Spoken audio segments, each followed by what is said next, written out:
Gentlemen, we have called you together to inform you that we are going to overthrow the United States government.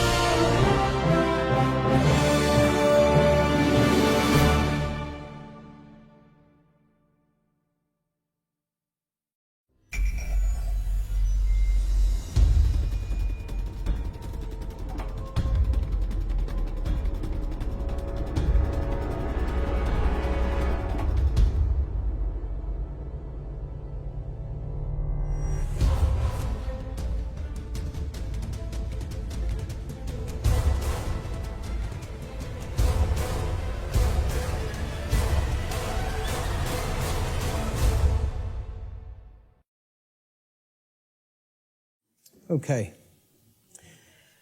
I want to say thanks to each and every one of you for being here today. It's going to be a great day. I'm going to go through what I consider to be the very heart of my material. And people ask me a lot. They say, you put out a lot of material on your website. What is the main thing? If you had to tell me the main thing that I should check out if I check out nothing else that's up there, what would it be? And I always tell them the same thing. It's the material on natural law. If nothing else, that's the material that you need to understand deeply. So that's what we're going to be covering here today in an extended presentation format. I want to go through a few things before we actually get started. So I call this section Before We Begin. And the word begin is actually important here because that's really what this presentation is actually about. It's initiation. This is an initiation into really, really deep, esoteric material that has been hidden from humanity for millennia. So I just want to ask people before we get started, how many of you are new or relatively new to my work? By a show of hands, please. That's excellent. This is great. That is great news. I am so glad to hear that. Okay? What I actually didn't want is to come here and talk to a bunch of people who are already totally familiar with my work and have already heard it. So this is great, okay? How many of you here today feel that the human condition and life on earth for humanity right now is tolerable just the way that it is, by a show of hands? That's also pretty good, because if that was the case, I was going to say, there's nothing for you here today. There's the door. Okay? So that's good, that we're all hungry for change. One of the big complaints I hear about my work, when I check in on forums or something, or read some YouTube comments, many people will say, there's nothing new here. I've heard this before somewhere else. This person covers this. I've read this in this book. Well, ladies and gentlemen, I have news for you. There is nothing new here. I am not going to present anything new. I am not going to present anything that has not actually been in existence and will continue to be in existence. I'm not making up new material. I call myself, I would refer to myself, Art said it the other day, actually yesterday when we were having dinner. He said, I consider you an aggregator of material. And I love that term. I love that description of what I do. I am an aggregator. I bring things together into a tapestry and then help to explain it in simple and easy to understand terms so that people can readily absorb it, take it in, and then do something with that information. So you will not be seeing or hearing anything new here today, okay? As the old saying goes in all of the old mystery traditions, there is nothing new under the sun. And what that phrase actually means, many people don't know what that phrase means. It means that the truth, it is singular and eternal. Truth has always been here among us, and it will always be here. It is our perception that must be aligned with it. So there's nothing new you're going to hear today, okay? These are eternal truths that have always been here among us. Another aspect I want to cover before we get started is about my presentation style. This is another thing that I get a lot of complaints about, and it's something that I have no intention of changing, okay? My presentation style has been described by some as extremely intense, and at times even combative. This is a word many people will use to describe my presentation style. Some of you here today are very likely to be angered by some of the things you may hear me say during the duration of this seminar.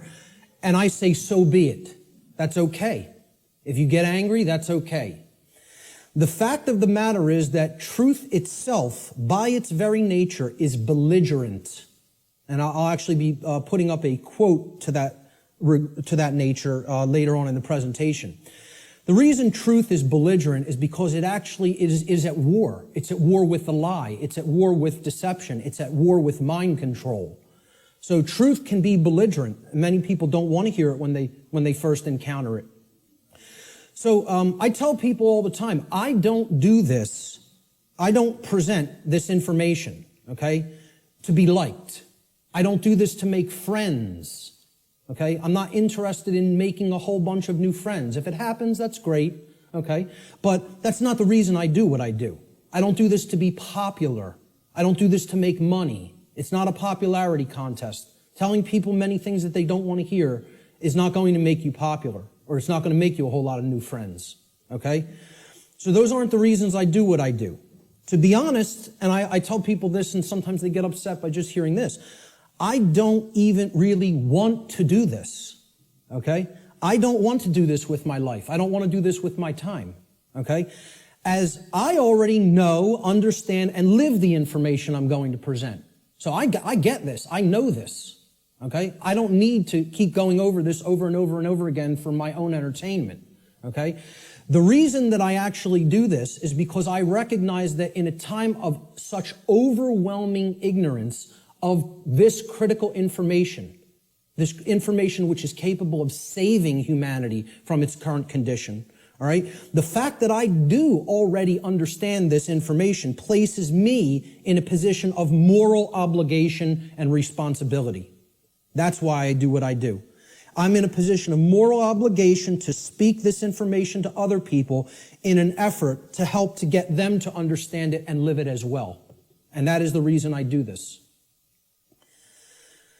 Every person here today who wishes to take real world value, practical value from this seminar here today, I'm going to ask them to make a deliberate and conscious effort to do two things. The first is try to set aside, to the extent that you are capable of doing so, your perceptions of me as the presenter, okay? And this includes things like how you think I look, how you think I dress, the sound of my voice, my mannerisms, etc. Try to set those things aside to the extent that you're able to do it.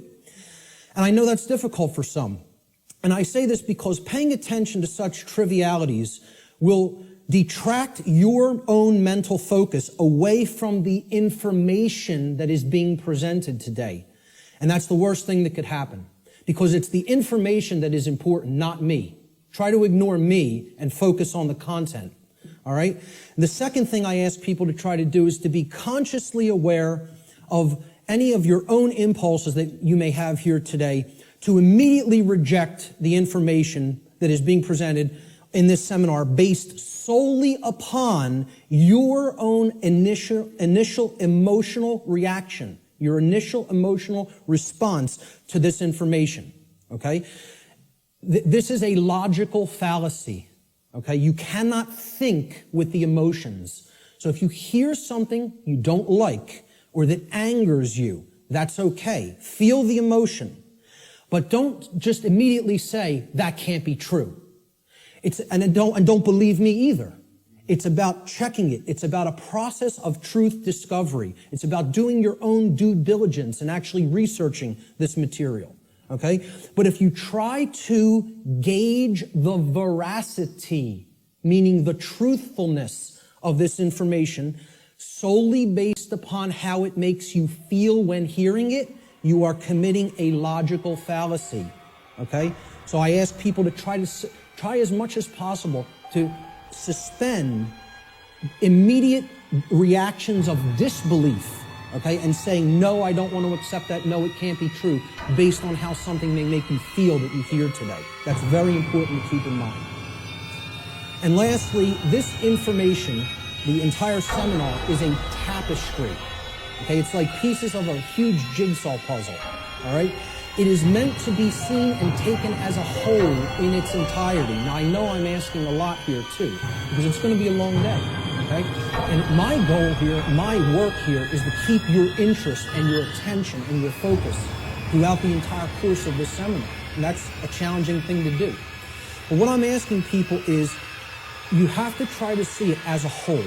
Because if you took the time to be here and you gave a monetary donation to be here, I'm highly recommending that you stay for the whole duration of the seminar. There's a reason for that. You're only going to get the full tapestry, especially if you're new to my work, by hearing this information in its entirety. Okay? So if you don't do that, you'll probably not recognize the patterns, which is what this is all about. That's what this day is all about, pattern recognition, okay?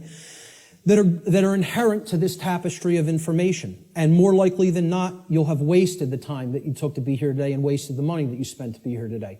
So I don't want anybody to waste their time and their money and their attention, and I don't think you do either. So that's why I'm asking people, stay for the whole thing. You'll get the maximum value out of this seminar if you stay for its duration. So with that having been said, let's jump into the material. This presentation is called Natural Law, the Real Law of Attraction, and How to Apply It in Your Life. And I emphasize that term, real law of attraction. Many people will be familiar with the New Age variants of the so-called law or laws of attraction.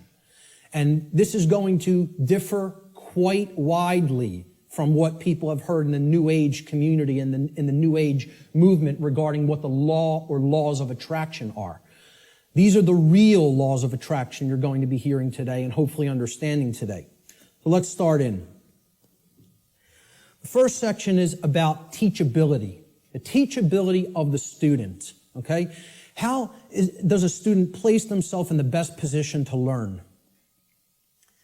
An individual's teachability, or their ability to learn by way of being taught by someone else, is extremely dependent upon the open-mindedness or closed-mindedness of the individual being taught.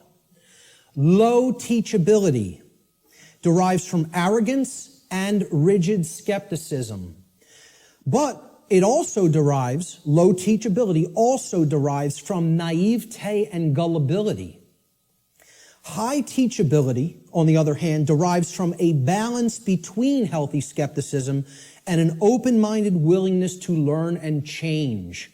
So we don't want rigidly skeptical people, okay, that don't have an open mind at all. And we don't want naive and gullible people that will accept everything they're told. We want to strike a balance between these two modes. This is called a teachability bell curve, okay? And down here is the mental state of the student, whether they are, and it goes from arrogance, cynicism, skeptical nature, a teacher, a student, and then up to being trusting, then being gullible, and then being outright naive. Okay, so that's the whole spectrum of teachability. The best position to learn is up here at the top of the bell curve. This means you will learn the most if you are here. And that means you're in the balance between teacher and student. It means that you're somewhat skeptical and you're also somewhat trusting. It means that you're able to hold a proposition in your mind without accepting it or rejecting it immediately. It means you will consider the information with an open mind, okay, somewhat trustingly, but also somewhat skeptically. All right?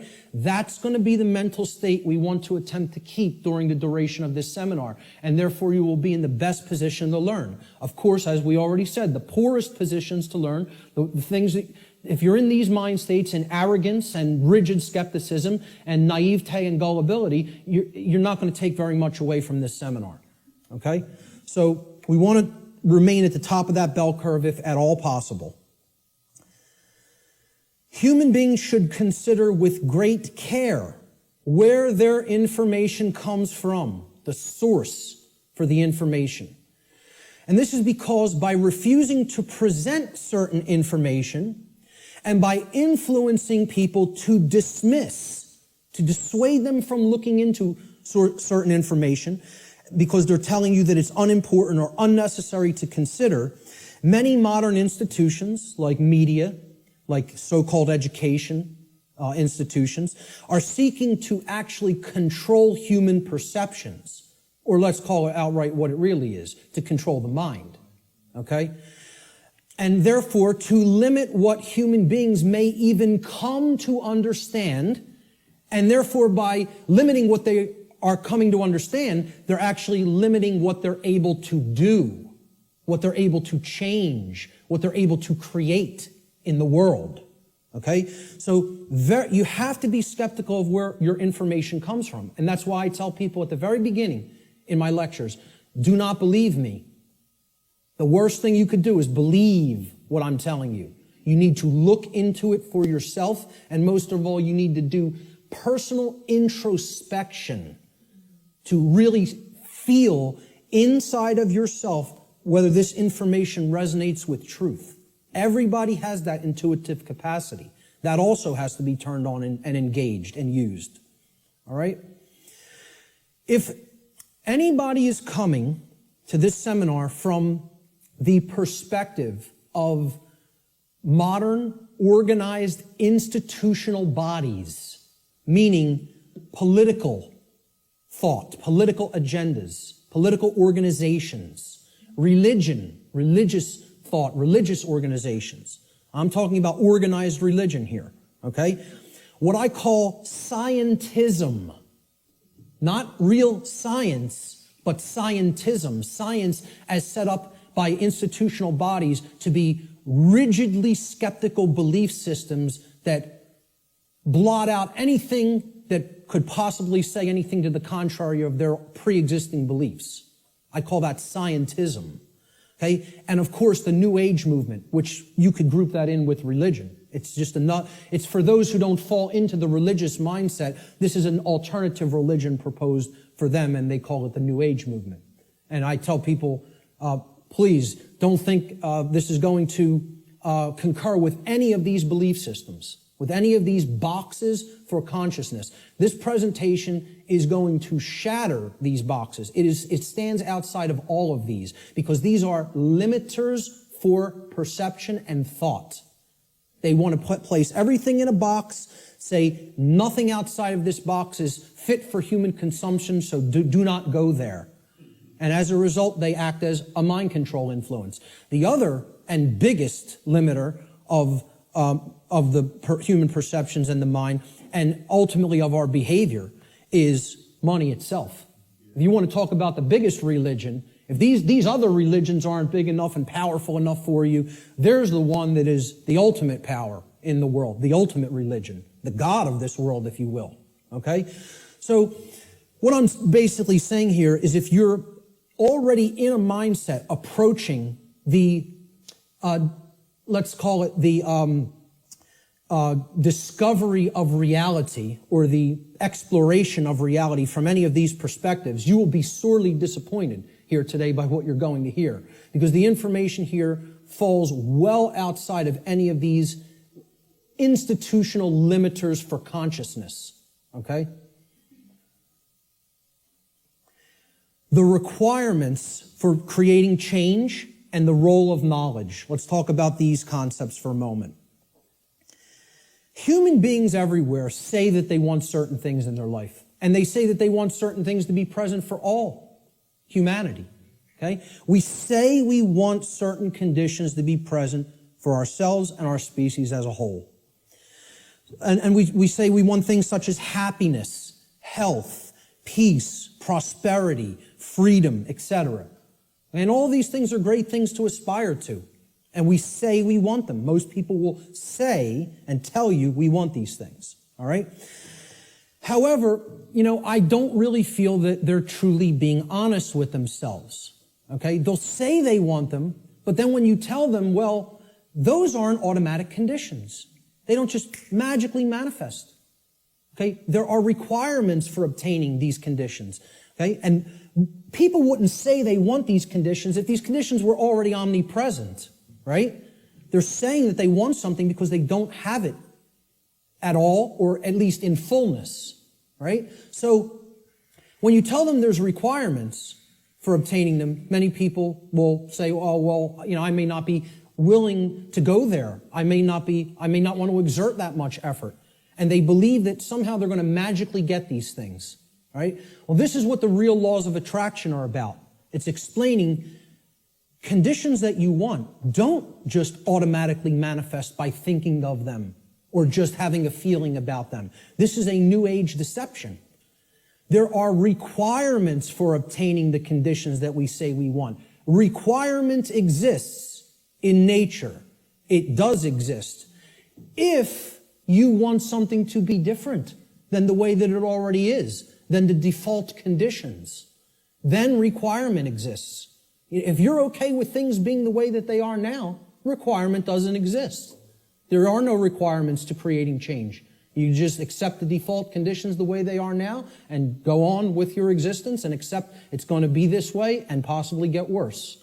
But if you want real change to happen, requirements exist. And this is what many New Age teachers will not tell you, or they'll outright deny that requirements exist for creating real change. Specific requirements exist in order for human beings to obtain the conditions that they say they want. If the requirements for obtaining those conditions are not met, those conditions do not just magically manifest by magical means automatically. That's not how it works, folks. And that bursts a lot of people's bubble right off the bat. This is a key concept to understand. So what are these requirements? We need to know certain things. Knowledge is required. Knowledge. Knowledge that will spur us to action. That's what's required.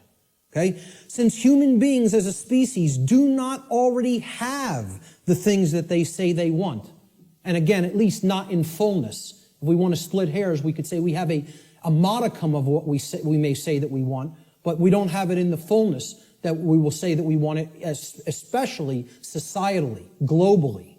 Okay? So since we don't already have these things, it follows logically that the knowledge of the requirements to obtaining these things, okay, either must be absent. The knowledge is not present anywhere. Or if it is present, if that knowledge for obtaining those things, the requirements for obtaining those things, if that knowledge is present, then it must be willfully being ignored. It is here, and yet people aren't paying attention to it. They aren't taking it in and accepting it and doing anything with that knowledge. So they're ignoring it because it's uncomfortable. As long as this knowledge continues to remain either unknown or ignored, the manifestation of the desired conditions that we say that we want is impossible. Cannot happen. It is an impossibility for it to magically, automatically manifest without the requirements being met. And that's what we're going to talk about here today. What are these requirements? What is this knowledge? This knowledge is occulted, meaning hidden. Okay, now, how many people here came here today thinking that they were going to hear information about the occult by a show of hands? Okay, about half the room. Good. Okay, for the rest of the people, that may come as a shock. But what you have to understand right off the bat is that the word occult is simply derived from Latin, the Latin adjective occultus. Occultus in Latin means hidden, hidden from sight. And it's derived from the Latin noun oculus, which means eye. Okay? The word ocular in English means related to the eye or related to sight or vision. So what the occult is something, it is a body of knowledge that has been hidden away for a specific reason. And we're going to get into what that reason is. Okay, so from the term oculus or eye in Latin comes the verb occultare. Occultare means to hide, to conceal, or to keep secret, to keep hidden from the eye so that it cannot be seen. The information regarding natural law is occulted knowledge. It is knowledge that has been hidden from humanity. Okay? It's held by the few, which is represented here at the top of this pyramid. You can look at this as a pyramid representing knowledge or ignorance. At the top of the pyramid, you have knowledge. It's the higher you go in the pyramid, the more knowledge. Okay? But the pyramid tapers because at the top, very few people understand that information. Very few people have that knowledge and have actually integrated it into themselves to the point where it becomes understanding. All right? Down here, you have no knowledge, the ignorant masses. Okay? And up here, you have the people who are in the know, right, who have this knowledge about how natural law works and are actually using it for a certain reason. We're going to get to that next, what that is. So please, as you go through this seminar, please keep in mind, if I ever use the term occult, all I'm talking about here is hidden knowledge. That's what it means. Occulted knowledge is hidden. Now, why would anybody want to hide knowledge that is extremely important? Well, there's a very specific reason. All right? But before we even get to that, we have to talk about what is this occulted knowledge? What is the body of knowledge? What does it comprise? When I'm saying the occult, the knowledge of the occult, what do I mean by that? All right? Occult knowledge constitutes two things. There's two general bodies of occult knowledge. In the actual mystery traditions and in occult schools, they talk about these as arcana, A-R-C-A-N-A, arcana. The word arcana is also Latin. It means knowledge. Okay? That's all it means. So there's two bodies of knowledge. There's one body of knowledge in the occult called lesser arcana, the lesser arcana or the minor arcana. This means the knowledge of the microcosm, the knowledge of the small things. Okay? It doesn't mean it's less important.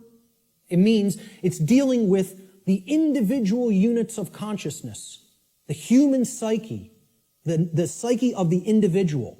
Okay? So the first major body of occult knowledge constitutes knowledge of human consciousness, how it works, how it operates, what our motivations are, things like that. Okay? The second body of occult knowledge is called the greater arcana or the major arcana. All right?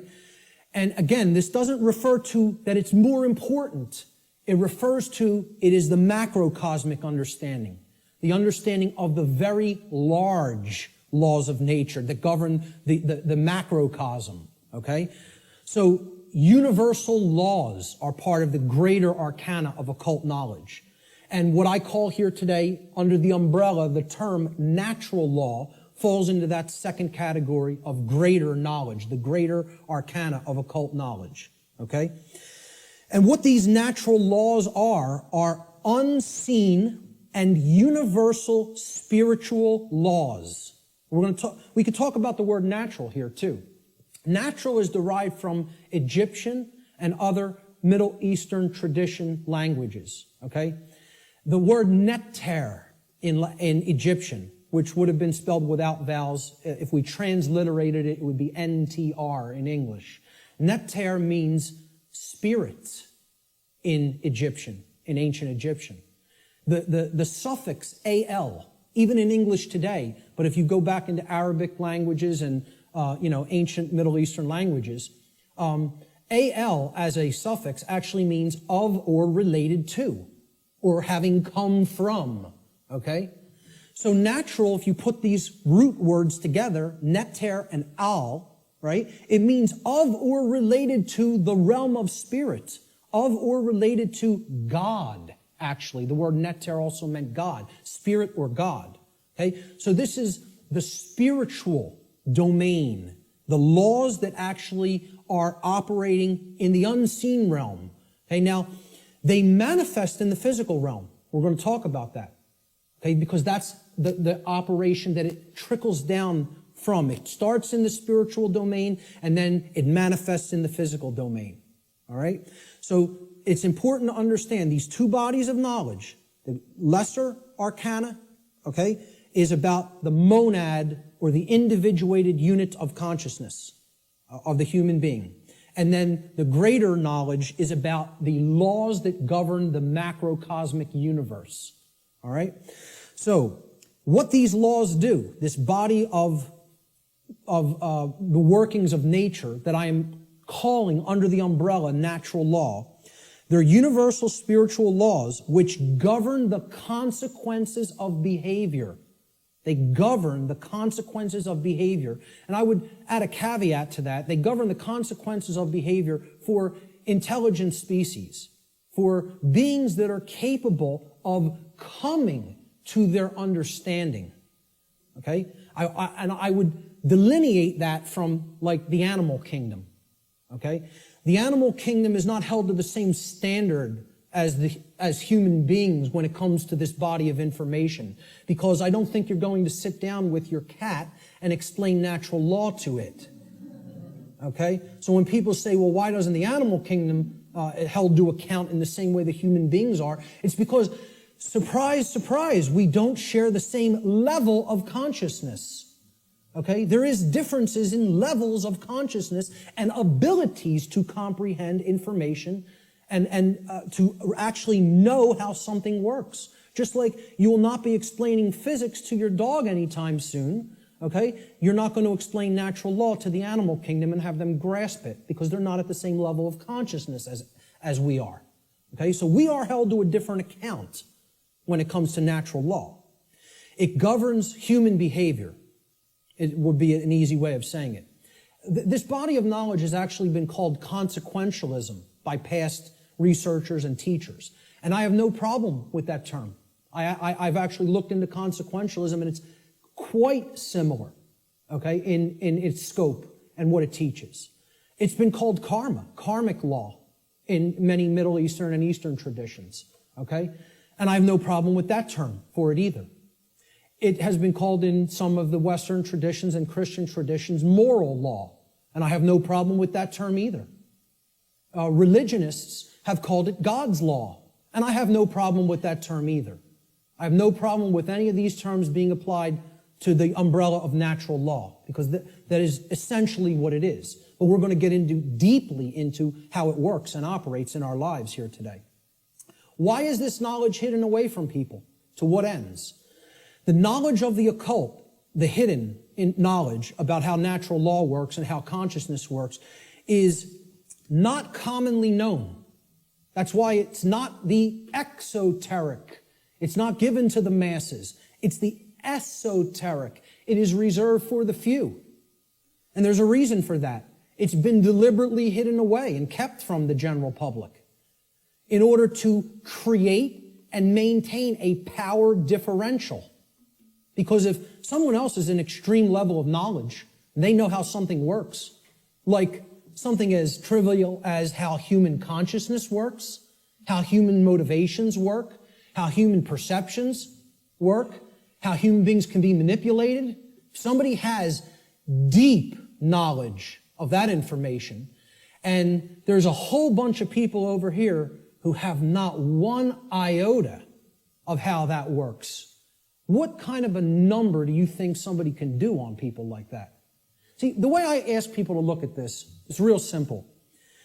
Imagine a very, very, very advanced psychologist at the top of his field, wrote all the textbooks, okay? And he's got a house out in the burbs. He comes into the university. He's got tenure, okay? He's got the trophy wife, the house out in the suburbs, the 3-car garage, driving the Lexus into work at his tenured job. And he finds out that his trophy wife is having an affair because she's bored. She's not satisfied with him at home. And it's maybe the 19-year-old, captain of the local high school football team or something. He's a senior. He's a star football player, right? The jock, yeah. And she has a fling with him. Well, what if he decides, I'm going to become buddy-buddy with my boy here after finding out about his wife's affair? And this kid, this punk, who's cheating on, my wife's cheating on me with, he knows nothing. He doesn't study the mind. He doesn't know anything even about himself. who watches TV 6 hours a day, plays violent video games, is obsessed with football, you know?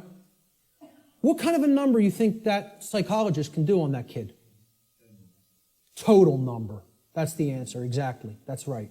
He could do a total number on him. He can gain his confidence, he can get into his head, and I guarantee you give him a little bit of time, he could screw up his life based on what he knows and how he would be able to manipulate based on his hatred of that person. Well, guess what? That's the position humanity's in. We're that punk jock. And I'm not saying we necessarily did something to deserve it, but we're in that same position where the people with this knowledge at the highest levels, they hate us. And they're doing a total number on us because we don't have this knowledge. And until that changes, don't expect the playing field to be leveled. Expect it to get worse. Okay? The knowledge is hidden to create and maintain a power differential between those who hold it and those who are ignorant of it. It's that simple. The knowledge of natural law and its operations constitutes what I call the most deeply occulted or hidden information that exists on this planet. You will not find any more hidden information. This is the thing that all the distractions are there for, to keep you from learning. The endless trivialities, the nonsense you hear on the news, all the video games, all the nonsense television, the sports, you know, it's all there to keep people from understanding this. And I can't get you to accept that or believe it, and I don't ask you to believe it. I'm telling you that's what they're trying to, from my years of being inside occult traditions that are very, very dark. I'm telling you, this is what they don't want you to know. From firsthand experience. How many people here today know that I was involved in the dark occult in my past? Good. Great. Okay.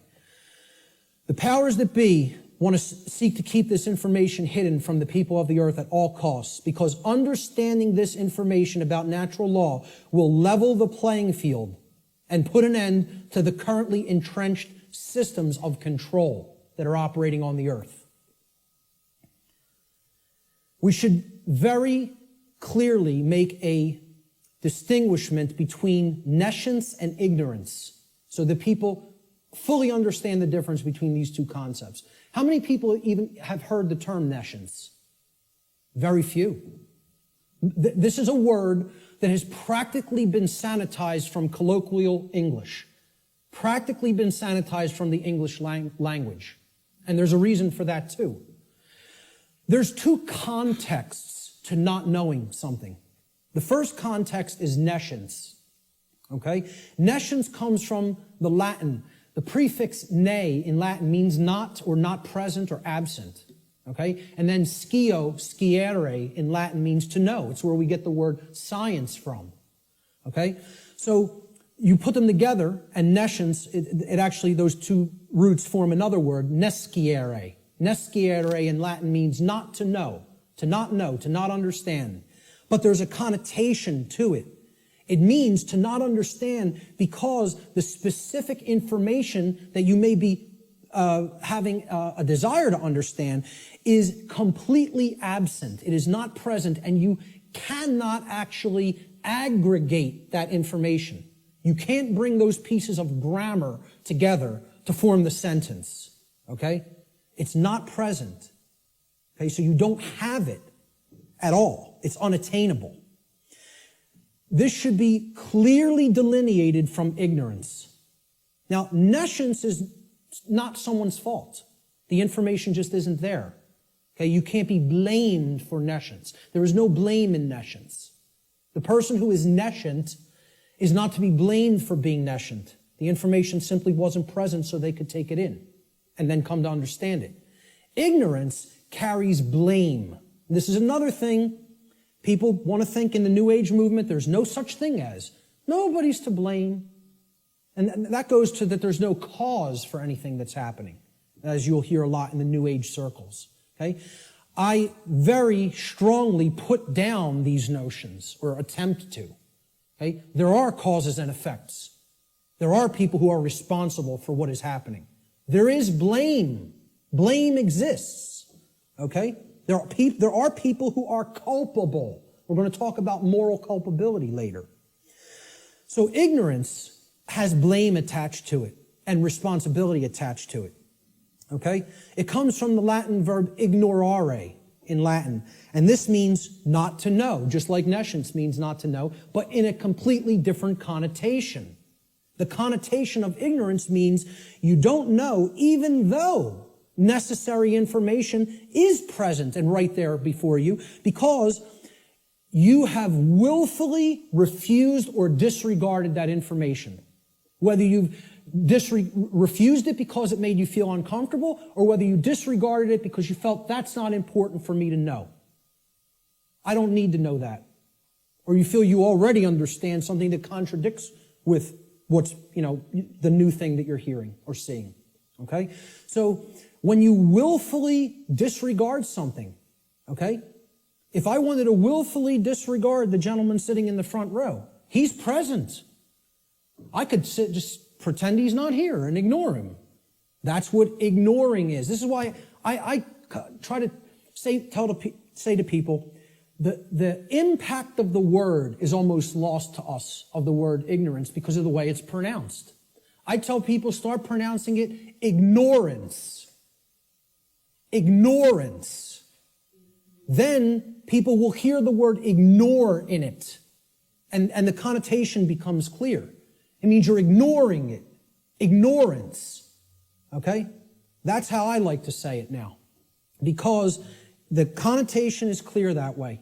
The information is there. The truth is there, and somebody wants to ignore it completely. Now, that is inexcusable, and there is blame that is attached with that. So what I ask people all the time is, do we have a nescient society, or do we have an ignorant one? Do we have an ignorant one? Is our society ensconced in nescience, or is it ensconced in ignorance? I would argue absolutely that we are ensconced in ignorance in society, not nescience. I think we are drowning in information. I think we are drowning in the truth that is all around us, but people are ignoring it, largely. Not everyone. There's many people who are very hungry for it and taking it in as fast as they can, But I think the majority of human beings are in the state of ignorance, even though the truth is present all around us. And that constitutes what Art talked about earlier, this consensus trance, which people in the so-called truth community or truth movement have likened to sleep. They say that they are asleep. I liken it to hypnosis. If you look at the origins of the word hypnosis, right, it means suppressed knowledge. It comes from Greek. Hypo means under, as in hypodermic, under the skin. And gnosis means knowledge, the suppression of knowledge. Hypo means suppression also, under and suppression. So hypnosis is the suppression of knowledge. And that's the state that these people are in. And it's done by themselves. It's not, we have to stop looking at this as a victim relationship. This is a willful choice. In a time of overwhelming information available at people's fingertips, the truth being ignored is not an option. It's a willful decision that people are making. And it's a decision that they should be held accountable to because of what is going on, that they are ignoring, what they are allowing to go on in their name and not saying a thing about it. Content to let evil run amok. All right? And then people will wonder, why are we losing freedom? Why is freedom on the wane? Why is totalitarianism and tyranny rising up? Why do we see so much control and obsession with control in our society? They'll see that. Many of them will see the rising police state. They'll see the injustices in our society. They'll see the restrictions on our inherent natural liberty. Okay? But here's the thing. Many of them will not make the transition to grasping. They'll say, yeah, this is what's happening to the earth. It's being turned into a huge prison everywhere. and at the most rapid pace right here in America. Okay? And they'll see this lock going onto the cage, but the question that they never get to, they don't even get to the question, let alone the answer, is why. They'll talk about the symptoms. They'll describe the prison. They'll describe every corner of the cage accurately in many cases. They can tell you exactly how it's working.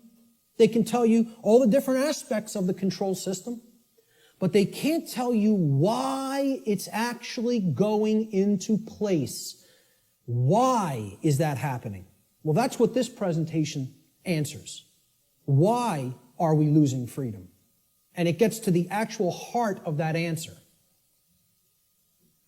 So what this presentation constitutes is a master key that unlocks all the locks to all the doors on all the cages in the prison, if it is accepted. And once again, I don't tell you that belief is required for that, because truth is always present. It's always here. It's a matter of, will we perceive it as being present, acknowledge it's present by stop ignoring it, okay, and then accept it into ourselves, and then do something with it. Understanding is not the end. Taking in the knowledge and understanding it is the beginning. Action is required. See, knowledge is required, understanding is required, but then action is finally required. Above all, if change is to be created. And that's how the laws of attraction really work. So, will people as a whole, as a society, accept that master key? I can't answer that question. All I could do is try to place it into their hands. After I have taken that key and unlocked my personal prison, my personal cages, and freed my mind, all I can do is try to help people to see, here's how this key works. Here it is. Here's the information that constitutes that key. And here's how you put it to work in your life. That's all I can do. Can't make anybody take it. Let's look at what problem solving entails, because that's really critical to understand if we're going to get past this stage and where we're at in our stifled evolutionary development as a species. There's a few main steps to solving problems, any problem. Doesn't matter what the nature of the problem is. The first is you have to recognize that the problem exists. Recognize that there is a problem to begin with. And I think by asking the question, is everybody content with the way things are? And nobody raised their hand. I think that's great, because it at least acknowledges to me that people here today recognize we have a problem. And that's healthy. That's good. Okay? Many people out there don't believe we have a problem. You know, they like this place. They like the world the way that it is. You know, which is unfathomable to me, because to me it's a living hell. And that's not because of how my own personal life is going. I'm very content with my own personal life. I have no self-inflicted suffering in my personal life. I don't create problems for myself. My life goes on very well according to how I live it without hurting anybody else. The problem is other people. And that's another thing the New Agers won't acknowledge, and they'll flip out if you say that there's a problem with someone else. There are problems with other people, okay? And people will say people in glass houses shouldn't throw stones. My glass house has been taken down long since, long time ago, because I went through all that personal introspective work. And I dug deep into my subconscious and faced those problems and confronted them head on and healed them. And came out of the mindset that I was once in. Okay? So, you know, people will say, if there's something you don't like, you're seeing in other people, that's something in yourself that you're seeing in them. This is New Age mumbo-jumbo nonsense, okay?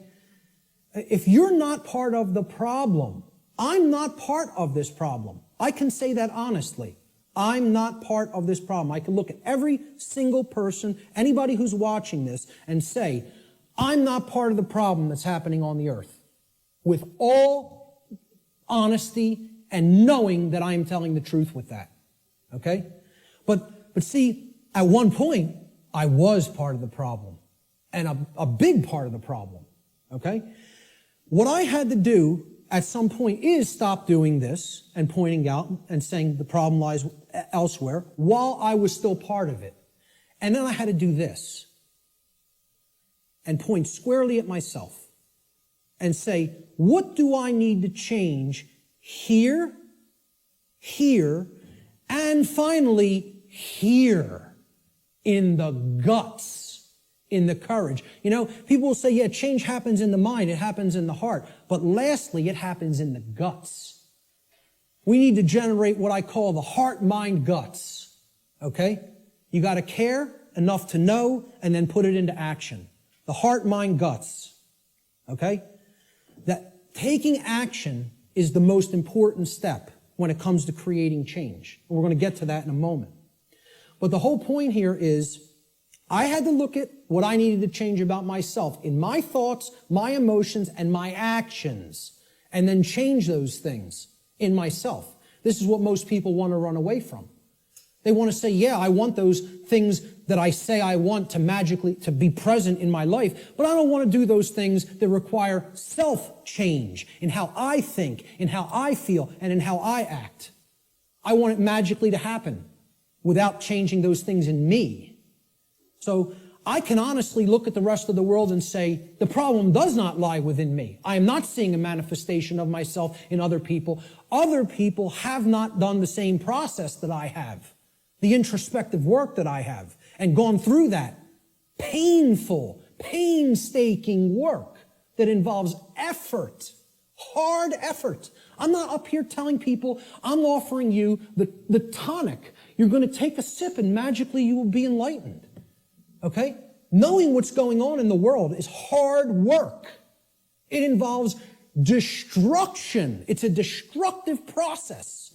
It involves destruction of belief systems. It involves completely breaking down barriers that are in your head. Okay?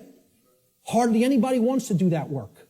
People want to run 1,000,000 miles an hour in the opposite direction from that work. Anything but that. I'll take the grave instead of that. Okay? That's where most people's heads are at. All right? So let's get back to the steps here for problem solving. The first is you got to recognize that there's a problem. If you are in denial, good luck. Let me know how that works out for you. Because you're not solving any problem in a state of denial at all. Fear-based denial of the problem must first be dealt with and conquered and stamped out. And you have to acknowledge how bad it is. You know? People feel symptoms coming on of a disease or something and they want to ignore it because they don't want to believe I'm sick. I don't want to believe I'm sick. I don't want to believe I have a problem. Then you're waiting. You don't get it diagnosed, and then it turns into a much bigger problem, which is where we're at as a society for ignoring this information. This is what denial looks like, symbolically. Okay? A person with their head in the sand like an ostrich. And please take note, ladies and gentlemen, when you're in this position, when you're in the position of denial with your head in the sand, you're on your knees with your ass in the air. Okay? I almost say it's amazingly synchronistic that the human body was designed like that. That in order to put your head in the sand, symbolically, so to speak, you have to be on your knees. Okay? And that's where most of our society is at. They're on their knees. And in that state of denial. The second step to problem solving is to recognize that the symptoms that are being displayed, the symptoms you are seeing, are merely effects of underlying causal factors. You can't treat symptoms and solve a problem. It's not possible. That's not how problem solving works. You have to get to what caused the problem. Okay? Instead of simply treating symptoms, make an accurate diagnosis of the causes of the problem. So what does the word diagnosis mean? Diagnosis comes from Greek. The preposition dia, transliterated there in the parentheses, you see it in Greek script. Okay? It means through or by way of. So by a method, by a particular method. All right? And the second part of diagnosis is the Greek noun gnosis. Gnosis means knowledge in Greek. So what a diagnosis means is through knowledge or by way of knowledge. You're going to solve the problem by way of knowledge. There is knowledge that acts as the requirement to solving the problem and getting what you want. And here's another thing, and I'm going to keep going back to this. It's going to be like an undercurrent in this. Because the New Age community, and I'm going to become a more outspoken opponent of New Age ideologies. Because they are lying to people. Whether it be through direct, willful deception, or whether it be through useful dupes and useful idiots. They are telling people things that are completely inaccurate to how things really work. All right? Because they want to keep people suppressed and non-active. They want people in acceptance mode of everything. Accept, never rebel. Okay? Don't take action. Just observe. Just watch. You'll hear all of these things in the New Age movement. Okay? The reason I bring it up is because when you even say the word knowledge to some New Agers, they almost take offense. Because what the New Age is becoming is the new modern day variant. It's a new form of what's known as solipsism. We're going to get to what solipsism is in a little while. Okay? But essentially, people don't want to hear that knowledge is what is required. Because the attainment of real knowledge, not pseudo-knowledge, real knowledge, requires work. It requires effort. It requires reading. It requires listening. It requires watching. And you know what most of all it requires that people don't want to give up? Who can tell me? Time. Thank you, sir. It requires time. There's one of the currencies people don't spend, on many things that they don't feel they can get immediate gratification from, which is why immediate gratification is so stressed in our society by the control system. That's what keeps people in their ignorance. So a diagnosis means if you're going to get well, you got to have the knowledge of the underlying causal factors that led to the creation of the symptoms. You're not going to treat the symptoms and get well. You got to have the knowledge to get to the causal factors, to find out what cause put this into effect. And we're going to talk a lot about cause and effect.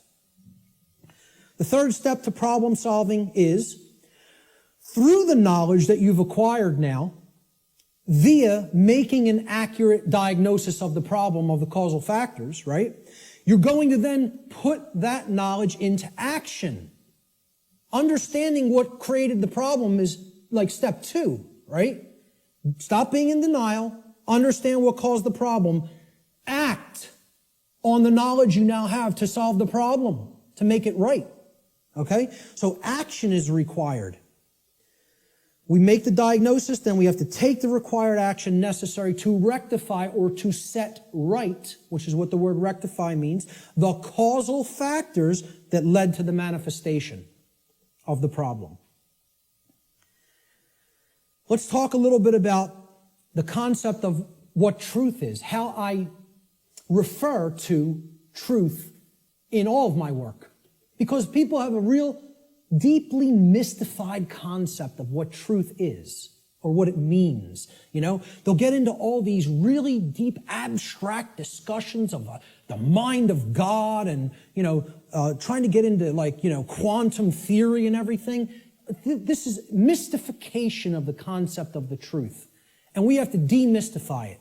We have to bring it down to real simple, easy to understand language that anybody can comprehend. And then really completely delineate that from perception of any given thing. Because the two are not the same. When people say perception is reality, nothing could be farther from reality than that statement. Perception is not reality. Okay? It is just what it says, perception. Seeing through, perceive, to see through something. Like a lens or a filter. Okay? I perceive things differently without these glasses. That's one perception. When I put them on, I perceive things quite differently and more clearly. Okay? Well, that's how human perception works, like a lens. It's a filter. Okay? But what's there is the same thing. What's there is the same thing. All that changes how I perceived it. All right? So let's look at this concept. Truth is objective.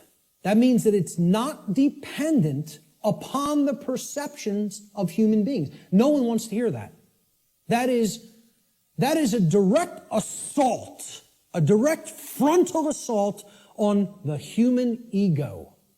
Because everybody wants to hear, my perceptions are important. And we want to also believe my perceptions are accurate. Okay? Now people will say, well, what makes you say your perception of this topic is going to be accurate?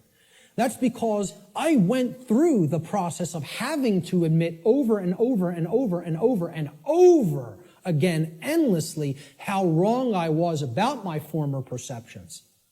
I went through that destructive process of breaking down my former belief systems, of breaking down my former emotional patterns, of most of all, changing my behavior. That's the thing that's the most destructive, because we get attached to our behaviors and patterns. So asking people to change, I recognize it's not easy. It took me probably about 8 years of my life to do it. Most people don't want to spend a minute on creating personal change, let alone 8 years.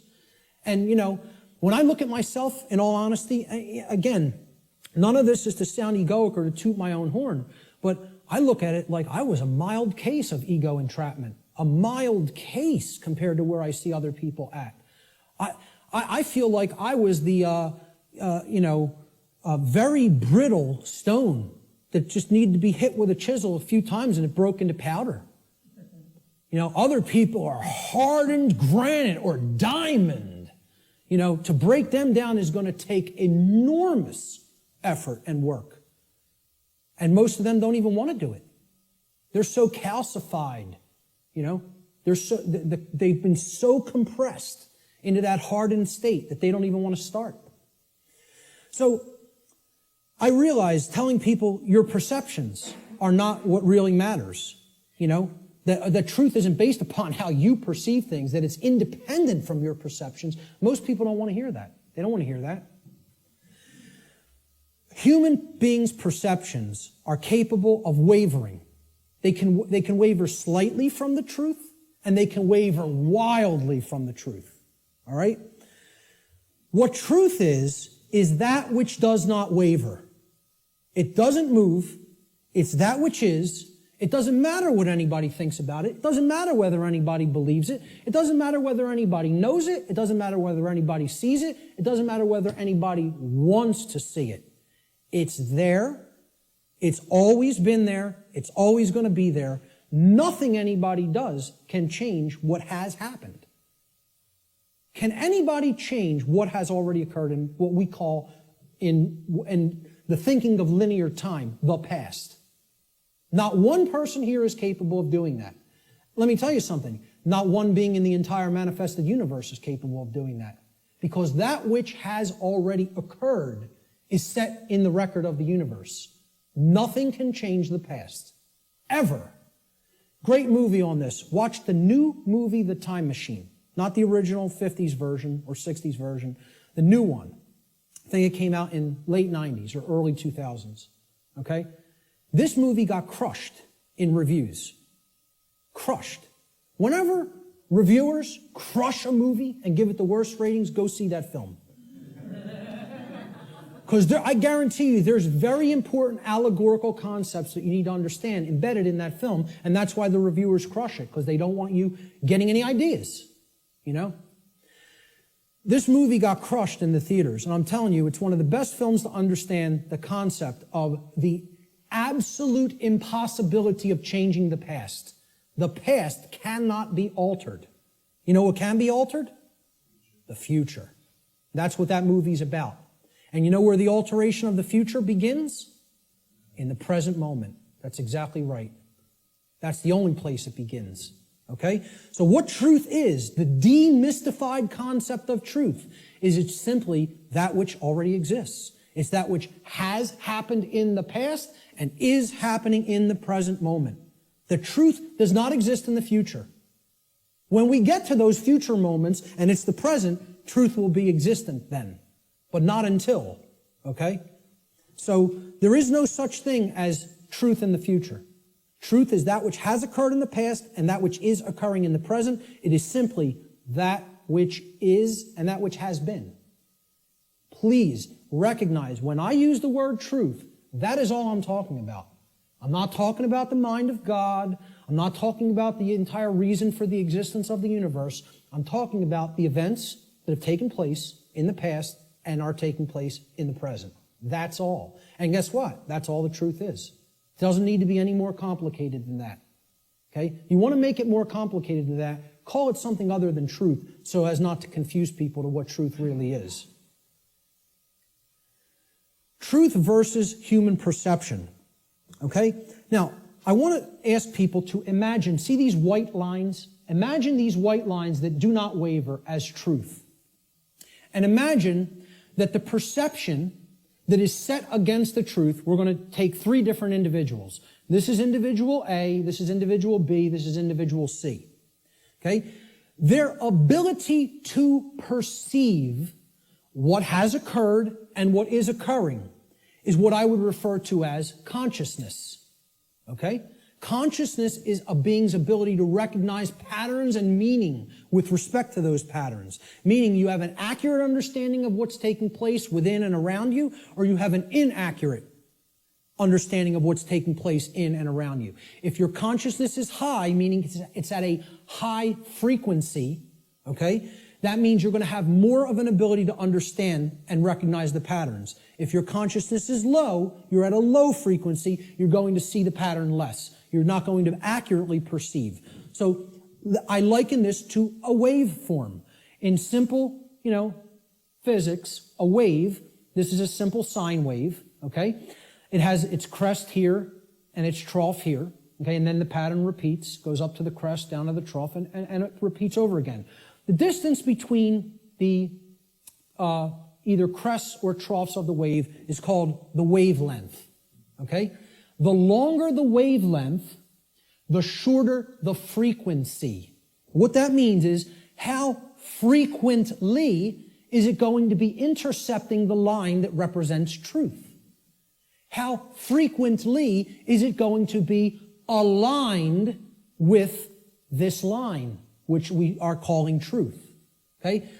Now, can everybody just, with that explanation, understand this simple model and what I'm talking about here? Is that clear? Okay, because it's important. Because this is a low frequency vibration.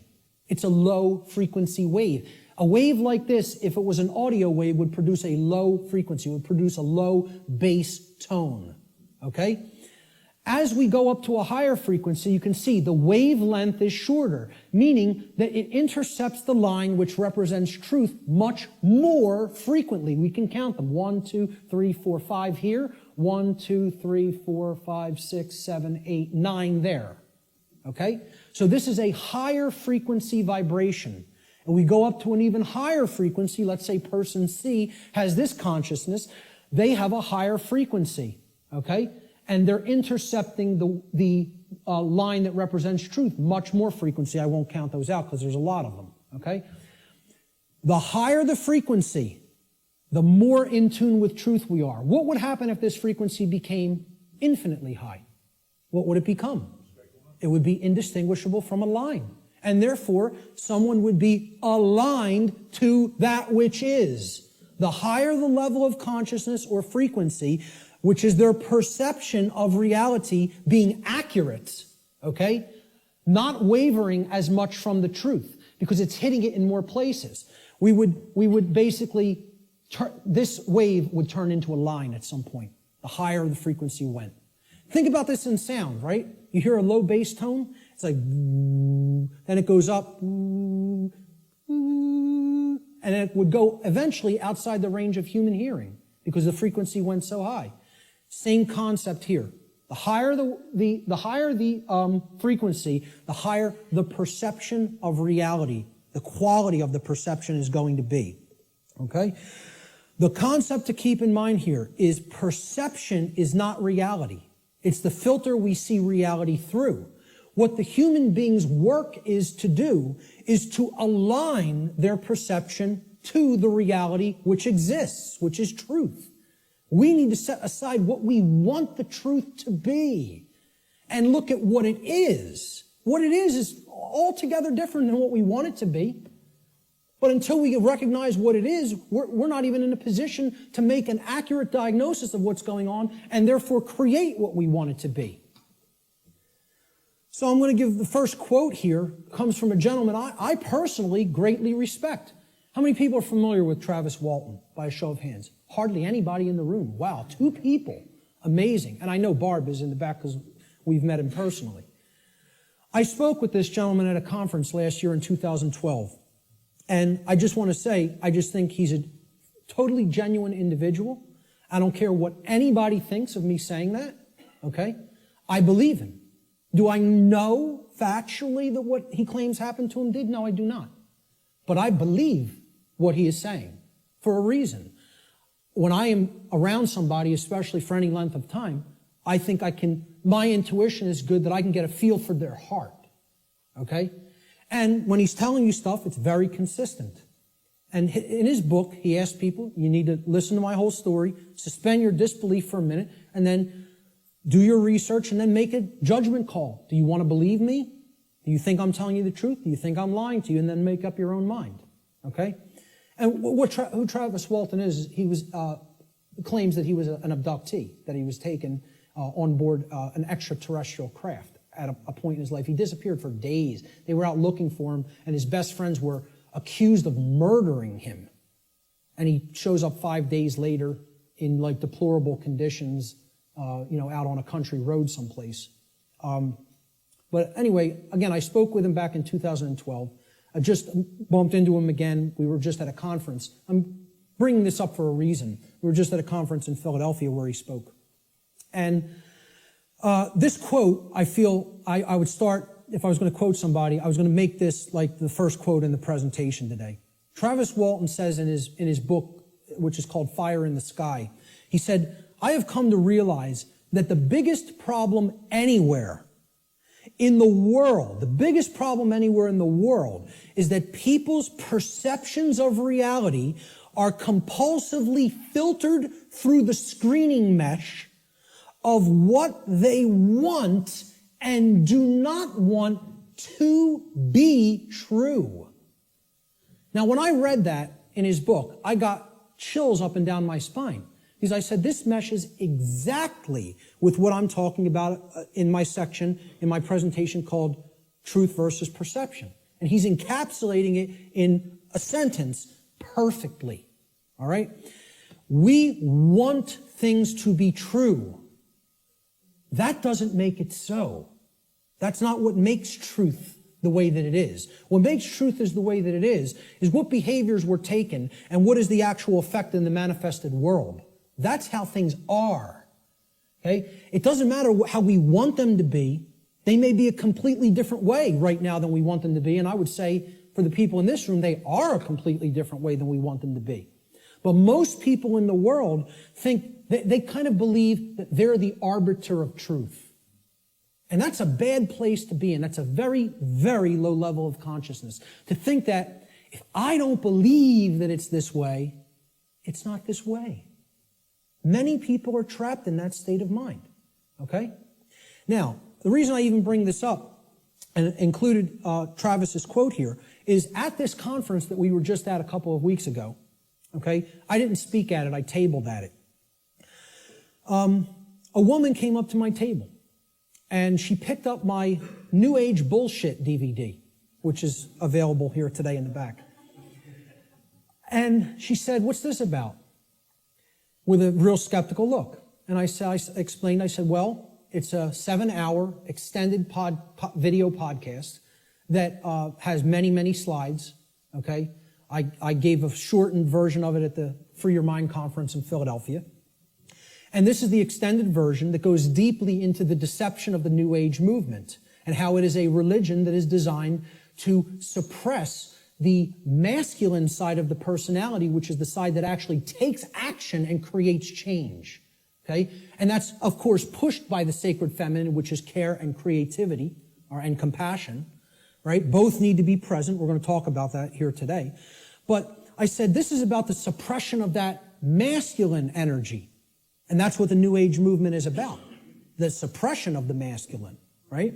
So I said what the New Age religion wants to teach people is just accept everything the way it is, no matter how unjust it is, no matter how deplorable the conditions are, no matter how much evil is taking place in our midst. Accept it. That's the New Age religion. And here's what she said. That's exactly how I am. I just accept everything. I don't make any judgments on anything that occurs, no matter what it is, no matter how it's perceived. You want to perceive it as evil? That's your judgment. I said, yes, it is my judgment. You know why? Because it's evil. It really is. There is such a thing. I said, and you're content to let evil run amok and take this whole world because you don't want to act. Because what's really there is cowardice. That's what it really is. Okay? She didn't want to hear that. She said, I prefer not to see it that way. Now, align this with the quote. I prefer not to see it that way. Okay? And I hope by some miracle she happens to see this presentation at some point. Okay? And, you know, in hindsight, I didn't say this to her on the spot, but I thought about it for a little bit the next day. And what I should have really said is, no, you prefer not to see, period. That's the truth. Okay? So I prefer not to see it that way means, no, I want to ignore reality. I want to believe what I want to be true is the way that it already is. And this is what the New Age hoax is peddling to people. Okay? So, great quote that I thought accurately sums it all up. See, this woman also told me that she is a follower, quote unquote, of the New Age ideology that is referred to as the Course in Miracles. How many people have even heard of this? A lot of people, okay? You know what that is? It's called solipsism, wrapped in a nice, neat new package. Solipsism. How many people are familiar with the ideology called solipsism? Good. More than I would have thought. Most people have never heard of this, okay? Solipsism is a completely egoic and destructive ideology that has absolutely no bearing or resemblance to truth in any way. And the people who are solipsists are mentally ill. I'm not even going to provide any evidence of that. I'm telling you, you need to research this religion and sickness for yourself. It's a mental illness. A solipsist is a mentally ill person who should probably be somehow removed, segregated from society, and institutionalized until they are made well, because they are a destructive influence on society. This is what I focused on podcast number 1 of my podcast series and radio shows. I went into the ideology of what solipsism is and how destructive it is and how it's a religion. Okay? What this is, well, first of all, let's look at the word. And you'll notice I'll be breaking down words all day long. Because if you don't understand where words came from, you don't really understand what they really were intended to mean. Regardless of whatever connotation they may have taken on in the modern world, the intended meaning of the word, the original meaning, is derived from its etymological derivation. You need to go into the ancient languages, Latin and Greek roots and other languages, Germanic, Arabic, etc., and you need to break down the words from their etymological origins. Then you will understand their real meaning. And I'm telling you, you do this, and the top of your head will blow off by what you will find, by what words we speak on a daily basis actually mean, and we have no idea what they mean. Okay? So the word solipsism comes from the Latin adjective solus, which means alone or one. And then the Latin pronoun ipse, which means self, myself, etc. Okay? The ideology of solipsism is that nothing exists outside of me. I'm the only being that exists in creation. Or essentially, it's another way of saying I'm God. Okay? That my perception is the only real perception and no one else is here. Now imagine that. Now, what I'm essentially telling the audience here today is your perceptions are not the truth. You have to work to align your perceptions with the truth. That's damaging enough to the human ego, okay? If I just said, none of you exist, I'm only perceiving your existence, I'm the only one who exists. Imagine how egoic that statement is, and actually how demoralizing it is to other people. You're even telling them, I don't even consider that you exist. That's what a solipsist is. They believe the universe is a big illusion created somehow for their amusement. And that there's no objective reality, that you don't exist, you don't exist, you don't exist, you don't exist. I'm the only one who exists. And that's not mental illness. We don't diagnose that as mental illness. Okay?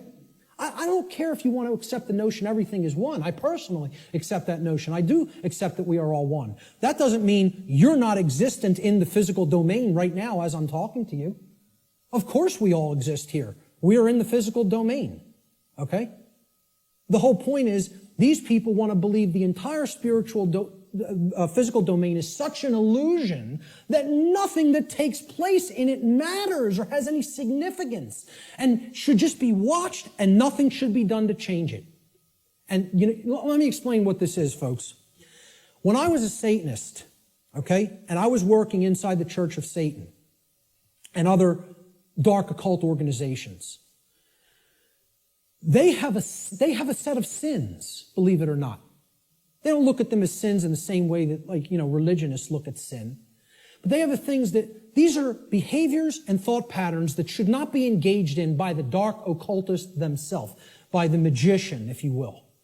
You are not to engage in these behaviors, but we are to peddle them to other people. We are to get them to engage in these behaviors. Okay? You know what the first one is?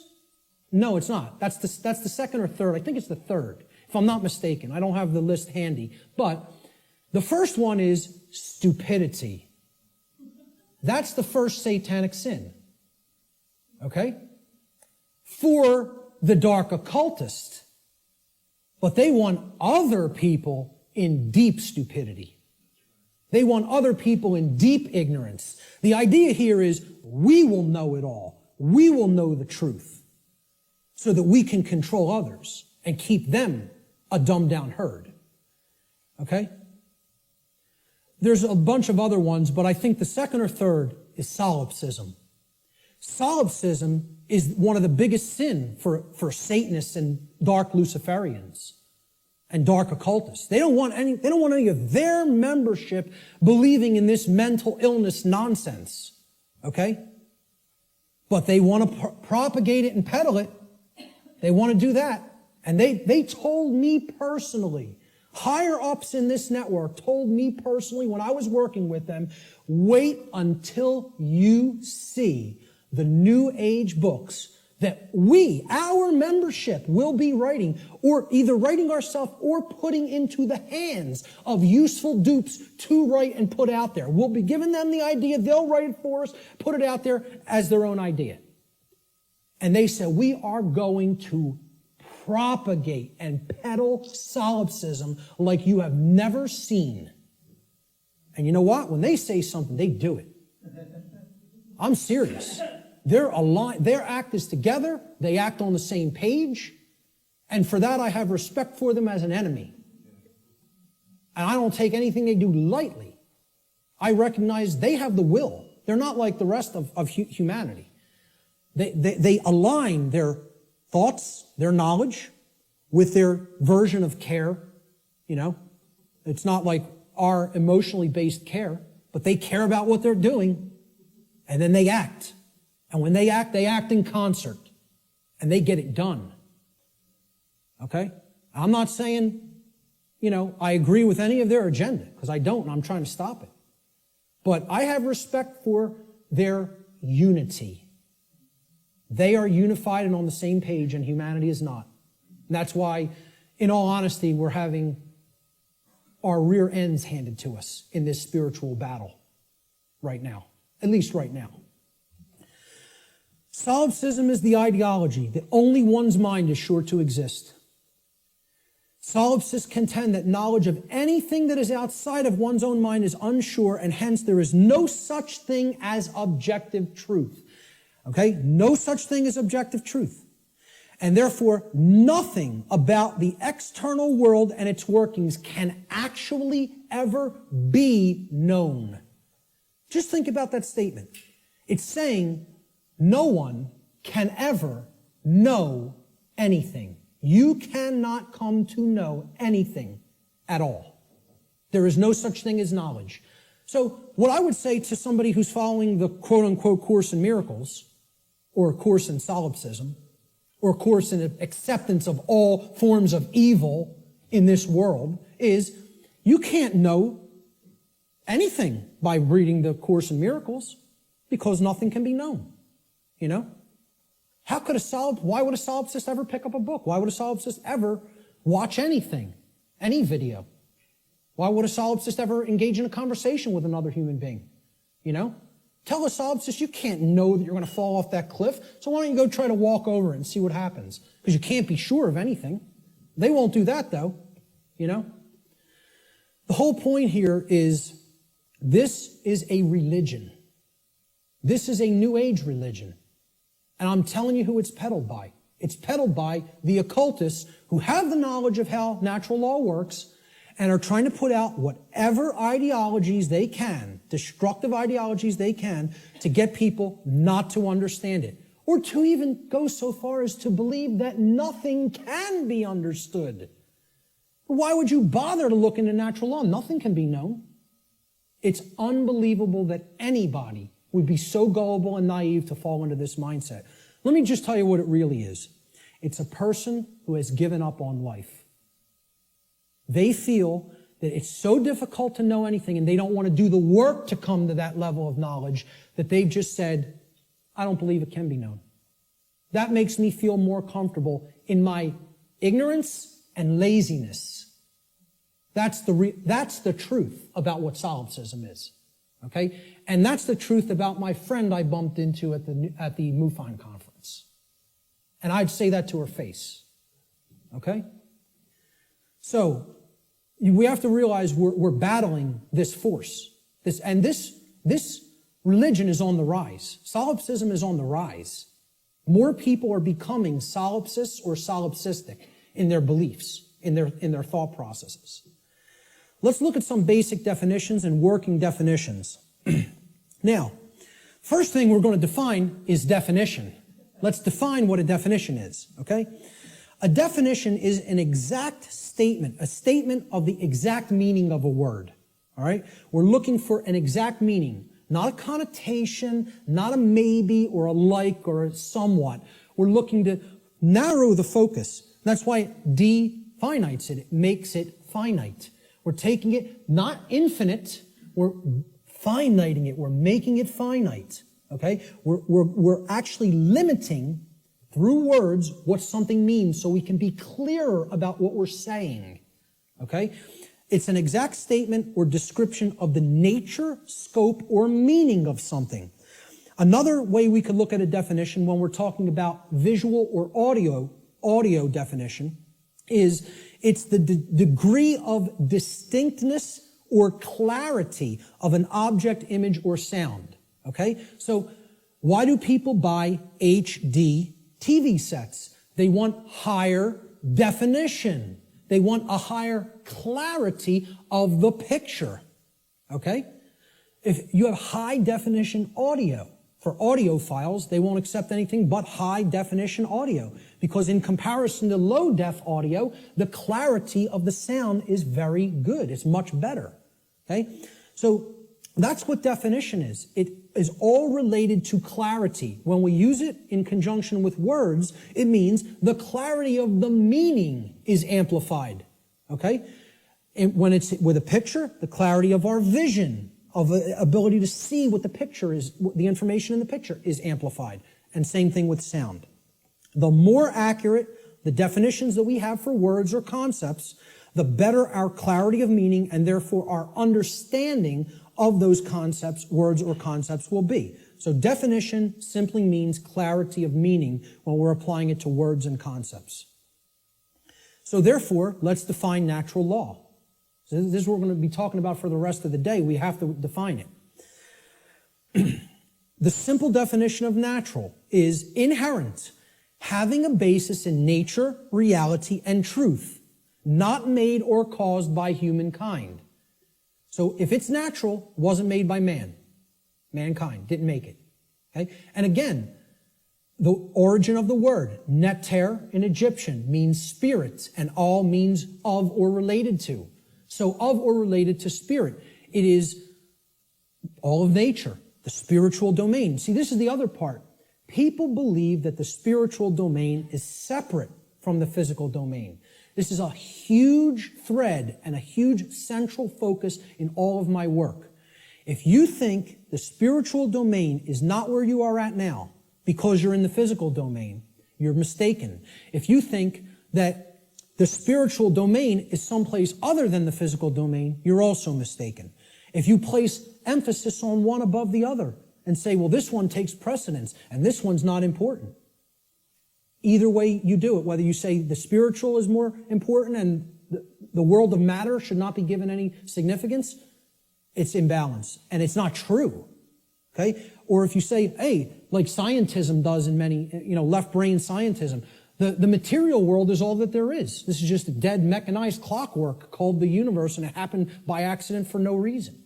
And there's no such thing as the spiritual domain. Both of these worldviews, and we're going to get to a breakdown of these worldviews, they're completely inaccurate, they're not based in truth, and most of all, they're based on brain imbalance.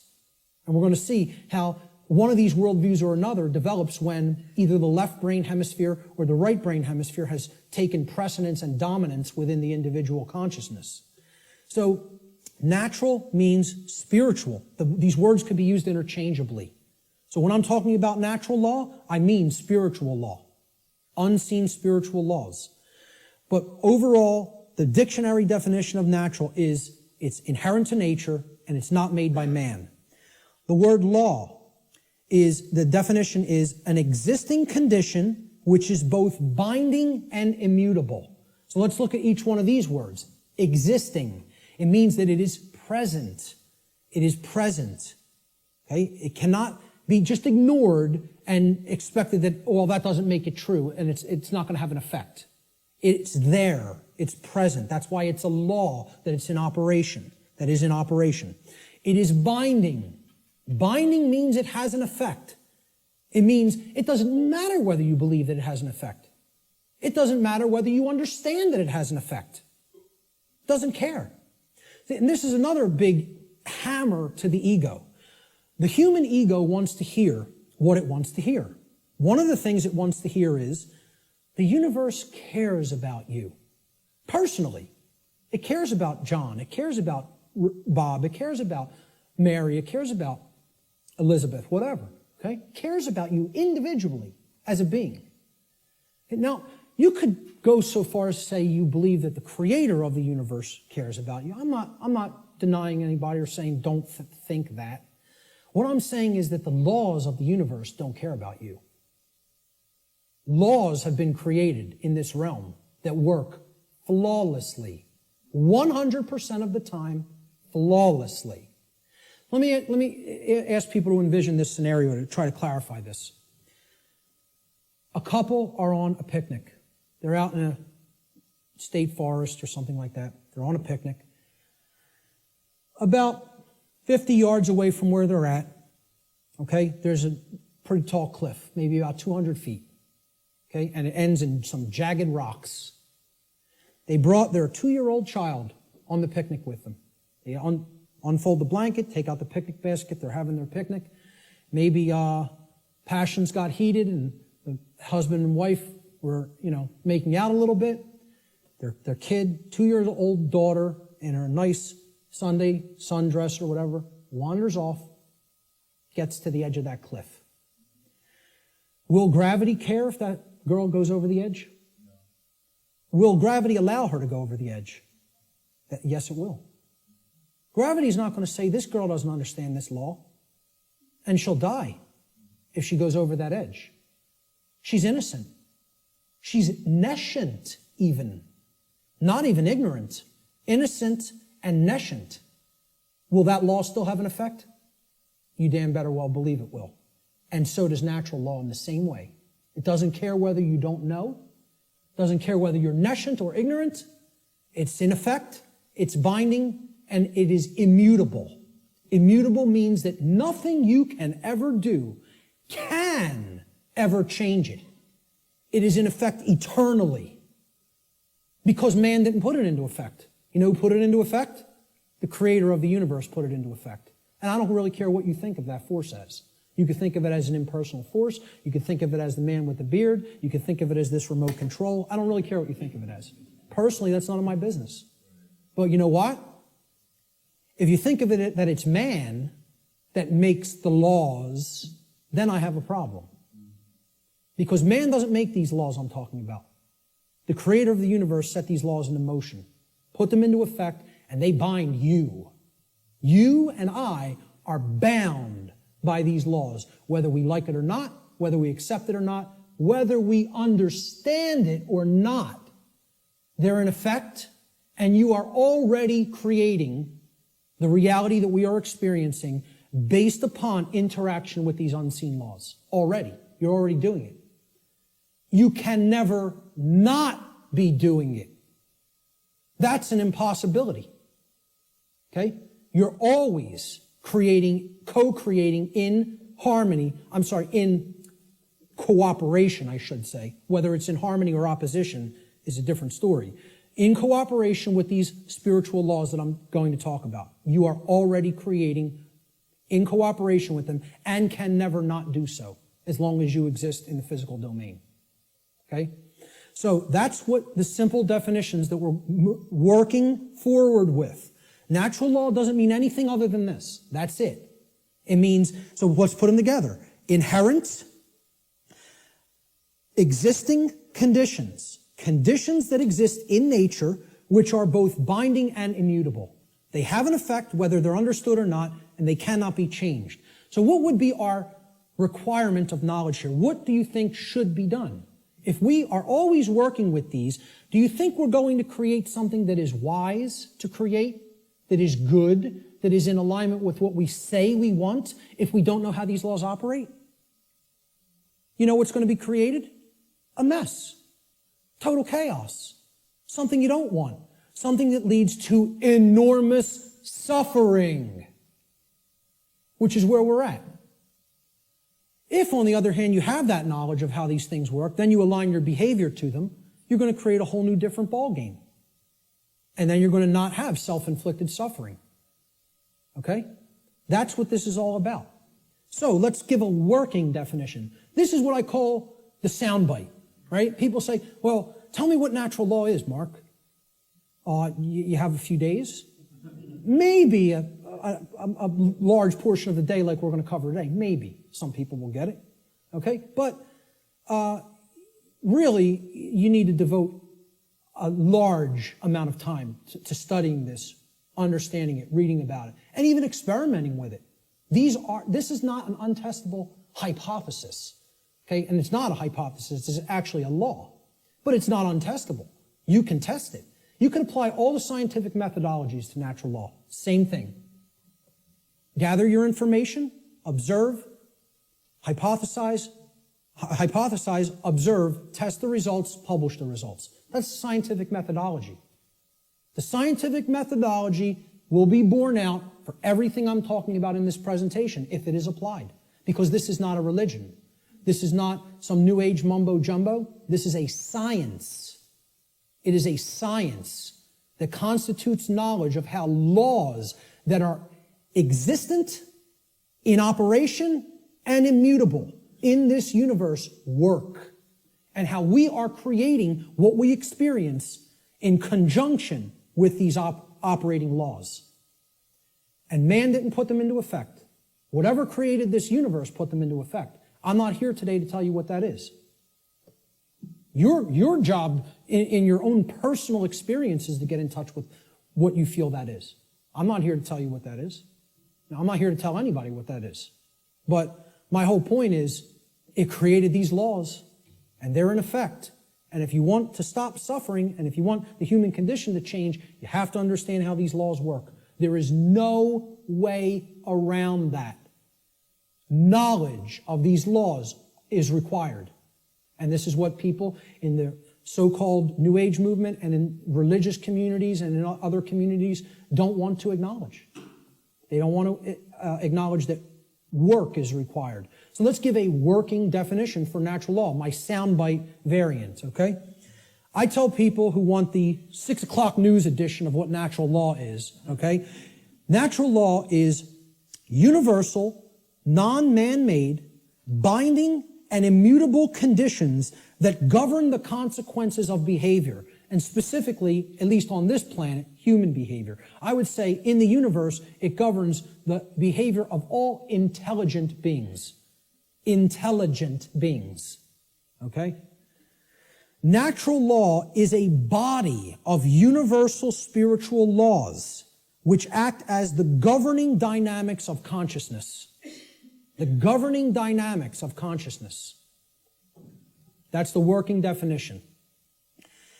Let's look at the dynamics between discovery and belief, the difference between discovery and belief. Because again, natural law is capable of being discovered, understood, and harmonized with. Now, does that sound like a religion?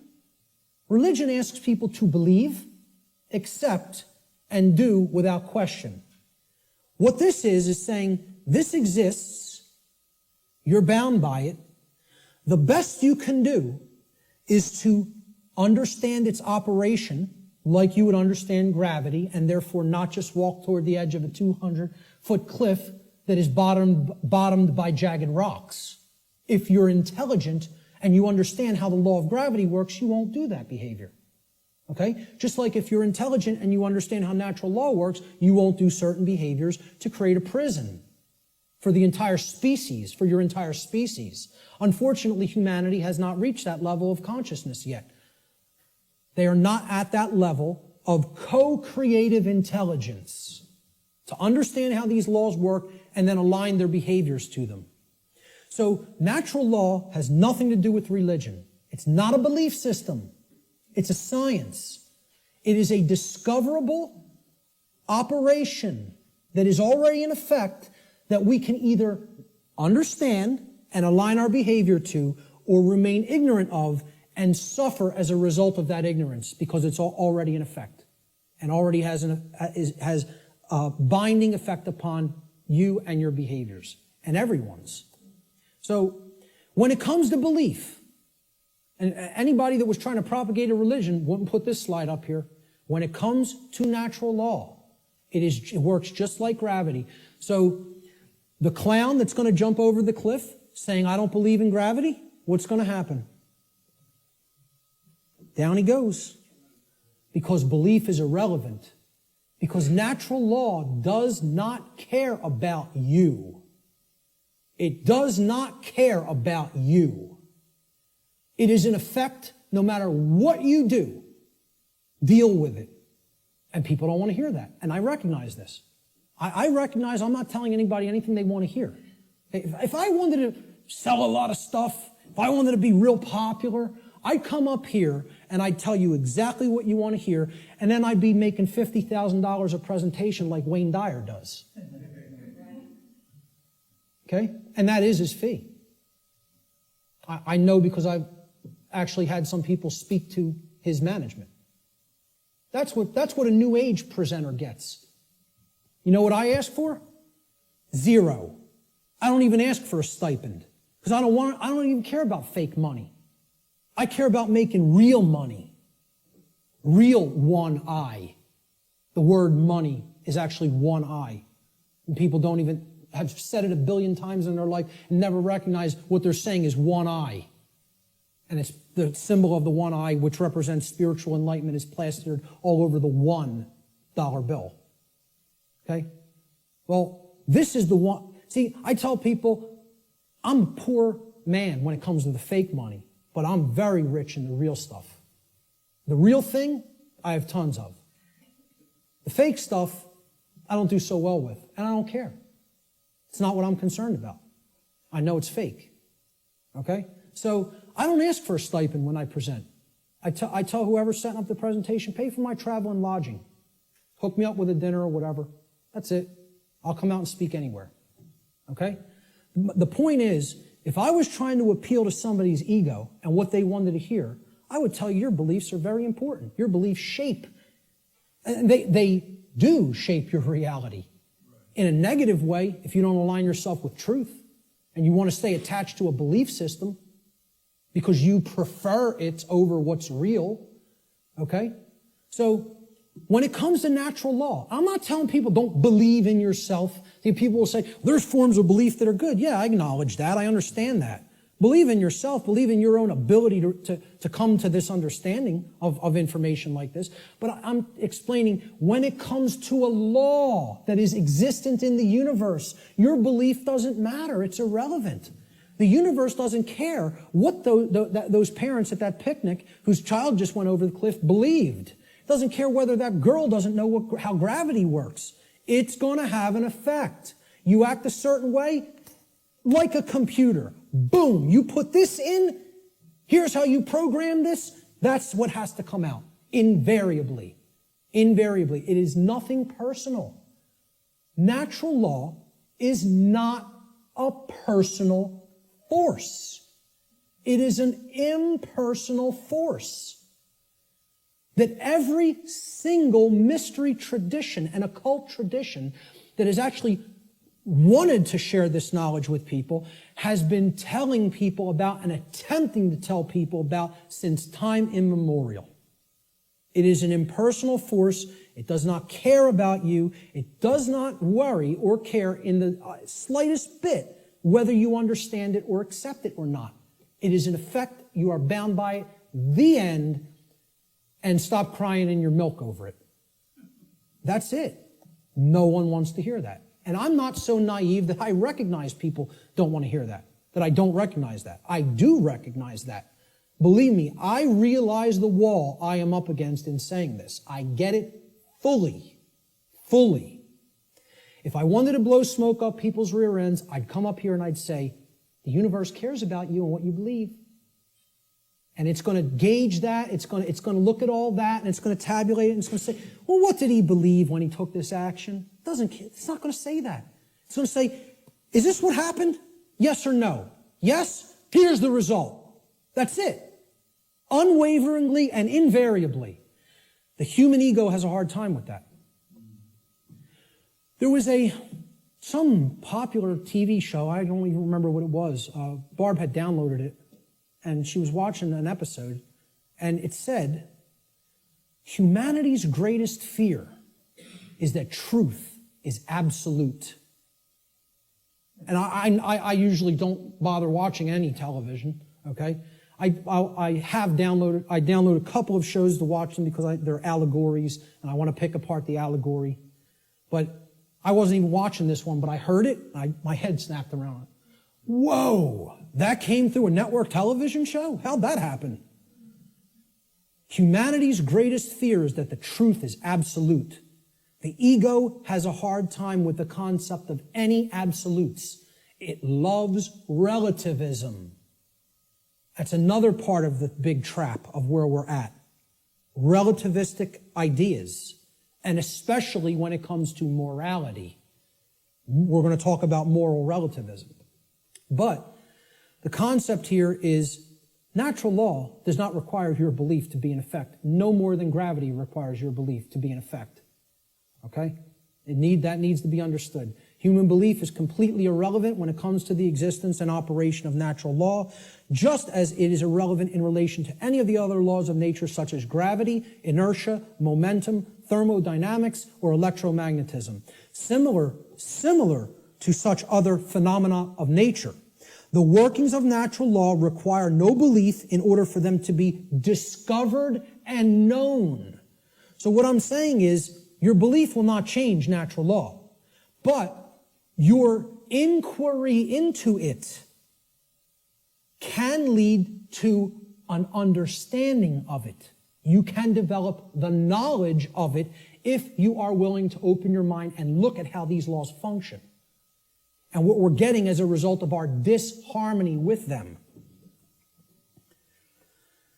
The philosopher Søren Kierkegaard said that there are two ways to be fooled. One is to believe what is not true, and the other is to refuse to accept what is true. Okay? So, believing in untrue notions, which is what religion is, all forms of it, all the 5 religions I posted at the beginning of the presentation. Organized cultural religion, money, scientism, politics, and the New Age movement. There's the world religions, folks. People think of religion as only the cultural religions. No, there's 4 other ones. One's called government and authority, okay? Or politics, however you want to name it. The other one is money, finance. There's another religion. One of them is the New Age movement, and one of them is scientism, which I'm not going to refer to as real science because it is not. It is a belief system and a religion. So what Kierkegaard is saying here is you could believe things that aren't true, and that will hold you back. And you can refuse to accept what is true, and that will also hold you back. I say these are the only 2 ways that humanity ever creates self-inflicted suffering for itself. You want to know how suffering is created for the human species? That it doesn't need to experience? We believe what's not true. We refuse to accept what is true. That's why self-inflicted suffering exists in our species. And if we are to become wise, we need to stop doing both of those things, and then we'll stop creating suffering for ourselves. So let's look at consciousness and the human brain, okay? Because consciousness is an intangible force, okay? It's something that exists, but you can't really see it. Many people even have a hard time explaining what it is. But there is physiological expressions for consciousness in the physical domain, and the brain is one of them. And of course, people will say, well, don't leave out the heart. Of course, the heart is also very important. Heart has an even bigger electromagnetic field than the brain and is tied into the physiology in an even more complex way than the brain is. But we need to understand the basic structure of the brain to understand the types of imbalances that go on within it that lead to these debilitating conditions within humanity that continue to create suffering for us. And also, what these belief systems do is they prevent the activation of the heart and the actions, of care and action. Not only do they prevent real knowledge from manifesting within the being, they prevent care, and they create apathy, and they create inaction, laziness, inaction, and cowardice, so that we don't actually act and take action based upon what we've come to know. So let's look at how the brain and consciousness actually work. People will also try to give ridiculously overcomplicated and mystified definitions of what consciousness means. And many people are even scared of the term, okay? We have to demystify these terms and bring them down to real simple English and real simple concepts that the average person can grasp, okay? And stop trying to make it more complicated than it is. Being conscious of something, meaning having consciousness of it, is an ability of the being to recognize patterns. Remember, this is all about pattern recognition. To recognize patterns and meaning with respect to events that are taking place or have taken place, okay, both within oneself, okay, in the inner realm, in the lesser realm, the realm of the individuated consciousness, and in the realm in which the self exists and operates, the macrocosm. So let's break it down, right? Ability of a being to recognize patterns and meaning with respect to events taking place within oneself, the microcosm, and in the macrocosmic world, the world at large. And the events taking place is the truth.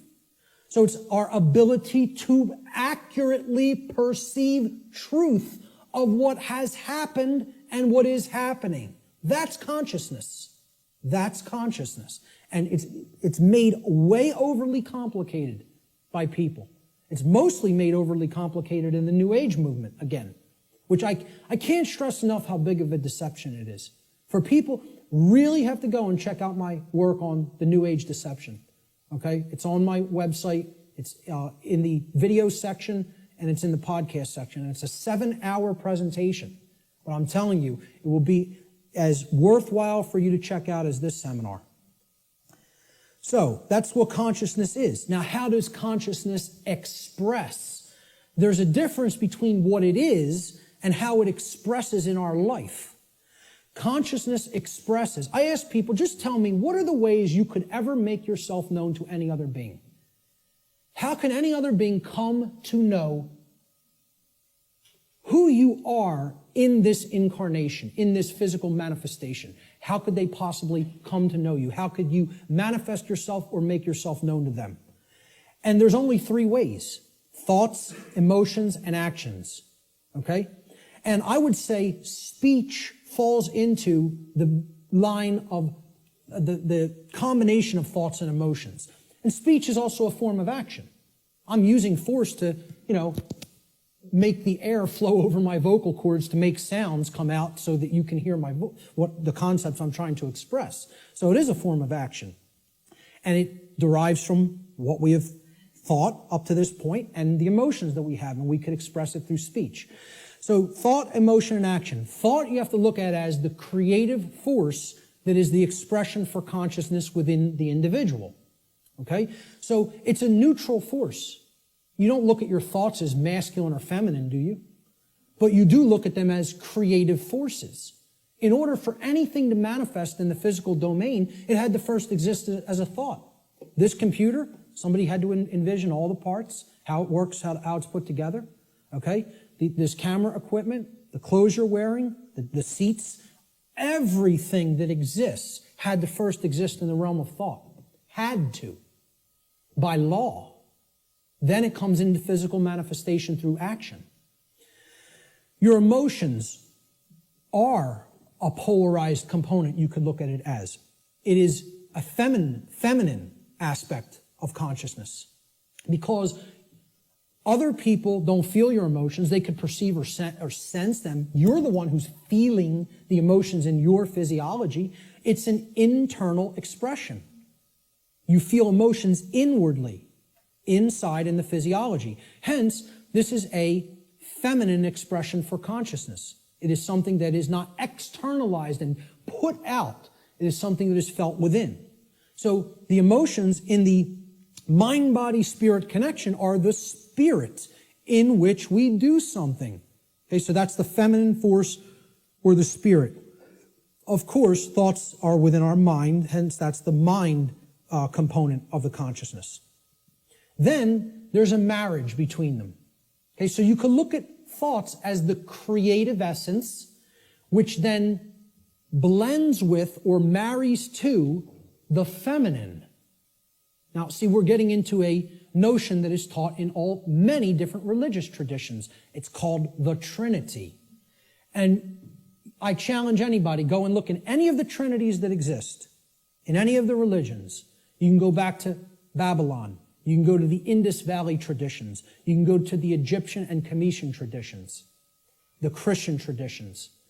Every single religious tradition that has talked of a Trinity, okay, it is always a Father Creator, a sacred feminine figure, okay, of some kind that the Father then impregnates or inseminates in some form.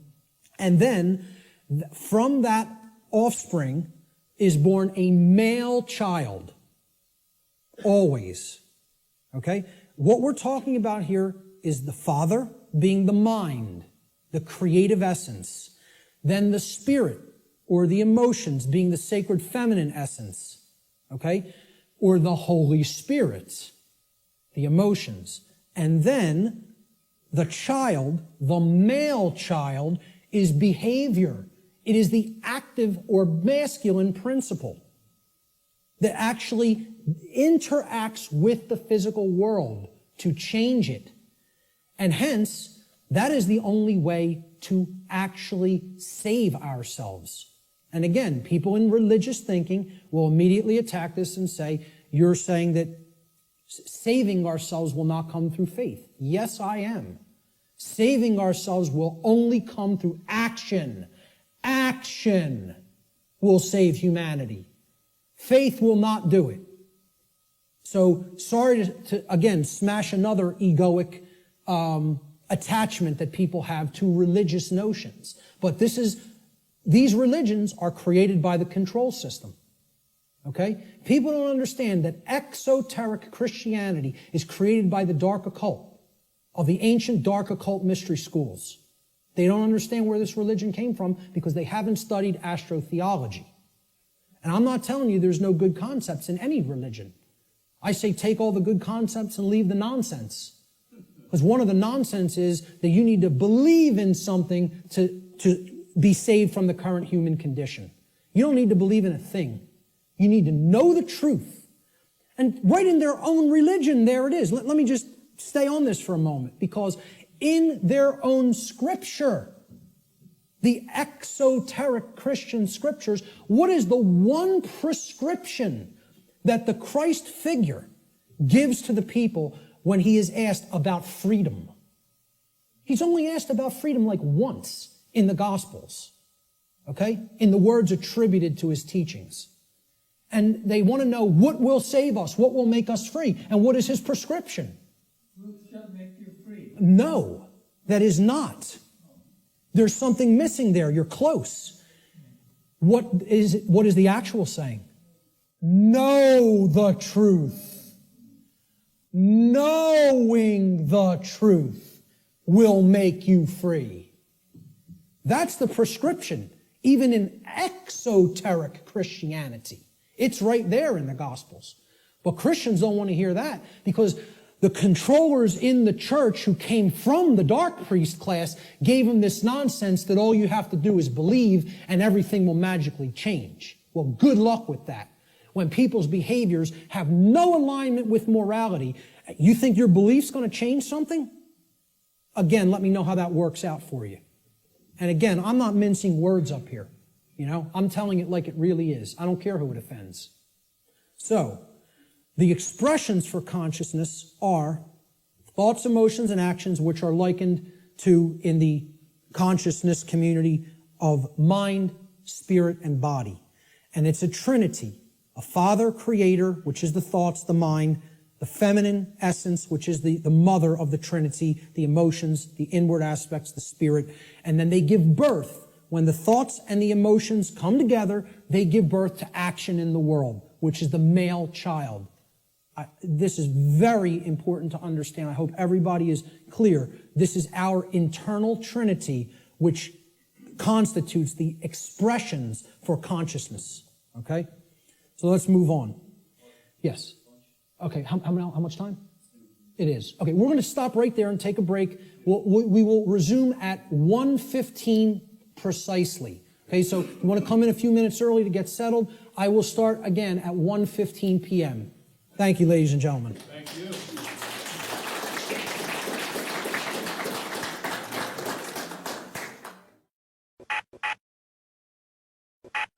Okay, welcome back, everyone. I hope everybody had a really good lunch and is energized for the afternoon session. We're going to have, I'm going to go until about 3:20 p.m. In the first part of this, and we'll take a 10-minute break there, and then we'll start in again about 3:30, and we'll go until 5, and then we'll come to our dinner break. So let's pick up where we left off. I was talking about brain structure and human behavior and how these two things are completely interrelated. Brain health plays a critical role in human behavior, so it is extremely important for human beings to become familiar with the brain's basic structure and function. Now, I'm not telling you that this is the totality of neuroscience, what I'm going to show you here today. I'm saying that this is the basics. It's the essence of how the brain structure works. So this is part of understanding the physiological aspects of how consciousness works, all right? So there's three main complexes, structures, that comprise the total human brain. The first is the R complex, or the reptilian brain. So this part of the brain facilitates basic survival functions. It's the part of the brain that goes to work and becomes active when we're in what's called fight or flight mode, okay? when survival is at stake. It also controls basic motor functions and respiration, okay? The second part of the brain is above the R complex. This is called the limbic system. It's also known as the mammal brain, the mammalian brain. This part of the brain facilitates human emotions, and it makes human emotion possible to be felt in the physiology. It does this by releasing what's known as neuropeptides into the bloodstream through different glands that comprise the limbic brain, or what's called the midbrain also. So the final part of the brain, the highest structure structurally, and the newest part of the brain, evolutionarily, it's called the neocortex. Now, really what this part of the brain is really called is the telencephalon. That's what we traditionally think of as the gray matter of the brain, okay, with the hemispheres, okay? The neocortex is where all of the actual electrochemical activity that comprises our human modes of thought takes place, and that's in the outer shell of the telencephalon, which is known as the neocortex. So this part of the brain actually facilitates all human functions of thought, what we consider the things in thought that make us a human being and separate us from the animal kingdom. Higher thought functions, logic, intuition, creativity, okay? So we'll break down these parts of the brain and give you some visual understanding of them. So down here,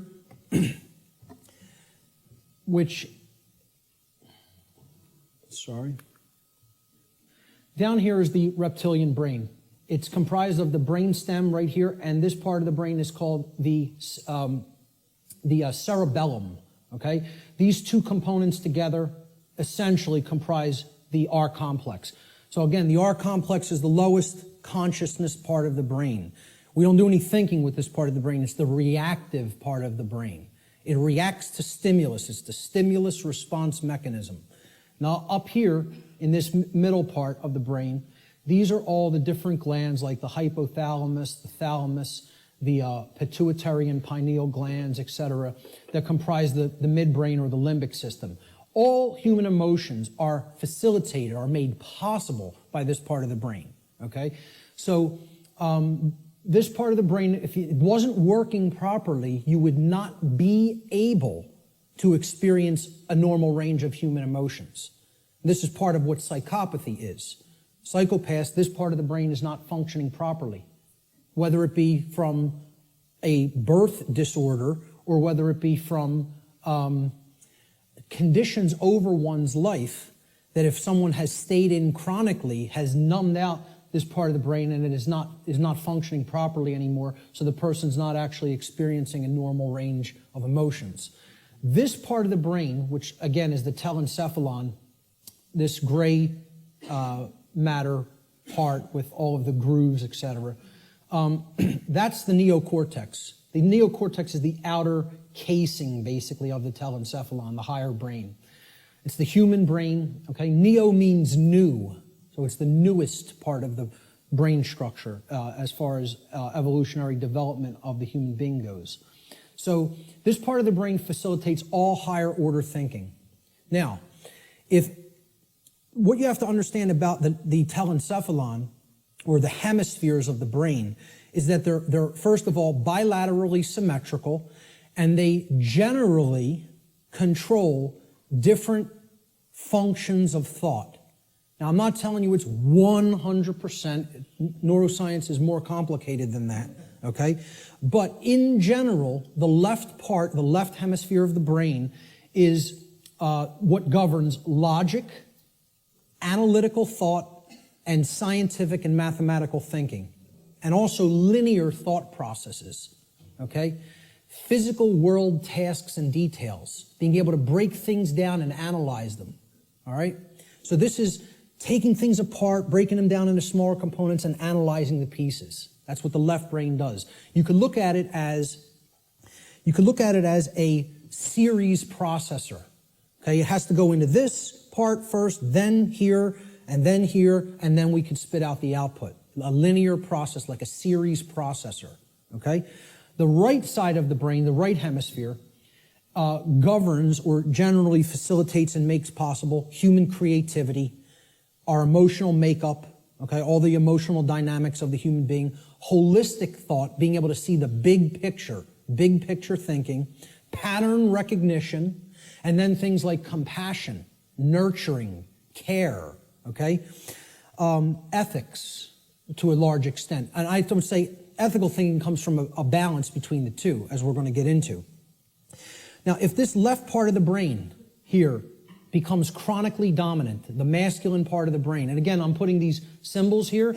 This is an ancient archetypal symbol called the blade. It's a simple upward pointing triangle. And this downward pointing triangle is another ancient archetypal symbol that was referred to in the ancient world as the chalice, the cup, etc. Okay? And this was a rudimentary phallic symbol, and this was a rudimentary womb symbol, representing the male and the female, or the masculine and feminine, more accurately, components of the consciousness. The idea is to keep a balance between these two. When we have a balance between the two, that's when we're operating on all cylinders, so to speak. That's when real consciousness and pattern recognition is developed.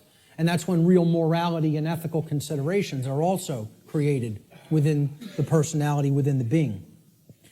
If this part of the brain is chronically dominant, the left part of the brain, okay, what happens is the right side of the brain is imbalanced. It's not really functioning at a higher level, okay?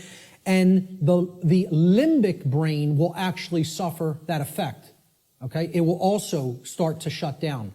So you will have a lot of left brain patterns going on and a lot of left brain processing going on. But if that's all that's happening and we're not using this part of the brain equally, the R complex of the brain is what essential executive functions are going to be routed to. We're going to be living from the R complex in a kind of stimulus response only mode instead of living from a holistic brain balanced mode, which is when we're in that balanced state, the neocortex, which governs higher order thinking and makes higher order thinking and ethical thinking possible, is what rules the personality. Okay? Now, conversely, if the right side of the brain is chronically dominant, so let's put it this way. The left side of the brain being chronically dominant, you have the controller. That's the master mentality. The right side of the brain being chronically dominant, that's the slave mentality. That's the I won't stand up for myself and I'll just accept everything. The total new ager, in other words. Okay? So this part of the brain, if it's chronically dominant, the opposite happens with the structures of the brain. The R complex will shut down. It will suffer. Okay? It will not work properly, which the R complex is necessary. It makes you stand up for yourself when you're under attack. Again, it's the fight-flight response. In a dangerous situation, you've got to know whether you're going to fight whatever's attacking you or whether you're going to get out of dodge and run away. Okay? That's a survival mechanism that's necessary when there's danger. So when this part of the brain is chronically imbalanced, the R complex gets shut down, people freeze essentially, and they don't stand up for themselves and take action. What's happening is they're being ruled by their emotions. And again, the limbic brain governs all emotions, positive and negative. So that's compassion and that's fear. It's any possible human emotion. The midbrain is what's ultimately facilitating that emotion in the physiology. All right? So if this part of the brain is chronically dominant, the opposite happens. You go into slave think, you shut down, you freeze, you're ruled by the emotions, and you don't stand up for yourself. So, the neocortex of the brain has two hemispheres. The left brain largely facilitates logic and scientific thought, while the right brain hemisphere largely facilitates creativity and compassion. When both hemispheres are in balance, the neocortex acts in its proper role as the executive command center of the whole human brain.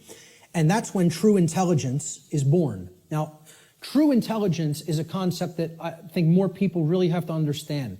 People have equated intelligence with intellect, especially in the Western society. All right?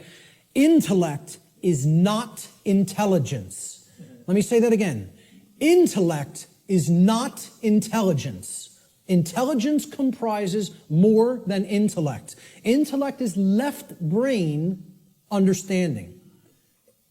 True intelligence is holistic understanding, with the right brain included in the process, the nurturing, compassionate, creative, and intuitive sides of the consciousness together with the intellectual aspect of the consciousness. And you can see this in the word. Intelligence, right?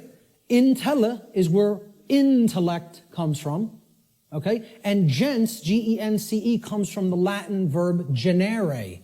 Generare means to generate or to create. So it's the creative aspect of the personality or the right brain. So intellect plus creativity, logical thinking plus nurturing and compassion. That's real intelligence, holistic intelligence. And most people in our society are not in holistic intelligence. They're in one form of brain imbalance or the other. So let's look at how this manifests. If a human being's left brain hemisphere becomes chronically dominant, the R complex will take over executive function of the brain, and the person will become ruled by selfishness and base desires. And they will develop a personality that is based in domination and control. Conversely, if a human being's right brain hemisphere becomes chronically dominant, the limbic system will take over executive function of the whole brain, and the person will become ruled by their own emotions and develop a personality that is based in submissiveness and naivete. Okay? The slave think mentality. The schism of the individual. Okay? And this is critical, because this is not only a schism within the individual consciousness, it's a schism of worldview, of the way we view ourselves in the world and the way we view our relationship to others in the world. So I call this the mental schism. And it highlights basically what will happen, what kinds of thinking will manifest when certain types of brain imbalance are present. So when we're in this schism, and again, most of humanity is, if we're overly intellectualizing everything and we're too much in the masculine hemisphere of the brain, okay, we're not using the right or intuitive capacities of the brain, the right brain hemisphere. What this can lead to in the world is, again, rigid skepticism. Now, what did we say about that? It's not conducive to learning. People aren't really going to learn when they're rigidly skeptical. This is a hallmark of scientism. Scientismists, I don't know what other thing to call it, worshipers of the altar of scientism, okay, they have this rigid skepticism because they're purely intellectual. They're not really intelligent. The creative aspect is missing from their personality makeup, okay? Atheism is a hallmark of overly dominant left brain thinking because that, shuns all aspects of spiritual reality. There is no spirit. The universe is a grand cosmic accident. From there you get things like solipsism. People will say, well, isn't solipsism purely left brain? No. It is right brain. I'm sorry. Is it purely right brain? And I say no, it is left brain imbalance as well. Solipsism can be generated from both forms of imbalance, of believing nothing can actually be known. There is no truth. Truth is a dirty word to many left brain individuals. You'll note. So solipsism plays into left brain imbalance as well. All of these states here inevitably lead to these things down here. Moral relativism comes next. The idea that there's no such thing as the difference between right and wrong, that we just get to make those things up. They don't exist inherently in nature, We just can decide on what's right and what's wrong for ourselves and make it up, randomly. So very, very dangerous ideology, which we're going to be talking about a lot. Social Darwinism inevitably comes after that, all right? This is the idea that a certain class of society can get to direct how the lives of everybody else will go because they're the intelligentsia, so-called, okay? We're the intellectual people, really is what it is, the over-intellectualizing. And we'll direct society because we're the fittest. Like Darwinism postulates the survival of the fittest. Well, social Darwinism postulates the survival of the most socially ruthless. And many people believe that's the natural order. They believe that's the natural order, and nothing could be farther from the truth. What that is it's the psychopathic chaos. It has nothing to do with nature, and it has nothing to do with order. It's the exact opposite. So, this state, and these are hallmarks of dark occultism as well. Okay? I think I should know a thing or two about it, as I was a priest in it for almost 10 years. I might know a couple of things about Satanism. Okay? So, moral relativism is one of the big tenets of Satanism. It's actually one of the pillars of Satanism. Social Darwinism is highly praised and valued in Satanism. And eugenics. Okay? Because if people don't understand what eugenics is basically people, who have gone so deep into this form of left-brain imbalance that they believe they're God and they can get to decide who lives and who dies. That's really what it is. We will control who breeds and who does not get to breed, who gets to live and who does not get to live. All right? That's essentially eugenics in a nutshell. And again, these are all authoritarianism, forms of authoritarianism. Okay? And it's the idea that man is the author. Man is the creator. Man is the God. Man will make the law. Man will decide who, life and death at any given moment. We will decide what's right and wrong, etc. That's essentially what all of these forms of thought are. Extreme left-brained imbalance. And I was there. I was in this state in my life. I was in it for years. For years. All right? Let's look at the other form of imbalance. If the right side of the brain is chronically dominant, this leads to, similar kind of imbalance, but in the exact opposite form. The brain is still completely imbalanced, therefore the person's not in a high state of consciousness. They're completely unconscious to what's really going on within them and around them. But the manifestation is generally the opposite of the left brain forms of imbalance. So if you're in real right brain imbalanced state of consciousness, this will lead to naivete, believing anything you're told, accepting things from quote-unquote official channels and official sources without actually checking into them for yourself. Blind belief. You'll believe the next religion that comes along. We just have to tell them what they want to hear, and I'll believe that. So, New Agers are basically in this category. Naivete and blind belief. People who trust government, of course, are in that category, because again, it's about creating the masters and the slaves. That's what brain imbalance is for. And that's why the controllers want to propagate this imbalance and keep it in place. Again, religious extremism, that's hallmarks of right brain belief, right brain imbalance. Solipsism, no such thing as truth, all from right brain imbalance as well. Feelings of unworthiness, self-loathing, accepting orders from other people, being an order follower. We're going to have a whole section on order followers later, and how this is the exact opposite of anything virtuous. For people that believe order following is some kind of a virtue, I don't know what to tell you, but it's the thing that leads to all evil in the world, is accepting somebody's orders and not actually gauging for yourself whether the activity, the behavior is moral or not. Okay? And it creates a willing slave. This form of imbalance is ultimately generating a willing slave, whereas this form of imbalance is ultimately generating a psychopathic master. And they're all forms of mind control. It's just another aspect of how mind control works. The propagators of mind control are just doing this to keep that imbalance present in one form or another. They don't even care which it is. As long as they have some that are imbalanced toward one direction and some imbalanced toward the other direction, that's how the dynamic plays off against itself. And you have a world that is continued to be kept under lockdown. So let's look at the worldview schism that goes hand in hand with the brain schism or the mental schism. And again, worldview is exactly what it says. How do you view the world? How do you view yourself in it? How do you view others in it? Well, when there's chronic left brain dominance, the worldview that emerges is one of randomness. And again, this is a hallmark of scientism.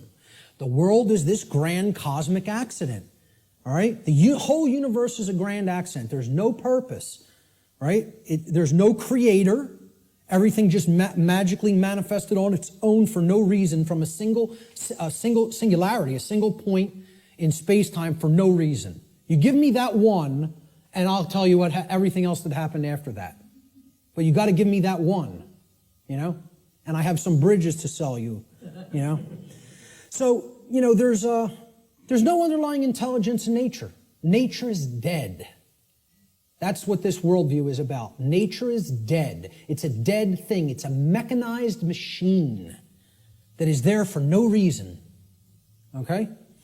There's no such thing as the spirit at all. No such thing as spiritual dimension. No such thing as natural law, certainly. Because for one to accept natural law, well, where does it come from? You know, I ask people like whether they accept that natural law exists or that, you know, there's actual objective truth and morality. And like 2/3 of people don't accept it. They don't believe that it exists. They don't think there is objective reality and objective truth and objective morality. You know, they think it's all relative and we get to make it up. I've actually done a psychological, small psychological profiling or study, you know, just asking people this question at random and collecting results and analyzing them.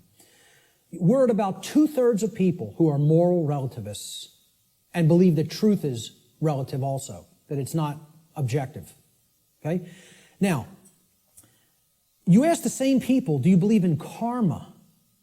88, almost 90% of people believe karma is real and it exists. So I'm like, I can't believe this. You're going to tell me that there's no such thing as a real difference between right and wrong. They're constructs in the human mind is what they think, right? And simultaneously holding in their mind the idea that karma exists. Well, I asked them the question, what put karma in place then? You believe it exists. What force created it? What made it? What put it in place? And they have no answer for that. You know, they intuitively believe karma exists, but can't answer where did it come from? Because that would involve a creator. And somebody in left brain imbalance can't acknowledge that, you know? So to a left brain imbalanced person, there's no such thing as spiritual or natural law. It doesn't exist.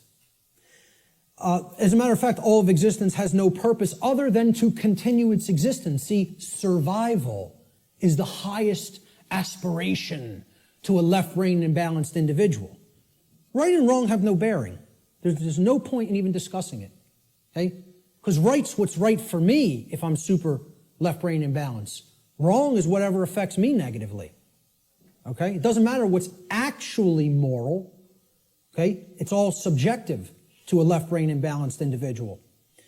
And to them, nothing has any purpose.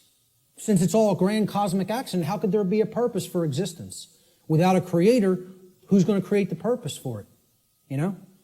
So it has no purpose other than to continue surviving. And again, that's right there is proof they're in the R complex, they're in the base brain. Survival is the highest goal. Survival is the only aspiration. Now, in Satanism, it's about as left brain imbalanced as it gets, folks. You know what their number one law is? Survival. Survival is the highest law. Okay, and we hear about this in Darwinism too.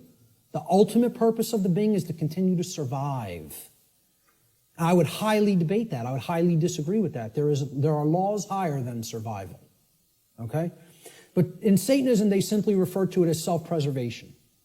And that means preservation of systems of belief as well. Systems that are serving the self, the egoic self. They must continue to survive. Self-preservation as the highest law. That's the number one tenet of Satanism. And it doesn't matter who you need to step on to do it. Who you need to step on to get one up on somebody else. This is extreme left brain imbalance worldview. All of these characteristics in the randomness worldview are hallmarks of scientism, atheism, totalitarianism, and dark occultism. You could add to that list. You know, whether you refer to it as Satanism, dark Luciferianism, it doesn't make a difference.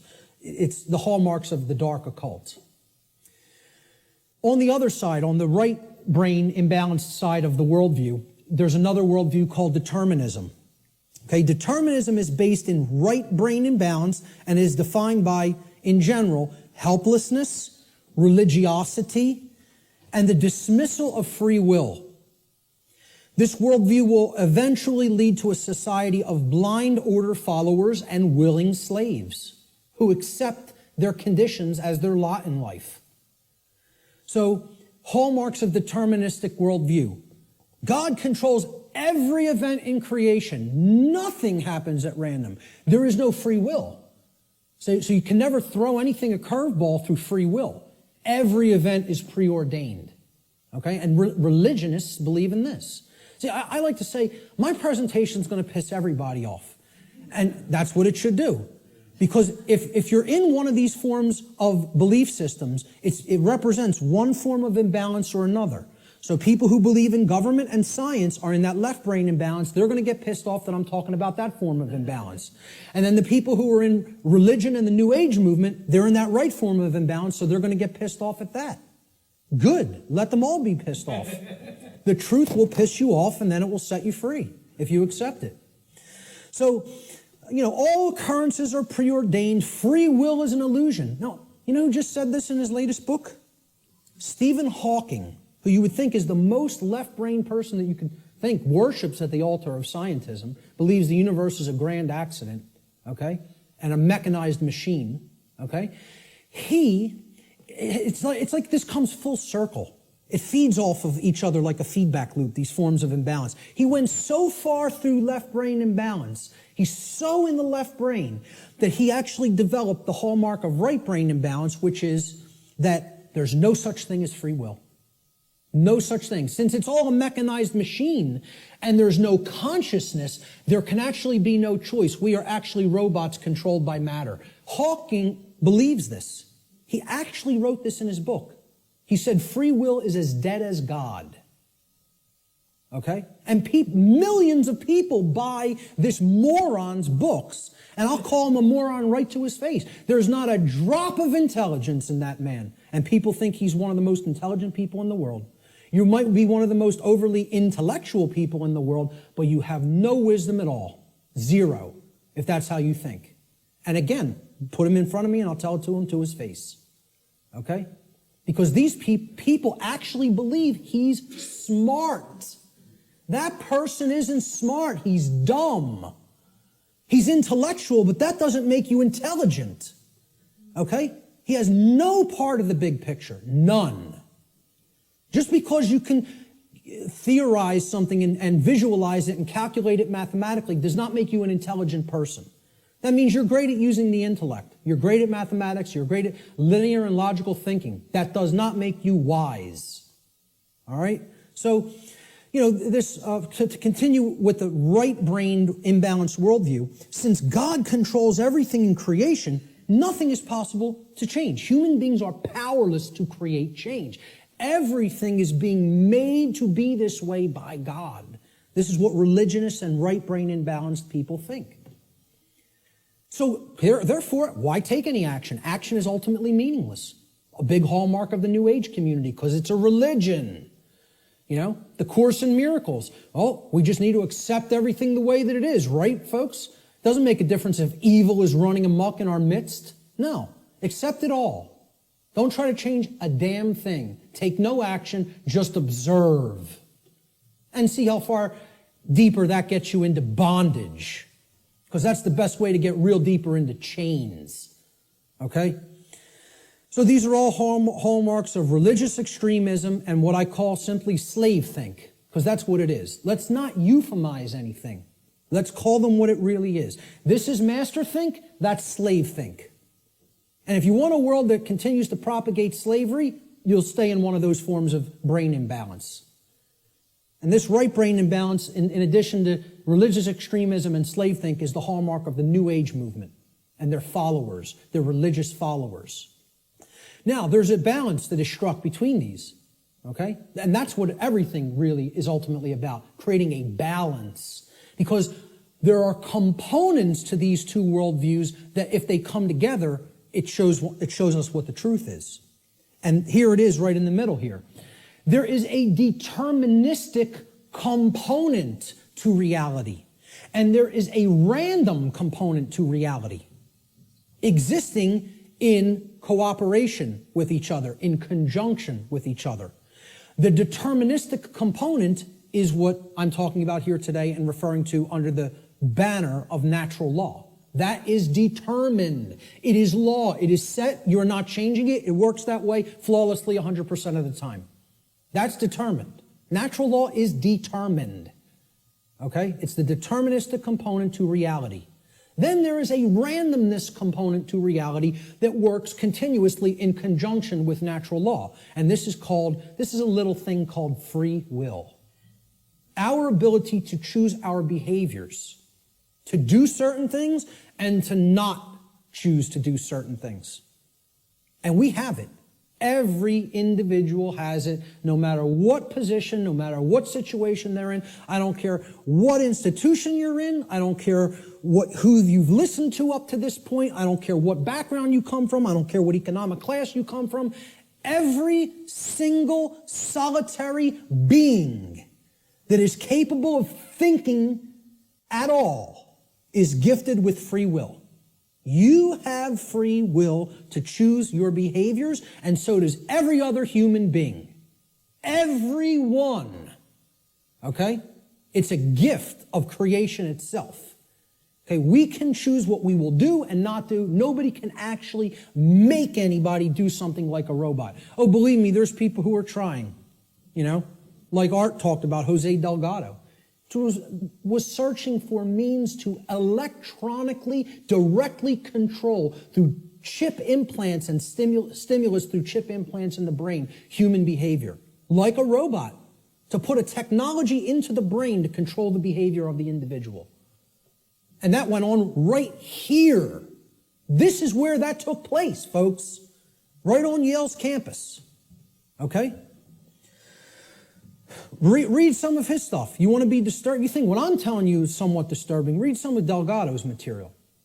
He was telling people, we're going to show you that free will doesn't exist. We're going to show you there's no such thing as rights, that we make up what rights are. The ruling class makes up what a right and a wrong is. We tell you what it is, and you have no choice. And he's telling you, we're going to show you you have no rights, that you're our slaves.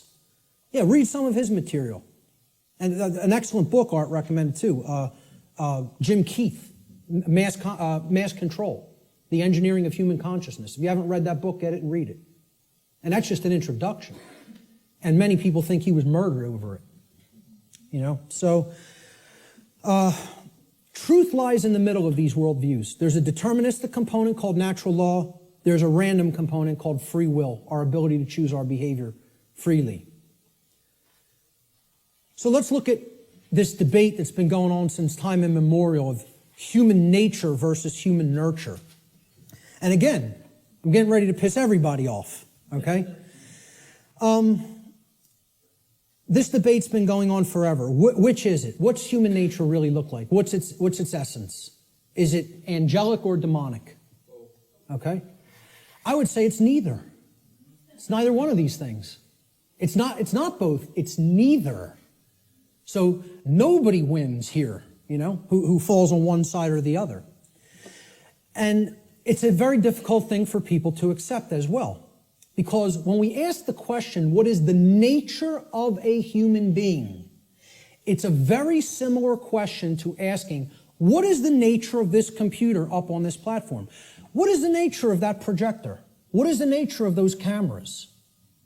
Well, can I actually say what the nature of these things is? It's a computer. Its nature is to compute information. What is the nature of that projector? Is it good? Is it bad? Is it angelic? Is it demonic? Is that projector demonic? No. Its nature is that it projects imagery. What is the nature of these cameras? They capture imagery. That's all. So what's the nature of a human being? The nature of a human being is that it takes in information, it processes it, and then it outputs it through behavior. And as we're going to see, that's very much like a computer. I'm not saying that it is a computer. I'm saying it's like one. Okay? So human nature is neither inherently good nor inherently evil, as many people think fall on one side of this argument or the other.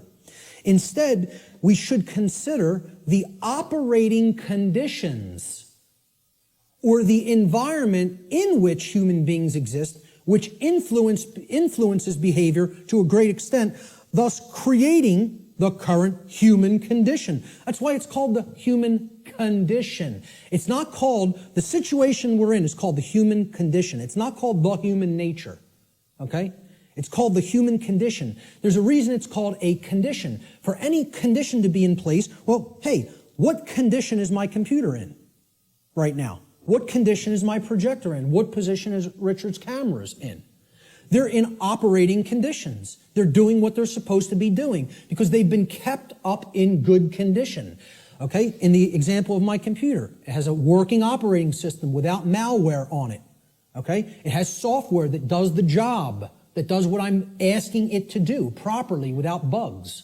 Okay, those are the conditions. The operating conditions will determine how does it perform? What kind of output can it put out into the world? All right, so again, what I'm saying here is that human beings are like computers. Not that they are computers. Let me just state that emphatically. We're not computers. We're like computers. Okay? We are programmable. That's the nature of a human being. How many people have ever heard anybody say that the nature of a human being is that a human being is programmable? To my knowledge, I'm the only person or researcher that is calling that human nature. Our nature is that we can be programmed. And there's another thing. That's another thing people don't want to hear. They don't want to hear this because they liken it to a mechanized machine. And I'm not saying, again, to emphasize, I'm not saying we are computers. I'm saying we're like them in the ways that we can be programmed. So what gets put into a person through the environment, which is called the culture, all right, and becomes their programming, determines what they will output onto the screen, which is called human life. And that will create the human condition in the aggregate as more and more people operate that way. All right, so let's look at how this works. Human beings are programmable much like computers. Like a computer, if a human being has a bad file system format, that's the first thing you do when you're going to get ready to use a computer. You have to format the drive. How many people here are somewhat techie? Not many. Okay, about a quarter to a third. All right. So some people will know what I'm talking about here. For the others, excuse the jargon for a moment. All right, I'll explain what it is. A file system format is you got to format the hard drive so you can prepare it for a specific operating system, which is basically the task controllers. It's going to control what happens on the computer, how programs get launched, how memory is used, etc. in a nutshell. All right, I do this for a living, so I know all the technical stuff. So I'll try to keep it simple. So if the human being has a bad file system format, right, this is akin to the operating conditions during a child's formative years, the first 6 years of their life, essentially. Now, think about it. We call this their formative years. Their formative years, like a format on a hard drive, because this is what puts the file system into the human being, that prepares it for its operating system. Okay? So, largely, what programs the child at this stage is the parents and what they will see in their immediate environment and home and during their very early years in, quote, schooling. All right? Now, if, like a computer, if a human being also has a bad operating system, now this is like Mac OS, Windows, Linux, etc., Android, iOS, these are operating systems. Again, they are basically providing a platform that other programs will run in, and they're providing a graphical user interface. This is your culture. The operating system is the culture in which the programs run. Okay? So let's say if you have a bad operating system, meaning you're already surrounded in a bad environment, in a bad culture, right? That's also going to negatively impact the output. And then they have bad software programs. Now, these are the programs that you run. Now, if I didn't have a good presentation piece of software, my presentation might come out sloppy. It might crash in the middle of it. It might not display the graphics or the text properly. Okay? So you got to make sure you're working with good, reliable software as well. Now, what the software is the belief systems, what the person has taken into the mind, and is processed and made part of himself. And now, if all of those things are bad, we have three bad components. The format is bad, the file system format, which is the formative years of the child, okay? The culture is bad, meaning they're already growing up in a bad culture or in a culture that condones moral relativism, etc., and doesn't understand natural law. And the software programs that have been input into the child are bad, meaning their belief systems, okay? What do you think the output of that, quote, computer is going to be like? Is it going to be good? Is it going to be chaotic? If I screw up my system's hard drive format, if I put an operating system that is like at alpha state and it's not ready for prime time because the development's not finished, it's half-baked, okay? And then I load crappy software that's full of bugs and the developers didn't really care about programming them correctly. Do you think that computer is going to operate properly and give me the output on the screen I'm looking for, or output on the printout I'm looking for, or output on the internet that I'm looking for? Good luck. If you know a little bit about computers, you're laughing now because it would be ridiculous to assume that it could do that. Well, why do we think that we're going to have that in our environment when all of these things are badly programmed? See, the output onto the screen is also going to be horrible if all those three things, you know, that determine how the system works are also bad. So it will contribute to deteriorating conditions on a mass scale. Like a computer, the behavior of a human being largely depends upon its programming. And its programming is the quality of the information that is being input into it. The quality of the information it's taking in. The quality of the information it's taking in is going to determine the quality of the information it's outputting, like any other computer. So if garbage goes in, surprise, garbage is going to come out. If good information goes in, quality will come out. And the output will be as one wants it to be. It will be able to process and create efficiently, effectively, not chaotically. Here's a very simple diagram. Again, if people understand it, they really get how natural law functions. And again, it's very unpopular.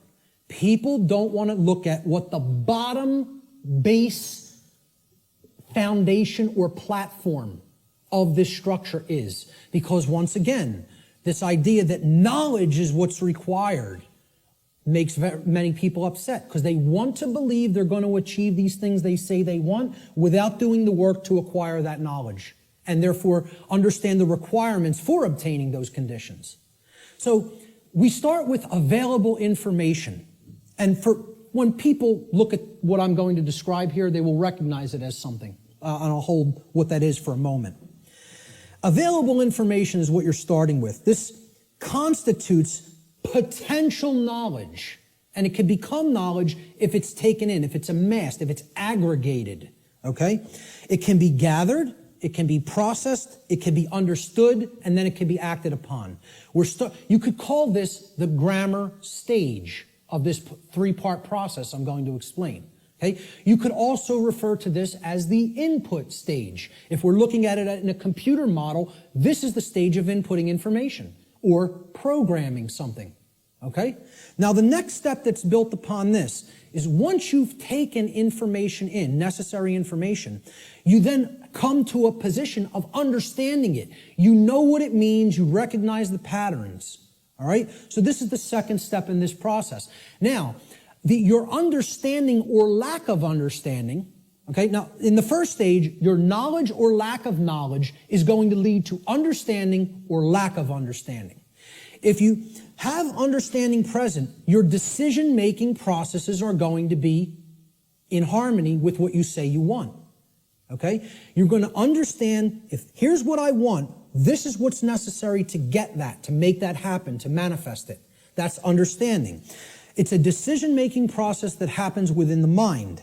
These processes take place in the human mind and are chosen by each individual based upon available information. So again, you can see if information is held back, if it is occulted, or even if it's just people are dissuaded from taking it in because people will say, no, there's nothing there, there's nothing to it, right? You could see how they'll never get to this step. They'll never understand. They'll never get to the second level of creating our reality, all right?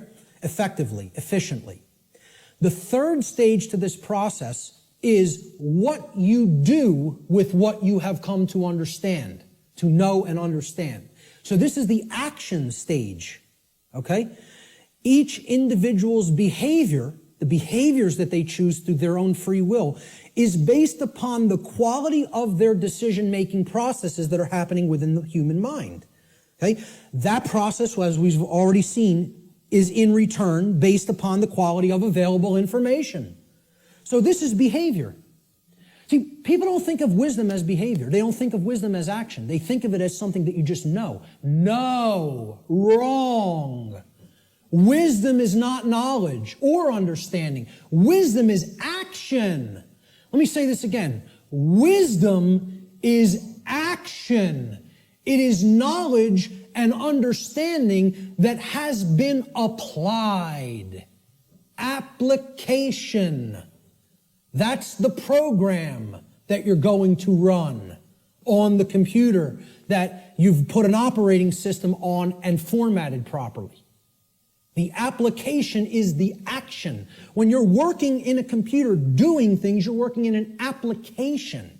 You're not building the things you're building with the operating system. The operating system is what's supporting the program that allows you to be creative. Okay? And in return, the file format supports the operating system.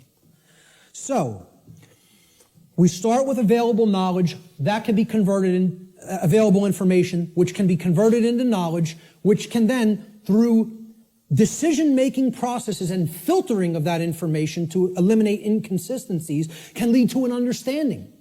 In continuation, the understanding can then lead through our free will decision-making processes to be converted into behavior, into action in the world. That, when it's done properly, it's wisdom.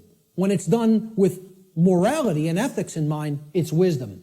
When it's done without that, it's folly. Okay? And it leads to more and more chaos.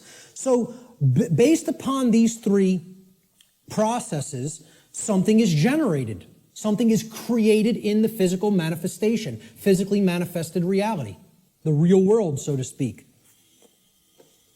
So, the manifested reality is based upon the aggregate behavior. Aggregate behavior. No one person is creating the reality we are experiencing. Okay? It's another fallacy of the New Age movement and thinking. In the aggregate, we are creating our shared reality. All the behaviors put together creates the output on the screen, or the generated result. Is it orderly? Is it chaotic? Well, that's going to be based upon whether someone took in the information, processed it efficiently to come to an understanding, and then acted upon it. The manifested reality is the quality of the condition which manifests in any given society based upon the aggregate quality of human behavior within that society. This is how our reality is actually created. The conditions that we experience as the daily events of our life. It's a simple three-stage process that leads to a result. And for many people here, you will recognize, if you've looked into this discovery process and this creative process, is known as the trivium. This is what the trivium is. Okay?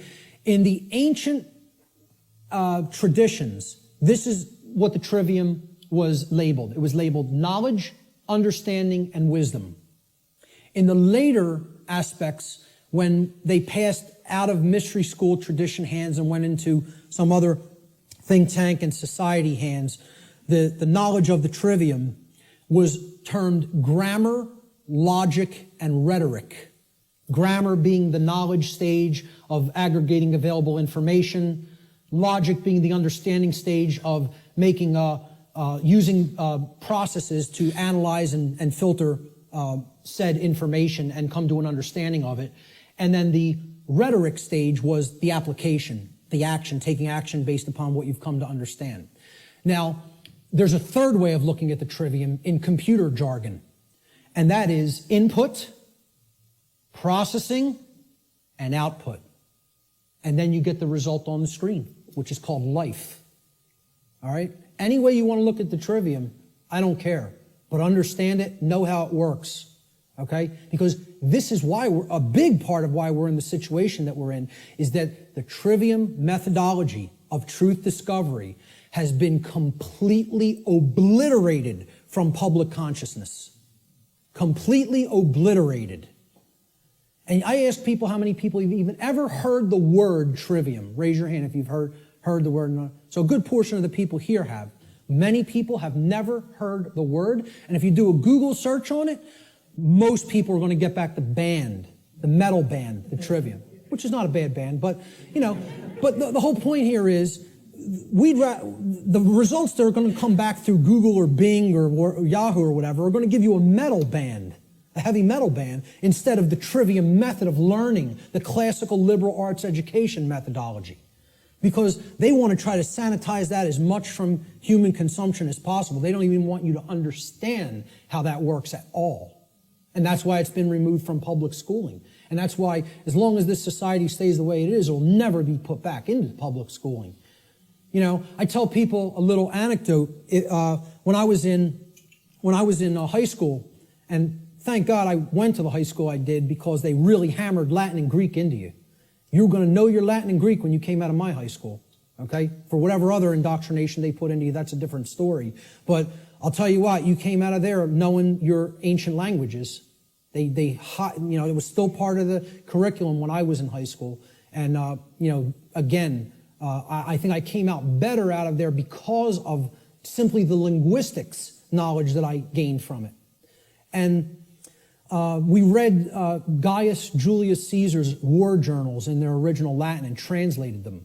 And in one of them, he's absolutely lambasting one of his centurions. Okay, they're on a campaign in Gaul, which is France now. And Caesar is, making his rounds of his troops, and they're getting ready to, push deeper into Gaul.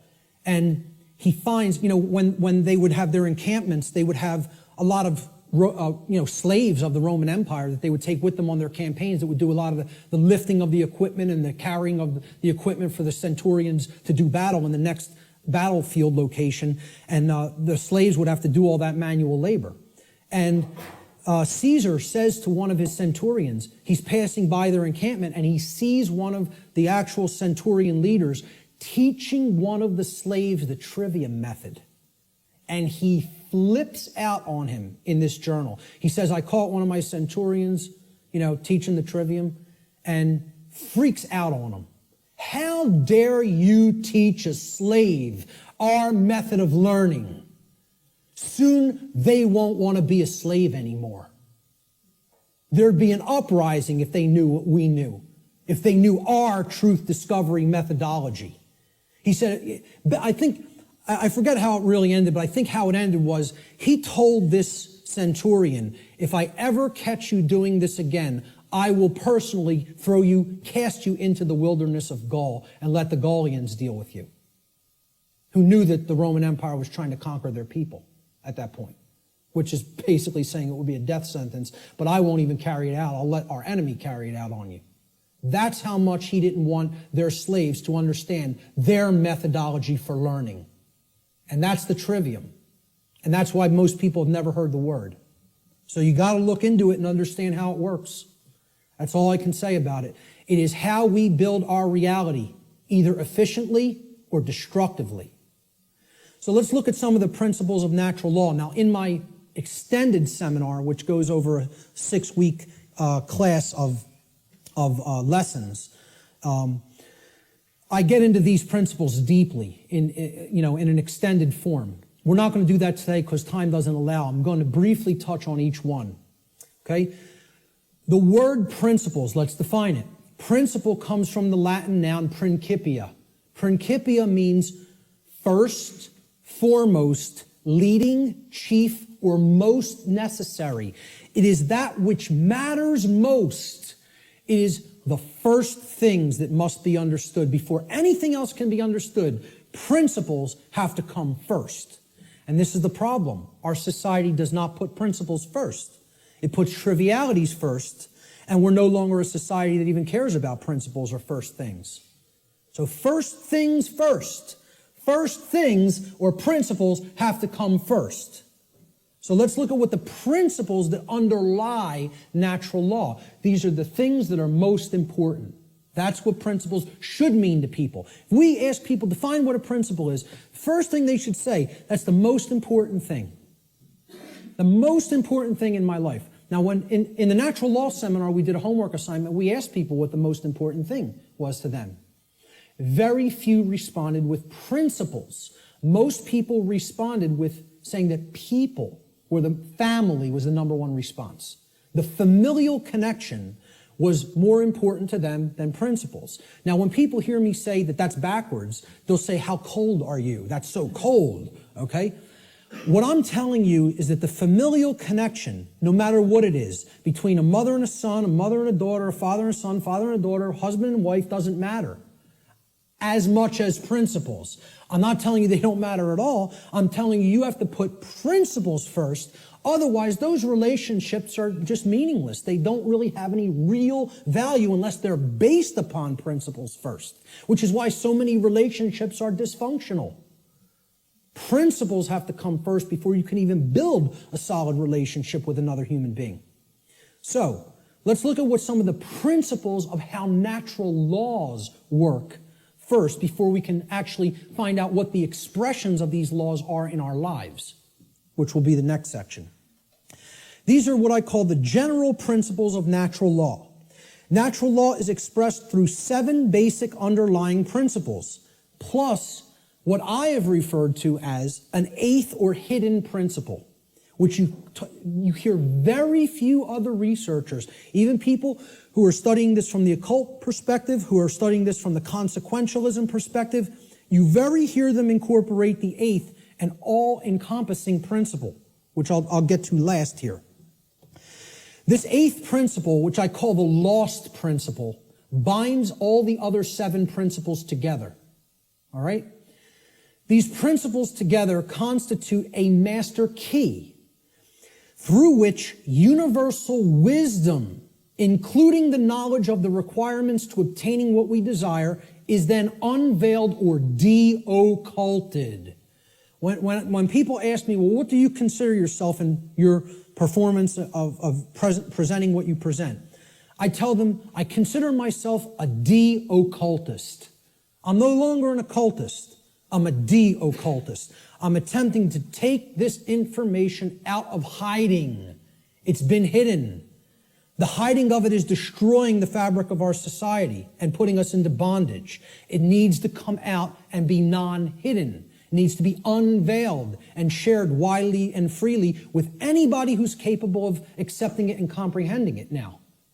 Because we're not in a position where we could wait longer. We're at the precipice. Okay? There is a moral obligation to bring this information to the public now. Okay? So, I consider myself a de-occultist.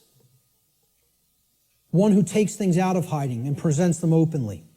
These are the 7 general principles of natural law. Many people who have studied some variants of occultism may recognize these as what are known as the Hermetic principles. Hermetic essentially comes from Hermes. Hermes Trismegistus, the thrice great one, as he was referred to in the ancient Greek mystery traditions. Okay? He was considered a messenger of the gods. He brought the wisdom of the gods down to humanity. Okay? In the ancient Egyptian and Cometian traditions, he was the scribe of the gods known as Thoth. All right? He has other incarnations as well. But the Hermetic tradition is named such because it's hermetically sealed, like natural law is. Natural law is hermetically sealed. It is binding principles that are immutable. They are laws that are in operation that cannot be changed. Hence, they are hermetically sealed. So, these 7 general principles, they are mentalism, correspondence, vibration, polarity, rhythm, cause and effect, which is a huge one, which we'll be getting into, and gender. So Now, I'm going to briefly describe what each of these are and what they are about. The principle of mentalism states that the all, everything in creation, is actually a manifestation of mind. The all is mind. Okay? What this means is everything that happens has to be a result of a mental state which preceded it. Everything. For anything to exist, thoughts had to form first, and then they formed the physical reality after. The universe itself is a mental construct of the Creator. Thoughts lead to the manifestation of things and events. Thoughts create conditions. Thoughts create things and conditions. They cannot just magically manifest themselves. Thought comes first. Thoughts create our state of existence and the quality of our experience here on earth, ultimately. Therefore, be responsible for everything. We should be responsible for everything that we create by being responsible for that which we think. Because the thought processes are what are driving the behaviors. People behave the way they do because they have certain belief systems embedded in the mind and running like a program. Their thoughts and their emotions are driving their actions. So the behavior is not magically suddenly going to just change. The thoughts and emotions have to change because they're the driving force behind the behavior. That's when reality will change. See, people don't want to hear that, once again. They don't want to hear, if you want to change reality, you, yourself, have to change the way you think. Because the way you think is not conducive to the requirements for getting what you say you want. They're doing the exact opposite of that in many cases. So that's the principle of mentalism. The principle of correspondence states that that which is above is similar or like to that which is below. So what this means is that which is below, and that which is below is like to that which is above. It's a mirror, okay? The above is like the below is like the above, all right? The above, in this case, is the macrocosm. Okay, the laws of the very large things, okay, the laws that govern the creation which we consider is seemingly outside of ourselves. We know at the deepest level that it's not, that we're one with it, but, we perceive this as out here, the laws that govern the large aspects of things. So the macrocosm, or the very large, the totality of everything, and the microcosm, which is the very small, or the individuated units that comprise the whole in their aggregate, okay? They are reflections of each other. They cannot be separated from each other. As one goes, the other goes. The universe is actually a holographic system, okay? A hologram is an image, okay? You pass a laser through it, and it then projects a 3D image, okay? It's like a flat image, and it projects a three-dimensional image. But the aspect, why they call it a like holistic hologram, holistic image, is if you break a hologram into multiple components by cutting it. So if I take a hologram and I cut it in 4 pieces, you don't have a quarter of the image on one part of the hologram and a quarter on the other and a quarter on the third and a quarter on the fourth. You have 4 whole images that only lose their resolution by a quarter, okay? So everything is contained in all the smaller parts, okay? That's like the reality that we're living in. Our universe is a holographic one. So the universe is inside the individual. And the entire universe is like an individual. They're reflections of each other. To know the workings of the individual will help lead us to an understanding of the macrocosmic laws. Similarly, to learn the macrocosmic laws will help us to learn the way that consciousness within the individual functions. These two things cannot be separated from each other. And once again, as I said near the beginning, that's what occulted knowledge is. The knowledge of the occult is how the microcosmic world works, which is the individuated consciousness, and how the macrocosmic world works, which is natural law. So the other part of the principle of correspondence is that our reality is also fractal in nature. Now, if you studied fractals, these are self-similar mathematical generated patterns, okay? We see this through things like Fibonacci sequence in mathematics, and this is repeated endlessly throughout nature. Okay, so you look at the structure of the atom, and it's similar to the structure of the solar system, which is similar to the structure of the galaxy. They work the same way. They look the same. You pull back enough, you'll keep seeing the same pattern repeat. Everybody ever see the movie that was done in, I think, the 1970s or 80s? It's a short, like 10-minute clip. It's called Powers of 10. Has anybody ever seen this? Yes. A couple people. Watch this movie, Powers of 10, and you'll understand what I'm talking about when I say that the universe is fractal in nature. Brilliant movie. It will blow your mind. Real short, 10 minutes long, something like 9 or 10 minutes long. They basically zoom up into the cosmos to show you how everything is self-similar. Then they zoom down into the cells of a human being and in the atoms that comprise the hand and cells of the hand, and show you how everything is similar there. All the way down to the atomic level, okay, and the subatomic level. So, the universe is both holographic, meaning that the whole is contained in the parts, and vice versa, and it is fractal or self-similar across all scales of its existence. That's the principle of correspondence. The principle of vibration simply states that there is no such thing as rest, as dead or non-motion, okay? Death, in that sense, is an illusion, because true death would be the cessation of all motion and energy. There is no such thing. It doesn't exist. You cannot go anywhere in creation where something is at complete rest, okay?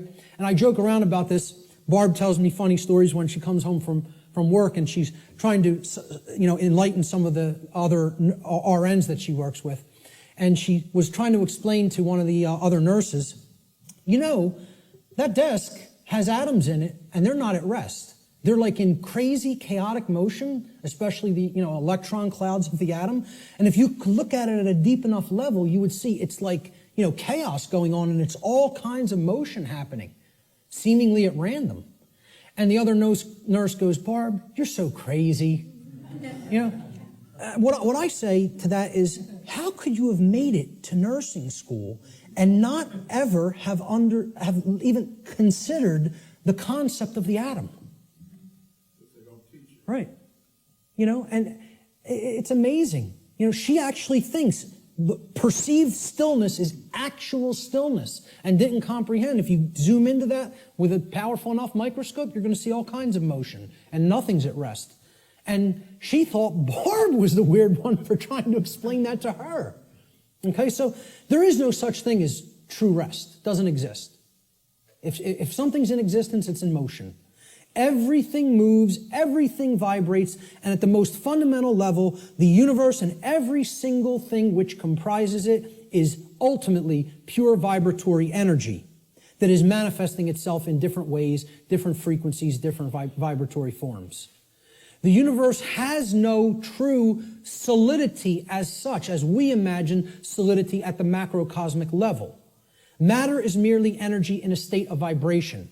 And what this is, if we truly understand this, and many sciences are now finally really understanding this and trying to propagate this knowledge out into the public, we will come to the understanding that this is a spiritual construct for experience to be gained, to have an experience and learn and grow in consciousness. That's what the purpose of this whole thing is for, So nothing is truly solid.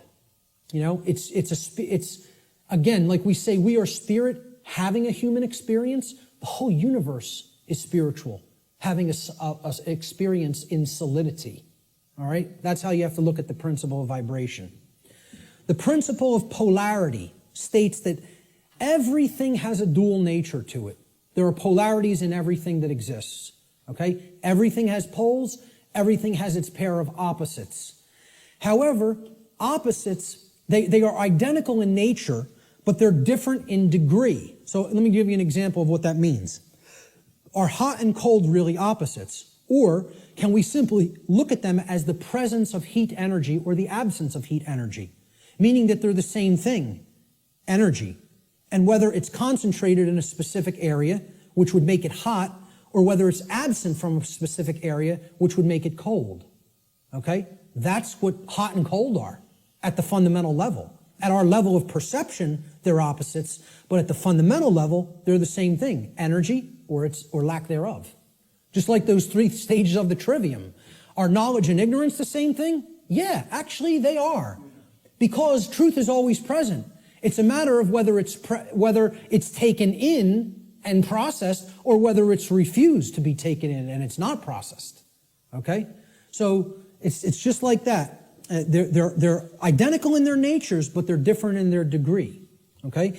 Extremes can meet and blend and, play with each other, like as depicted in the yin-yang symbol, masculine and feminine. They need to be blended. And at some level of reality, everything that is seemingly contradictory may be reconciled. Now again, I stress the term at some level. At the unified field level, everything is consciousness, pure consciousness. However, at this level, there are differences in consciousness. At this level, there are things that are taking place that we need to understand. At this level, there are things that we need to set right and rectify, because it does matter. It does matter. Okay? So, again, be careful with some of the New Age-isms that get put out there. Yes, can all paradoxes be reconciled? At some level. In this realm, we need to have our feet on the ground in the physical domain. This is the concept in the Hermetic tradition, which is where a lot of this understanding derived from. Out of ancient Egypt, what was known as Kem, the land called Kem, was what the actual Cometians referred to it as. The word Egypt is a bastardization of the capital, the Greek pronunciation of the capital city of Kem, which was Memphis at one point. And that city was referred to as Hygeptos in Greek. And that became Egypt in English. But the original name for Egypt was Kem. That's simply called black or dark in their language. It was the black land. And we get the word alchemy, which means, again, al, from. Okay? It means from the black land. Al-Kemet, which is where alchemy comes from. And that means out of darkness, this knowledge will come and bring light.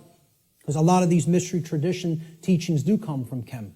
And also the people who took it from Kem and started to propagate it in other areas were the Greeks in the Greek mystery traditions. And again, there was light sides and dark sides to all these mystery traditions. Okay? There were some who used the knowledge wisely and tried to propagate it and tried to elevate human consciousness, and there were those who wanted to use it selfishly for their own benefit and to control others. So my point was that in the Egyptian mystery tradition, I lost my train of thought there. I'm sorry. I was talking about all paradoxes may be reconciled at some level, and I brought up the mystery traditions. I can't remember why I went into that, so I'll just keep going. Let's look at the principle of rhythm. Everything flows out and in. Everything has its tides. All things rise and fall. Okay, so everything has a rhythm to it or a swing to it. There's tendencies that exist in energy. The pendulum swing manifests in everything that we undergo, everything that we perceive. The measure of the swing to the right is the measure of the swing to the left. It's just an opposite. It's perceived as an opposite. Rhythm will compensate.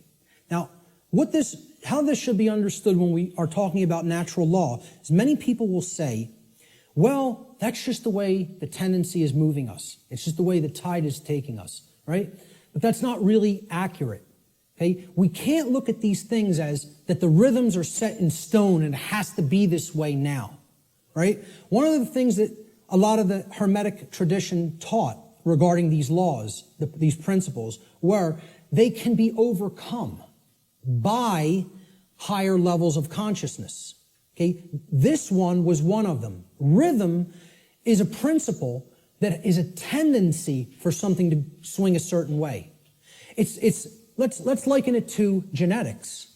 If you look at some newer biology, a lot of modern biologists are suggesting consciousness plays into whether a gene activates or not and expresses a certain condition. Well, this is the same way. There's something that can be done about the swing or the tide, okay? Let's look at it as you have a boat. You want to row the boat out to sea, right? You have to get past the tide. You have to get past the breakers and the waves. And if that tide's really strong at high tide, it's going to be very much more difficult. You're going to have to expend more energy to get it out to sea.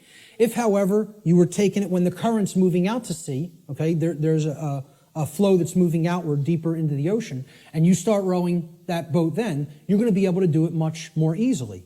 Okay, so if there's winds pushing along a plane, it's going to have to expend less energy. It's going to get there more quickly, okay, because it's adding to the energy. If, however, you're flying against the wind, you got to expend a lot more energy. It's just a tendency. You can still get to where you want to go. You may just have to exert more effort. Right now, we're in a tendency of things are not flowing, okay? It's an ebb, all right? And it's something that needs to really have more energy put into it if we're going to resist the tendency. It doesn't mean nothing can be done about it. It doesn't mean it can't be overcome. It means at the time we're living in, okay, we want to make this motion go in this direction, but its tendency is to move in this direction. So more will is required at this time to move the consciousness. At other times, the consciousness may be flowing in a positive direction, and it may take much less energy in order to move that consciousness forward. However, we're not living in that time. We are living at what many researchers have called the Kali Yuga, or the age of darkness and destruction. You know, this is the point that resists the flow in consciousness the most. And it's going to take an enormity of effort to break down these pre-existing belief systems that don't serve who we are. So that's the principle of rhythm. This is the principle here in natural law that most fits in with how I'm using the term natural law today, cause and effect. Many people, again in the New Age community, don't want to believe that there's causes and effects, and that effects are driven by causes that, come first and then manifest conditions. So the principle of cause and effect simply states that every cause has its effect and every effect has its cause. Every single thing that occurs happens according to law. All right? Chance is a name for law, a law not recognized. There are many planes of causation, but nothing escapes the law. So again, is there free will? Yes, there is free will. But is there free will to ignore law without consequence? No, there is not. That's the limit of free will. Free will is operating within boundary conditions that I'm referring to as natural law. It's a series of laws, actually. Okay? Free will operates within these parameters or boundary conditions that cannot be exceeded or gone beyond without consequence. Oh yeah, you can break natural law. Yes, you can break it, but you cannot break it without consequence. You cannot break it without consequence, negative consequence. And that's why this body of knowledge has in the past been referred to as consequentialism. It is the knowledge of how consequences are generated by our free will decision-making processes within the boundaries of natural law. So this is the law of cause and effect, the principle of cause and effect. And I think this image, I was searching for images that encapsulate cause and effect, and I found this cartoon, and I think it does it brilliantly. Most of all, because will the effect happen immediately? No, it will not happen immediately. There is a time lag. You set the cause into motion. The universe is going to intelligently bring to you, through a rearrangement of all the dynamics that it needs to rearrange, the effect of what you've generated by setting that cause into motion. And there is a time gap between the cause going into place and the effect coming around and hitting you. This is why the pattern recognition of cause and effect is more difficult, because it is separated by a time lag, by what we perceive as linear time. Now, if you did a wrong to somebody and immediately you were stung by a wasp. Every single time you did a wrong to somebody. It showed up and bit you immediately within 2 seconds of you hurting somebody, stealing from somebody, lying to somebody, etc. Would you start to connect the stinging to the wrong that you did? I think most people would see the pattern. They would recognize the pattern. But since that doesn't happen, and there's a time lag to experiencing something harmful to ourselves once we do something harmful to other people, it's very difficult for people to see the connection through the time lag. And moreover, it doesn't exactly happen in a one-to-one ratio like this, okay? Karmic consequence is more complicated than all of that, all right? What's happening is that all of us are experiencing in the aggregate the wrongs that the human species is conducting on a daily basis, which we do not attempt to rectify and stop through our inaction. Karma is being accrued. People think that karma can only be accrued from action. No, it cannot. It can be accrued from inaction as well. And that's where many people in our society is. They're not taking any action, and they're willing to let evil run unchecked. So this is ultimately going to come back and bite us, and what we set into motion is going to actually topple over onto us if we don't change our thoughts, emotions, and behaviors. Nothing escapes law. We are bound by it eternally. Let me just go back. I'll leave it on this slide for a moment. For some people familiar with my work, you've seen me break down the Matrix trilogy. And the law of cause and effect is brought forward extensively in the second Matrix movie, The Matrix Reloaded. And the scene that encapsulates this the most is the character of the Merovingian, who tells to the heroes who want to be free from the Matrix and its control, okay? You are coming to me without an understanding of why you are in this position. You don't understand the causal factors that have led to the current conditions that are in place. Therefore, you are coming to me with no power to effect change. You are powerless. So why should I help you? You're powerless because you lack knowledge and understanding of what set these events into motion. Why? The question why. He says, why is the only source of real power. Without why, you are powerless. He's talking about cause and effect, and he says it specifically. Causality, he calls the only real truth. And this is the villain. The words of truth come through it's a big technique in Hollywood too. The words of truth are spoken by the villain in the movie or in the series. Okay? But if you listen, and there is a twist, a dark twist to what he says. He says free will is like an illusion. No, it is not. That's where the dark occultist is trying to trip up the heroes. There are both free will and natural law. He tries to say free will. The Morpheus character says to him, everything starts with choice. And Morpheus is correct. Our choices set that causality into motion before it becomes an effect. And the Merovingian tries to tell him, no, there is no free will. That's where the dark occultist will give you the bulk of truth and then poison it with that one thing he wants to get you to accept. Okay? So the next thing that needs to be understood is the two planes. All right? There's the plane of effects and then there's the plane of causes. No power to affect any change lies on the plane of effects, which is the physical manifested reality. Again, what already is, nothing can be done about. What already is, you cannot change. You cannot change the past. You can change what it is starting now and make sure that it gets changed in the future. But right now, what is the truth, and all you can do is accept that or reject it. You can't change the past. So the physical world that is manifested up to this point happened because of things that occurred in the past. The causes happened in the past. Nothing you can do about that right now. Okay?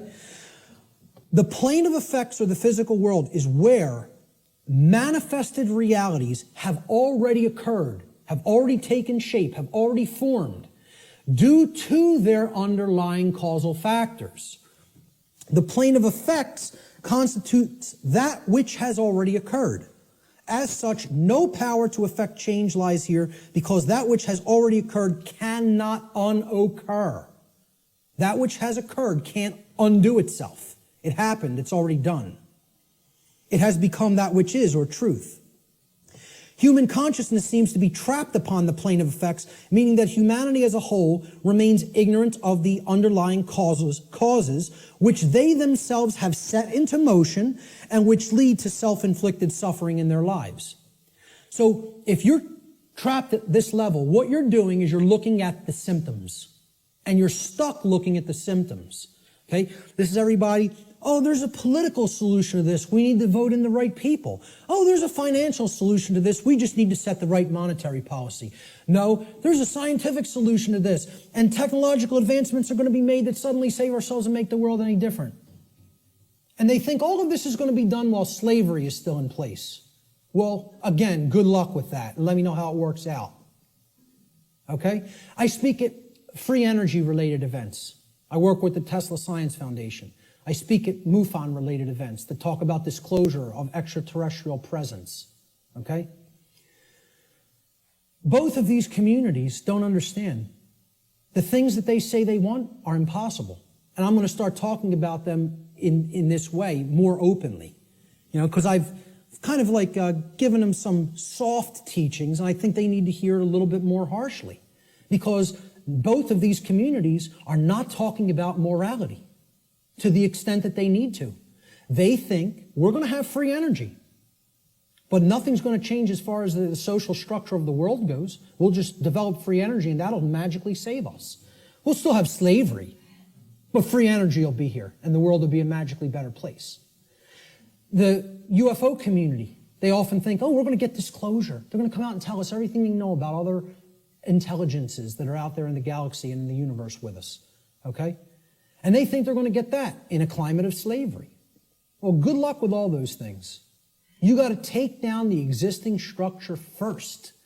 Okay? People think, oh, we got to build the new world while the old one decays. You have to destroy the existing power structure with the power of truth before anything new is going to grow here. Because this place is a garden full of weeds, of poisoned ideologies and completely erroneous belief systems that have no bearing on truth whatsoever and cannot get us what we say we want. Until those thoughts are changed, don't expect the results you want. So to the free energy movement, I say you're never going to get free energy in a climate of slavery. To the UFO community, I say you will never get disclosure in a climate of slavery. Slavery has to end first. Then you could get what you say you want.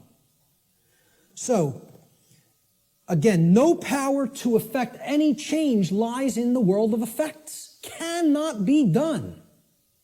You are rearranging the deck chairs on the Titanic while it sinks. You're not creating any change doing those things because the underlying causes aren't changing. And the underlying causes are how we think, how we feel, and how we behave. And no one wants to look at that. They want to think all those things can stay in place and I can magically get what I want. I want to keep my hand over the fire, but I don't want it to burn and blister. Well, enjoy. See, find out what you get when you do that. Because that's what we're doing when it comes to natural law. So let's look at the plane of causality. This is the other plane. This is the mental realm, the mental world. Again, according to the law of mentalism, the first principle of natural law, everything that manifests must first manifest in mind before it can manifest physically. So again, if the plane of causality is the mental world that's generating the causes in mind, okay, everything is happening there first, and then it is trickling down to the physical domain. It is manifesting in the physical domain only after it has manifested in the mental world.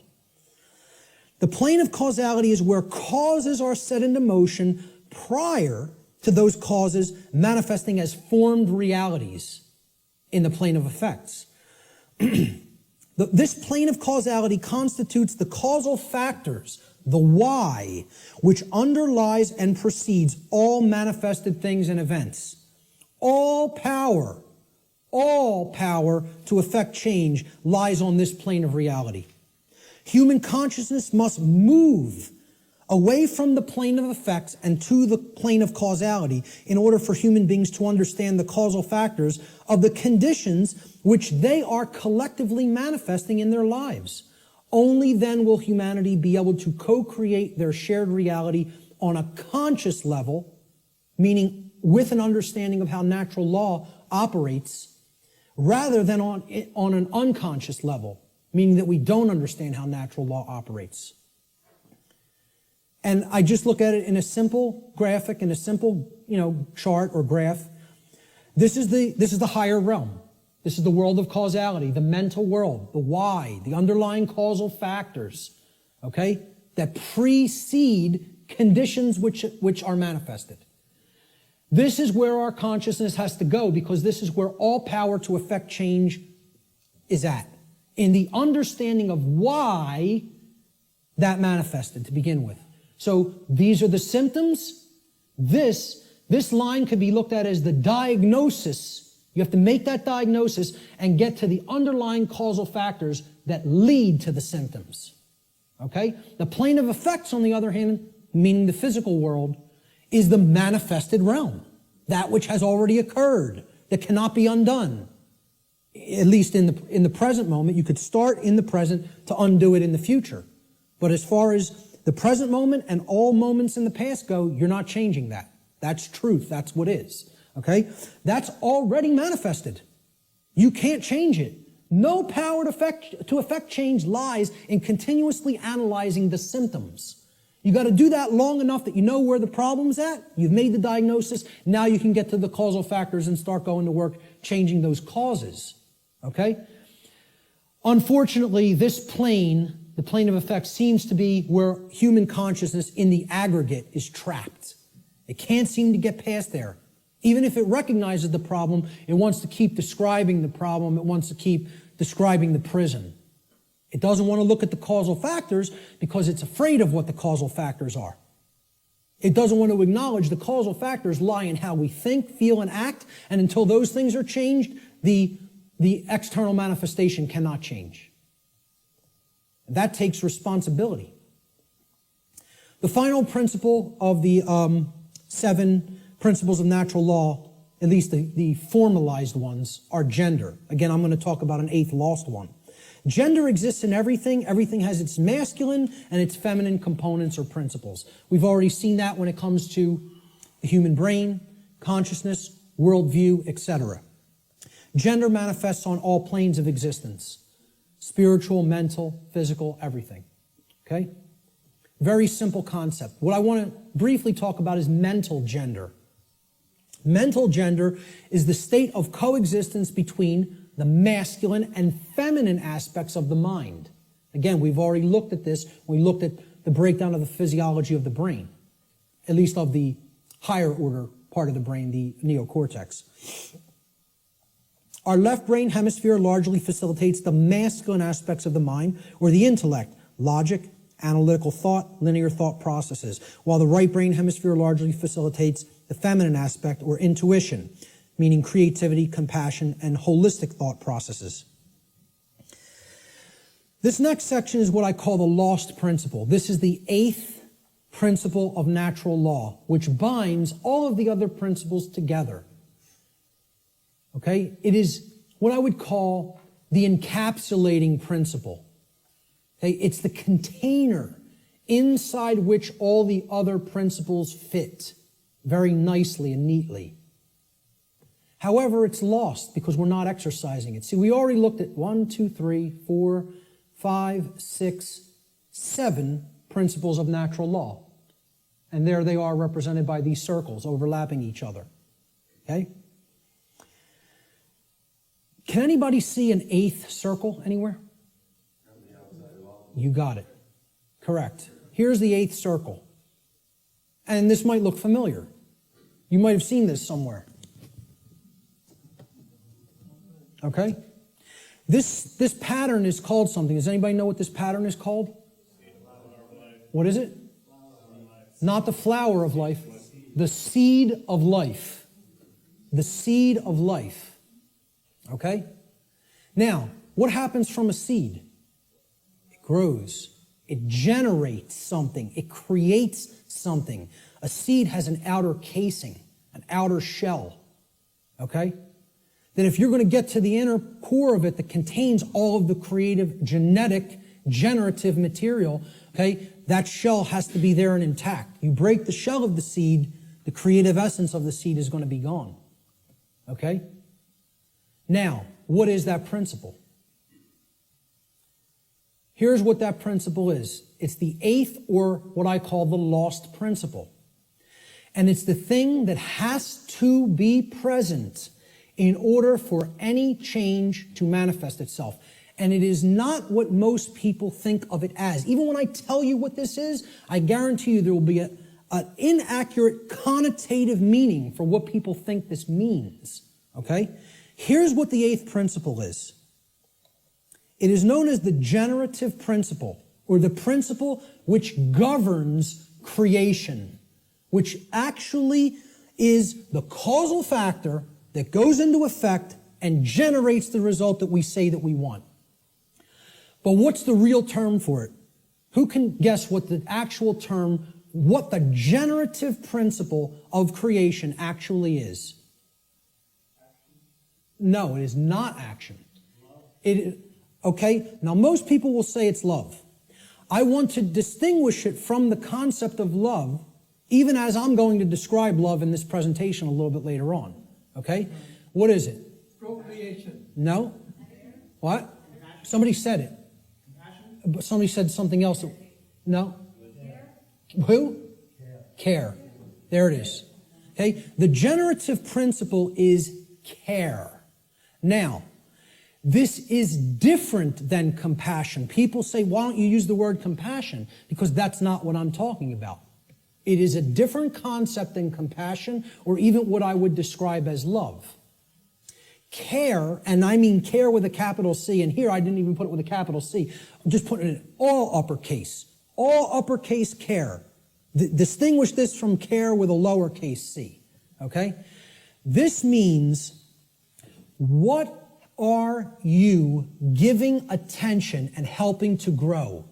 What are you focusing upon? Because what focus you're focusing upon, that's what's ultimately getting generated, getting created, and growing. And this doesn't mean be ignorant of what's going on in the world and don't look at anything that's negative because you're going to feed that and give power to it. That's not what it means. Okay? That means, you know what you're feeding? In that instance, if you want to do that, you're feeding ignorance. And that's what's going to grow. It's the exact opposite that the New Agers want you to believe that it is. By ignoring the negative, you are ensuring that more of it occurs.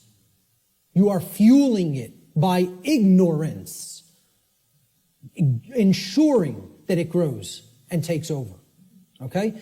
What care has to be looked at here as is, this is what you're giving your energy to.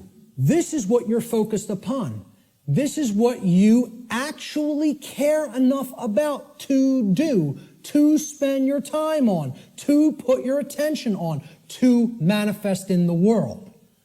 That's what I'm talking about as care. Okay? That's what generates our experience in the aggregate. Most people don't care about what's really happening.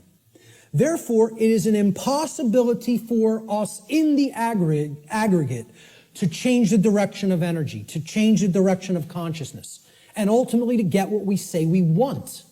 That's how the real law of attraction works. All right? Here's how it actually operates. The lost principle is the dynamic of care. What we care about on a day-to-day basis acts as the driving force of our thoughts and actions. What did I say we need to develop? The heart, mind, guts. Right? Heart, mind, guts. In that order. Care comes first. You got to care enough to know, to develop the knowledge. Okay? Then you got to act on it and put it into practice. Apply it.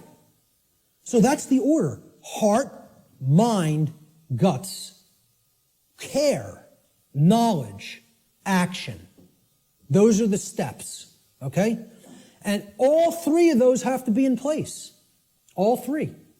That's what unity consciousness is. It's unifying thoughts, emotions, and actions.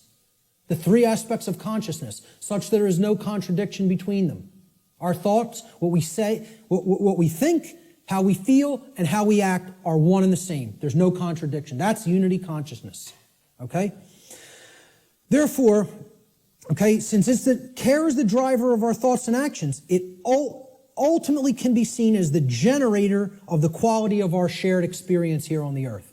Care is what generates the whole thing. Hence, it has been called the generative principle. Liken the heart to a pump in the body.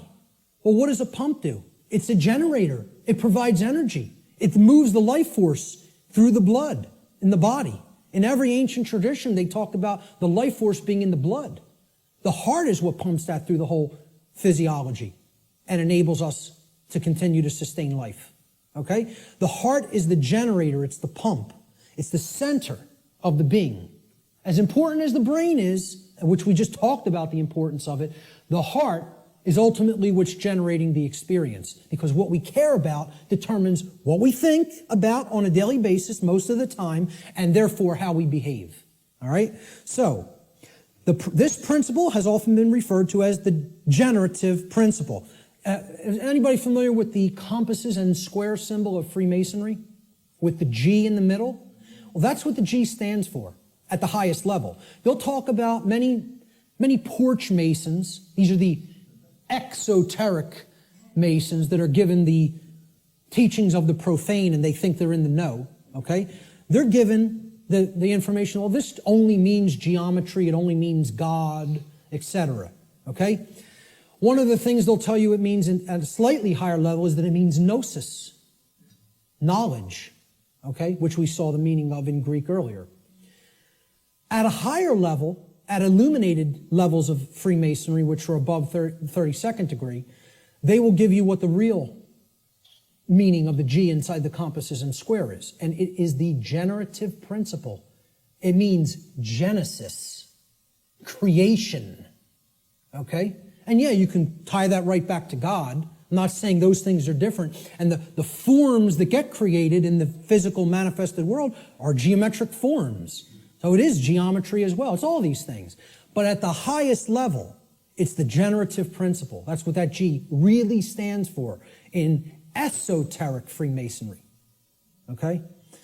It's called the generative principle because that means to create. It comes from, the word generative comes from Latin, the verb generare, as we've already talked about, means to create. The generative principle is what we create through.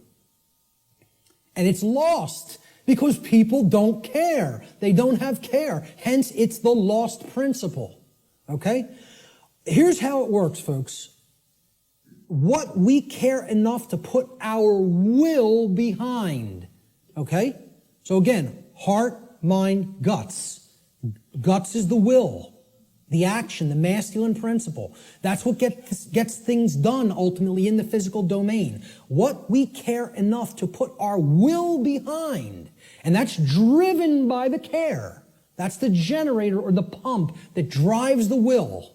Okay? What we care enough to put our will behind is ultimately what gets created or manifested in our world. The world is the way that it is because most people do not care enough, even if they say, they pay lip service, okay, and say that they want things to be different. They don't care enough to actually change it through their actions. Because when it comes all down to it, and I said this in my New Age, BS seminar or lecture, okay? What it comes down to is preventing action. Preventing action. That's what the New Age community is designed to do. They want people inactive because the dark occultists know that the thing that is ultimately generating our reality is behavior, as you saw in that simple four-part chart, that little building block chart that I put up there. Action is what's generating the reality. That gets generated through what we care about because our cares and our desires drive our actions. Okay? So most people will say they want things to change, but then when you say, what are you doing to make that change happen? Not a word. Silence comes back on the other end. Okay? So, they don't care enough to change it through their actions. That's what the generative or lost principle is about. And until that principle is regained and people get out of their laziness and most of all get out of their cowardice. Again, in that New Age lecture, I'm talking about what it ultimately comes down to in the New Age movement. And I'll look at any New Ager in the eyes. They're cowards. Cowards. Ultimately, they know the evil that we're up against, and they intend to do not a damn thing about it. That's what it really comes down to. And anybody telling you it's different than that is lying to you. Okay? They're cowards. Period. And I'll say it right to any of their faces. Anything I say up here, anybody that believes in that nonsense, come and bring them to me. I'll tell them right to their face. Straight and open, just like I said it here. Because I don't care. I don't care about their nonsense. I care about what's real. Okay? So, I'm telling you, this religion has to go. It's got to go. If people are going to make real change happen, the idea that it can't be done, that it can be done without taking actual real-world action has to be purged from human consciousness. Reality does not work like that. Period. The end. And I can't make you accept that. I recognize I can't make anybody in this room accept that. All I can do is put it out there for your consideration, and if you have some common sense and really, really think about it, you'll understand what I'm saying here is absolutely the way it is. Okay? Many people want to deceive you through these religious notions, okay, which is all about getting people to stand down and accept their chains. That's what that religion's in place for. All right? This next section I call spiritual currency or spiritual currencies. All right? There's two spiritual currencies, time and attention. Now, look, we can readily see this, right? Time is money, people say. It's currency, right? What am I going to spend my time on? What am I going to pay attention to? Pay attention. You pay for something, you get something in return when you pay for something, right? That's what attention will get you here. It will get you something in return. You pay attention, you're going to come out of here with a lot of understanding. There's two spiritual currencies, time and attention. This analogy can be seen very readily in the saying, spending time and paying attention. Whatever information or endeavors we put our time and attention toward, we end up getting something in return for that investment of these currencies. This is what real money is, folks. Real money. This will get you real money. One I, mon I. Okay? If you want real money instead of the fake Federal Reserve nonsense fiat paper currency money that isn't worth the paper it's printed upon, then keep thinking that that has value. Okay? And people who say gold is value, gold is real money. Yeah, well, I ask people, what intrinsic value does gold have? And they say, well, it's been traded with throughout time immemorial. People have valued it all the time. Does that make it intrinsic? You answered my question. It's like saying, why does that projector have intrinsic value? And you say, because I find it valuable. No, that projector has intrinsic value because it's capable of projecting an image. And if I want that task done, that's what I use a projector for. Okay? Well, what's gold used for? Can you build clothing out of it? Can you build a house out of it? Is it malleable enough to be molded into a weapon of some sort? You going to take shelter under it? Well, maybe if you have enough of it. But, you know, the whole point is there is no intrinsic value to this. It's something that's, the idea of it having, of any precious metal having intrinsic value, other than, you know, okay, in a technological society it's used for computers. This is true, okay? But I'm talking about in nature. You know, where would this idea of intrinsic value of gold come from in the ancient past? People say, well, it's used as a medium of exchange, okay? Money is not a medium of exchange. People think of it as a medium of exchange, and it's not. It's incorrect, okay? Money is the limiter of energy in the system. See, people think of money as currency. Even the name is a mind control technique because it's supposed to be about, it's the current in the energy system. This is the current. It's the amperage, right? No, it's not. It's not the capacitance either. It's not a store. That's another thing people will tell you money is, what they say is real money. Okay? It's all fake. It's all fake. It's not a store either. You know what it is? It's the resistance in the system. It's the resistance to change in the system. It acts as the resistor. Because as long as that modality of slavery called money continues to exist, it will always be extraordinarily difficult to create real lasting change. So again, I piss off everybody. Religion's got to go. Scientism's got to go. New Age thought's got to go. Money's got to go. All of it's got to go. You know why? It's all religion. It's all religion, and the word religion means to hold one back, to tie one up and keep them where they're at, as we're going to get to in a few moments. Okay? So let's get back to spiritual currencies. We end up getting something in return on what we put our investment of spiritual currencies toward. And you know what if it's put toward the right goals, the end result is true money, one eye. Okay? True spiritual vision. The ability to see, to unoccult something and see it for what it really is. That's what comes from truly putting time and attention onto the right things.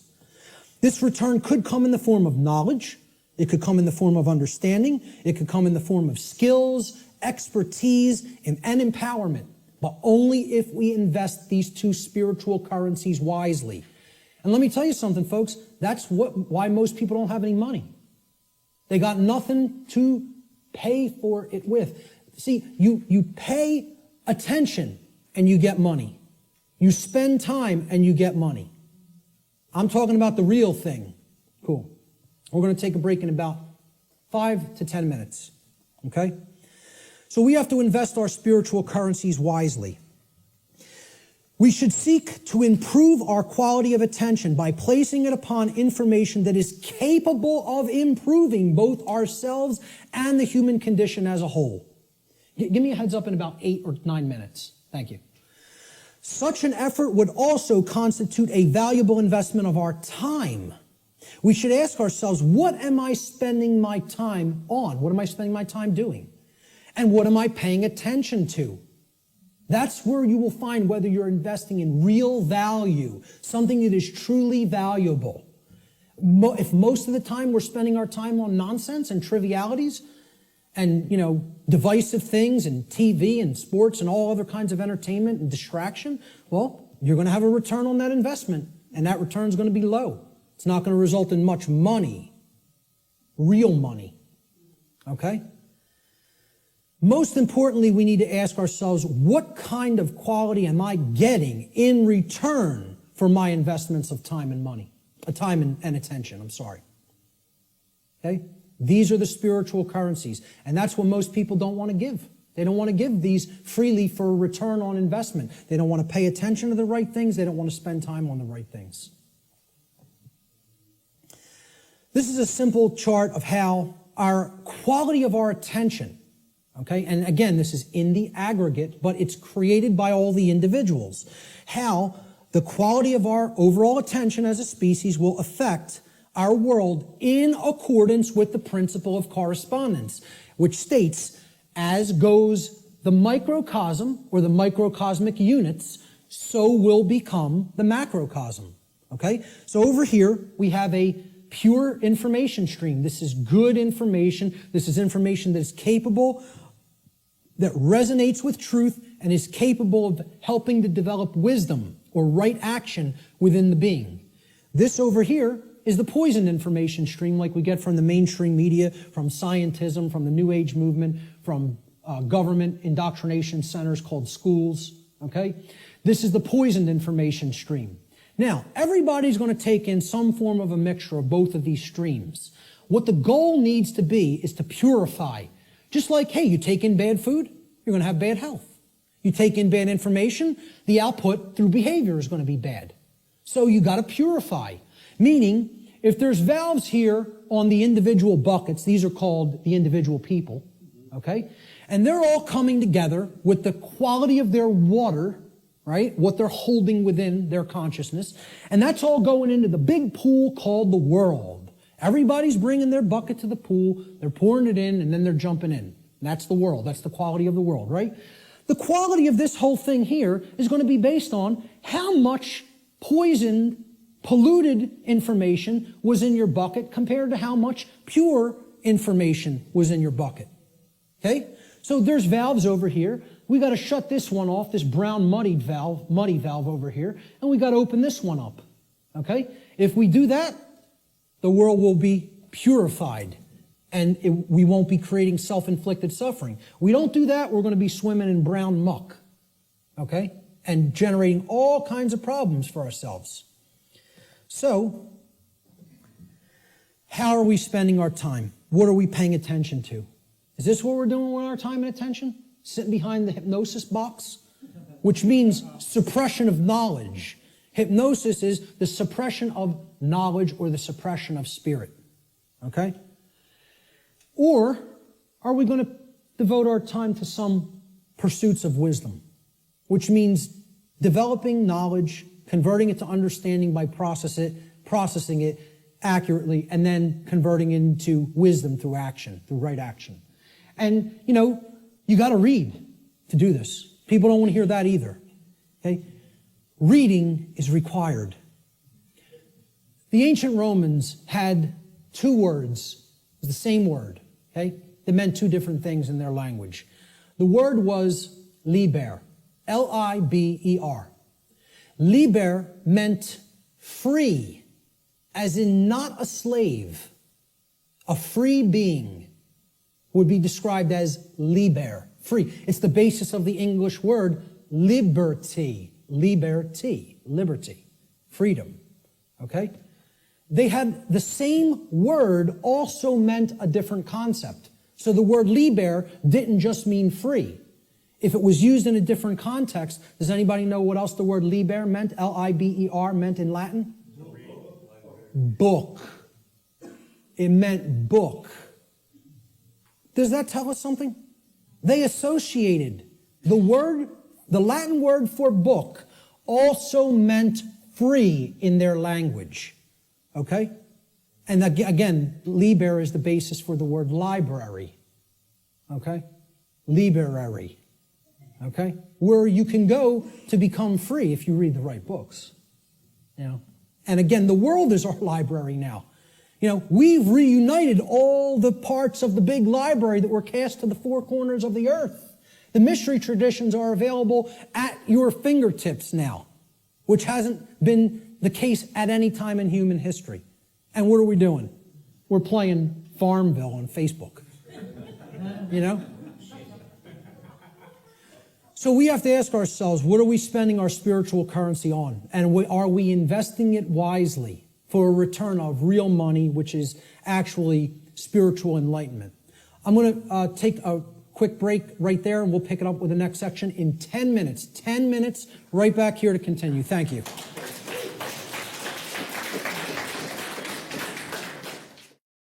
So natural law has been called many different things in different traditions throughout the world at different times in history.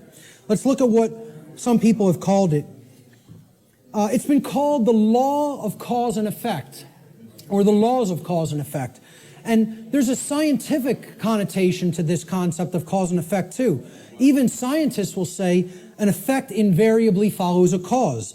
And they'll also say things like, for every action, there exists an equal and opposing reaction. So there's a consequence when an action is taken. In the more New Age circles, you've heard it referred to as the law or laws of attraction. Okay? I call this presentation the real law of attraction. So, however, there are some good things that the New Age community, and I don't tell you it's all bad, I don't make that blanket statement, okay? It is a religion in many respects, but however, there are some truths embedded in it that can be taken on their own and, value can be gleaned from. So one of those sayings is, the energy that we emit is the energy that we attract. This is true. What we're putting out into the universe is what we're getting in return from the universe and what we're creating in our reality. Energy flows where attention goes. I just talked about this in the last section. What we put our attention on is what ultimately gets manifested in the world. As you think, feel, and act, so you shall be. Some of the teachers of different variants of law of attraction teachings have only put the first part in that. As you think, so you will be. No. As you think, feel, and act, so you will be. And most of all, as you act, so you will be. Most of all. Okay? So, It's been called karma. It's been called moral law, as I talked about before. And this is, captured beautifully by the phrase, what we sow, we reap. The seeds that you scatter, that's what's going to grow, and that's the fruit that you're going to harvest. So, a very accurate way of looking at it. Again, it's been called consequentialism. That's another thing I could put into this chart. In other words, that there is free will, but there is no free will without consequence. That's called consequentialism. That would be another very accurate way of referring to natural law. And finally, the golden rule, it's been called. Okay? And it's been stated in the affirmative as, do unto others as you would have done unto yourself. I find this much more powerfully stated in the negative, or what I call the apophatic variant. And we'll talk about what apophatic and apophasis means in a few moments. I think it would have been much less ambiguous, the golden rule, if it was said like this. Do not do to others as you would prefer not to have done unto you. Now the ambiguity goes away because people want to be treated slightly differently. Hey, a masochist might want to get beaten by a sadist. Okay? But that doesn't mean, do that to others because you like it. But people know what they don't want. They don't want their rights taken. They don't want their property taken or damaged. They don't want to be harmed in their person. They don't want any of those things. They don't want to be lied to. They don't want to be deceived. So don't do those things to other people. So let's jump into this is the heart of the presentation here. It's how natural law actually works in our lives. What are its expressions? How can we come to understand how this operates? There are ways of knowing, and they're through these expressions of natural law. So we defined what natural law is. We talked about the underlying principles that it's based upon. Now we are going to talk about how it works in our lives, okay? So we're going to build a chart of the natural law expressions in a moment. What these expressions are the recognizable workings in our life. And they take place through 5 basic expressions. Each of the 5 expressions of natural law have a positive aspect and a negative aspect. So that gives us a total of 10 overall natural law expressions. And we're going to build a chart regarding these expressions. Okay?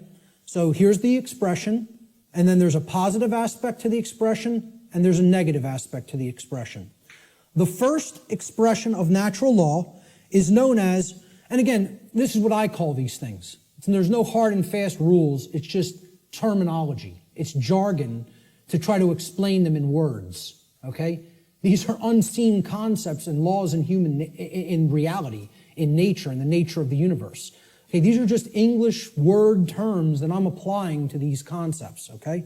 So the first principle of natural law I call the generative polarity, or in other words, this is the force or energy that we are using at the base level to start the process of creation, or you could say of co-creation, okay? We're co-creating the reality that we experience with the laws of nature. So you can look at the first first expression of natural law, which is the generative polarity, as the force that we use to set all of the other events which are to come, which are to manifest in our lives, into motion. Or in other words, the force that we use to generate or create the quality of our experience. That's the generative polarity.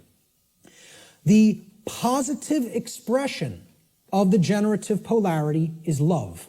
Now, this is not what many people think of as love, okay? It's not familial love. It's not relationship love. It's not Hollywood movie variant of love. It's not romance novel variant of love, okay? I call love consciousness. Love is the force which helps us to expand consciousness and become open to truth if we are in it. If we are in that vibratory energy, we become open to truth. All right? So here's what it looks like visually. I try to put a visual aspect to all of these concepts, okay? And people would think I'm going to put two people together kissing or hugging or something like that, okay? Love is inside each individual if it's present, okay? It doesn't depend on any other person. You can express love with another person, and there's no problem with that. I'm not saying that's a bad thing. That's a great thing if it's present in your life. The capital L, capital O, capital V, capital E definition of love that I'm giving here is not that. It is this force that opens up our consciousness. It's the flowering expression of consciousness, okay? So how I word this is, the positive aspect of the generative polarity, the first expression of natural law, is love. In regard to natural law, love should be seen as the expansive force for consciousness. It is the force which helps us to become open to truth and expand our awareness. That's the connotation that I'm giving for the concept called love here. Okay, that's the positive expression of the creative polarity. Now, the negative expression of the creative polarity is the exact opposite of love. So people will automatically think, well, that's hate. And it is not. Because the thing that puts consciousness in a box and prevents it from growing and keeps it where it's at is what? Fear. There it is. Fear. Fear is the basis for unconsciousness. You cannot be unconscious of anything in particular unless you fear it. Okay, that's what shuts consciousness down. And here's my visual for it. Fear. I don't want to look at that. That's too horrible for me to contemplate. That can't be true. I don't want that to be true. That's all fear. Okay? The negative aspect of the generative polarity is fear. Fear is the contractive force for consciousness.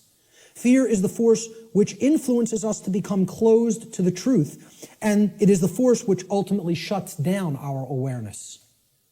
That's why so many people are unconscious, because they are fearful. They are fearful of the responsibility that comes with knowledge, and most of all, they are fearful of having to act based upon knowledge, because that requires courage. The second natural law expression is the initiating expression, what I call the initiating expression, just my term for it. Okay? The initiating expression is the first stage of tangible and recognizable results which we produce in our lives after we have, quote unquote, set the ball rolling, okay? Set the dynamic in motion by choosing between the generative polarities of either love or fear. All right? So, we choose love and something starts to happen. We become open to truth, right? Well, love is the expansive force for consciousness that opens our minds to the truth and awareness. So what do we gain as a result of accepting or existing in the vibratory energy called love? We gain knowledge, which is the acceptance of truth. Since love opens us up to truth, knowledge is its reception. It is the receiving of truth. We come to know. Okay? So that's how it starts. I call this the initiating expression. Now, of course, there's a negative initiating expression if we are existing in the vibratory dynamic of fear. That would be the opposite of knowledge. What is it? Ignorance. Right. Okay, now, this is what I put forward as knowledge. This is my imagery for knowledge. Okay? That's a being who knows themselves. You know, and as the mystery traditions of Greece put forward at the Delphic Oracle, know the self and you will know the universe. In other words, know the microcosm and you will know the macrocosm. Know thyself. The positive aspect of this initiating expression is knowledge or the acceptance of truth. Knowledge positively influences the quality of our lives because it positively influences our decision-making processes that lead to understanding in every area of our lives. You want to know how something works? and ultimately create something good, you have to have knowledge. You want to know how a car works? Keep it running in good order, you have to have knowledge. You want to know how a computer works? Keep it running in good order, you have to have knowledge. You want to know how the human psyche works and keep it running in good order so that conditions on earth manifest the way you want them to manifest? You got to have knowledge.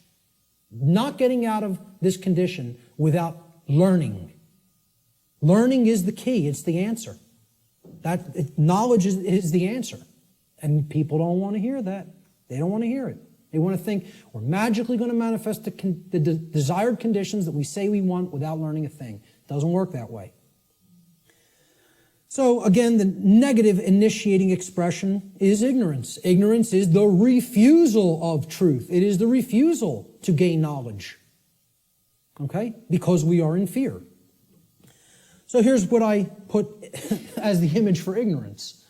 You know, the population that is hypnotized, that wants to keep paying attention to nonsense and trivialities, feed themselves tons of GMO food that is crap for the physiology, you know. Pay attention to distraction, entertainment, mainstream news and media, you know. It's all there to just shut the consciousness down and keep people in a depressed psychological state and keep them in a state of psychological infancy. The negative aspect of the initiating expression of natural law is ignorance, or the refusal of truth. Ignorance negatively influences the quality of our lives because it negatively influences these decision-making processes that lead to understanding in every area of our lives. If you're ignorant about how anything works, you can't create the desired condition. It's just not possible. It's important to remember, again, that ignorance should be distinguished from nescience, which means not knowing because necessary information is not present or was unattainable. Ignorance, on the other hand, means not knowing even though necessary information is present because that information has been willfully refused or disregarded. And again, to keep us in ignorance, they don't need to hide the information anymore because it's not hidden anymore. It's out. And once again, it's available at your fingertips for free if you have the desire to take it in. But now, the manipulation mechanism that is used is dissuade people from looking at it. Provide endless entertainment, provide endless amusement, provide endless distraction, and say there's nothing to any of that stuff. That's just some old crazy religion that you don't need to understand. It's no different than any other religion, believing that natural law exists. Okay? That's what people will insist on telling you. So people will be dissuaded from ever looking into it, and they'll disregard it of their own choice. Thomas Jefferson said that if a nation expects to be ignorant and free in a state of civilization, it expects what never was and never will be. Freedom and ignorance are antitheses of each other that can never coexist simultaneously. That is an impossibility in natural law. I'm going to put up a couple other quotes on ignorance. Samuel Adams said, "No people will tamely surrender their liberties, nor can any be easily subdued. When knowledge is diffused," that means it's everywhere present, "and virtue is preserved," meaning morality.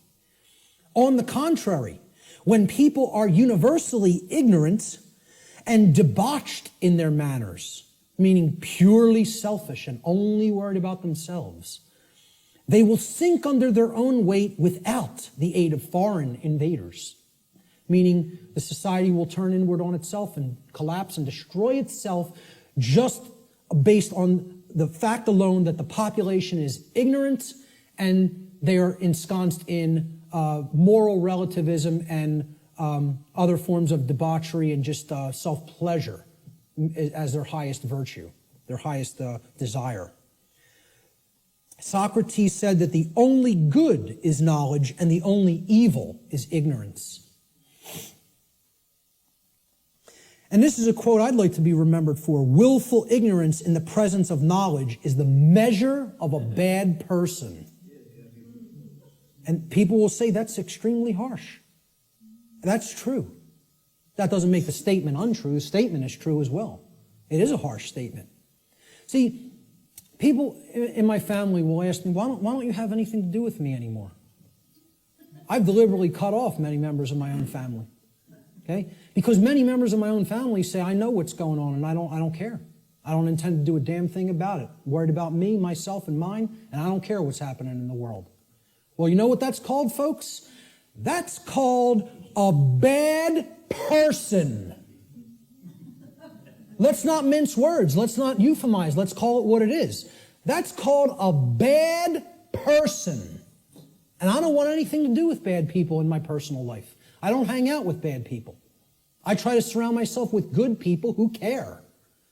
Because they're co-creating wisely. Okay? I tell family members who I've cut off association with, because you do not care is what makes you a bad person. I don't want anything to do with you until you start caring about what's going on in the world. Then we could talk again. And I'll welcome you back with open arms and forgive you. But not until. You want to stay in that level of consciousness? I want nothing to do with you. I don't want to be around people like that. They're bad influences, and they do bring other people down. So I'll still put out the information. It's there any time for free that they want to go and engage it. And I tell them all, anytime you want to ask me and come over and engage directly with me, I'll make the time for you.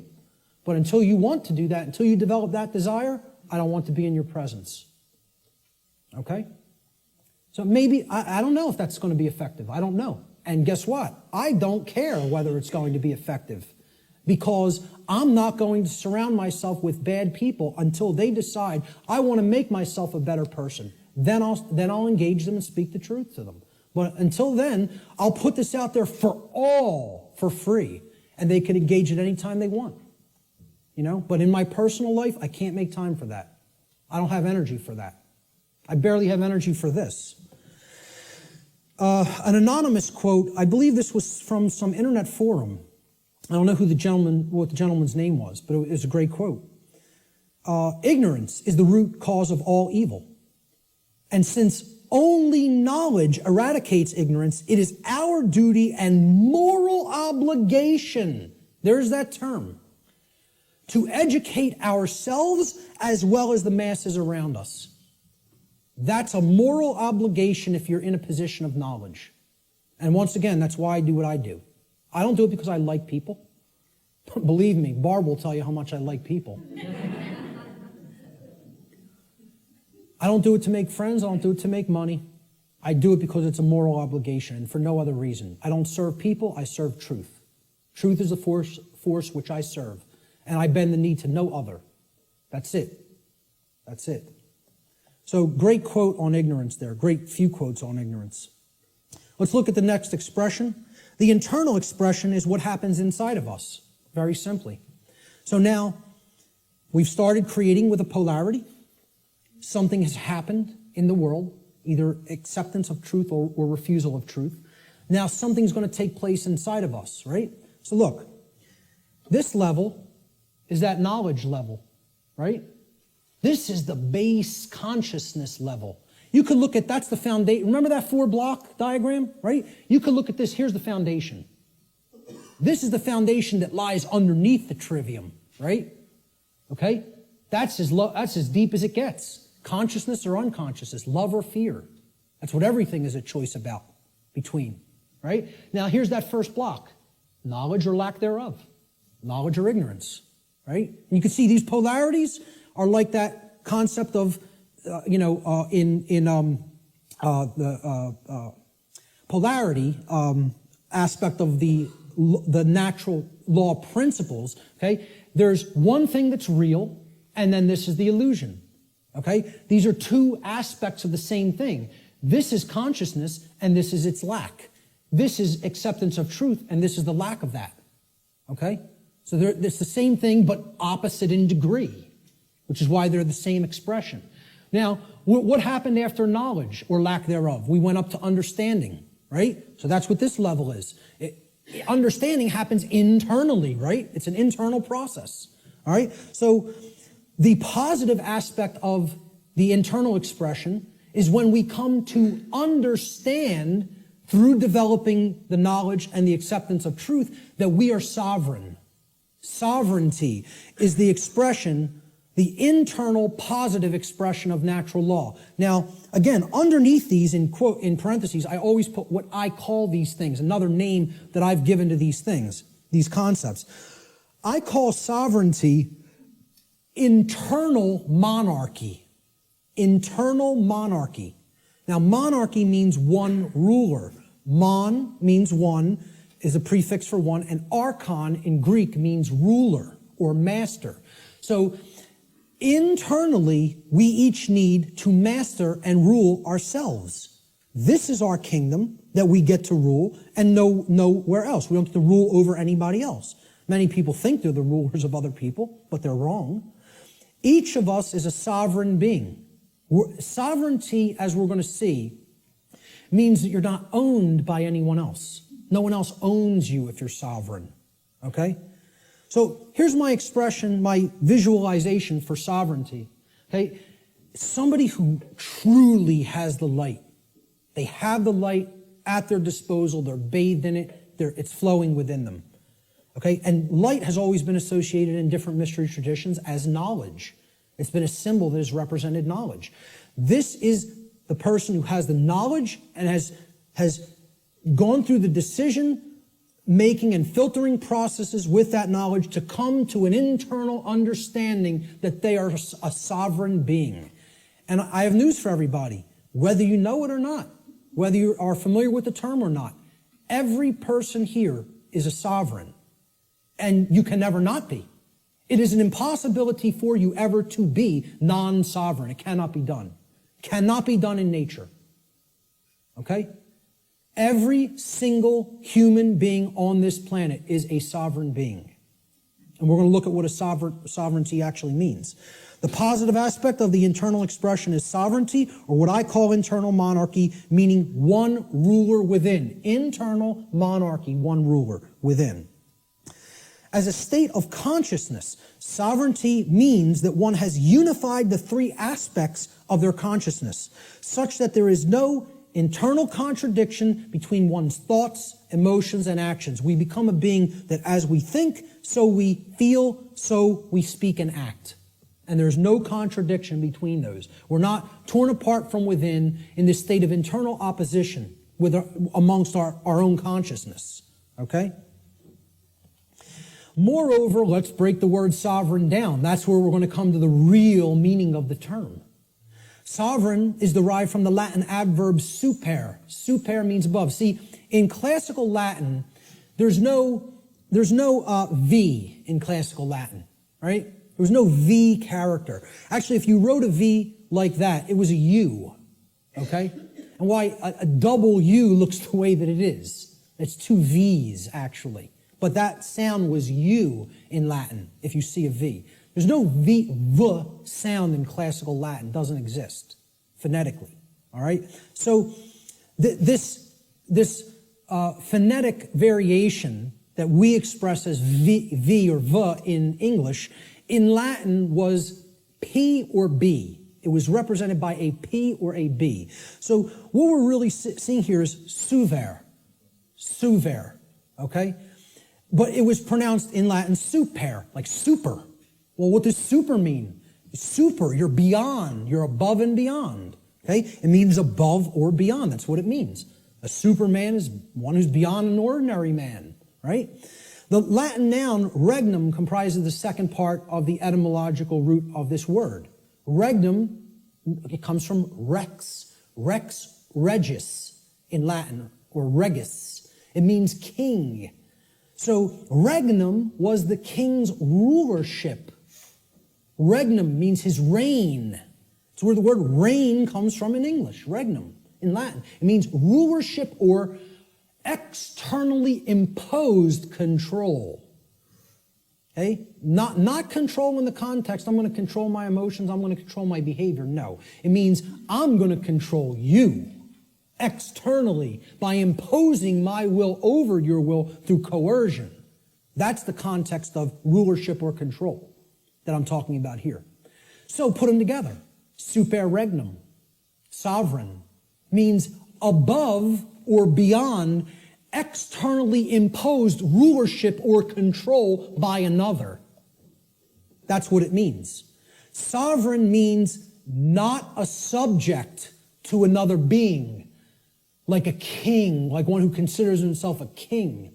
And it means not a slave to someone who considers themselves your master.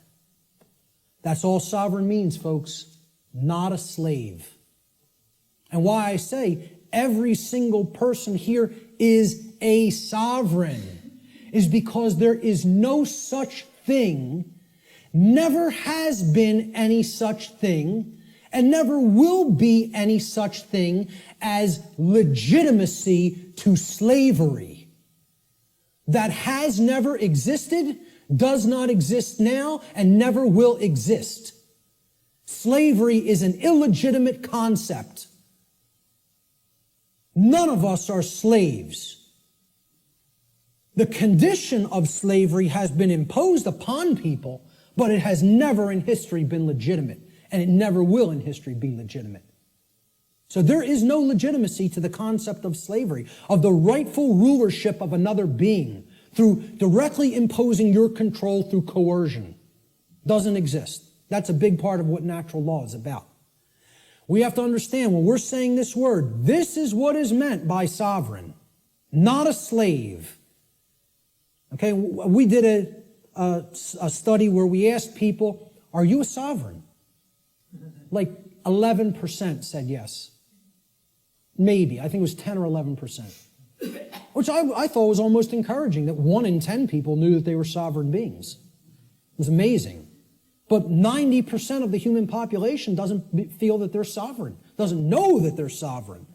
I'm telling you, it doesn't matter an iota whether you believe you are or not.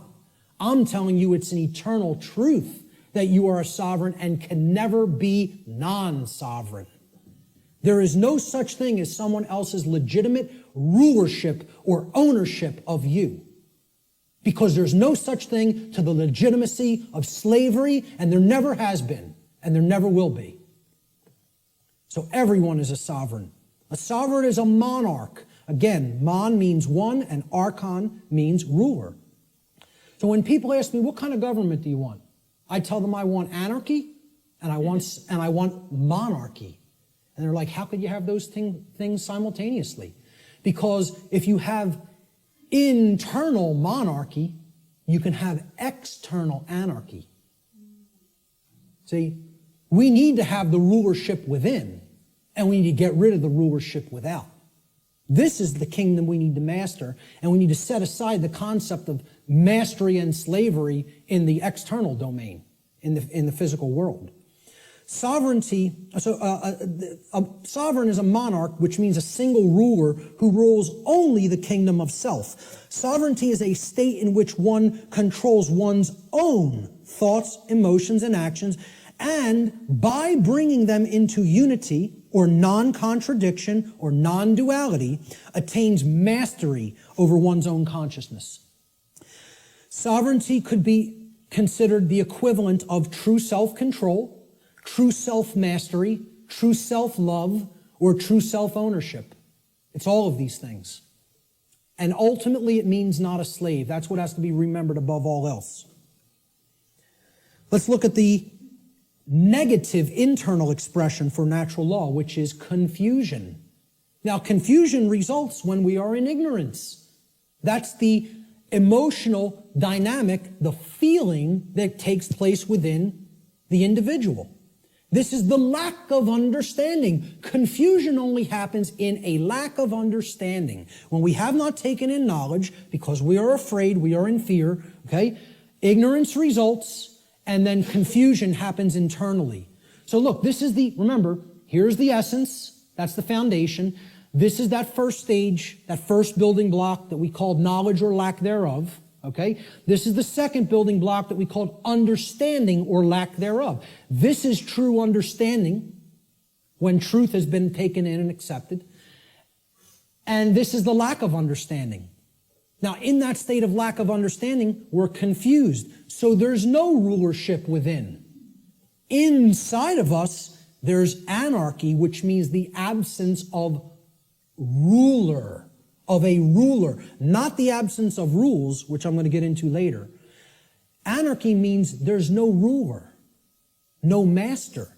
So if there's no master inwardly, we have a big problem, because that means there's no self-mastery, there's no self-control, there's no self-discipline, and ultimately there's no self-love.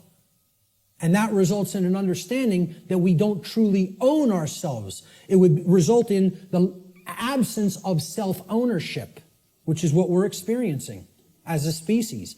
That other people believe they own other people.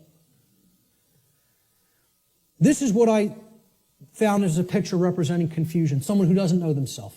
Doesn't know themselves, completely attached to a ego identity. Their whole mind is all wrapped up. I believe I'm this businessman. I believe I'm this banker. I believe I'm this lawyer. I believe I'm this doctor. And that's my identity, and if something goes wrong with that, there goes my identity. There's who I am down the drain, you know? So this negative aspect of the internal expression of natural law is confusion, or what I call internal anarchy, meaning no ruler within. Confusion is the state of mind in which the being is ruled by fear and ignorance. Confusion could be seen as internal opposition within one's own consciousness. In other words, being torn apart from within in such a way that one's own thoughts, emotions, and actions are in perpetual contradiction with each other. A thought, emotion, and action are not in alignment. As we think is not how we truly feel and is not how we act. There's total contradiction and separation. No unity amongst those three aspects of consciousness. That's confusion. The fourth expression of natural law is what happens externally in the macrocosm in society. When you have a bunch of people who are in either this dynamic within their own consciousness, or a bunch of people who are in this dynamic in their own consciousness, a state results in the society at large, because the society at large is comprised of the aggregate quality of the individuals that comprise that society. All right? So if there's love present and knowledge has been taken in and it's been understood, and we understand that we're sovereign and we're expressing self-ownership and self-mastery, what state manifests in society? Freedom. There it is. Freedom can only manifest when those preceding conditions are in place. It cannot magically manifest by any other means. If we say we want to be free, this is the path we have to take. Consciousness, acceptance of truth, and an understanding of our own sovereignty through self-mastery. It can't happen any other way. It's not possible. Okay? So, this is what the picture I chose for freedom. This is actually from the cover of probably one of the greatest books I think that's ever been penned by human hands. And I've read a whole lot of books in my life. And for me to say that, it's a high compliment. Okay? I think I'm a pretty good judge of books that can impart some wisdom to people. And I'm telling you, you need to read the book, The End of All Evil by Jeremy Locke, if you haven't already read it. This is one of the cover image from that book. Very rare book. To find it physically online, if you find it at a decent price, snatch it up and give it to other people or sell it to other people. Okay? I had a physical copy of this book. I lent it out, took off. Forgot who I lent it to. It happens, right? But this was a rare book. And I think it was only pressed a couple thousand, and it was never repressed. So it's a single printing or something like that. Never repressed it. Now, you'll find that book for $150, $200 in some places, right? I finally found it at some foreign source online for like $20, $25 and jumped all over it, and I finally have a new physical copy of it. One of the books, along with Larkin Rose's book, The Most Dangerous Superstition, that if I had to tell you, destroy every other book on earth, it would be down to these two. You know what I mean? It's that much. They're that important. This is the cover image from that book, with chains being broken that were formerly holding the earth in captivity. I think it's a great image that represents what freedom is about. It's not about my freedom. It's about our freedom. It's about freedoms for all beings. And guess what? Our, when I say that in relationship to the earth, doesn't just mean human beings. It means all beings, including the animal kingdom. So the positive aspect of the external expression is freedom, or what I call external anarchy, meaning externally there are no rulers. There is no condition of masters and slaves. Okay? So that's what anarchy actually means, the absence of slavery. That's what it really means. True freedom for all should be seen as the goal of spiritual development. Such a state can only manifest as a result of human society's adherence to natural law. Can only manifest. Not just will manifest. The only way it is possible for it to manifest is if we understand and adhere to natural law. Okay, so that's the positive external expression, what happens in society. Now, there's a negative external expression, and you can call it multiple things. You can call it totalitarianism. You could call it slavery. I term it simply control, externally imposed control. Okay, it doesn't mean, self-control. It means literally someone outside of your own being is trying to control you and own you. So yeah, a good way of looking at it would be slavery as well, because control leads to slavery. Control is what I call external monarchy, meaning there's a ruler from without that believes they do own you and wants to continue to own you as their subject or slave. And this manifests in things like the oncoming police state, which I wouldn't even say is oncoming, I would say it's here. Say we're already living in it. It's not something that's going to happen in the future. It's something that's happening in the present. People talk about it as something they're trying to avoid from happening. What makes people think it's not already happening?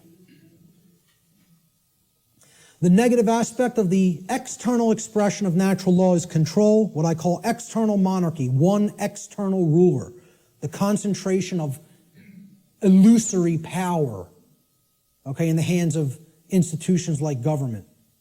Control is the pathway to all forms of evil and destruction. It results when a society lives in direct opposition to natural law.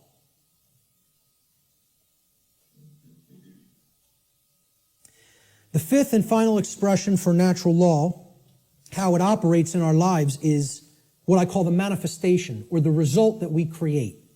So again, here's the foundation for that little 4-part building, right? Here's the first block, knowledge or lack thereof. Here's the second block, understanding or lack thereof. Here's the third block, wisdom or lack thereof, which is why we're in a society that's completely based in control, because we're drowning in knowledge and having a lick of wisdom. Or very, very little, I should say. Certainly not enough to go around, okay? That's the action stage or the wisdom stage, what happens externally, right? This is that top block. Remember the top white block that sat on top? We had the blue block at the bottom, then the red, then the green, and then the white block. This was the manifestation, the result that we create. Remember the little question I put on the top of that white block? Who can tell me what it was? The manifestation. No. The manifestation was either order or chaos. What do we ultimately create? So the positive manifestation is order, or what we would call all the things we say we want. Manifested goodness. Everything being okay, not creating self-inflicted chaos or suffering. This would be, we get what we say we want to get. And there's requirements for that, and here they are. There's the requirements. You got to be in this vibratory energy of consciousness. You have to accept the truth and develop knowledge. You have to have an understanding that you're a sovereign being, and you have to work toward the manifestation of true freedom. Then you'll have all the things you say you want. Manifested goodness and order in your life. And that's the only path to it. I'm telling you, that's the only path to it. Blanket statement. The human mind has a hard time with blanket statements. Has a hard time with always, every, without exception. The ego doesn't want to hear that. Again, humanity's greatest fear may be that the truth is absolute. I would say an even greater fear it has is that the truth is singular, that there's no such thing as my truth, your truth, his truth, her truth, their truth. There's just the truth, and whether we align our perceptions to it or not. That's humanity's biggest fear. So this is what I viewed order as being like, okay? We have beings that are actually full of the light, and they're working toward a world that is based in freedom, cooperation, knowledge, sovereignty, no control, okay? It's what I call in some of my former presentations cooperative spiritual anarchy, which is the natural condition of humanity. The natural, meaning spiritual, natural condition of the human species that has been blocked from manifesting through mind control, indoctrination, fear-based, trauma-based methods. So that's what I call order, the positive manifestation, manifested goodness. It represents everything we say we want, and it only results when there is balance or justice. Justice comes about through adherence to natural law. Justice can only be present when truth has been accepted in our lives and our behavior has been brought into harmony with natural law. Cannot manifest any other way. That's the positive manifestation. The negative manifestation is the opposite of order, chaos. Chaos is manifested evil. I just put this as, complete disregard for other people, breakdown, me first. Knock everybody else down. Get what I want. Don't worry about anybody else being hurt. Don't worry about anybody else's freedom. Don't worry about whether anybody else's rights are being tread all over. Doesn't matter. Let me get mine. Self-preservation is the highest law. Survival is all that matters. Even if I have to step on somebody else to get it, to make that happen. Yeah, it's an animal. That's exactly right, sir. That's exactly correct. That's not a human being. That's an animal. That's how animals in the animal kingdom behave. And again, natural law doesn't work the same way for animals as it does for human beings because they do not have the same capacity for consciousness that a human being has. So let's not start saying that's the natural order. No, it is not. It's the exact antithesis of the natural order. The natural order is just that. Order. It's in the word. It's in the phrase. Natural order.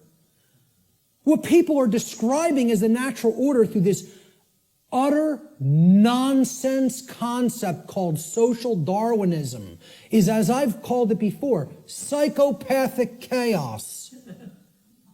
And break down that word. Psychopathology means an illness of the mind. Psychopathy is mental illness. Psyche in Greek means the mind. Okay?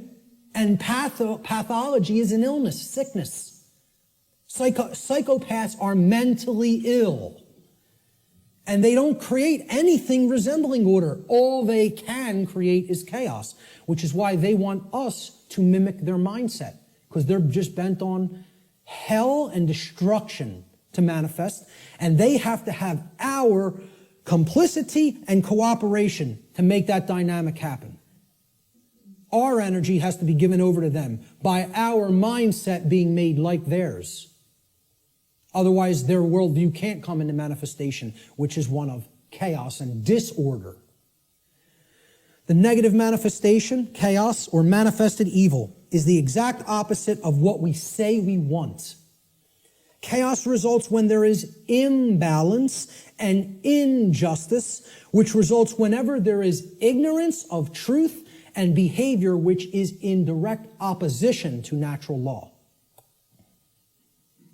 So that's our chart, and one last thing I want to say about it is that the manifestations or the expressions of natural law are what I would call, they're unilateral.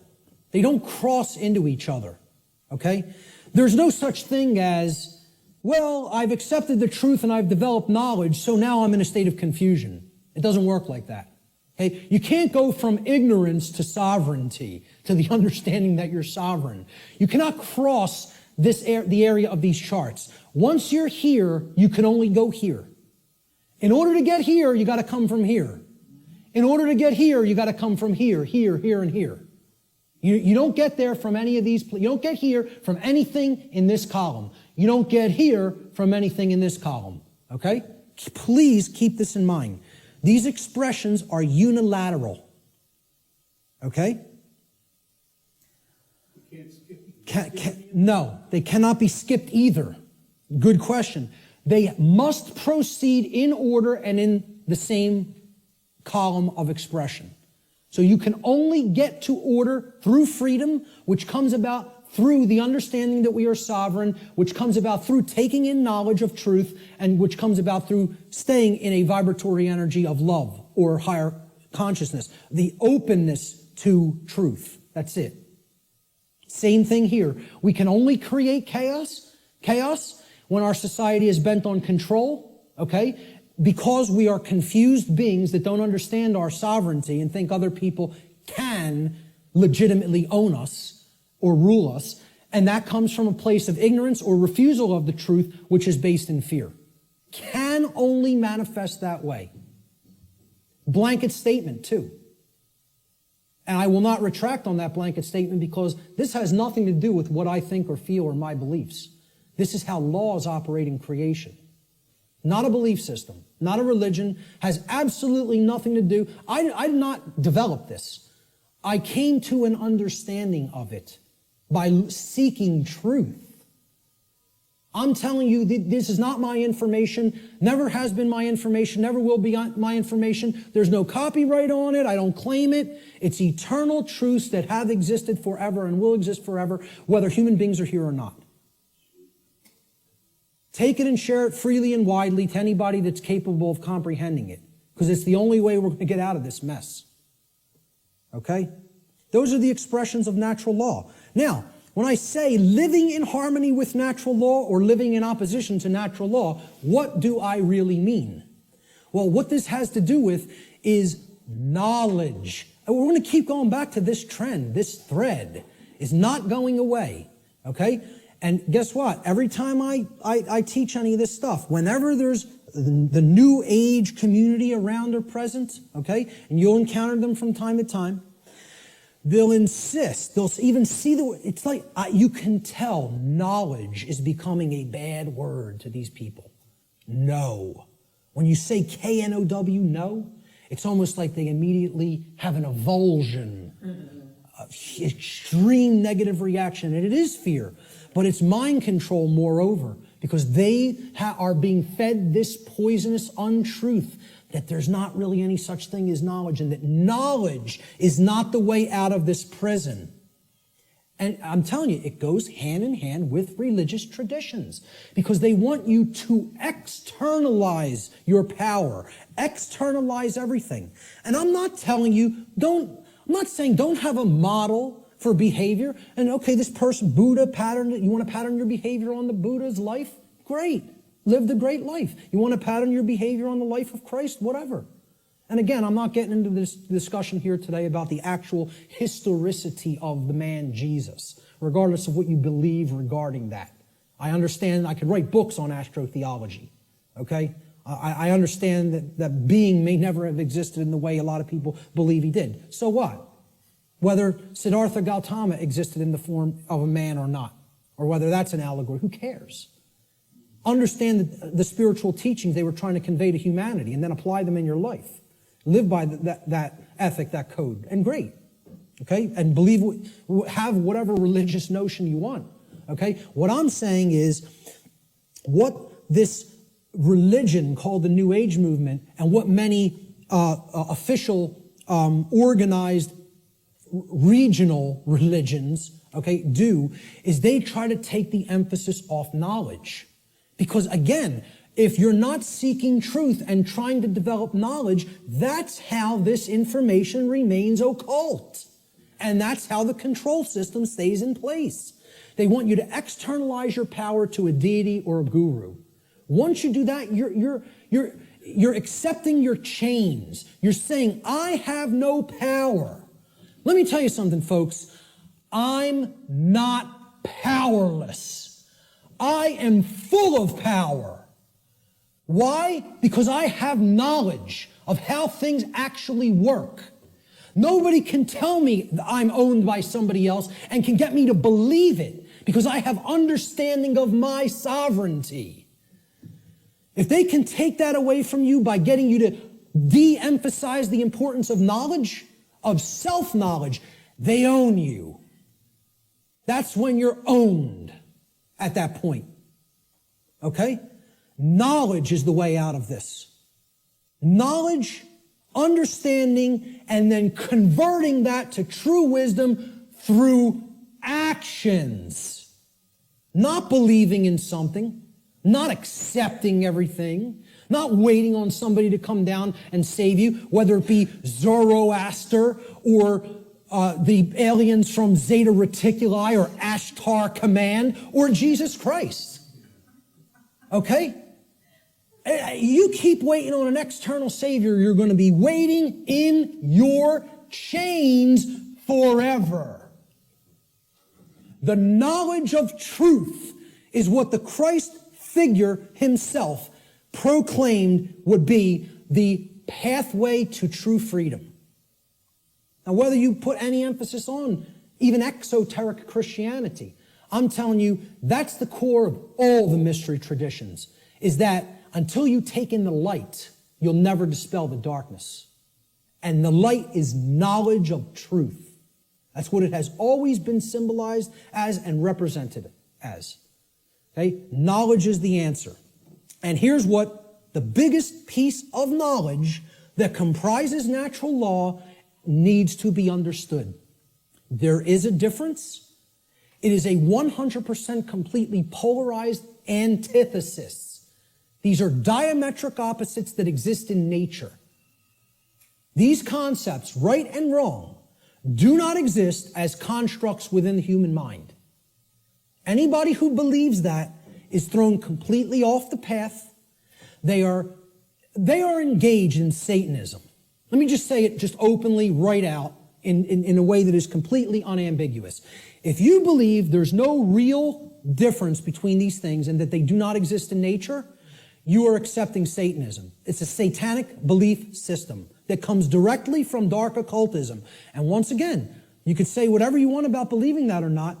I was a priest within this religion. So if you go up to a Jewish rabbi and you would expect he would have some knowledge of the Judaic tradition, would you not? If you went up to a Catholic priest, you would say, well, he has some knowledge of Catholicism and how it expresses the Christian tradition, would you not? If you go up to a Islamic, what do they call them? Right. You know, would you expect that this practitioner of his religion, who's in the priest class of his religion, would have some knowledge of Islam? Well, I'm telling you, I was a priest in Satanism. And I'm telling you, the concept of moral relativism is satanic belief. It is satanic ideology. It's it's their second tenet. They have 4 pillars. The 4 pillars of Satanism are self-preservation is the highest aspiration, and nothing comes above it. The second tenet is there is no such thing as the objective difference between right and wrong.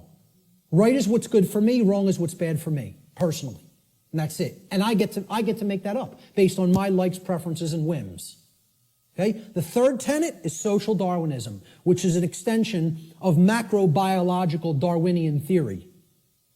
Okay? Social Darwinism, an oligarchy or a ruling class gets to direct the herd because we know better. And it's just our right to do so because our intellect makes us superior. And the fourth pillar is eugenics. Since we are ultimately God, since we decide what's real and what's not real, and we give that perception to the rest of the herd, and we get to decide what's right and wrong, well, we're God here. And therefore, we get to decide who lives and who dies. That's the 4 pillars of Satanism. And you know how many people believe that nonsense? A whole lot. Way more than people in the priest class of this religion, because they are propagating these tenets everywhere in human society. So many people are Satanists and do not even know that they are Satanists. It is a secret, infectious ideology. And I'll tell you a personal anecdote real quick. And I'll tell you who it is now, because I don't care anymore. my own grandmother. All right? Let's make it personal. All right? Okay? And I hope she sees it. My own grandmother, I believe was in her late 70s or maybe early 80s at the time. Okay? I think she's in her mid-80s now. And I don't speak to her anymore. I took a printed sheet of paper that I printed out of my printer, printed it out of a laser printer, and I put a little piece of white tape. I taped a piece of white paper over the heading, the title of the document. And I asked her to read this. It had 4 paragraphs, right? And the paragraphs described each of the tenets of Satanism, very briefly. Self-preservation is the highest law, etc., etc. Moral relativism is what we believe in. Social Darwinism is what we believe in. And we believe in eugenics. Okay? She said to me, well, I pretty much agree with everything that's written there. And I said, you do? And she said, yeah, that's how I think. I don't see anything really wrong with it or bad with it. I said, okay. I said, peel that little strip of paper off that I've taped to the top. I want you to see what the document's called. And on top, it said, the tenets of modern Satanism. And you know what her response was? Well, then I guess that makes me a Satanist, doesn't it? Not horrified. Not, oh my God, what is my belief system? What do I believe in? No. Well, guess that makes me a Satanist, doesn't it? As if it was just no big thing. And you know what? You know how many people are in that mindset?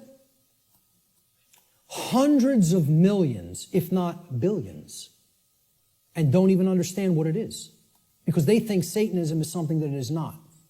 They don't understand what the ideology of Satanism is. They think you have to be associated with the trappings of Satanism. Okay? That you have to dress like, as if there's such a thing as dressing like a Satanist. Or you have to have certain things on your walls in your house or in your garage if you're a Satanist.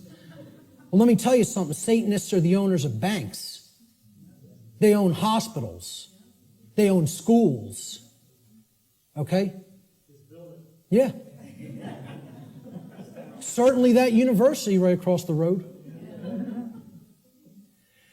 And many people ascribe to this religion in their thoughts, emotions, and actions, and do not even understand it because they don't even understand what that belief system is about. They don't understand what that ideology is. They don't know its tenets. So, again, going back to this, if you don't know that there is an objective, meaning in nature difference, okay, between right and wrong, that is a satanic belief system. Morality, it's not right versus left. It's about right versus wrong. This whole left-right paradigm that people are, oh, you fall in with the left, with the Democrats, or the right, the Republicans, has nothing to do with any of that. It's a false paradigm. The thing that all of that's a distraction for not getting you to pay attention to and understand is the difference, the real, true, and objective difference between right and wrong. And we're going to explore what that is, because it can be known. It can be known, and most people will be shocked and horrified to understand the real differences between right and wrong, because they'll have to look into themselves and recognize in many ways that they are cooperating with wrong, and that they don't really truly know the difference between right and wrong. When you tell people this, I'm telling you, I told this to somebody in a bar once, which was a big mistake of even trying to bring up this discussion in that environment. But occasionally I even, make asinine mistakes like that and think I'm going to be talking to even a semi-conscious being when you're talking to a block. Okay? So I said, you understand what actual morality is true common sense. We're going to look at that term, common sense, and explore what it really means. And she said, so what you're saying is if I think that there's no really objective right and wrong, that I don't have common sense. And I said, yes, that's what no, I said, that's not what I think. I'm trying to explain to you that's what it means by definition, not by what I think. The definition of common sense is to truly know the difference between right and wrong. And I said, because I say that you are not fully in that state of awareness, don't even take it personally, because billions of people on the earth are in that same state of awareness. You're not special, and it's not a personal attack against you. And I thought this person was going to throw a glass at me. Literally got so enraged because she's associating the concept of common sense with that you are functional and can adequately perform the daily activities of living. And that's not what I'm talking about as common sense, okay? Having common sense about, I can prepare my meals and eat for myself and wash my own clothes and, go to work. That's not what I'm talking about as common sense. That's your everyman's definition or connotation of common sense. We're going to talk about what common sense really is. Okay?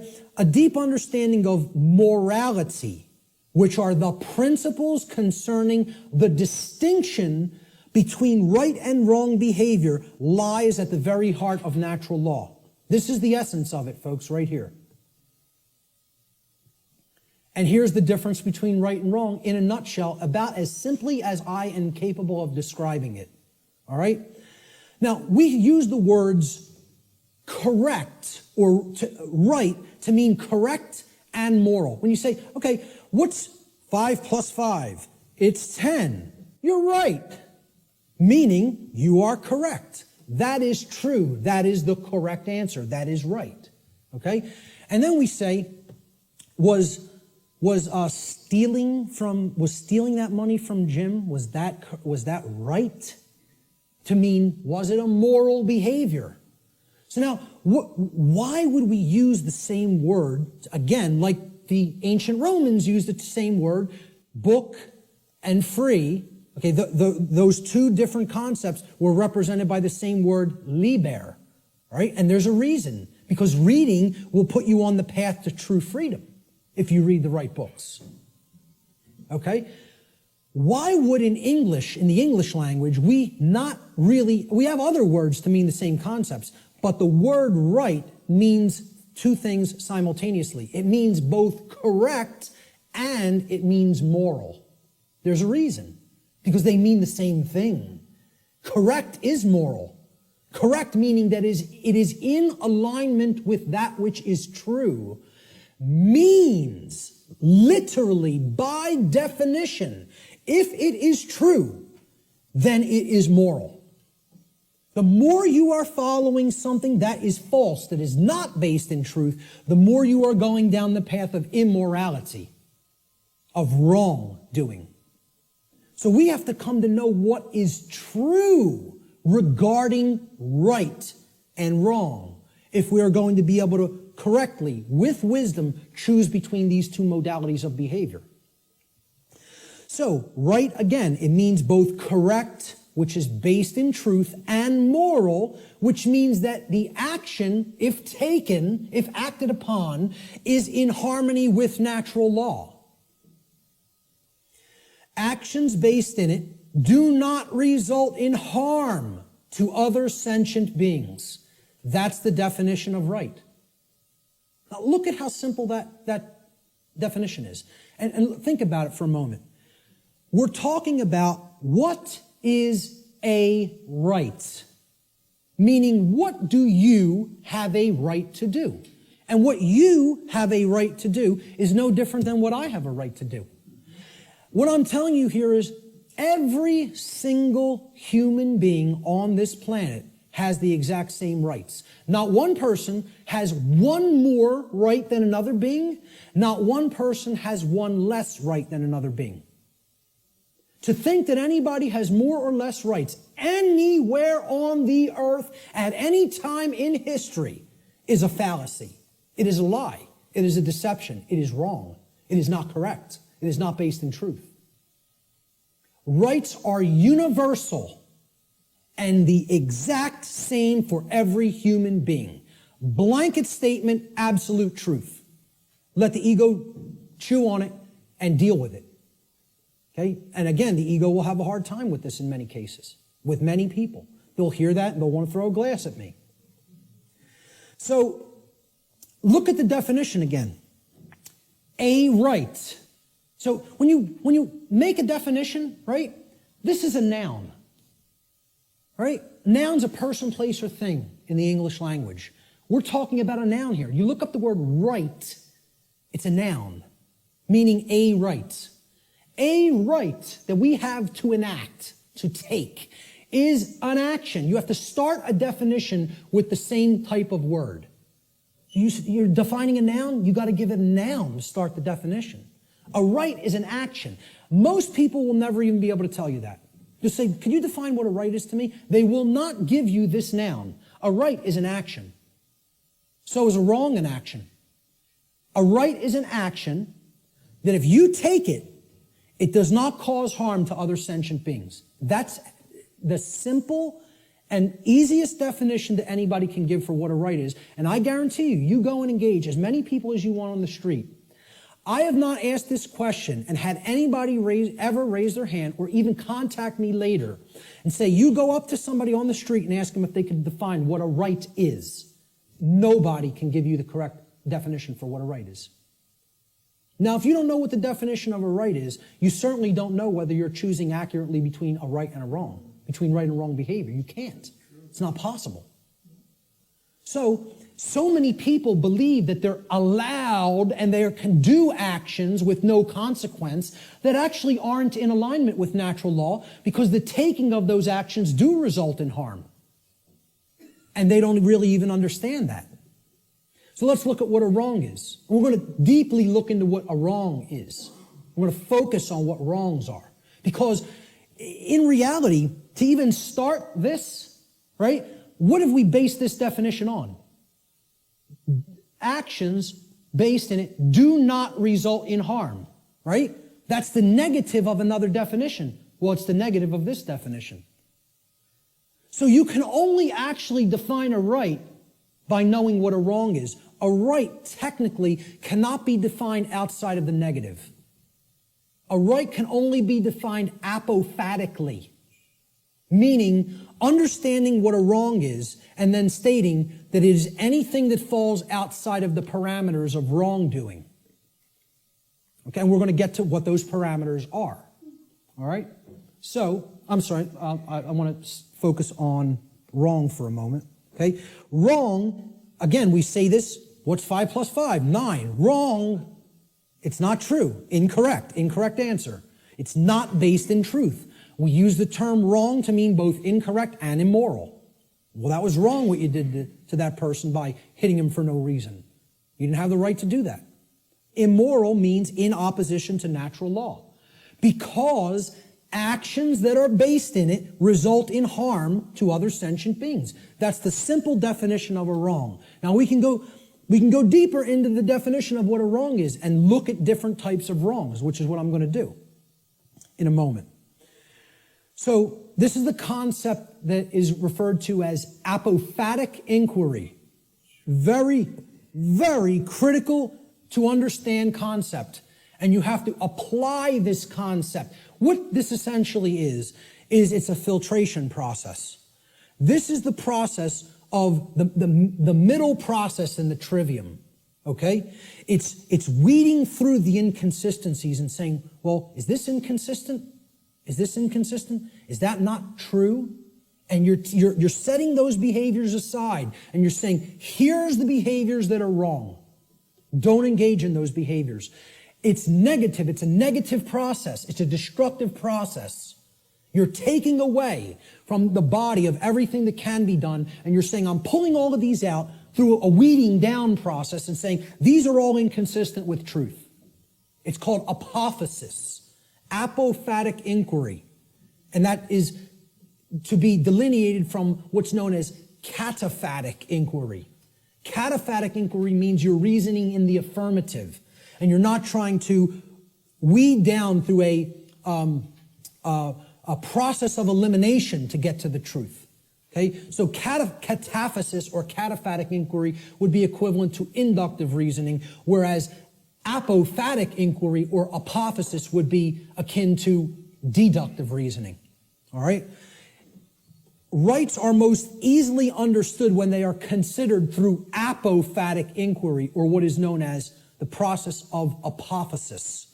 This process helps us to understand what a right actually is by understanding which actions are not rights because they cause harm to others. They're the cause of harm. Here's what apophasis is. It's been called apophatic inquiry. Okay? Really, look this up. Understand what apophasis is because it's part of the trivium process. All right? It comes from the Greek noun apophasis, written there in Greek script, which comes from the Greek verb apophanai. Okay, so apo in Greek means away from or the negation of, and phanai in Greek means to say or to speak. So when we put them together, it means to say no or not to say, or to say what something is not, in other words. That's what apophasis is. You're saying this is not this. It's the opposite of that. Okay? So it is a method of logical reasoning or deductive reasoning that is employed when you are given a limited set of possibilities in order to arrive at knowledge by way of the exclusion of known negatives. You're setting the logical inconsistencies to the side and saying, this is not what this thing is. That's called apophasis. Okay? You are describing what something is by explaining what it is not. This is called affirmation through negation, is another term that this truth discovery process is known as. Okay? So, what we're going to do is apophasis. We're going to do apophatic inquiry regarding right and wrong. So, what is not a right?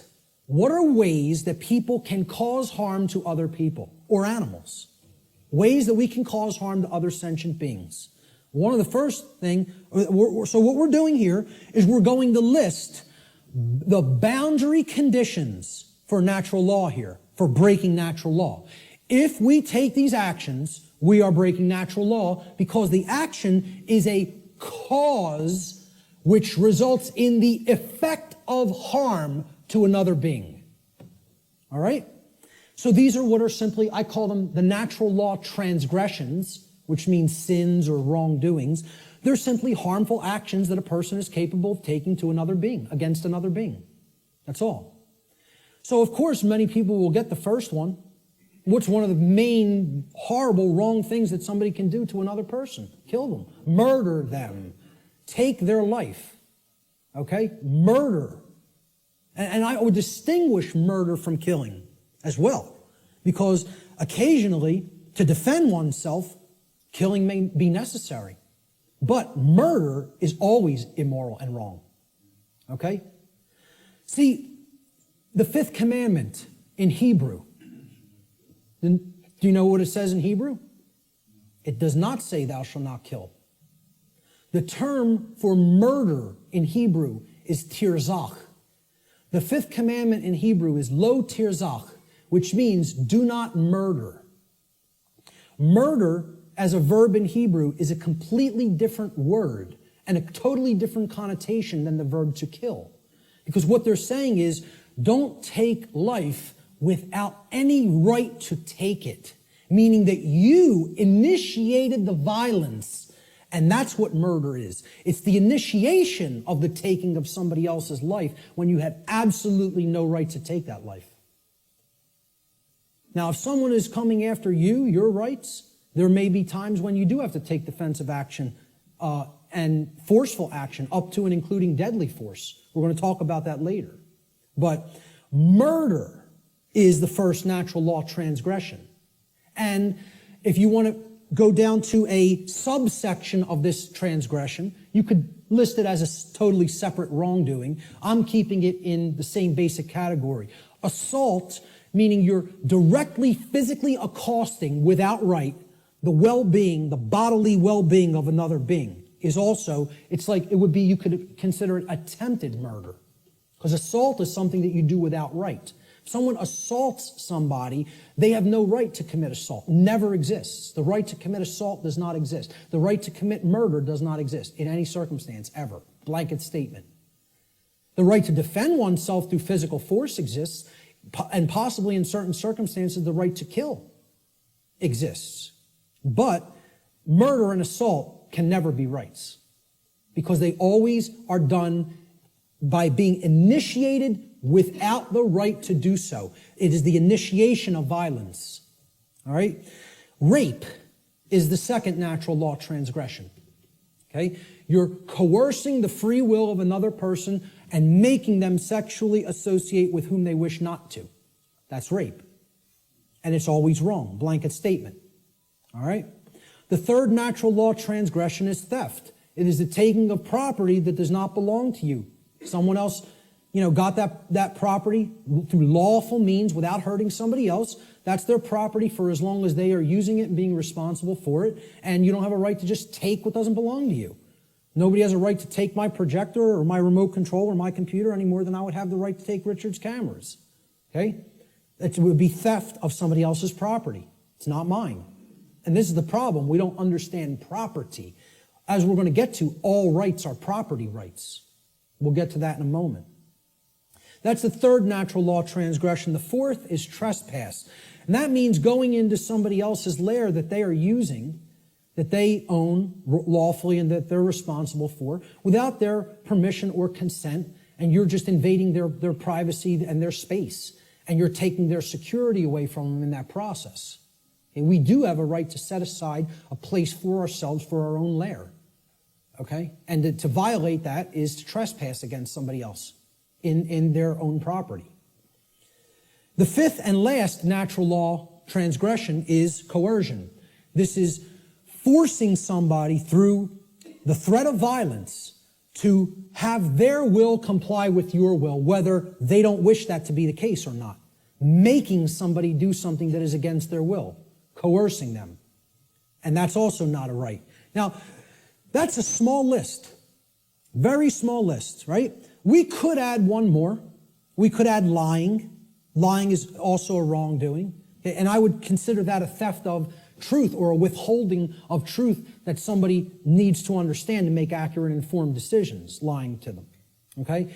But essentially, these five are the overarching natural law transgressions. I challenge anybody to come up with a wrongdoing that doesn't fit into one of these categories. So far, I've never had one person able to do it. Any wrongdoing, any action that you could think of that doesn't fall into one of these wrongdoings. Yep. I would probably categorize it as pure ignorance, but, I would say, hey, maybe you could look at it like that because that's propagating the slavery system indirectly. So, you're actually, you're not doing anything to help anybody else's freedom, certainly. I don't know if I would categorize that as a natural law transgression because, it's giving consent and propping up that system. It's not technically what I would call an action, but it's more of like giving consent. Hey, you could say that is a wrongdoing, I guess, because giving your consent is tacitly saying yes to control, and that's ultimately affecting everybody else's freedom negatively. So, possibly.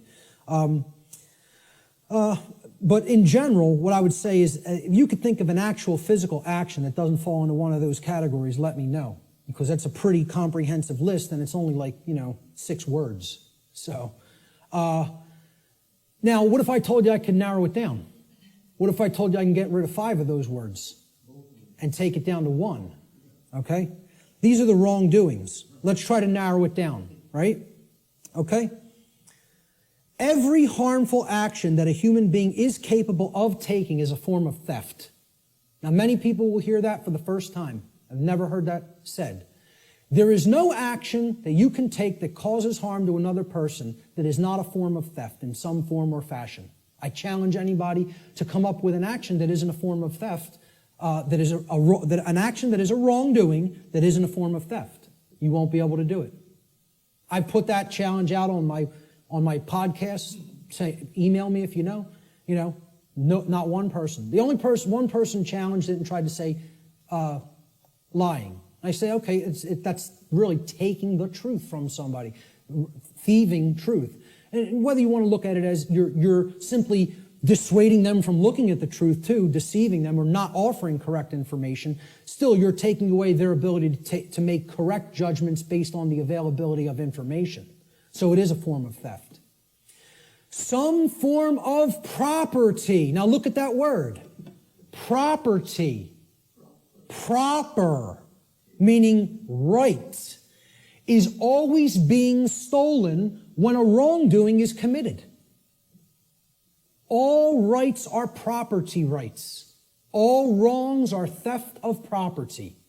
Once again, I challenge anybody. It's an open challenge. If you can find me a right that is not a property right, or a wrong that is not the theft of some form of property, please do it. Please let me know. Okay? Life is a form of property. So taking life you had no right to take, murder, is stealing property that wasn't your own, because that was that person's life, possessive. They own it. And I didn't have a right to just go and take it for no reason. Rights are a form of property, meaning actions that you may do because they are in harmony with natural law and do not cause harm to others. I don't have a right to stop you from taking. If you're not harming somebody else, nobody has a right to stop you from taking a right, taking an action. You may perform any action which does not directly result in harm to somebody else. Okay? Rights are a form of property. Freedom is a form of property. Somebody doesn't have a right to take somebody else's freedom and hold them against their will just because they don't like what they're doing. They have a distaste for what they're doing. Or they want them to comply with their behavior, with their commands. Okay? They want them to make their behavior comply with commands that they're being given. So, if you really break it down, let's look at the wrongdoings once again. Murder. Is that not the taking of somebody else's life? Assault is the taking of their right to remain unharmed in their person. You're taking their health if you assault them, right? Their homeostasis in their body is being put under assault. And that's robbery. That's somebody taking something that isn't theirs to take. Rape. You're taking somebody else's free will to sexually associate with whom they choose to sexually associate. And therefore that's a property theft, because that's their property, their free will. Theft itself says it right there. You're taking physical possessions that aren't yours to take from somebody else. Stealing. Trespass. You are taking someone's security in their own lair, as we talked about, which you don't have a right to take. That's also their property. Coercion. What are you taking? Somebody else's free will, which isn't yours to take. That's a gift from the Creator, which belongs to each individual. And if somebody's coercing somebody by telling them, you must do this because I said so, and if you don't do this, I will come and do some form of harm to you, that's not a right. That's a wrongdoing, coercion. And it's a form of theft. Exactly. Sure. You must buy this. Imagine this. Great. We're going to take 5 more minutes, and then we're going to take an hour and 15-minute break. So all of these things are forms of wrongdoing. And they're all ultimately one wrongdoing in different forms. They are all theft, every one of them. There is only one wrongdoing. There's only one way anybody can wrong anybody else. Stealing. That's it. Every form of wrongdoing is a form of theft against another being and their property. A living being or their property must have been harmed in order for a violation of natural law or wrongdoing to have taken place. Any action which does not cause such harm is a right. There's the apophatic definition of a right. Through understanding what a wrongdoing is. And I'm telling you, billions of people, not millions, not hundreds of millions, billions of people on this planet do not know this. Could not tell you this. Because this is it. This is it, folks, right here. This is the crux of natural law. What is a right? What is a wrong? And I couldn't sleep last night. After we got home, and I never have problems sleeping. Ever. Ever. I'm just going to tell you this before we break. I was laying in bed last night before I went to sleep for the night. Could not sleep because all I was thinking of is how I told this to some people at lunch. I'm just sitting there thinking about how preposterous and ridiculous it is for me to even ever have to utter any of this. The fact that this is not 100% pure common sense knowledge on the earth is so abominably preposterous to me that all I was sitting there thinking is, how could I be going out and explaining this to people? This is what I must do?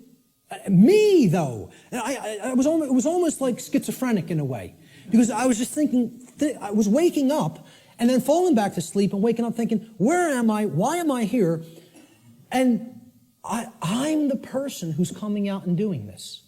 And it's just so absurd and ridiculous to me. Some punk from South Philadelphia taking in the knowledge of the mystery traditions and teaching them to people. Me. It's the most ridiculous thing. I can't even imagine it, you know? I still can't. I can't imagine that it's necessary, you know?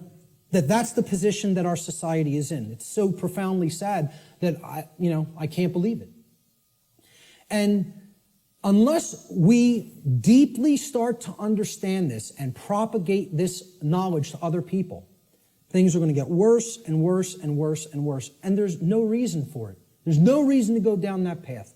We want to choose the way of maximum pain because we don't want to give up thoughts that we're addicted to just because the pattern has been there for as long as we can remember. We would rather go down the path to the grave and the abyss rather than admit we were wrong and just say, I need to give up this negative way of thinking. You know? I'm going to leave it right there and just say the bottom line to what this section comes down to is if someone hasn't been harmed, no wrongdoing has been committed. No victim, no crime, in other words. Many people insist, there doesn't have to be a victim for there to be a crime committed. You know how many people are rotting away in a jail cell right now as we speak who have never harmed another living being? You know how many people? Tens of thousands. Okay? And no one has any right to hold them. Unless you've harmed somebody else, nobody has a right to stop you from continuing to take the action that you are taking. Okay? We're going to talk about some of those things in the last section. So let's take an hour and 15-minute break, and we'll be back here at about 5:20.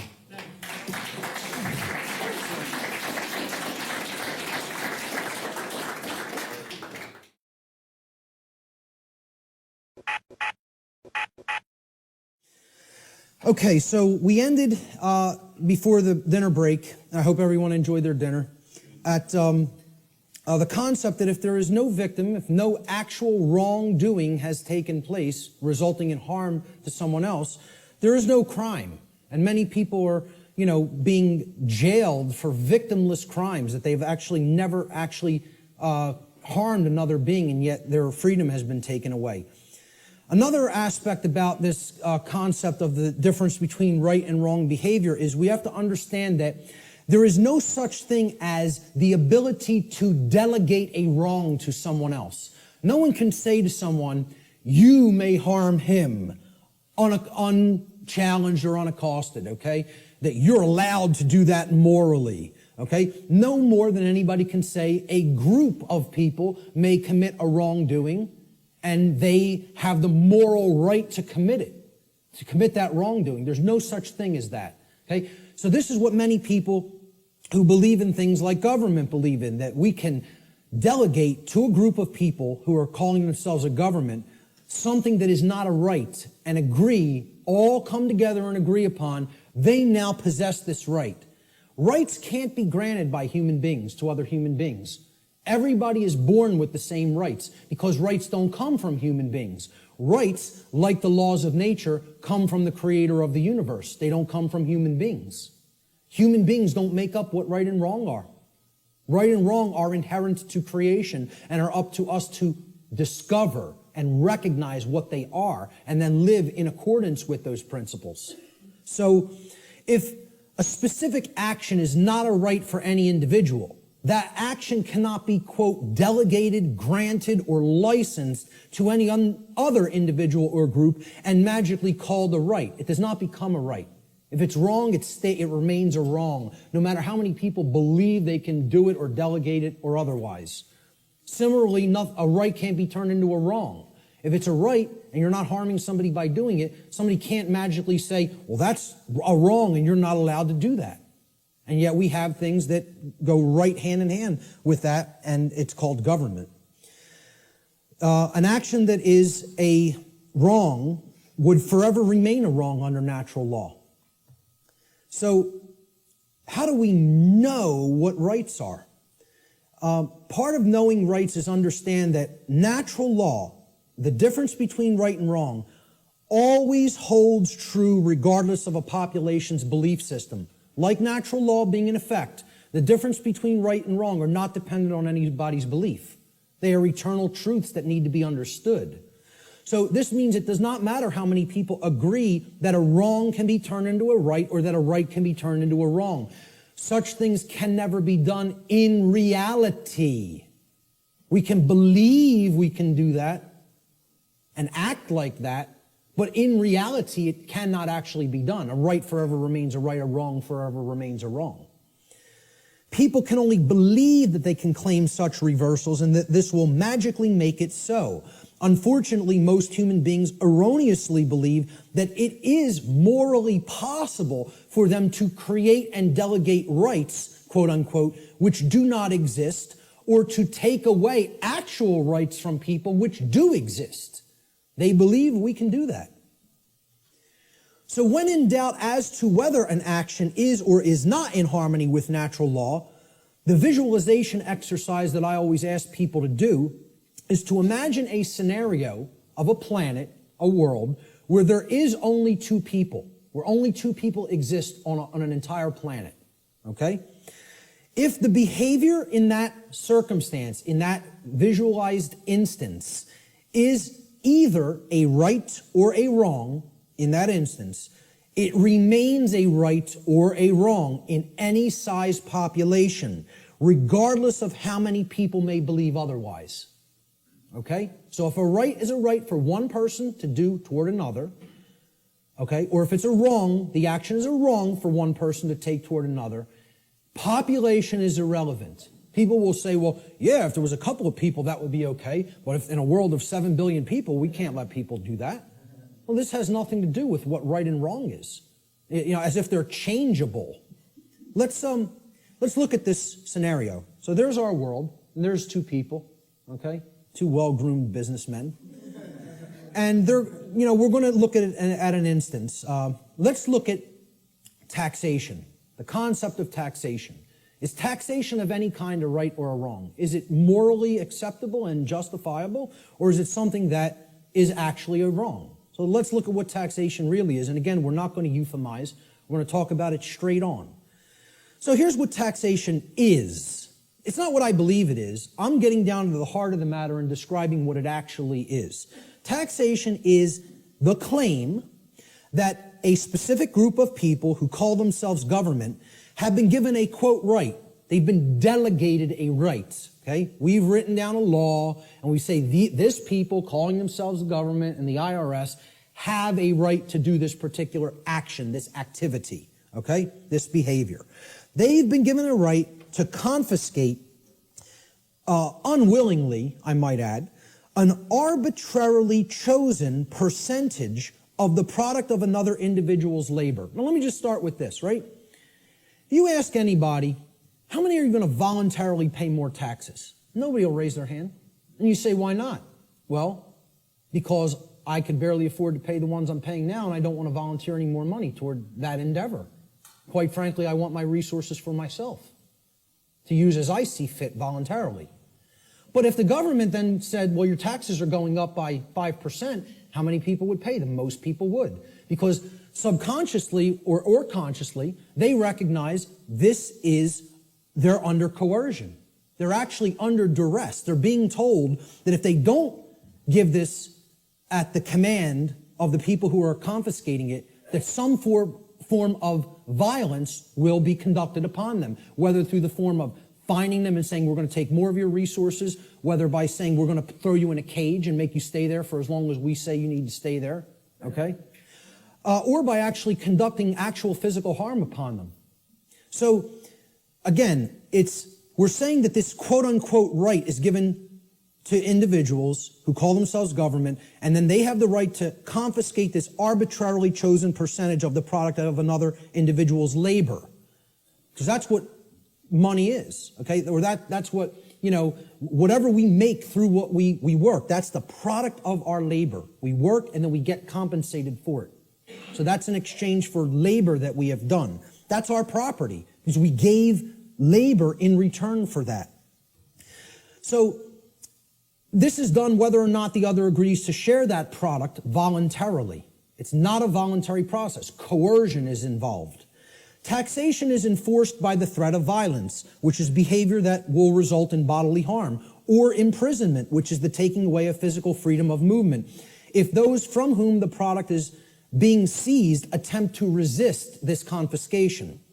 This practice is always, quote, justified, and the word justify actually breaks down etymologically. The word justify means to create a right. That's what justify actually means. Jus in Latin means right or law, and then facere means to create or to make. So to justify means to create right, to make a right up and conjure it into existence.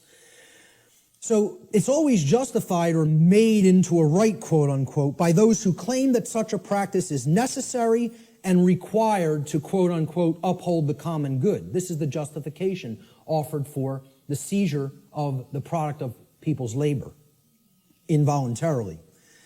Now, if we are honest with ourselves, if we define the concept of slavery, and I think this is a good definition for slavery, would it be fair to say slavery is the involuntary confiscation of 100% of the product of the labor of another human being? That be a fair definition? You're saying you're working, I'm going to take whatever you generate as a result of that work that you're doing. It doesn't belong to you. The product of your labor doesn't belong to you. All of it belongs to me. So you work for me. I take everything that you have been able to amass or create through the labor that you have done.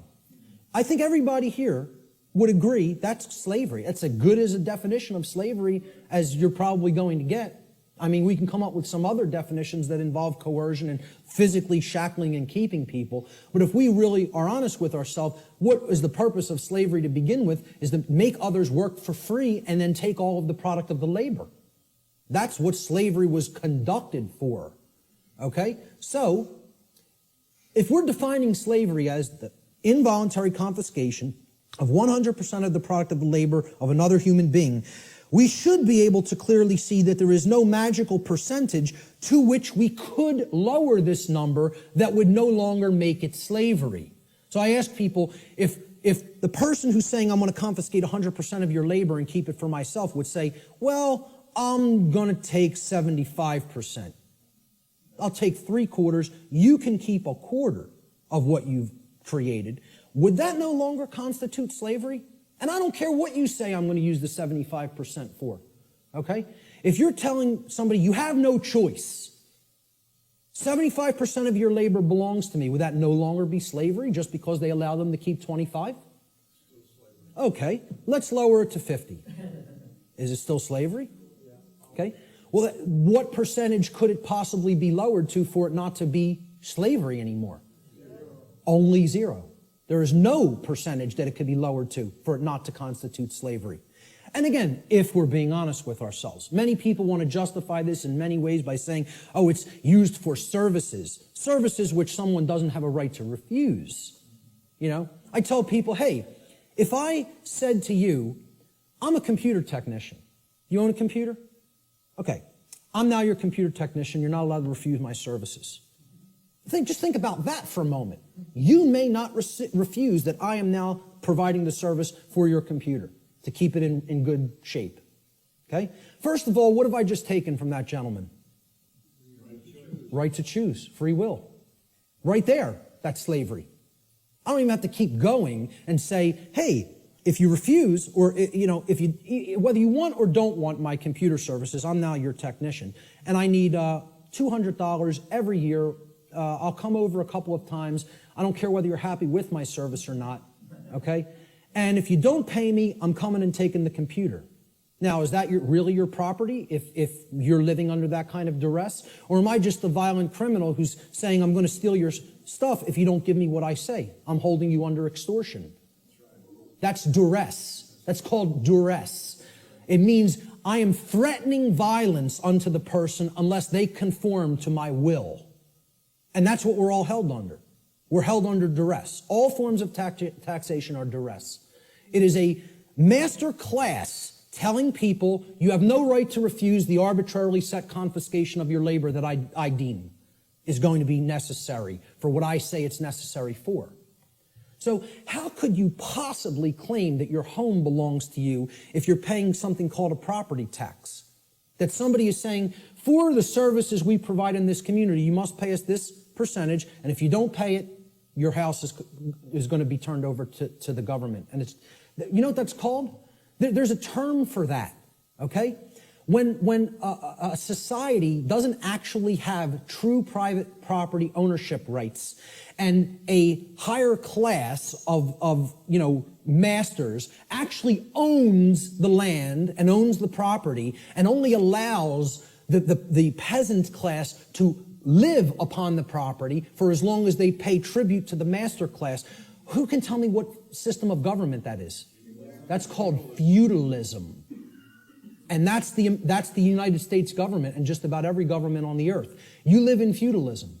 There's no such thing as democracy. There's certainly not a constitutional republic, that's for sure, okay? The de facto state of government, which means indeed, in action, is feudalism. And feudalism is just another euphemism. It's a euphemism for slavery. Okay? Because slaves aren't allowed to own property. Slaves aren't allowed to keep the product of their labor. You know? That's all it really is. If we're being honest with ourselves. Once again, there's my catchphrase for this section. Okay? We want to euphemize it, justify it, call it something else, right? I said this to that New Age woman at the UFO conference. And she said, again, I prefer not to see it that way. Well, you're not being honest with yourself. You're lying. It's called lying to yourself. That's what cognitive dissonance is. It's called lying to yourself. Okay? So, if we're being honest with ourselves, taxation's merely a euphemism for theft, violence, and slavery, the practices upon which it is actually based, and since no individual anywhere on earth has the right to claim ownership of the product of another's labor, such behavior can never be, quote, delegated to a group of people and called a right. Therefore, it follows logically that all forms of taxation, I don't care what they are, excise tax, property tax, gift tax, inheritance tax, income tax, I don't care what form it is, taxes on corporations even, okay? All forms of taxation are always wrong according to natural law because they are all based in the destruction of free will, they are based on coercion, and they are ultimately based upon violence, all of which are wrongdoings, all of which are forms of theft, and all of which not one individual has the right to perform upon another. And this is what people want to justify and believe can be magically turned into a right, just because they want to euphemize it and call it taxation. Let's look at another example. Prohibition, one of my pet peeves, okay? I'm big into health, into eating right, okay? I'm huge into juicing. It's one of my favorite things to do. Purification of the body is part of purification of the mind, all right? But I'm going to tell you, I'm 100% for anybody being allowed to put anything into their body because they own their body. If I want to break up this remote control in little pieces and eat it with a sprinkling of pepper, then that's my right to do so, regardless of what the chips may do to my intestinal tract, okay? There's a reason I have the right to eat this remote if I want to. You want to know why? My body is my property. It belongs to me. Now, we did this in the natural law seminar. We asked people, do you own your own body? almost every single student in the seminar, now, of course, they immediately answer, yes, I own my own body. The students grasp this, okay? The people they were asking the questions to, okay, because the students were doing the tabulation of, accumulating the answers from people that they asked the questions to. And one of the questions I asked them to ask people is, do you own your own body? Almost every student in my first natural law seminar, when they asked people if they owned their own body, they came back to the next class and almost every student said, almost everybody they asked that question to paused for a long time and thought about it. Had to sit and think about this question. Could not immediately spit out, absolutely, my body is my property. And because I think people want to overthink things and say, well, am I going to own my body forever? I'm going to die one day. Does that mean I don't own it now? What's the over-intellectualization and mystification of this concept? I tell people, I recognize fully I'm going to die one day and this flesh is going to crumble and pass into the earth, okay? Does that mean I don't own my body right now? I'm using my body right now. That's why I own it, specifically. Specifically because my consciousness inhabits this body and I'm using it as the vehicle for the expression of my consciousness is the very reason I own my body, okay? And people can't spit that out. It's like unfathomable to me. The ridiculousness of some of this, that the human mind could be worked into the situation that it has been, is almost incomprehensible. So let's go forward with prohibition, okay? It's the claim that a group of people who call themselves government have been given the right to prevent others from putting any given substance into their own bodies, and if others refuse to comply with those terms, that they will be fined or imprisoned. And it should be self-evident that if an individual's body is actually their own property, and it is, then that individual always maintains the natural right to decide what will or will not be put into their property, which is their body. Why can you put what you want into your car or your home? Because you own it. It's your property. Okay? Technically, it should be. I mean, technically it isn't really, but my whole point is nobody else can tell, no other individual can tell you what you can and can't put into your home. Okay? Could I tell you, hey, I don't want you putting that jacket in your car. You're not allowed to put it in there. Well, who am I to tell you you're not allowed to put that in there? It's your property. Okay? So why would we accept that? Not accept that, but we would accept I can't put something in my own body that I deem that I want in it. Okay? Because people can't separate the act of imbibing the substance or putting the substance into the body, okay, from the action that people may subsequently take. And they're two different things. So somebody might go out and want to get smashed tonight and do a bunch of drinking, but if you then go out on the street and start clubbing somebody with the nearest available blunt object, you don't have a right to do that. You had a right to go drinking, okay, any more than you would have a right to go snort some cocaine or bang some heroin into your arm, okay? I don't think those two things are particularly good ideas, but I support your right to do it. But hey, if after you do those things you go and hurt somebody else, you got to be held accountable for the actions you just took. That's what personal responsibility is all about. And these two things need to be delineated from each other. We have to clearly be able to separate the act of the right to put something into my body and me still being personally responsible for what I do with my body. Okay? So, understanding that this is a claim made to tell people that I'm going to make the decision about what you put into your body, we can easily see this claim of this right to command what will or will not be put into the body of another person. What it actually amounts to is a claim of ownership upon the body of another person. If I'm telling you you can't drink orange juice, I'm making a claim, your body belongs to me because I'm going to decide what goes into it or what does not go into it. Okay? So if I say carrots are off limits for your consumption, sir, and they may not be ingested, I've just made a claim that I own your body. Well, what's the claim on the ownership of another person's body called? Slavery. If we're not euphemizing it, and if we're being honest with ourselves. Okay? Prohibition is merely the claim of ownership upon another person's body is called slavery.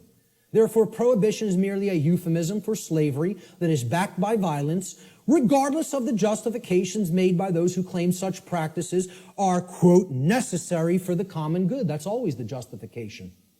Since no individual anywhere on earth has the right to claim the ownership of another person's body, such behavior can never be delegated to a group and magically termed a right.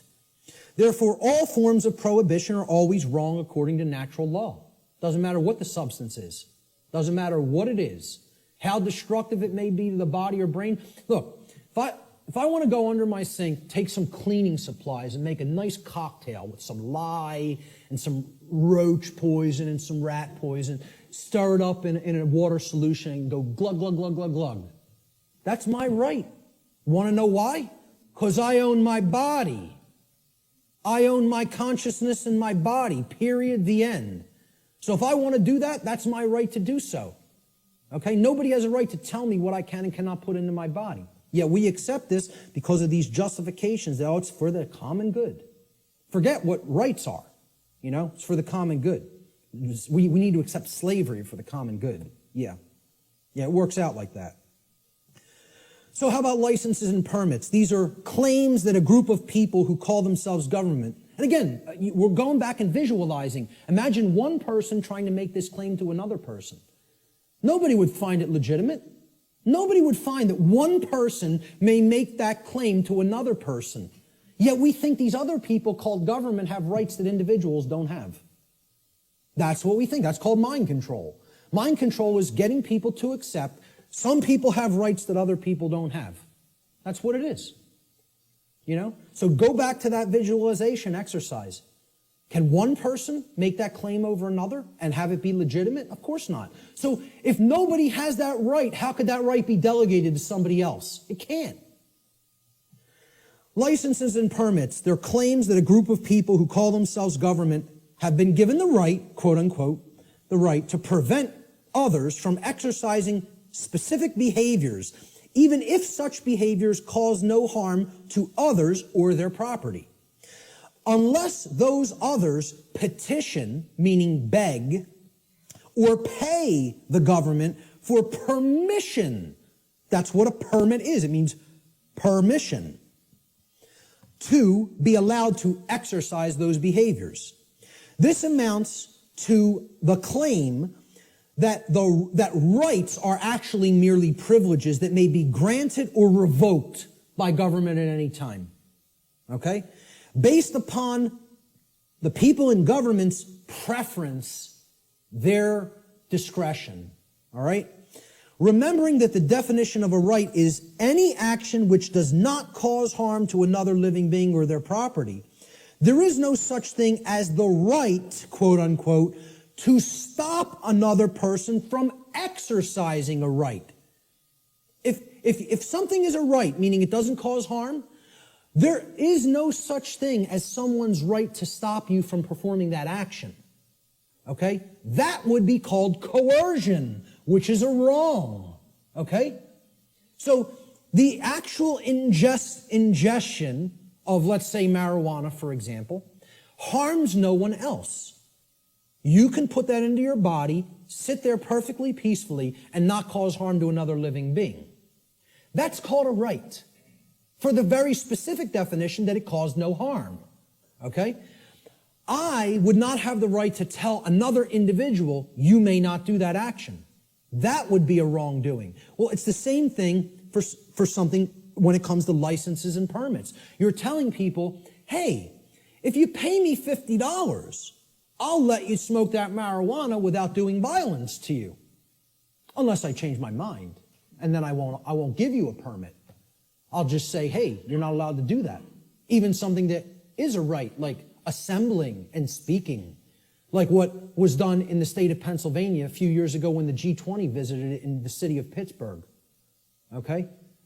The city telling people, we have revoked the right to assemble and speak and petition for grievances. You don't have the right to come and speak. No protests will be tolerated or we'll hit you with sound and water cannons. And people just laid down and accepted it.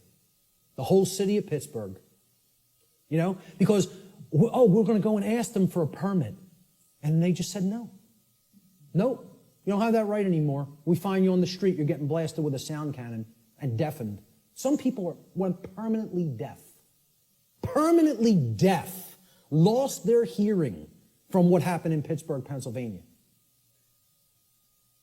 You see the stuff that was happening in, it wasn't Egypt, where they were hitting people with water cannons recently and killing some of them. It was in the Middle East somewhere. Turkey, correct.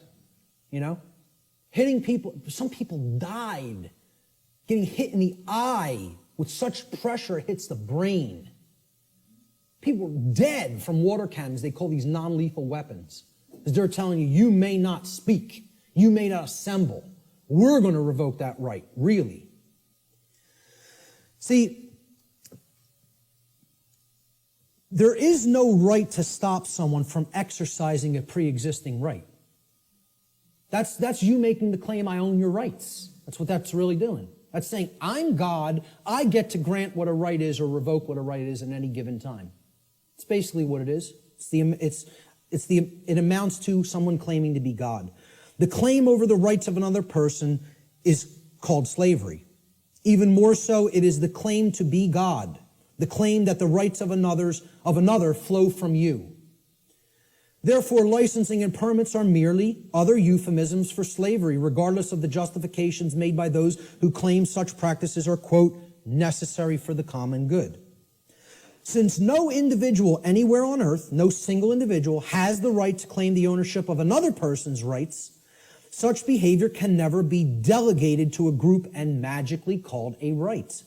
Therefore, all forms of licensing and permits, according to natural law, are always wrongdoings because they are always based in coercion and the theft of someone else's rights. So again, that's the visualization exercise. There's 3 quick examples. You have to envision there's only 2 people. Would one person have a right to conduct that action against another? If the answer is no, the right cannot be, there's no such thing as calling it a right and delegating it to other people and telling them now you're allowed to perform that behavior. It's always a wrongdoing. But people, because of this idea, this mind control called government, want to believe that that right exists, that we can delegate something that is a wrongdoing. Force versus violence. We need to understand that these concepts are complete opposites of each other. They are not the same. The terms should never be used interchangeably with each other because not only are they not even remotely similar, they're direct, diametrically opposed opposites. Let's look at the difference. They're often spoken about as if they're the same and they're used interchangeably when in fact they are actually diametrically opposed to each other. Force, the definition of force, is the capacity to do work or cause physical change in the physical world. Okay? For any change to be created in the physical world in any capacity, force must be used and applied. There's nothing you can do that doesn't require force if you're going to make a change happen in the physical. Okay? So, to set up this equipment, force was required. We had to lift it, we had to set it up, we had to plug in the cables. Force is required to do all those things. It's the capacity to perform physical activity, physical work. Okay? Action, force is actually action which is in harmony with morality and natural law because the taking of it, the usage of it, doesn't violate rights of other people. So as soon as you're stepping over the line into coercive usage of force, that becomes violence. The initiation of force for coercive reasons, for coercive applications, becomes violence. That's what makes it violence. Force itself is not violence. As such, force is action which one always possesses the natural right to take, and this includes the defense, the physical defense of someone's person, their body, against the act of violence. Force may be applied in that situation. When you are accosted with violence, you do reserve the right to use physical force defensively against such an assault. Violence, on the other hand, and this is the key to keep in mind with violence, it is the immoral initiation of physical power to coerce, compel, or restrain unrightfully. No one has the right to ever enact violence because violence is always starting it. Initiation, that's the key word there. It's the immoral, the unrightful initiation. So, teachers in schools will, if there's a skirmish that happens between a couple of male students one day, they'll say, it doesn't matter who started it. All that matters is who started it. All that matters is who started it. All that matters. Because the person who actually conducted violence is the person who struck first. They initiated the immoral use of physical behavior, of physical force, physical power to coerce, compel, or restrain. Therefore, when the person beats back that physical assault with force, they have not committed an additional wrongdoing. Okay? It's difficult for many people to understand who are in right brain imbalance. They don't want to acknowledge that you maintain the natural right to use force when you are accosted with violent behavior. If someone just came up to me on the street and started swinging, okay, because they want something I have, or just because they don't like the look of me for whatever reason, they don't have the right to do that. If I replied by beating back their attack with sufficient force to put that action down, how many wrongdoings would have been committed? One. Correct. One. Not two. One. Because I maintain the right to defend myself with physical power, with physical force when necessary, when violence, meaning someone else started the immoral behavior. That's what matters, the initiation. Who started it is all that matters. All that matters. And again, it's a very difficult thing for the ego to comprehend. The ego doesn't want to hear that. It's been conditioned so long that responding with force is also violence. We are verbally and mentally equating these two things, and when in fact, they are actual complete opposites. Okay, if a kid got hit by somebody else in a school, and then that other kid maybe even said once, stop what you're doing, and then when the other kid wouldn't stop, he punched him and knocked him out. Okay, I would ask other people, who struck first? And if the kid lying on the floor struck first, I'd say you got what you deserved. That's it. Because that person had a right to defend themselves. You had no right to strike him. You initiated the violence. He responded with defensive force. Many people don't want to hear that because they're very conditioned. And I'm not saying you have to do that. You also reserve the right not to do that. But the right does exist. Both rights exist. You would have the right to not respond with physical force, but you would have the right to respond with physical force. See, that's a free will decision that the person has the right to choose between those actions. I don't even look at either one of them as the high road. Personally, I think if somebody keeps beating somebody and keeps conducting violence to them, and the other person keeps accepting it and never rebels against it and never uses any force to put it down, I almost look at that as the low road. I'm not a pacifist. Not a pacifist. Okay? I am 100% about non-violence, meaning don't initiate harm to other people. Don't start it. Don't start none, won't be none. In street lingo. That's how it really is. Okay? But if somebody else starts it, they're asking to be put down with the amount of physical force that is required to put down the act of aggression. Violence is coercive action. See, that's the key. It's always coercion. Saying, you're going to do what I want you to do, or then I'm going to strike. Then I'm going to commit the act of violence. It's coercive. It's action which is always in opposition to morality and natural law for the very reason that it involves the violation of others' rights. That's why it's called violence. It's a violation. The act of violation it resulted in violence. Your rights have been violated. That's why it's called violence. It's the same root word. Violence is action which one never possesses the right to take, ever. There is no such thing as the right to commit violence. Doesn't exist. Because violence is the immoral initiation of physical power to compel, coerce, restrain, which no one has the right to do. No, you don't have the right, no one does have the right to initiate that type of action. Force, on the other hand, there is a time and a place to exert that force in a defensive capacity. All right, so we'll talk about that here. This piece of trash comes up to somebody on the street and says, give me everything that's valuable. I want your shoes. Oh, they're leather? Take them off. Take the wallet out, all the jewelry. Give me your purse. Give me your wallet. Okay? It's called a thug. Nobody would believe he has the authority or the right to do that, and we would have the moral obligation to obey this criminal. You know, if the criminal started calling himself government, we might start believing in it. Right? But let's say somebody on the street saw what was being done, took out their own 9mm and blew this guy away. How many acts of violence were committed? One. They would look at it like that. But what I understand. But again, that's somebody saying, I prefer not to see it that way. Well, again, perception and reality do not really align in many cases. They're not the same. That person is incorrectly perceiving what is. They're not seeing the truth. And many people don't want to hear that that's the truth because they're very conditioned and they are very well-behaved slaves. You know, as harsh as that is to say, they don't want to understand that the inherent right to use force against violence exists and is always our right. Always. Now, I'm not telling you go out and immediately do that either because the perception is so screwed up in the body of humanity that the majority of people don't believe that would be a right. And they'll persecute you for doing it. You see, the self-defense principle is continuously being eroded.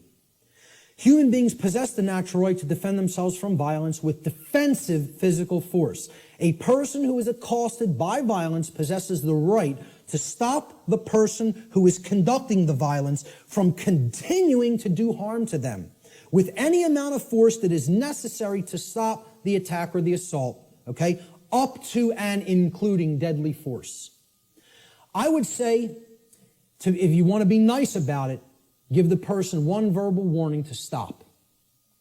Say no once. After that, it's on. That's it. And that's really my policy. Okay? That would be my policy on the street with an individual. The problem is here, the so-called authorities of the government, like you say, don't want to see it that way, and they're constantly trying to take this right away from somebody. They're constantly trying to say, no, we own the monopoly on the usage of force, and all you may do is wait and be accosted and assaulted until one of us shows up. Well, you know what that's called? It's called a big crock of bullshit, is what that's called. And it shouldn't be accepted by anyone who has any common sense. Shouldn't be accepted by anyone. Unfortunately, again, like I said, people are very, very well conditioned. And they think that this is an example of two wrongs don't make a right. There's no two wrongs committed there. There's one wrong committed, and then there's a right that is being exercised. Big difference between exercising a right that involves the defensive use of force and committing a wrongdoing which involves the initiation of violence. And people got to get clear on this. They have to get clear on it. So the question becomes, does violence magically become a right when it's conducted by government? When they shut down people's free speech rights and assembly rights? Or when they conduct direct theft from people through what's this euphemized form of slavery called taxation? And like I said, I'm not asking you to accept or believe taxation is slavery. I'm telling you, if you don't understand that, you're wrong. I don't care what you think. I'm telling you it is that way in truth and in reality. Taxation, slavery. Shutting down of people's rights is slavery. Telling people what they may or may not put in their body is slavery. It's not my perception. That's what is. Okay? And that's what we're accepting as a people. We're accepting that. These people have no more right to do it than any other individual would. And this concept brings us to the way I try to define and explain to people what real spiritual enlightenment is. Because what the New Age community is telling you that an enlightened being looks like is equally as a big crock of bull of what people who don't understand self-defense, the self-defense principle, believe. Okay? Enlightenment is not what this New Age nonsense community is trying to tell people that it is. All right?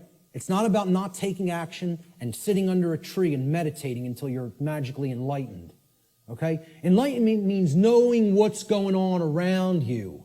Enlightenment means knowing what's going on within you. Enlightenment means truly knowing the true objective difference between right and wrong and living that in your life on a daily basis. Enlightenment means not aggressing upon your fellow human beings, but not agreeing voluntarily to be aggressed upon by them either. Okay? There's two pillars, two dynamics that go hand in hand with real enlightenment. I call this the two pillars of enlightenment. Okay? So here they are. The first pillar is the sacred feminine principle. This has been called the non-aggression principle. All right? It is the simple law of don't engage in violence. Or, quite simply put, don't steal.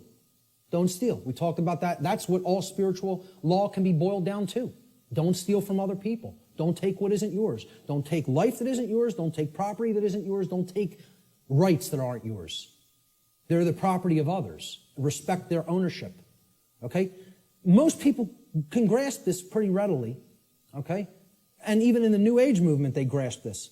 In other words, don't immorally initiate non-rightful use of physical power to coerce, constrain, or compel the rightful physical behavior or free will choice of another sentient being.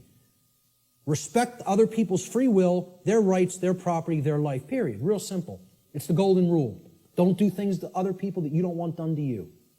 I always state it in the apophatic, in the negative. It's much more powerful that way. But there is a second principle, a second pillar or tenet of enlightenment, if you will. This is the sacred masculine principle. This is what religions of the world, whether they be government, organized religion of different regions of the world and cultures, the New Age movement, all right? This is what they want, they are seeking to suppress, because religions are right brain modalities. They're right brain methods of mind control. Just like government, who thinks it's a monopoly on the physical use of force, that's a left brain imbalanced mindset. All right? The second pillar of enlightenment is the sacred masculine principle, which is also known as the self-defense principle. Your body's your property. You have a right to defend it when it comes under attack by violence. This principle states sentient beings have the inherent right to use force to defend themselves from violence conducted upon them by another. This is the part many people don't get. You know, that's why we're not rebelling against our slave keepers, our slave masters who are masters of other people in their own sick, distorted, psychopathic minds and are nothing but thugs and criminals that people magically believe have the moral authority to continue to do what they're doing just because they euphemize slavery and call it government now. That's the sacred masculine principle. There is no such thing as an enlightened being that doesn't fully grasp both of these principles. Anywhere. Never has been. There's no such thing as half measures. You got to get them fully, both, or you're not there. And that's the problem. We're not all the way there. If people were already there, they wouldn't be tolerating what we're putting up with. More aggression against people's rights is being conducted in this country than when the founders of this nation actually separated from England. And they would have been horrified. I tell people, look, not to get nasty, but I tell people, if the founders of this country could magically come back to life somehow and see what's going on in this country, they'd take a piss on people. That's what they would do. That's how much disrespect they would have for what we're putting up with. You know? Again, just to say it the way it really is. That's what they would want to do to us. Because they would tell us, we warn you about all this. We warn you about it all. And you know what you did? You ignored it.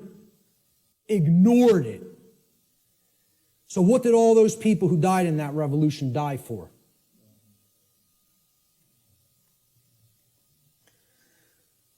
We have to understand true ownership. Real, deeply. Not peripherally, super deeply. We got to know what we own and what we don't own. We have to understand, why is this our current condition? That's the question we asked at the beginning. And here's the reason. The reason our species continues to experience a systematic and growing loss of freedom is because we collectively do not deeply understand ownership, and we continue to commit and condone theft. This is a prison for thieves. That's what Earth is. It's a prison for people that don't want to respect ownership. They want to take things that aren't theirs. And that's what we're here to learn. We're here to learn that there's only one natural law. Stop stealing from other people. Stop taking things that you don't own. Stop condoning theft of things that other people don't own. Don't condone that activity, that behavior either. So what is ownership? What's the definition? What does it entail? To own a thing means that regarding that thing, an individual maintains three basic things regarding it. The first is rightful possession. It means you acquired it without doing harm to somebody else. So you rightfully own it, lawfully own it. Okay? You're in possession of it. You have it in your possession. It is yours. The second thing is you control its usage. Okay? So your house, you control its usage. Your car, you control its usage. Your clothes, you control their usage. My computer is mine. I control its usage. I'm using it. Okay? Control of the usage of something means that you own it. And most of all, maintaining personal responsibility for that possession is the third aspect of ownership. So to own something means I'm in lawful, rightful possession of it. I control the usage of that thing, and I maintain personal responsibility for it. All right? And this is what we have to understand. Natural law can be essentially reduced to one single spiritual law. I gave you the working definition, the soundbite definition before. Here's the super simplified two-word concrescence of all of this information. Natural law gets boiled down to two words. Don't steal. That's it. You want the key out of the prison? You got to understand property. You got to understand all rights are property rights. Stop taking the property of other beings. Stop condoning the taking of the property of other beings. The end. You know, I should just get up here and say, don't steal, the end, everybody go home. Should be that simple. That's the key, folks. That's the key to the prison door. And what we're really talking about here is common sense. That's what conscience is. People don't think of conscience as common sense. You know, they don't think of conscience as knowledge. Conscience is knowledge. It's not action, it's not behavior. It's knowledge. Again, knowledge is the way out of this. Okay? And this is the knowledge that has to be developed. Conscience comes from the Latin prefix con, meaning together, and the Latin verb sciere, meaning to know or to understand. You put them together, to know together, to understand together. Conscience is common sense. Common sense knowing. Common sense knowledge. Literally. From the etymological breakdown of the word. Con, together, science, to know. That's why the problem is people don't have common sense. That's why I'm sitting there almost laughing hysterically that I need to try to teach common sense to people. The ridiculousness of it. Now, what we all need to be doing is doing that work, you know? I know you guys get a lot of this. We need to start reaching out to other people. I'm going to talk about that in a moment. Conscience, the definition of it, is the definitive knowledge of the objective difference between right and wrong according to natural law.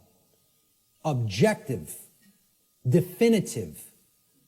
Okay, it's not up for debate. It exists inherently and objectively. It can be understood, known, discovered. This is different from action. Conscience is the knowledge, then we act upon it. Okay? So it's different from understanding something and acting upon it. Right? To have conscience is to have common sense. It's to know the difference between right and wrong and understand that difference deeply. Then we're going to convert that into action. We exercise conscience. The exercise of conscience is actually action. The exercise of conscience is the free will choice of right action over wrong action, once the definitive knowledge of the objective difference between right and wrong according to natural law has been acquired and integrated into the being.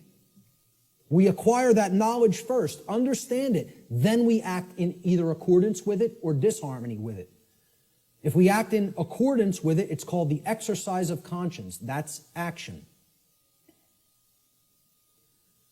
The law of freedom. This is one of the basic laws within the body of natural law.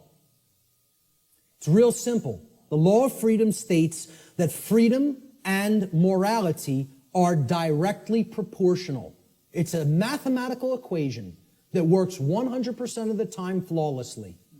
As morality increases, freedom increases. As morality declines, freedom declines. This means the more moral a population is, the freer it becomes. The more immoral a population is, the deeper into bondage and slavery it goes. Another way of saying this is to say that the presence of truth and morality in the lives of the people of any given society is always inversely proportional to the presence of tyranny and slavery in that society. The more truth and morality there is, the less tyranny and slavery there is. The less truth and morality there is, the more tyranny and slavery there is. That's the law of freedom. And many people don't want to understand that. That these two things are inextricably interwoven and connected and can never be separated from each other. The presence of truth and morality in a society and the presence of freedom or its lack in a society. True freedom can never exist in a society that embraces moral relativism, which is the idea that there is no inherent and objective difference between right and wrong.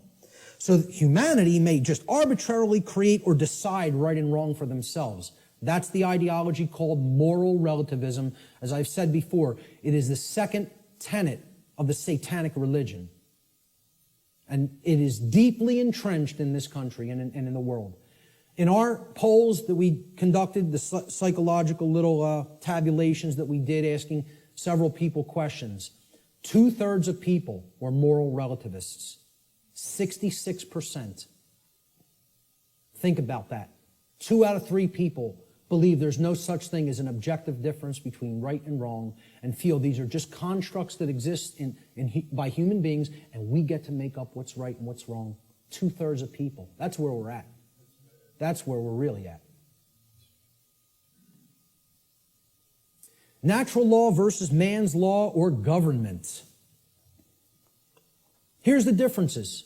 Natural law is based upon the principles. It's based upon principles and truth, meaning things that are inherent to creation and are not made by humankind. Natural law can only either be harmonized with due to knowledge and understanding or rejected due to ignorance. So it's not something that is based on compliance because of we fear the punishment that would result of not understanding it. Okay, if you don't understand it and live according to it, the result is inescapable. Because men and women are not actually creating the result. Okay? The universe is bringing that result to us intelligently and dynamically. All right? In other words, once again, this is about consequences. You behave a certain way, there's certain consequences. You change the behavior, you'll change the consequential results. Natural law is universal, which means that it exists and applies anywhere in the universe regardless of physical location. There is no place you can go in the physical universe to escape natural law. Let me know if you find a way out of this universe and into another where natural law no longer applies, and we'll take a look at it together. But until you figure out the way out of this universe and into a place that's not governed by law, you're bound by natural law. Okay? Natural law is eternal. It will exist for as long as the universe exists, and it is immutable. Exists and applies for as long as the universe exists and cannot be changed by anything humanity is capable of doing or any other species in the universe is capable of doing for that matter. Man's law, on the other hand, let's look at how this contrasts with natural law. It's not based on principles and truth. It's based on dogmatic beliefs that are programs that are running in the human mind. These are constructs of the mind that operate like programs. Man's law is complied with due to the fear of the punishment that will be conducted upon people who attempt to not comply with it. It's most of the only reason people ever comply with the law of man. And that's a very low state of consciousness, fear. That really is only going to get you all the negative things that we say we don't want if we're in that vibration. Man's law differs with location based upon the whim of legislators, like prohibition. Well, I'm allowed to smoke marijuana in one state, and then I could be jailed for it in another. My freedom can be taken if I cross this imaginary line. Okay, I'm a gun owner, okay? If I take certain weapons that I own across an imaginary line, I could be jailed for years. But over this side of the imaginary line, it's okay. And you're just exercising a right. Hey, over here, it's morally wrong. We'll cage you for it. Over here, yeah, you're allowed to do that. You can have that high-capacity magazine.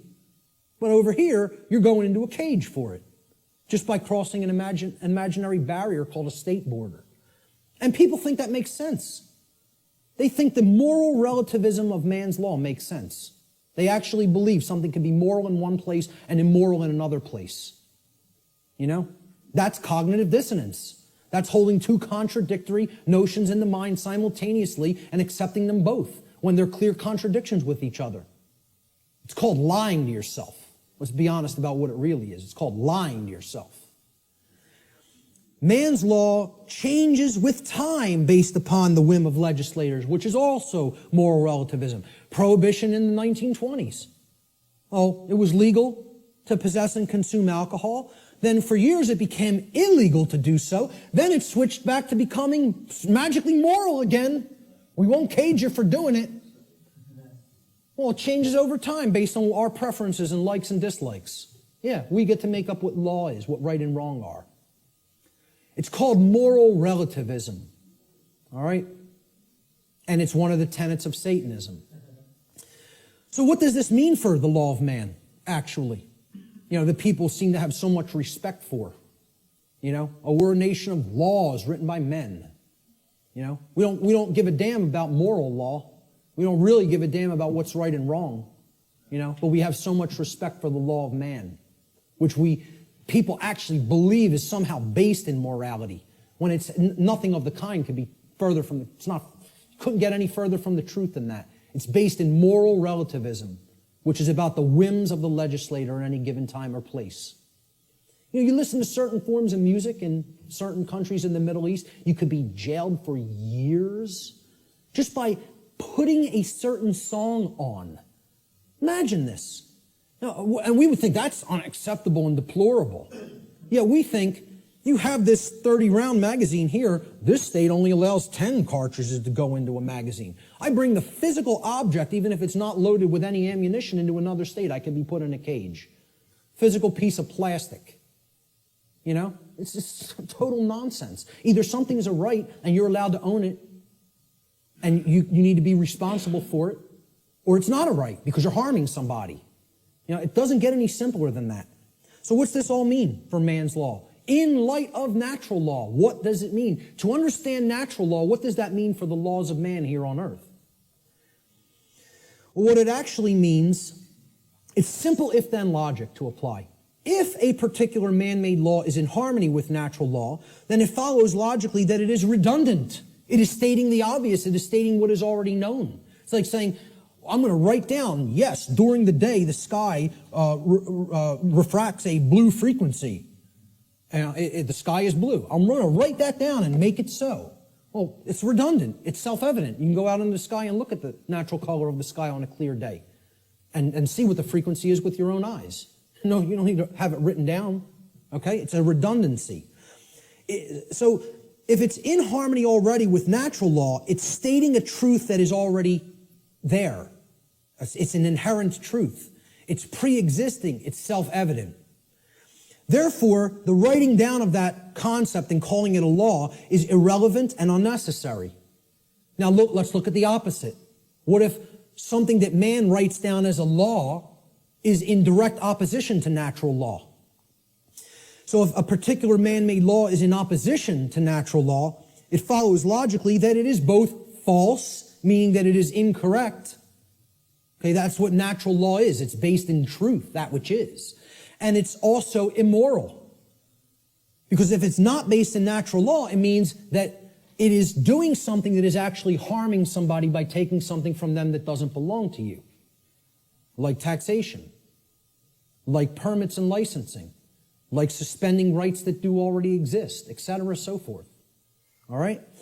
So, therefore, it's wrong, and it cannot be legitimately binding upon anyone. You can't write down a wrong and say, this is morally binding upon you, even though it creates harm, it causes harm, yet you must follow it. You know, and people believe this. We asked in the natural law seminar, how many people believe that if a law is passed and it restricts a right that you feel you have naturally because that action that it's saying you may not do causes no one else any harm, do you have any moral obligation to obey that law until you could find a way to get it changed? And over 2/3 of people said, yes, you have a moral obligation to obey that law. Because these people have the moral right to issue commands and write down laws that constrain you, even if that behavior actually doesn't harm anybody and therefore is a natural right. You would still have to try to find a way to get that law changed. Nonsense. Nonsense. No one can be legitimately bound to a dictate of man that prevents somebody from exercising a natural right. It's called mind control, is what it's called. So in light of the differences between man's law and natural law, in light of natural law, man's law is both irrelevant and unnecessary, as it is either redundant because it is in harmony with natural law, or it is completely immoral because it is in direct opposition to natural law. This is a system of slavery that is not needed. There is equality under natural law, perfect equality. Everyone has the exact same rights. No one has any more or less rights than anyone else. Also, since rights are not created by humanity, and since they are the birthright of humanity, gifted to us by the creator of the universe, no human being or group of human beings is actually capable, in reality, of granting rights to anyone else, nor is any human being capable of revoking rights from anyone else. Everybody has the same rights. No one can make up a new right. No one can grant a right to somebody that is actually a wrong. Does not exist, never has existed, never will exist. This is an illusory belief system. All right? I'm not telling you people don't believe that can be done. I'm telling you in reality, in truth, it can never be done. Chris Leispooner phrased it pretty well. He said, government is nothing but men acting in concert. The morality and value of government, like any other association of men, will be no greater and no less than the morality and value of the men comprising it. Since government is nothing but men, its inherent, quote, authority to act is in no way greater or different than the, quote, authority to act of any individuals in isolation, like that example of two people on the planet. Government has no magic powers or, quote, authority that is not possessed by private individuals. Let he who asserts that government may do that which the individual may not do assume the onus of proof. That means the burden of proof, and demonstrate his contention. And you know what? There's nobody on this planet that can do that.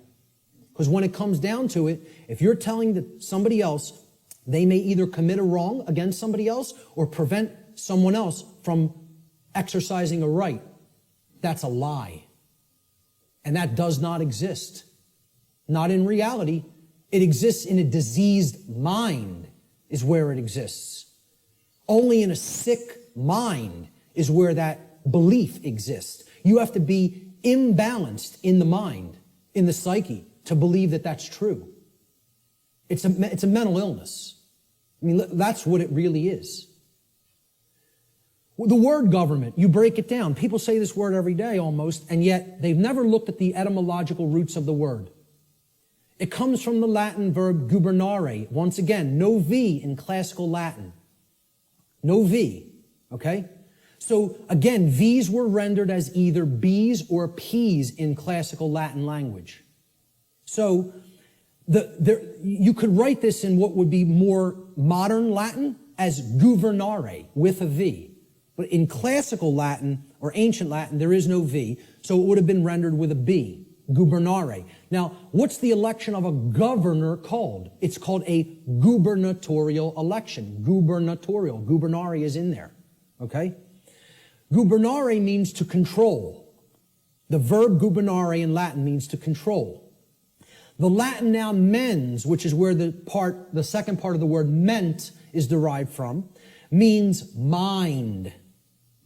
Okay? So you put these together, and the word government actually literally, from its etymological roots, means to control the mind, or in other words, mind control. Now, I'm going to put something else up here for a moment. The etymological origin of the English suffix ment, M-E-N-T, is often debated in this etymological breakdown. All right? And I've gotten stuff about this constantly, and I've told people I'm not interested in hearing about it anymore. I know where this comes from. I know why the creators of the English language made it so. Made it like this. Okay? It is overwhelmingly clear by people who have studied linguistics and the origins of words, okay, in English from ancient languages, that the creators of the English language deliberately chose the Latin noun mens, meaning mind, to represent or mean in English the state of or the condition of. And this was done in direct keeping with the first principle of natural law, as we've already discussed, the principle of mentalism, which demonstrates that in order for any particular thing, event, or circumstance, any state or condition to exist in manifested reality, it, as it currently does, which is known as the plane of effects, it must have first existed in the plane of causality or the mental realm, the mind. Okay? We've already looked at that principle of natural law. So, anything that ends in ment, the original etymological derivation means that it was made that way first by a state of mind which led to its creation in physical reality. Okay? Any word you can think of that ends in M-E-N-T, meaning the state of or the condition of, means it happened in mind first, and therefore it led to the state of or the condition of in physical reality. Okay? So, when I say that government means mind control, it literally does, and that is an accurate etymological breakdown. Okay? The word mens was deliberately chosen for specific reasons. And I just explained the reason of that meaning, the state of or the condition of. And many people want to hotly contest that. I'm telling you outright, they're wrong. They don't understand why that was chosen. Mens, meaning mind, was chosen deliberately to mean the state of or the condition of. Government is based on this illusory and false concept called authority. People think certain people are authorities, that they actually have rights that other people don't have. The right to command, compel, coerce, and tell people, this is right, this is what you're going to do, and if you disagree, I have the power to actually compel, coerce, or constrain you against your will, if you're not harming anybody, even in the taking of that action. Authority is based upon an equal illusion that is called jurisdiction. Now, if we break down this word, it comes from the Latin noun. Jurisdiction comes from Latin, jus juris. Jus juris in Latin means law. Juris is the possessive case.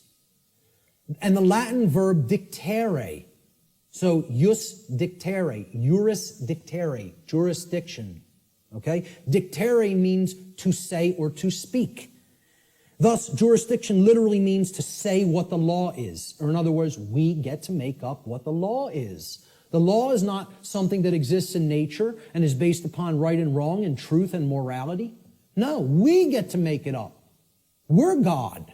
We get to say what's right and what's wrong. And therefore, since we make the law, We're the owners of these people. They're in our jurisdiction. You know, we own them. And we get to make up what they're allowed to do and what they're not allowed to do.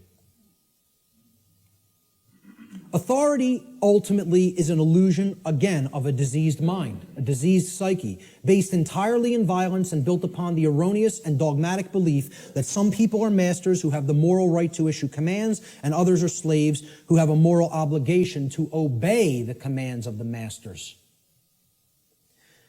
I don't care what you want to call it. You can euphemize it any way you want. I call it what it really is. Slavery.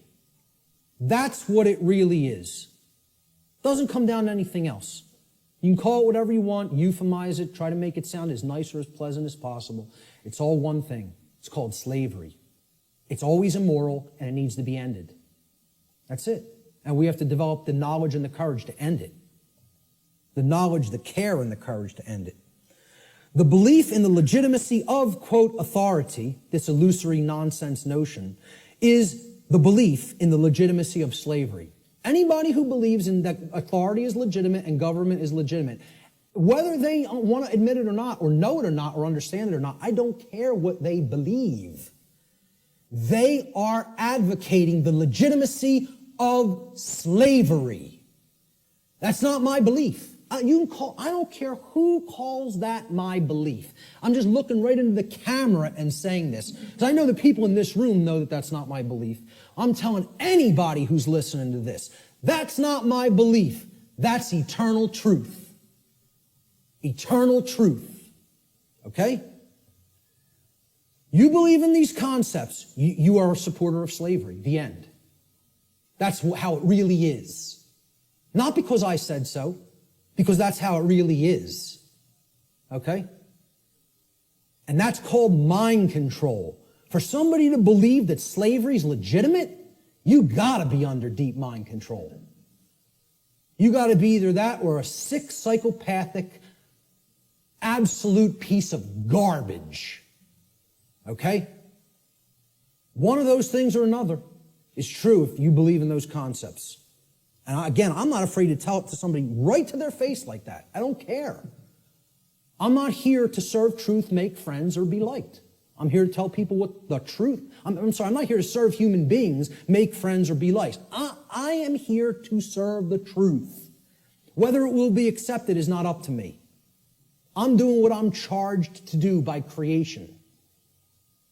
Okay? Whether it's accepted is somebody else's karma, not mine. Ultimately, authority is the idea that man can become God and through, quote, jurisdiction, dictate the law. What the dark occultists of this world, who are behind ostensible governments in the world, you know, they set up all of these institutions as temples, right? What this sick psychopathic priest class ultimately believes is they're going to become God. We're going to turn natural law on top of its head, and we're going to rule in hell. That's it. We're going to rule in hell. It's a religion. This is a religion. Okay, government's a religion. The concept of authority is a religion. Most people don't see it that way. And I mean religion in the term of false religion. Okay? It comes from the Latin relegare. I laugh when I hear people say it comes from relegare. Or relegare, R-E-L-E-G-A-R-E, or relegare, okay? Which means to read over again. To go back over something that you've already read and read it again. It's the most ridiculous, nonsensical derivation I've ever heard for the word religion. To reread. I mean, please, let's put this to bed, folks. Religion does not mean to reread. It doesn't come from relegare or relegare. I can't remember which infinitive is used for that verb offhand, but it comes from religare, hence religion, R-E-L-I-G-A-R-E. All right? Relegare means to tie back, to hold back, or to thwart from forward progress by tying or binding. Tying up so that you can't move forward. That's what relegare is, and that is the etymological root of religion. Because a false religion is a system of control that is based in unchallenged dogmatic belief, which keeps the mind in a prison in order to hold back the progress of consciousness. And that's where the bulk of humanity is at, in a brain cage. They're in the mind cage, okay? There is a positive connotation of religion. It also means to reunite with. And what we need to reunite ourselves with is the truth and common sense and natural law and a knowledge that there's no such thing as legitimacy to slavery. That's what we need to reunite with, you know? And then we'd be living with true religion. We'd be practicing true religion instead of fake religion. We got to stop trying to make our religion truth. And we got to start making truth our religion. That's what needs to be done. So what's the one true divide that exists in humanity? People say, oh, this is separation talk. We're all one. No, we're not. There is one true divide that does exist in reality. And here's what it is. The one true divide that separates humanity into two distinct types of individuals. The criteria for this divide is whether or not an individual believes in, quote, authority and therefore believes that there is legitimacy to slavery. The two groups of people are the people who know slavery is never legitimate and people who believe that it can be legitimate. That's what actually separates humanity. See, all the other things, divide and conquer. Race, religion, sexuality, income, religious belief systems. These are all divide and conquer techniques. There's one real difference, whether somebody believes in slavery or not. And of course, people have called this difference statists and anarchists, right? So here's a couple of memes that I picked up on Facebook. Statism is the brilliant idea that we give a small group of people the right to kidnap, imprison, harass, steal from, and kill people so that we can be protected from people who kidnap, harass, steal from, and kill people. Yeah, that makes a whole lot of sense if you ask me. I think it's going to work out brilliantly with that system in place. Okay? An anarchist, I couldn't find any good pictures of anarchists because they're all fake anarchists who want to destroy property and think that they're somehow doing the world some good. You know, the black bloc. They're really communists in disguise. Okay? When you really boil down to it, they don't know what anarchy is at all. They're just some, Marxists who thinks that that ideology, that junk ideology is some kind of a pathway to freedom. It's a bunch of left-brain clowns who have no understanding of natural law. Go put your polka dot jumpsuit and some floppy shoes on. And go get yourself a nice clown nose. Seriously, because that's what those people are. They're a joke. They're a joke. They don't know the first thing about what freedom is. Not the first thing. Okay? So, I was looking for good pictures of anarchists. So I was going to put, maybe myself, Larkin Rose, Freeman, Frater X, people who get all this stuff. Who I personally like their work. Michael Tessarion, etc. David Icke. But I said, hey, let's put a meme up there that really expresses it. So I found this picture of Jesus, a meme that says, I'm an anarchist, but most of my followers are statists. People who are these fake-ass Christians who believe they somehow are following the teachings of Christ. And they believe in government. They believe in financial institutions. They believe in organized religion. These are the three things that killed Christ, if you even accept the historicity of the event. Who was Christ waging basic conflict with? The Pharisees and Sadducees, the organized religious order and controlling religious orders of his day. Okay? What really got him into deep trouble, he was pissing them off, but they were already on the wane. The old world order was on the way out, and the new world order was already on the way in at that time. He got himself in real trouble when he went against the financial institutions, the money changers at the temple, taking people for a ride for temple coins, right? And he flogged their ass. He took out the switch on them, right? Not somebody who never got angry, who accepted evil and said, oh, it's just an experience, none of it matters, took out the switch and beat their ass for usury. Okay? And then who finally put them to death? The police of their day. The Roman Empire. Roman centurions. The operating standing army and police of their day. The government. So who is he waging spiritual warfare against? To try to bring righteousness into the world. And again, I don't care whether you accept it as historical fact or spiritual allegory. I could care less. Believe what you want.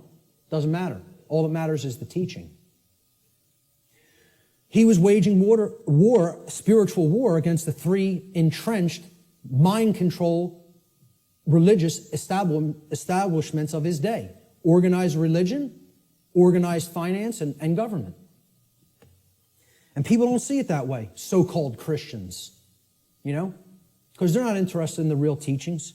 They just want to call themselves something and identify it and say, oh, that magically makes me this, Because you go to church on Sunday doesn't make you a Christian, No more than going to a synagogue would make you align with the true teachings of the Torah. No more than, attending a mosque would align you with the true teachings of Islam or any other religion. To take the core essence of the teachings of morality from those systems, They're all people who claim these faiths in name only when they don't understand real freedom.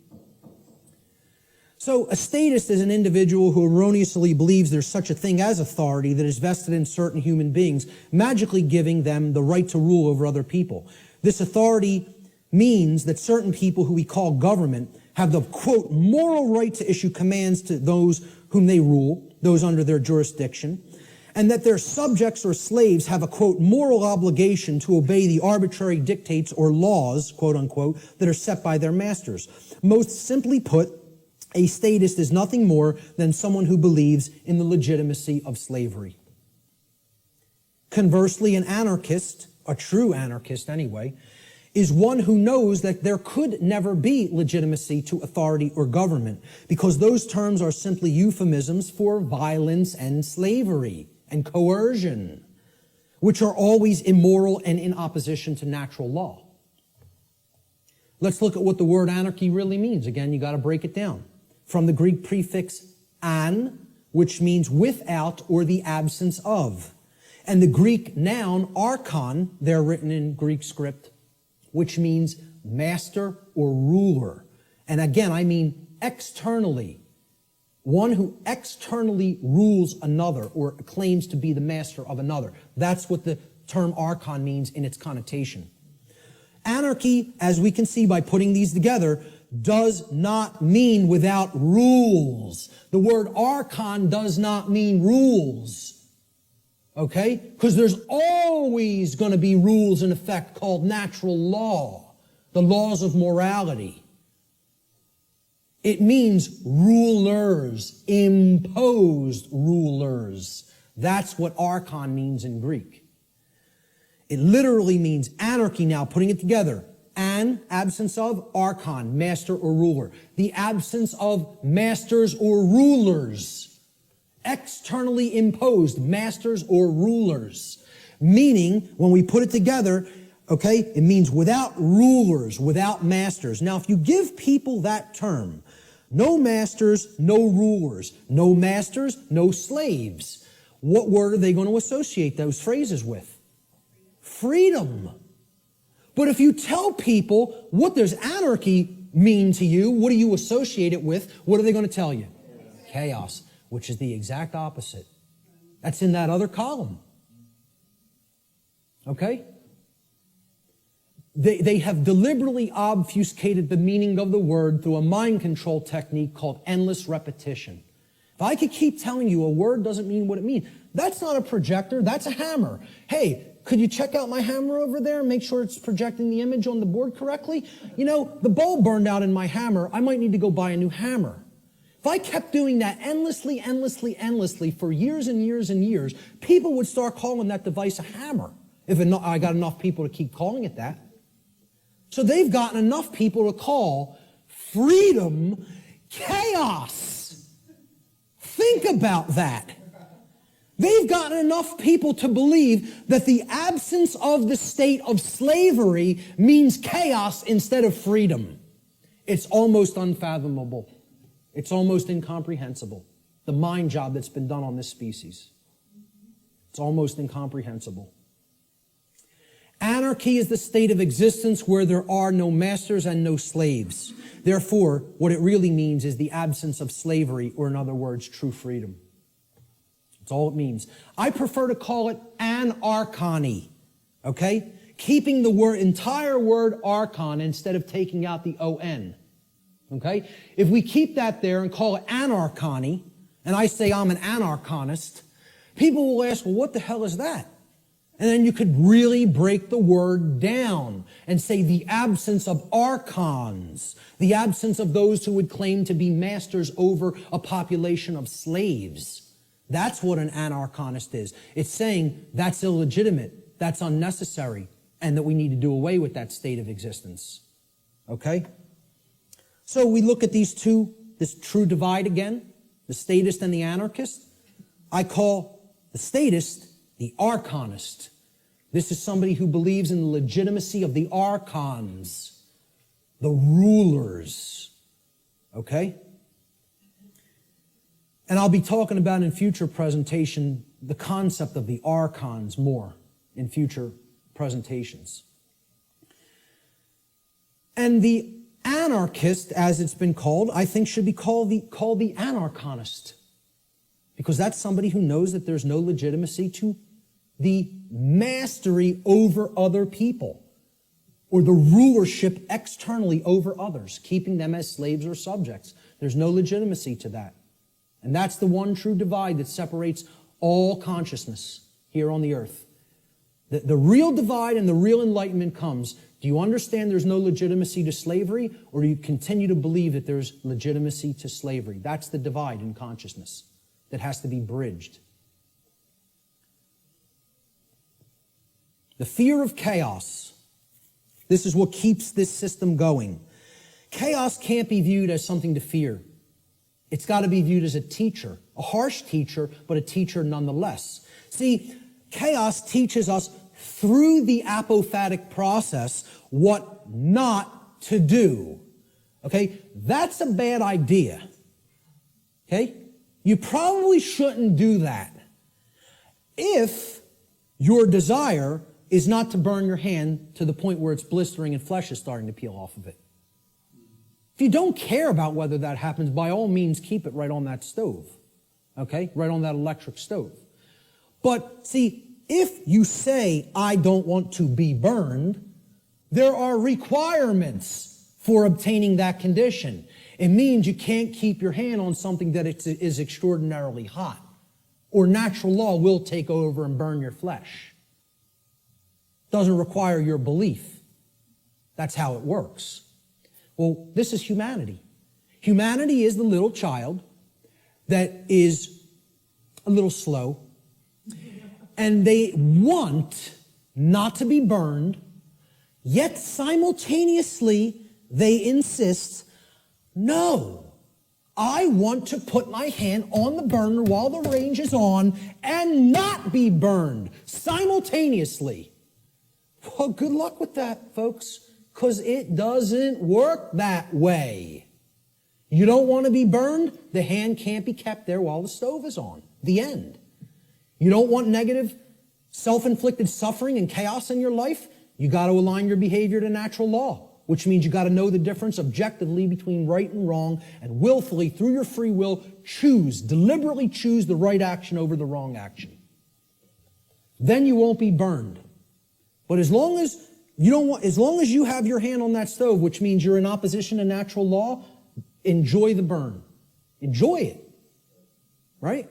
Get used to it till the flesh melts off the bone and then the bones turn into dust.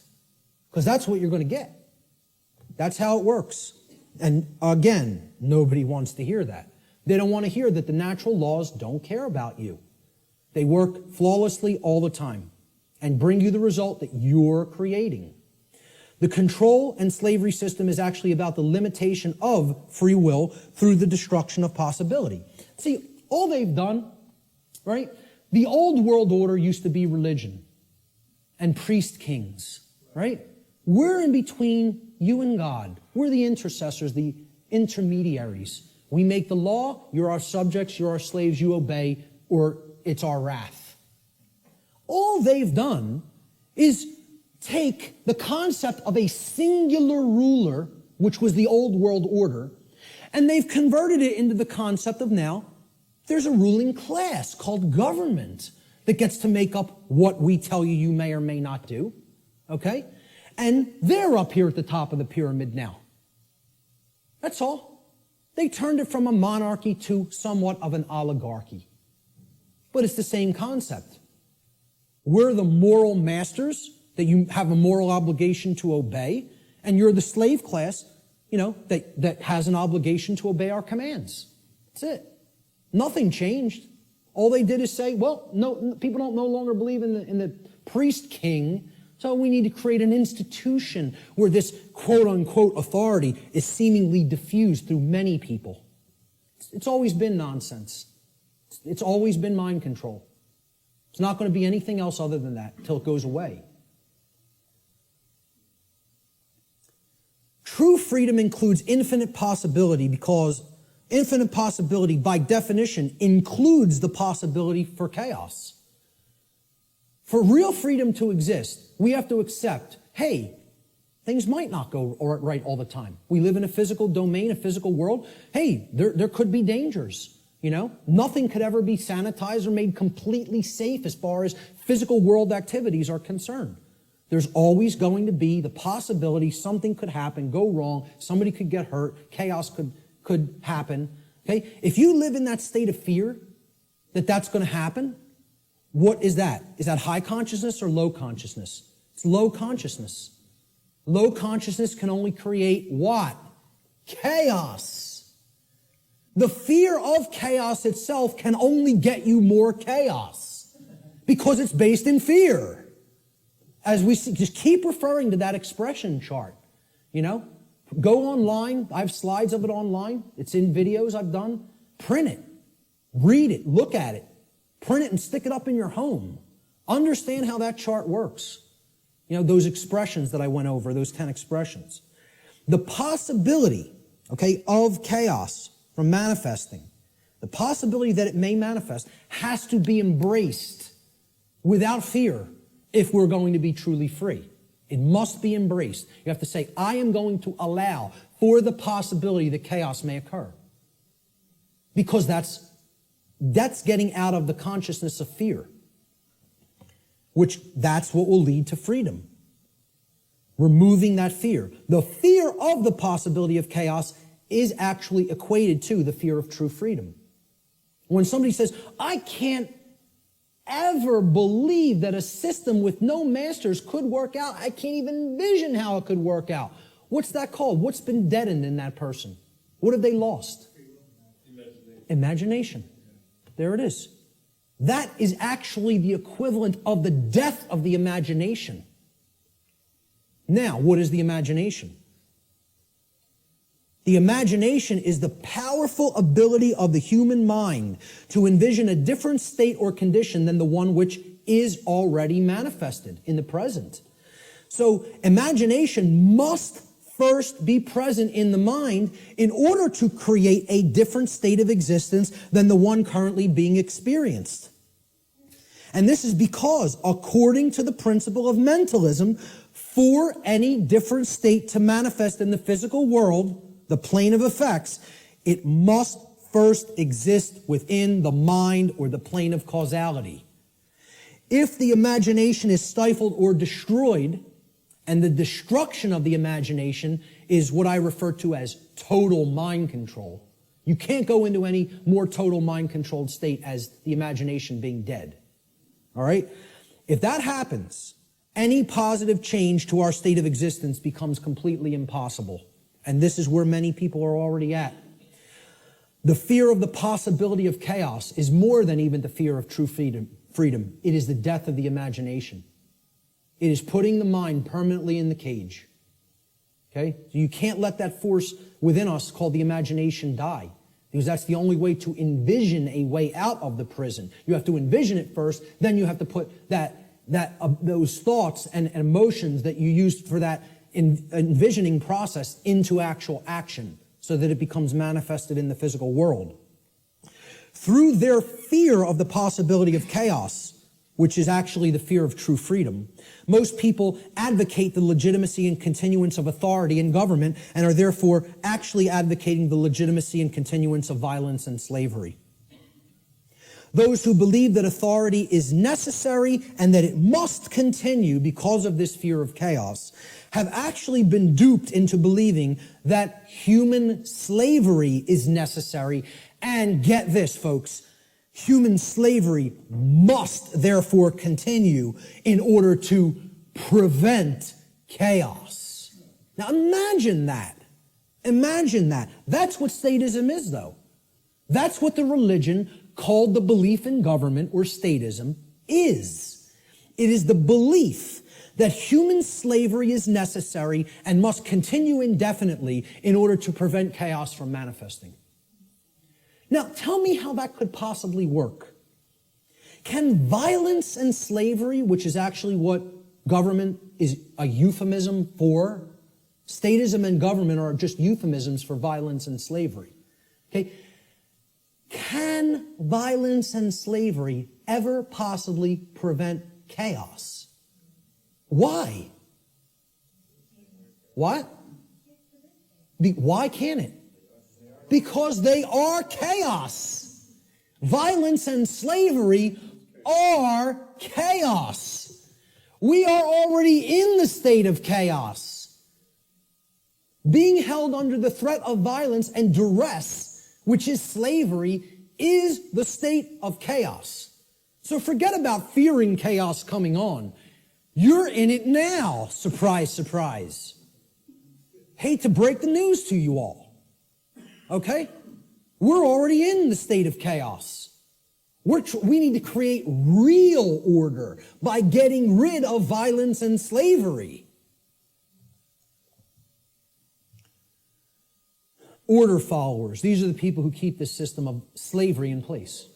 Okay? They're the people who keep this system of slavery in place. Let me just say this again. Order followers are the people who keep the existence of slavery in place. Not the ruling class, not the masters, not the so-called elite, which aren't the elite of anything but the bottom of a trash can. Okay? The people who keep slavery in place are the people who willfully follow their orders. Nobody wants to hear that. And people will hate you for saying it. Following orders means, by definition, doing what you are told to do without judging for yourself whether or not that action that you are being ordered to carry out is actually right or wrong. That's the definition of following orders. I mean, can anybody refute that?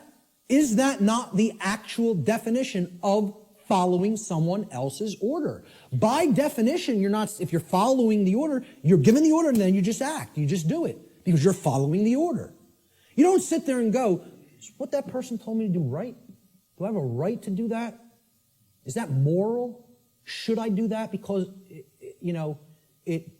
it's okay and it doesn't hurt somebody else? Or should I not do that because it actually does cause harm? It's not what an order follower does in their mind. An order follower says, yes, sir, and follows the order. That's why it's called an order follower. That's why it's called following an order.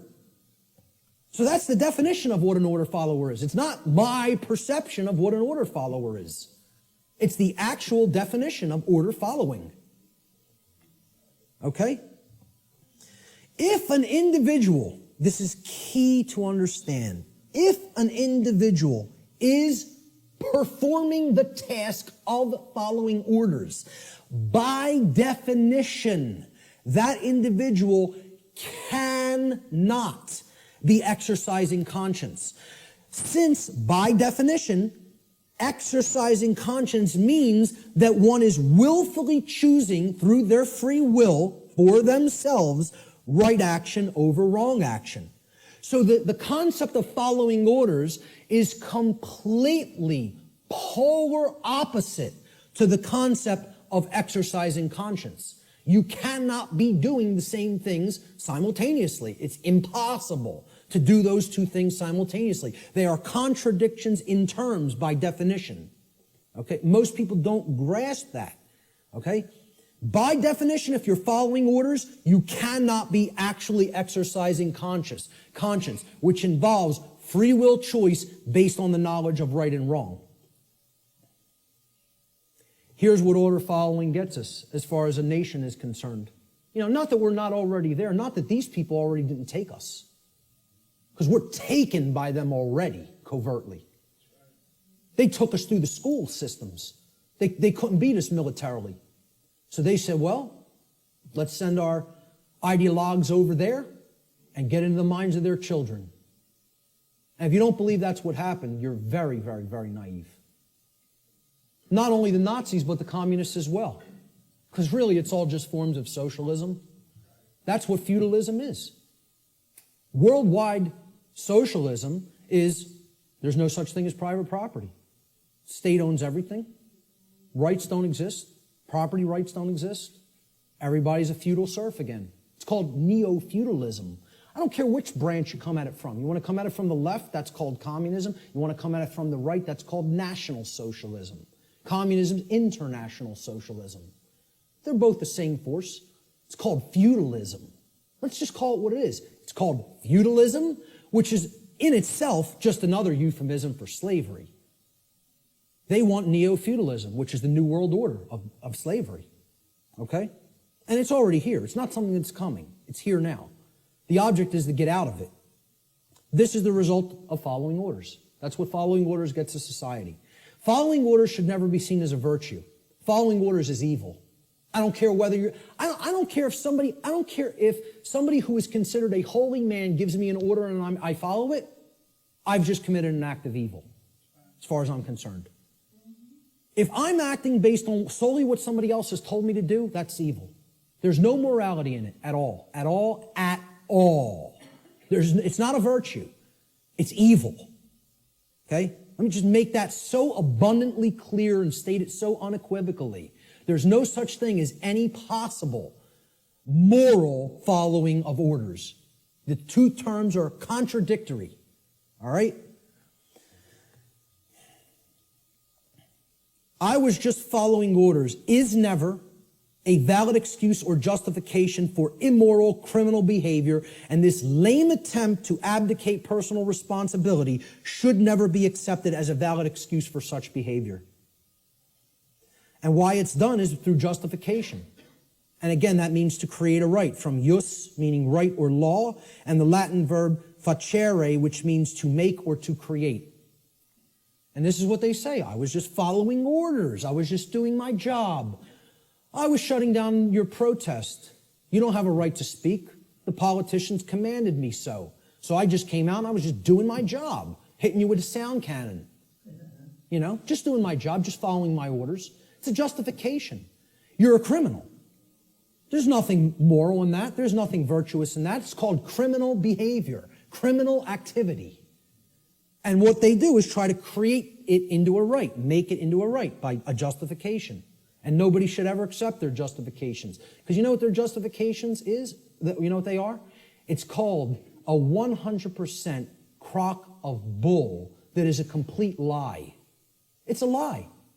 They're just straight up looking you in the face and saying, I'm not responsible for that. I just did it, but I'm not the one who's responsible for it because I was acting on orders. Well, see, this defense didn't work as the Nuremberg defense, and nobody in America should be accepting it. Nobody in America should be accepting it because they believe in the legitimacy of authority and government through mind control. That's what they believe it. They believe there's legitimacy to it.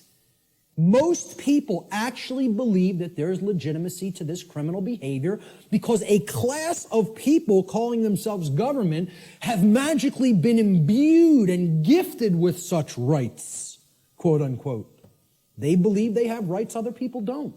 They themselves believe it, but worse is that the people who are actually affected by that criminal behavior, they believe they have the authority to do it. Gandhi said, you assist an evil system most effectively by obeying its orders and decrees. An evil system never deserves such allegiance. Allegiance to it means partaking of the evil. A good person will resist an evil system with his or her whole soul, which means saying no.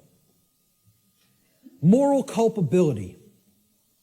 What does this mean? The determination of who is ultimately at fault or deserving of blame. Again, this is a legitimate and real concept.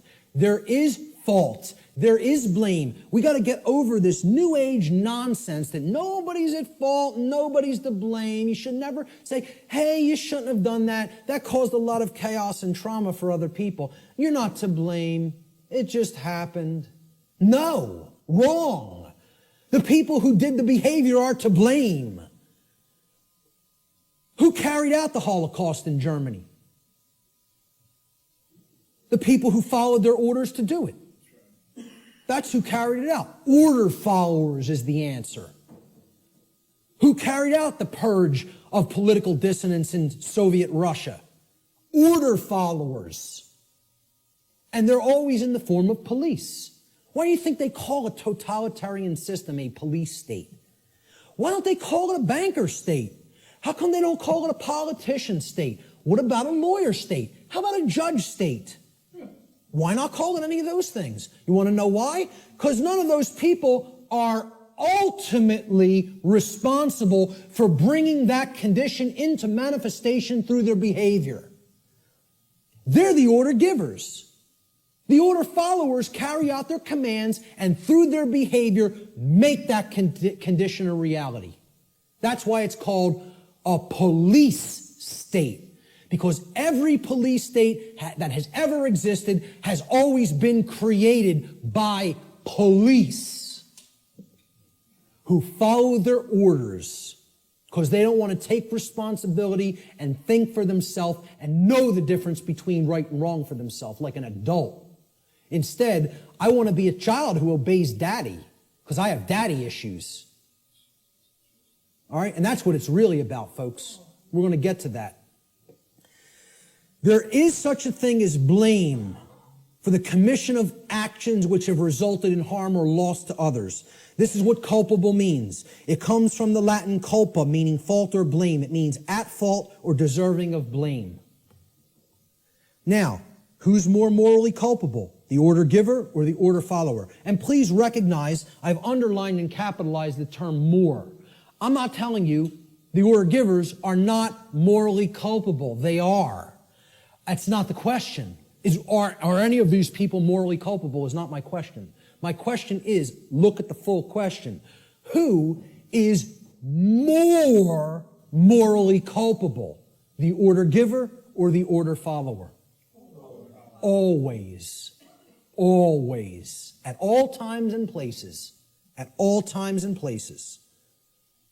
I put this meme up on Facebook, and I got some hate back for it. Okay? People don't want to hear this. Like I said, I'm not here to be popular to make friends. I'm here to tell people what the truth actually is, and they have to accept it or reject it on their own. I made this meme and put it up on Facebook, and it had politicians on the left that said, my actions, underlined and capitalized, didn't cause that. And then there was some soldiers or Marines, whatever they are, order followers on the right side, and they're also saying the same statement. My actions didn't cause that. And then at the bottom, I just put this question. Oh, I'm sorry. Looks like, I'm sorry. At the top, I put this question. Who is lying and who is telling the truth? So who's lying here? And if people can't see, I hope that they can see this horrific picture. This is the result of, bombings that took place in the Middle East around Iraq. And it's a father carrying his dead child in his arms. Okay? Maybe if bombs were raining down on our children, we might think differently about going in and waging imperialism on other nations. I don't know. Maybe we might think differently about it. Right? But when it happens to somebody else's child, that's okay. That's done in the name of freedom. Okay? Well, who caused this? Did they cause it? No, they didn't cause it. They are not the actual cause of this. Because you know what all they did? They signed some pieces of paper, wearing their expensive suits, okay? And they told these guys, they said, well, you're under our orders now. Go and bomb these people. And you know what these people did? Say, yes, sir, and go and drop the bombs. And fire off the ammunition. Okay? These are the people whose actions create things like this. Not these people. All they're doing is speaking into somebody else's ear. All they've done is speech. Speech, not actions. See, again, really look. My actions didn't cause that. Yes, it is. If these people are saying my actions didn't cause that, they're lying. Very, very, very painful and difficult thing for people to comprehend and accept.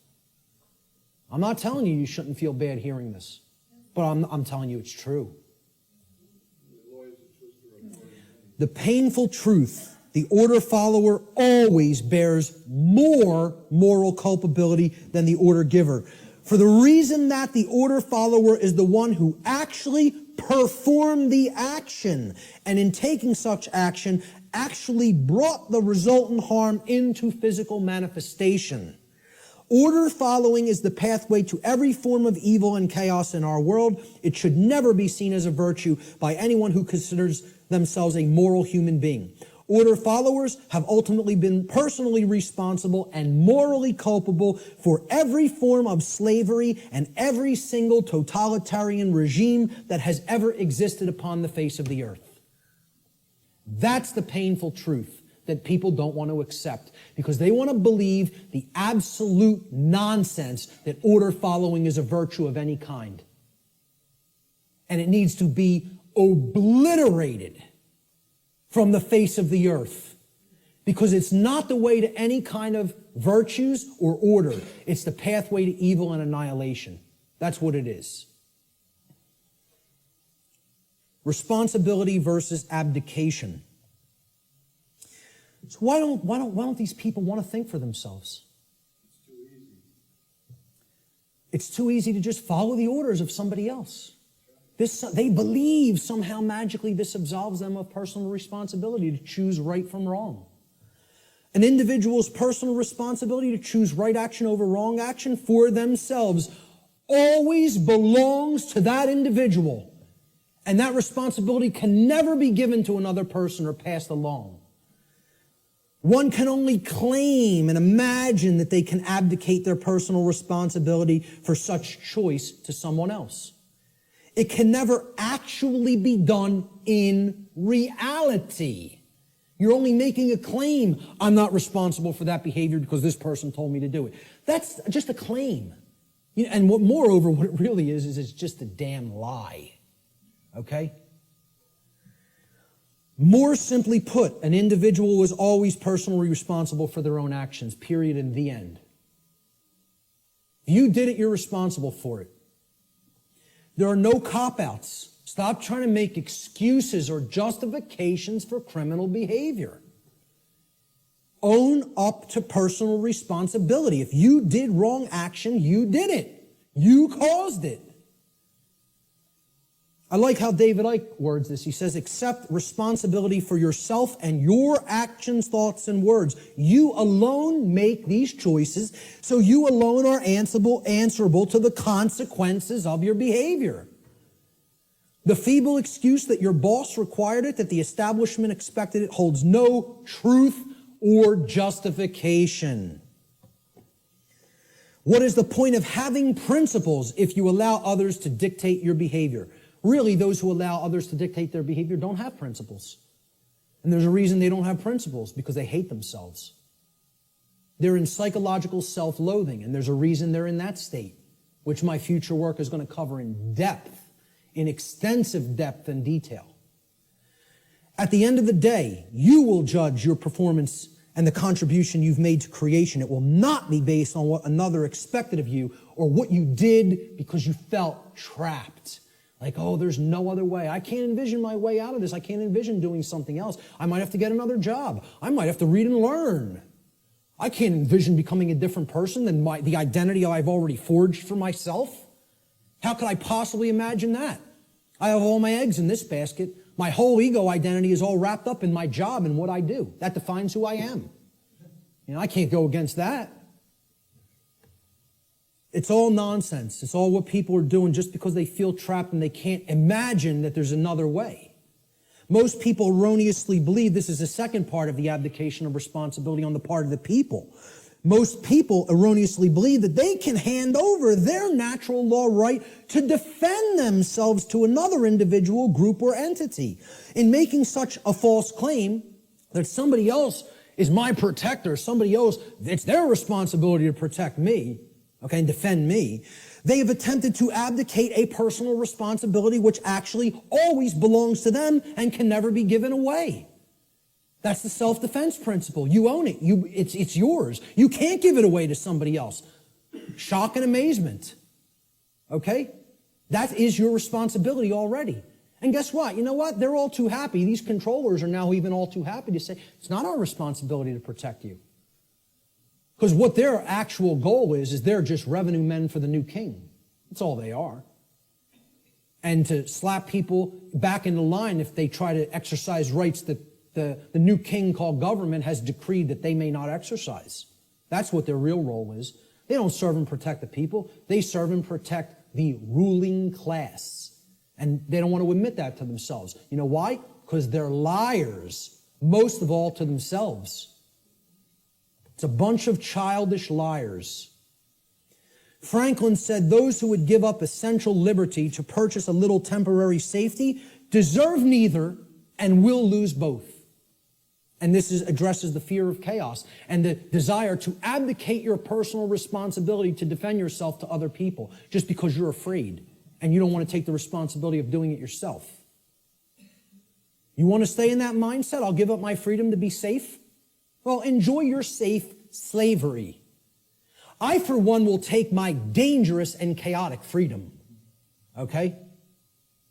I'll take the absolute cannibal lurking around every corner, and I'll take my chances. Thank you very much. Give me my freedom and my assault rifle, and I'll take my chances. Thank you. Okay? So the idea that you just want to be kept safe and you'll give up your freedom to do so, it's just a child. That's how a child thinks. And that's what this is really about. Not wanting to grow up and become adults. And again, there's a reason for this. This is the underlying psychological reason, but there's an even deeper one. But I'm going to touch on this one first. Self-respect versus self-loathing. People who don't want to take personal responsibility and become an adult are in this psychological condition. It's called self-loathing. What it means is you hate yourself. Nobody who wants to perpetuate slavery can possibly like themselves. They cannot love themselves. It's impossible. You are already in a state of self-hatred if you believe in government, if you believe in its legitimacy. Okay?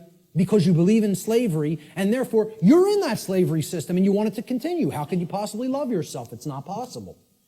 Self-loathing is the underlying psychological condition that causes people to attempt to abdicate their own personal responsibility to exercise conscience and fall into patterns of order following and justification. Just as it is not possible for an order follower to truly be exercising conscience, it is not possible for an order follower to truly love themselves. These two states cannot exist simultaneously. You cannot be an order follower and love yourself. It is impossible. They are contradictory psychological conditions. Okay? Here's what a self-loathing person really is. They're trapped in a trauma abuse victim cycle. A trauma happens, there's an abuser, there's a victim, and then it repeats itself. Because often the one who's abused becomes the traumatizer, and then the cycle repeats again. Talked about this pretty extensively on my podcast series. All right? That's what self-loathing, that's what this mind state, okay? This is a golem creature, okay? It's a 100% programmed and lifeless thing that is imbued with the ability to actually move like a robot. You could liken it to a flesh robot, Okay? And it's a concept in ancient dark occultism. All right? And the golem is driven by the force of self-loathing. And that's what the order followers are. They're golems. Okay? I'm not saying this to insult people.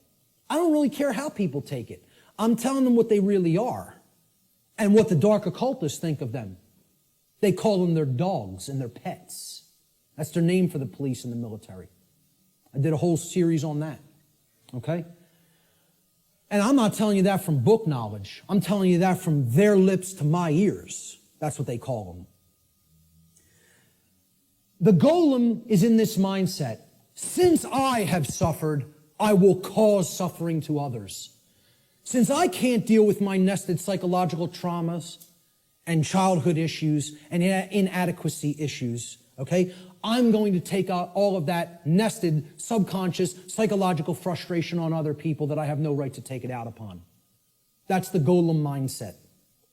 Self-loathing is created when an earlier trauma has been suppressed and buried deeply into the subconscious. That's the role of the subconscious, to protect the conscious mind from traumatic experiences so that the conscious mind doesn't keep reliving it and therefore re-experiencing it in the physiology.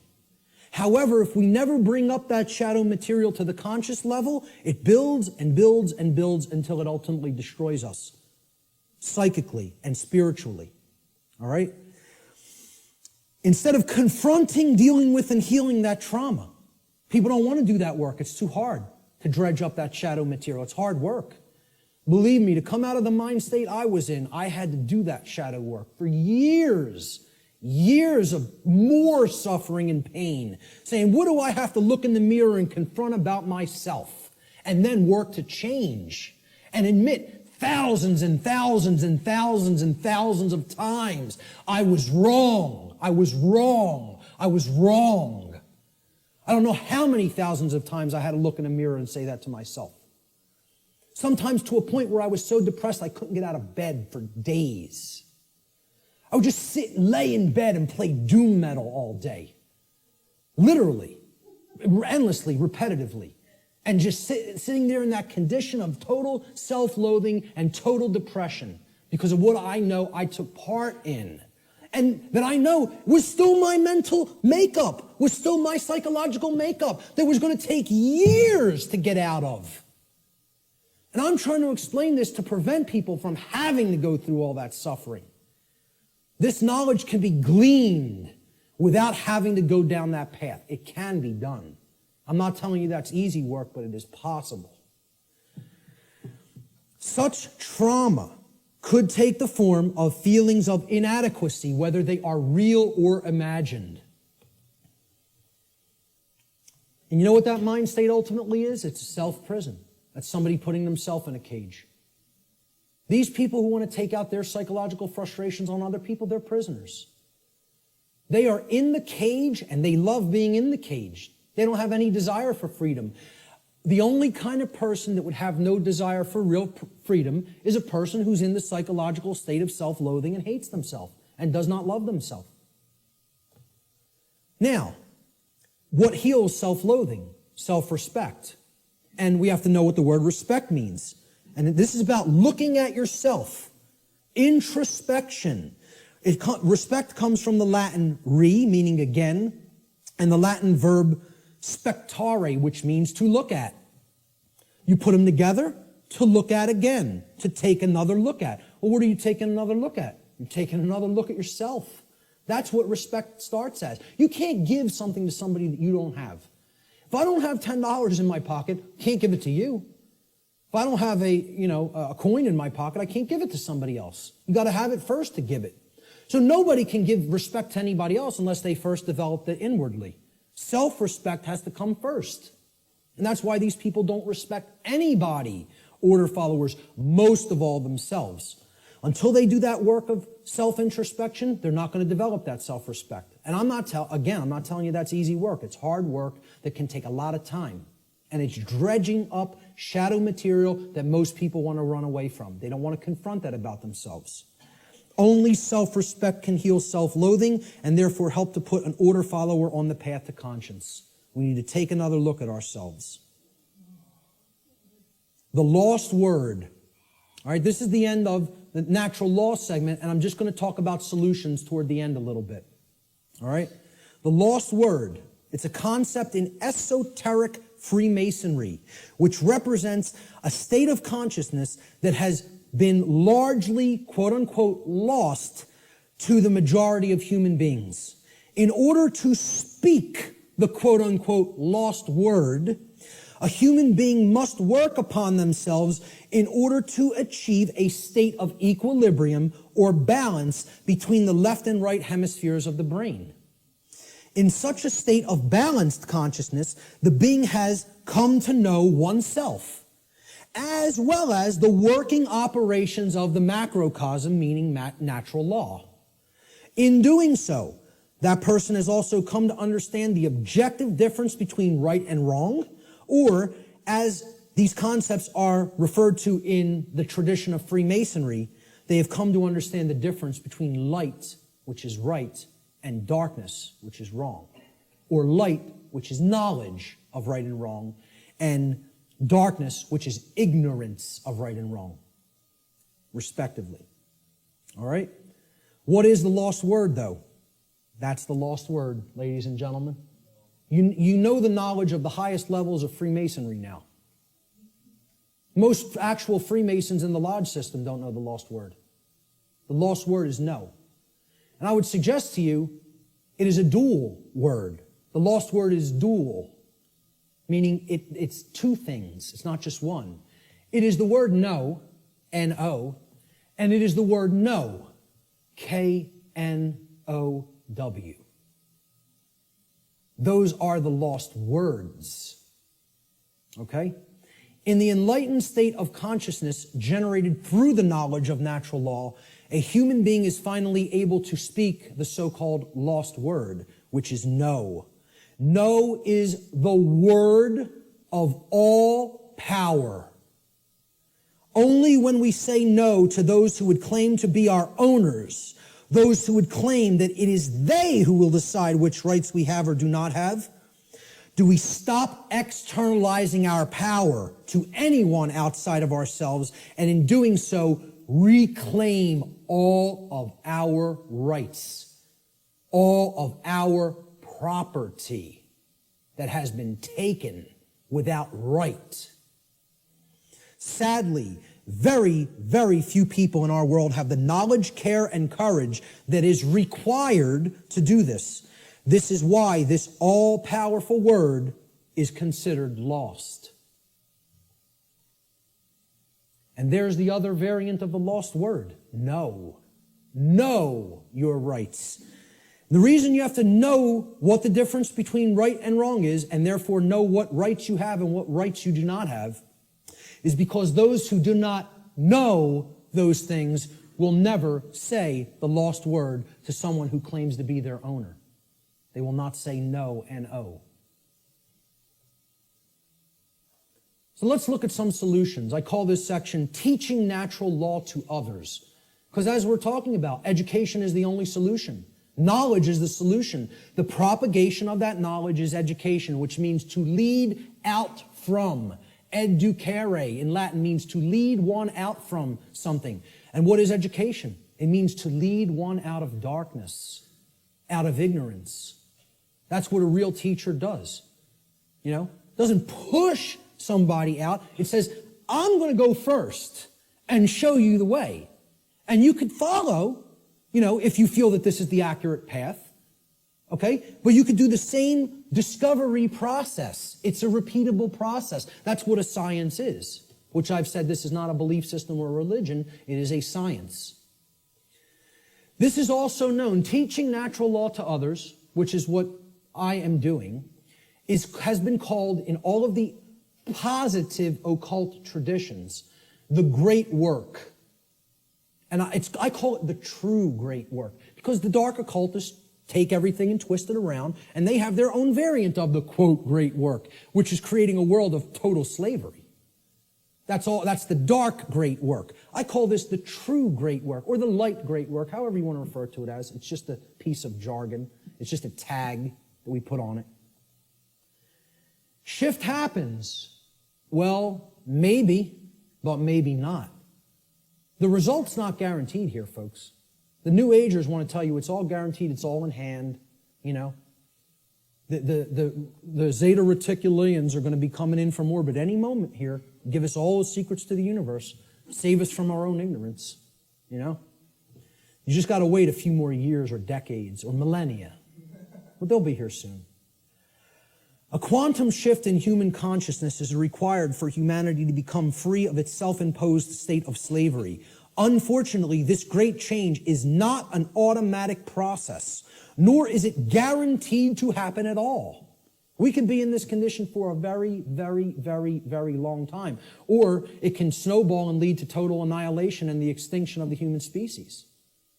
The positive outcome is not guaranteed.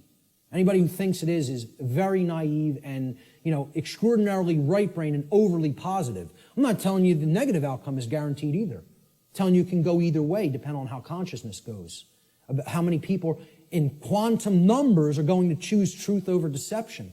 That's what's going to that's what's going to determine the outcome. Whether or not it will occur is a function of the human will to learn the truth and to teach it to others. This involves enormous effort, enormous dedication, and most of all, enormous persistence. You can't give up. Continuous application of will is required. Continuous work. In alchemy, there's a saying. It's like the catchphrase for the alchemical tradition. Labore et constantia. It means work and constancy. Continual effort. That's what's going to get this boulder up the mountain. That's it. And it's going to go kicking and screaming, folks, because of the level of calcification the human mind is at. I don't expect this to be an easy process. I'm not blowing smoke up your rear end and telling you, hey, come over and do the great work. It's going to be so much fun. It's going to be so easy. We're going to get it done real quick, and everything's going to be fine. Okay? If I was some new age guru who was trying to get you all to believe what I'm saying, that's what I would tell you. Because all I'd be worried about is how popular I am and how many followers I can accrue. I'm not interested in that. I'm interested in telling you how it really is. That doesn't make me popular. As a matter of fact, that makes me hated by a lot of people. Okay? This is not going to be easy. A quantum shift has requirements. Quantum, the word quantum is derived from the Latin noun quantum. It's the same word in Latin as it is in English. Quantum in Latin means an amount of something.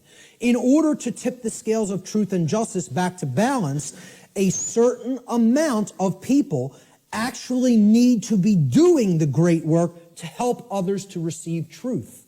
If we don't have enough people doing that, those scales are not going to tip in the opposite direction.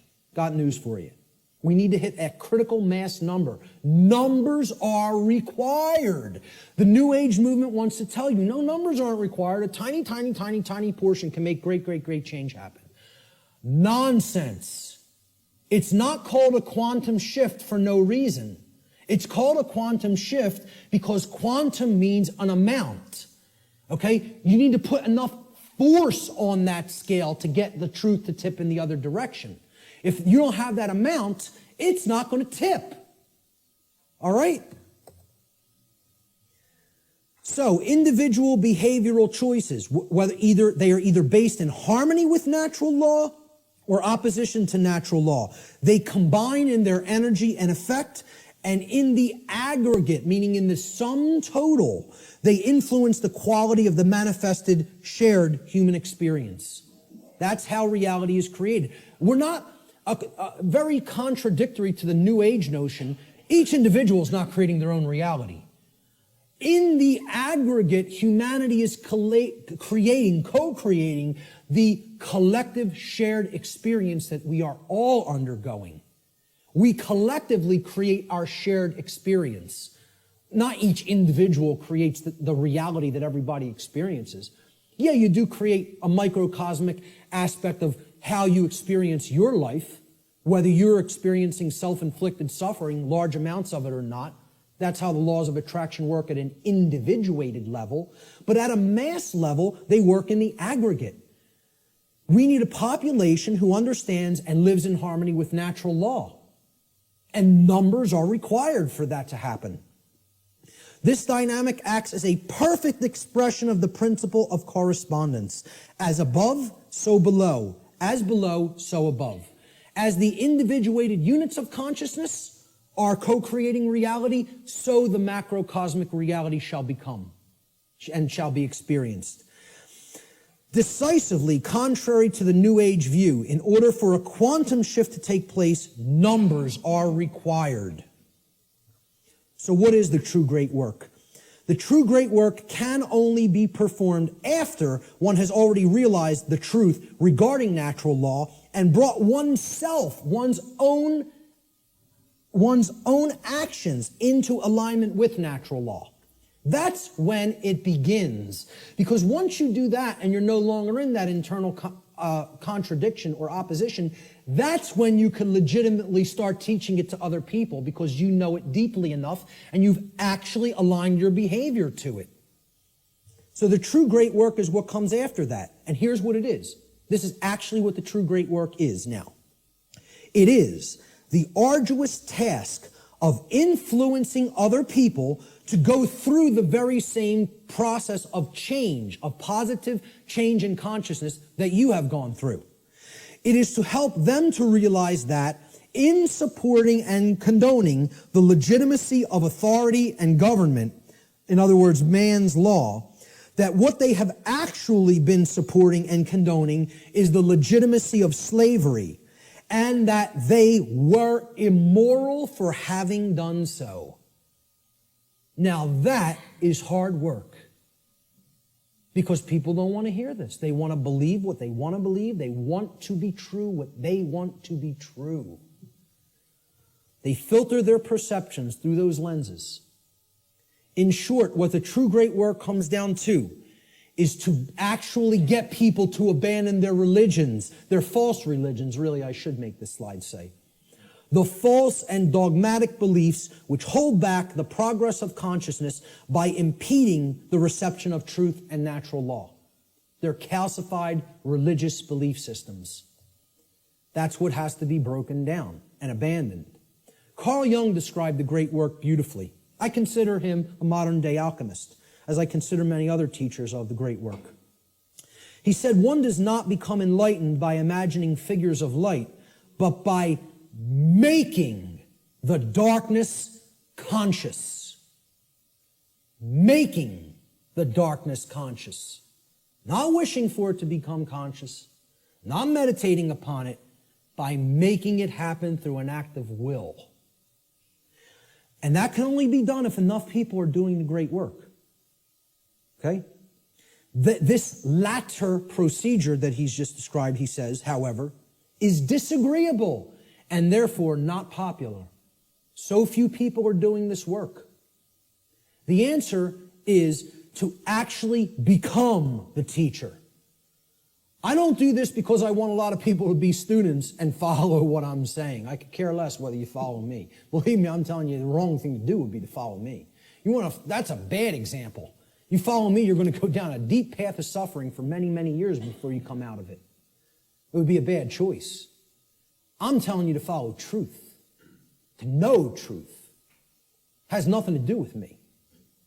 All right?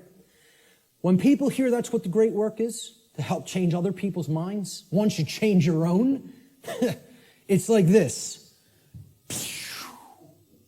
Let me run away from that as fast as possible.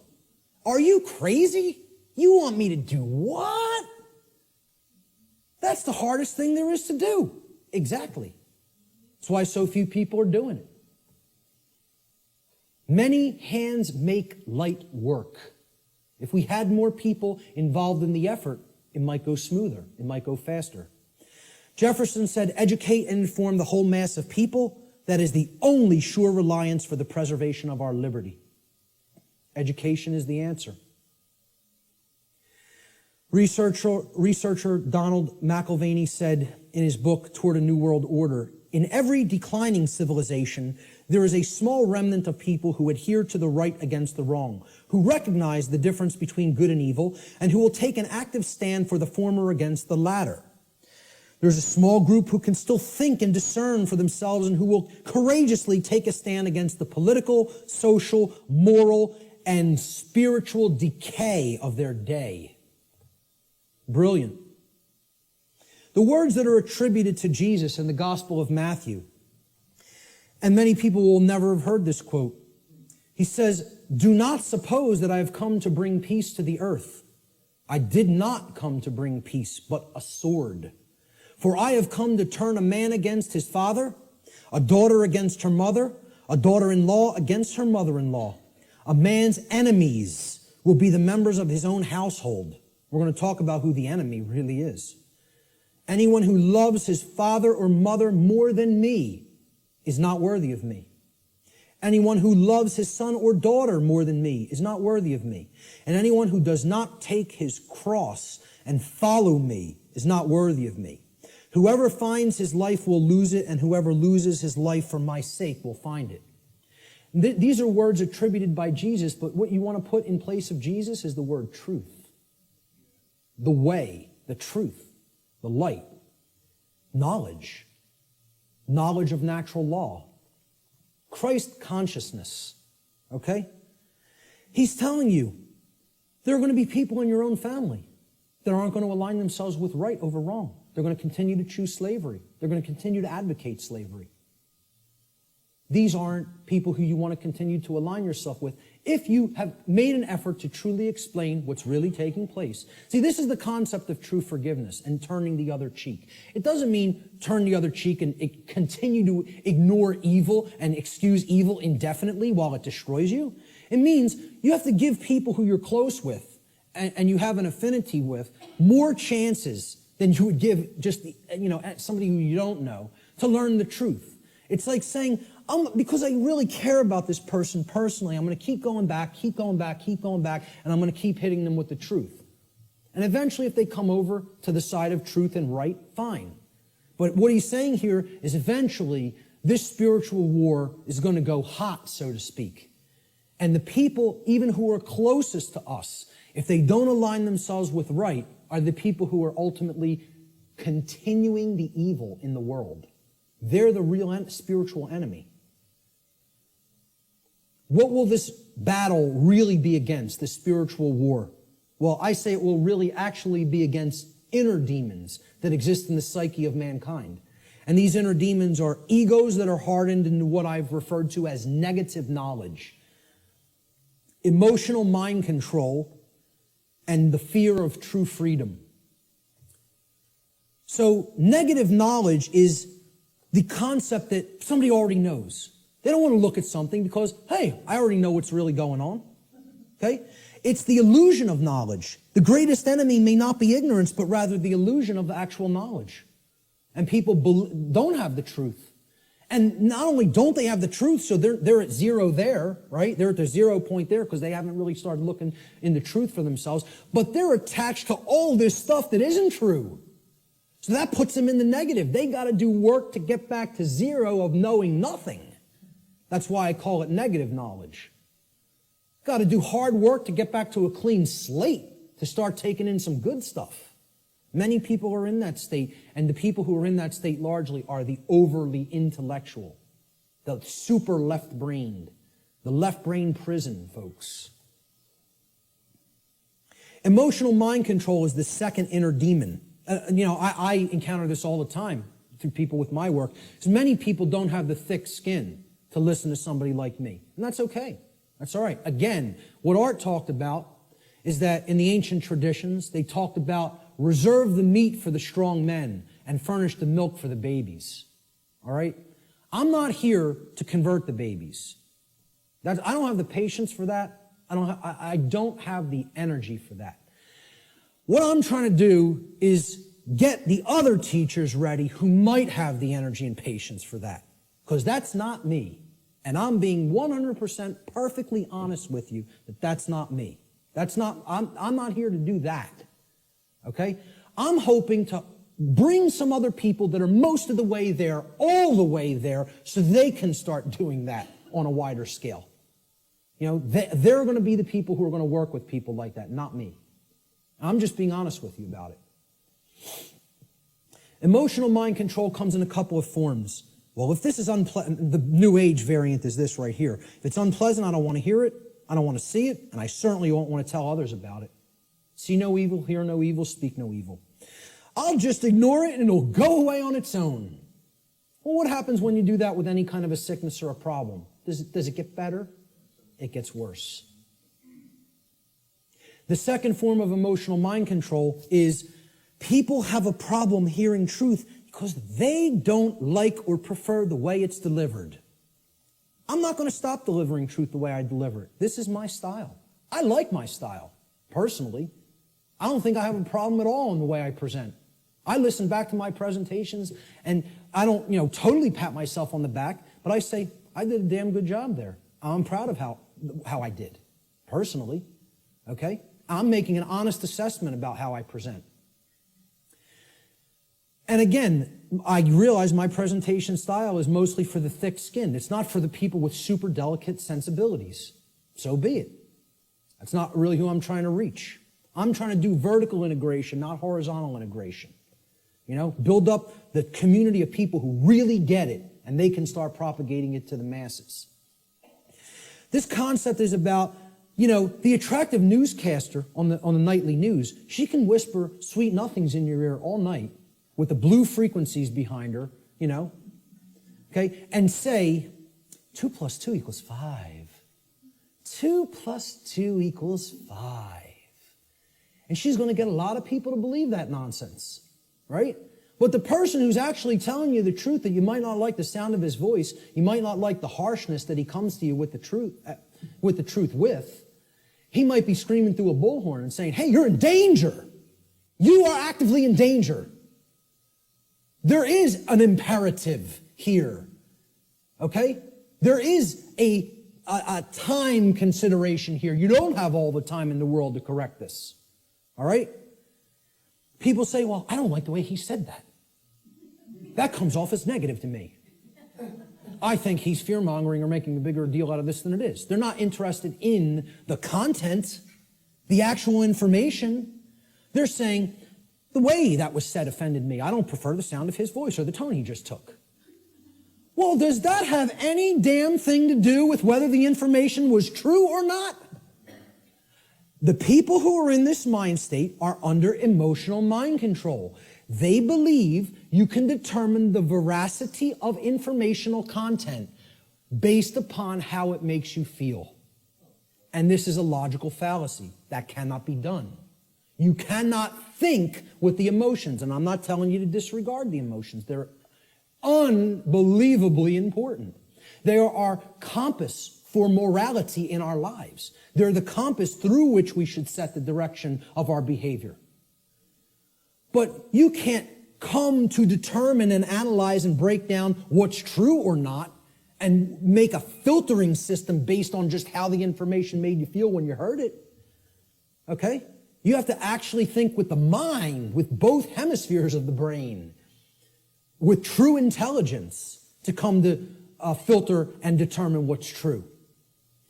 Okay? No matter how much anybody wants to, give you that soft, sweet, pleasant, emotional voice, okay? That person's still lying to you. And no matter how much the person who comes with an abrasive, harsh, nasty, or scratchy voice might keep telling you 2 + 2 = 4, and you don't personally like their tone, guess what, folks? It still equals 4 at all times and places. That's the truth. No amount of pleasantry or wrapping up the lie is ever going to make this statement on the left here true. Ever. But yet, that's what people would rather prefer to hear if it's told to them in a nice, pleasant tone.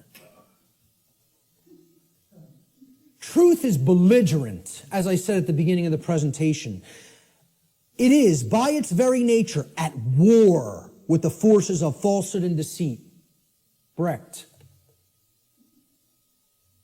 We literally believe that we are in the right to ignore a message of truth if the messenger is somehow distasteful to us. I would argue this to be a symptom of total madness. That's an anonymous quote I also found on a forum. And that's a great piece of wisdom. That's a gem of wisdom right there. It is total madness to disregard truth just because we don't like the way it was said. It's called emotional mind control. It's been a big part of my work that I've tried to explain to people. Where does the fear of true freedom come from? All right, and this is going to lead into my future work, which is a whole nother series of presentations. I'm going to go deeply into this in the future. It's very difficult to see here. There's actually a tree there. It's kind of in a deep red because I'm going to put some text over top of it. I should have started it in a more bright red and then faded it into the background, but forgive that on this slide. You can look it up here at the top of the tree. There's the leaves, all right? The leaves are one's refusal to own their own personal responsibility. Now, you would think, oh, that's way down at the root. No.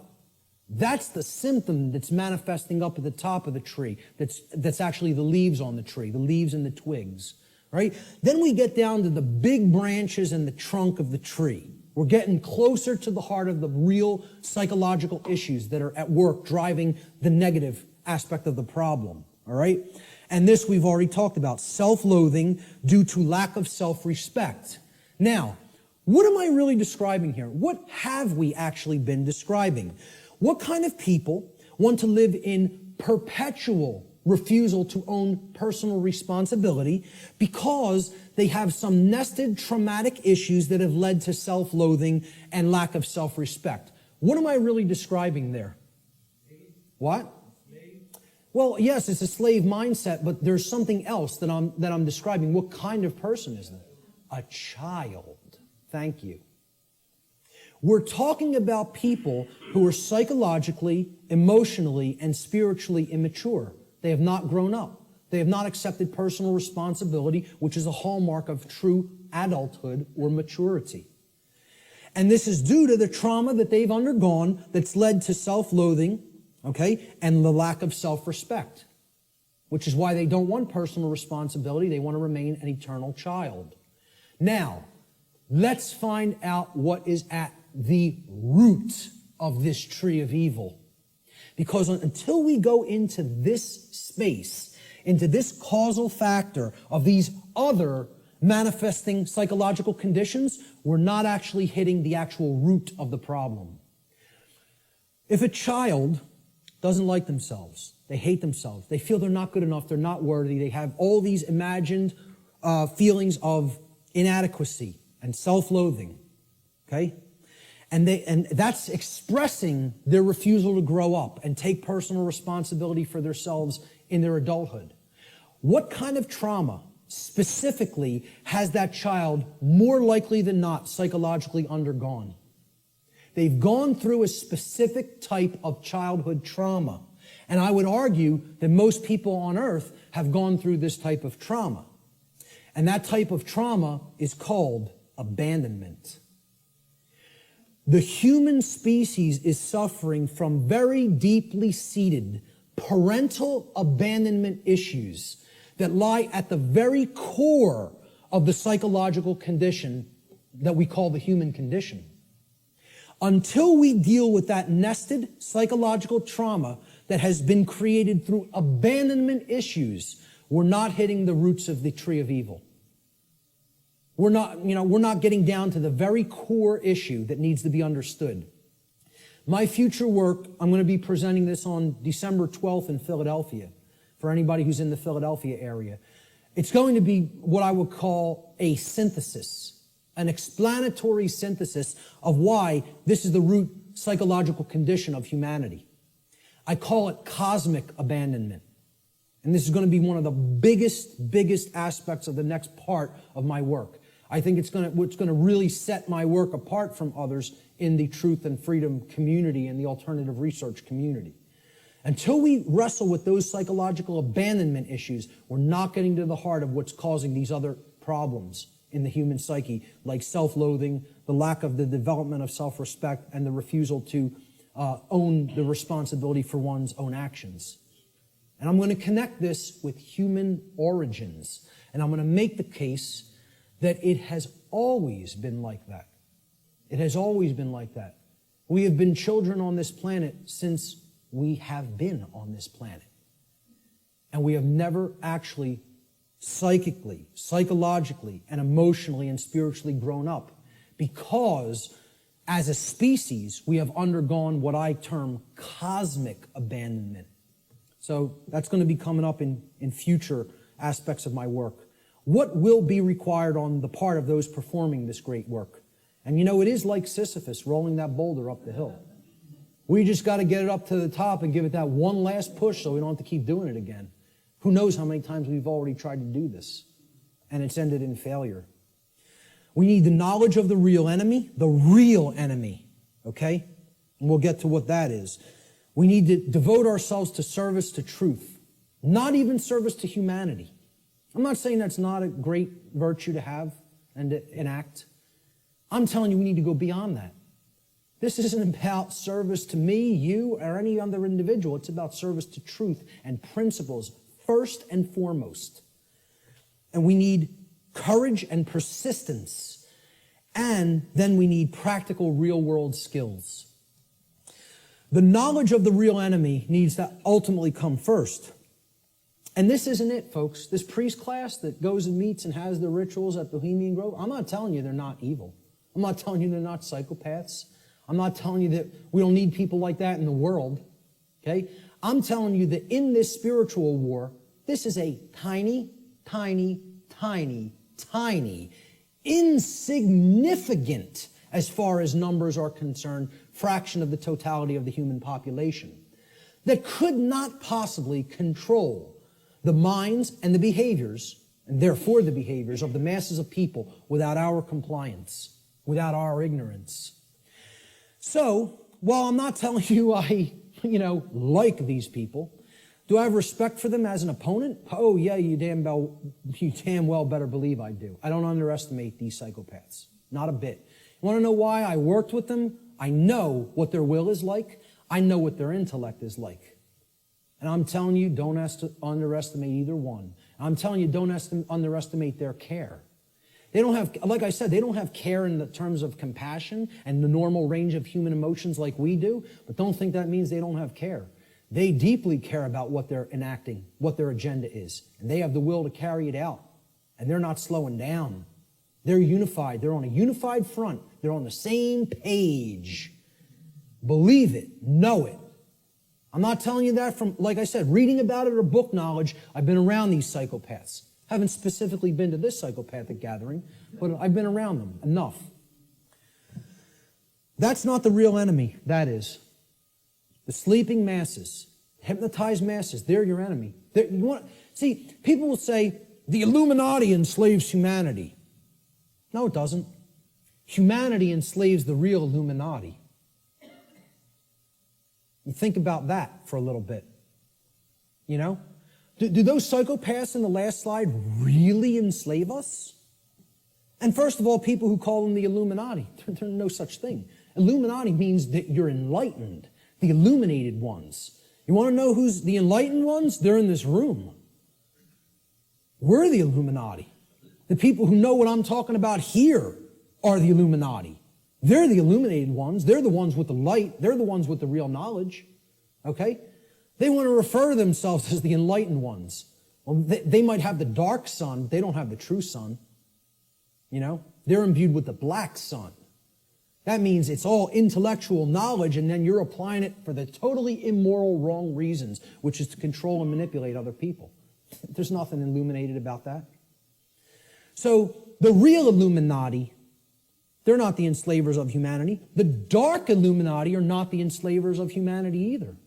Humanity enslaves itself, and they're enslaving the true Illuminati, the teachers who are actually living under the conditions of slavery because they're here with the ignorant people. That's who's being enslaved by humanity. Humanity are the enslavers. And this is another thing that's highly unpopular. People don't want to hear it. They want to think we're powerless victims. There's no choice involved here. This is something that's just being done to us. Okay? And I'm here to tell you, free will is always in existence. And it's a matter of changing one's thoughts and therefore changing one's choices. And that's our own personal responsibility that can never be given away or shirked or shunned. You are always responsible for what we're doing. Service to truth is required. Truth itself is eternal, can never be destroyed. But you know what? Humanity can be destroyed. We can be destroyed when we refuse to act in service to truth as her defenders. People say, oh, truth doesn't need to be defended. Nonsense. Truth needs to be defended at all times and places because the attack on it is never-ending and non-stop, continuous. And if we don't come to her defense, you know what happens? The voice of untruth and deception and evil and mind control rules the day. And the voice of truth doesn't get heard because the truth itself doesn't have a physical voice in the physical domain. You know, we have to be its mediums and we have to be its voice.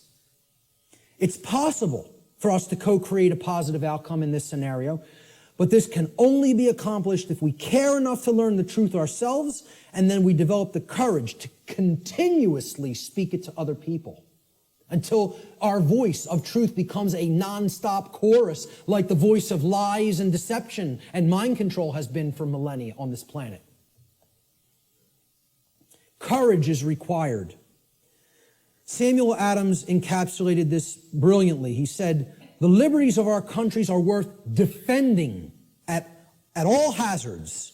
It is our duty to defend them against all attacks. It will bring a mark of everlasting infamy on the present generation if we should suffer them to be wrested from us by violence without any struggle, or to be cheated out of them by the artifices of designing men. If you love wealth greater than liberty, if you love the tranquility of servitude greater than the animating contest for freedom, then go home from us in peace. We seek not your counsel nor your arms. Crouch down and lick the hand that feeds you. May your chains set lightly upon you, and may posterity forget that you are ever our countrymen. Now that's about as powerful as it gets as far as I'm concerned. Because he's telling you, if your allegiance isn't to the truth and freedom, I don't want to know you. I don't want to know you. And we hope history forgets that you ever were with us at this time and place in history. And because you deserve to be forgotten. That's what he's saying here. You know, I couldn't agree more. Persistence is required. Constant effort. We are the actual vehicles by which truth operates in the world. Therefore, it is our shared responsibility at this time to help to awaken others by continuously speaking the truth, even if we feel burdened by this task, even if we feel no one is listening, and even if it makes all involved in this process feel uncomfortable. It's not about feeling comfort, folks. It's not about staying complacent. It's about shaking things up. Making people feel uncomfortable. Who ever told anybody that the truth would make you all warm and fuzzy inside? Who ever told anybody that? Why do people want to believe that? Who ever said that that was the case? The truth is horrible and yet needs to be embraced as a lover. Okay? With dedication to it. Even in its full horror. Thomas Paine, who I feel was the most enlightened person on the continent at the time of the American Revolution, personally. He's one of my personal heroes. And walked in the vicinity where I walk sometimes now. He said, these are the times that try men's souls. The summer soldier and the sunshine patriot will, in this crisis, shrink from the service of his country. But he that stands it now deserves the love and thanks of man and woman. Tyranny, like hell, is not easily conquered. Yet we have this consolation with us, that the harder the conflict, the more glorious the triumph. I think he was one of the true anarchists that was living amongst us in the colonial days. Words attributed to the Buddha, Siddhartha Gautama. He said, there are only two mistakes that one can ever make on the path to truth. Not starting and not going all the way. all the way. I wrap up a lot of my podcasts with this quote because I love it so much. It's about persistence. It's not about saying, hey, I went this far and now I'm uncomfortable to see the rest of the picture. I made it 3/4 up the mountain. That's far enough. Let me set up my base camp here. I'll pitch my tent and I'm staying here. No farther. I don't want to see the peak. Okay? Until we become fully enlightened and go all the way to the summit, don't expect things to change. Don't expect them to get better. The truth has to be taken in its fullness. We need real world practical skills. This isn't just about, oh, I know this now and I don't actually need any skills. Okay? To communicate truth, skill is required. Knowledge is required. Okay? To reach a good amount of people. Yeah, you can just talk to the people around you. You can communicate, to a small fraction of people that way. I'm not saying don't do that, even if you don't have these other skills. I'm saying if you want to get it out in a big way, to the masses of people. And in the new form of media, which is doing things like this, through the correct and positive and empowering use of technology. People want to say, oh, technology is not, there's no role for it. We got to get rid of technology. Technology is a thing that improves life at every scale and level. It's a tool. It's how it's used. Exactly. Okay? We're using technology for a powerful and enlightening purpose right now. And that's its intended use. It's to serve humanity and to serve truth. Okay? So real world skills in the technological era, I feel, are absolutely required. And here's some of them. You need good organizational skills. Like, hey, Art and Chris did this right today. They set this up right. I've seen people set things up real badly. And I've seen it done the correct way, which is this way. And Richard and Lisa, they've done a brilliant job here getting this all on film. And this will be going online and reaching a real wider base of people as a result. All right? So you need organizational skills. Some people are better than that with others. I'm pretty good with organization. I feel I have good, powerful organization skills. Communication skills. You need to have a way with words. You need to have a good vocabulary. You need to organize words correctly. You need to be able to communicate concepts in often a very linear fashion to people so that they can readily absorb it easily. If you're all over the place, they're not going to get the concept. You need graphic design skills in many cases. I couldn't build a presentation like this without my background in graphic design. And, thank God I have it. It's like I got jobs like I did in the past and sort of they prepared me for everything that I was going to do in my future. Synchronistically worked out like that. But, you at least got to know how to lay out a flyer, folks. How many people here can lay out a simple flyer? That's awesome. I'm so highly impressed by that. I'm telling you, I've asked people that in other presentations, like 2 people raised their hand. That's awesome. Okay? You should be proud of that. Presentation skills, like putting something like this together. How many people have basic presentation skills with a computer? All right, a little less, but not bad either. I'm impressed. Okay? Audio skills. Sometimes you got to work with audio and, podcast audio, etc. Video editing skills. I know Richard's a master at that. Website development. This was laborious in the past, just 10 years ago. We have free open source content management systems now that make this almost a breeze. It's a little bit of a learning curve, but once you get there, hey, you're off to the races. You can maintain multiple websites then, right? So how many people can build a simple website by a show of hands? That's also awesome. I mean, kudos. Whoever hates that word, whatever. But I'm telling you, that's impressive. For an amount of people in one room to have all those skills, I'm impressed. It's very rare. All right? Networking skills. I mean, literally like people skills. I'm weak on this. All right? I can do it. I don't like doing it. I don't like marketing and promotion either. I'm not a good marketer of my work. I'm trying to get better at that, but I need some work with that. And maybe there's people that can help me with that. But, I have a good chunk of all these skills. I could do all of them. I'm not so good on the last 2. I need more work. But, if most of us don't have these skills, we're not going to be reaching the optimum number of people. We need to become the new media that is dedicated to truth and put that out there for other people's consumption and other people's edification. All right? We are the answer. We are the illuminators, the ones who will help to enlighten other people once we've taken this knowledge into ourselves. And then that's only the beginning, folks. You got to put it back out there. I tell people the story.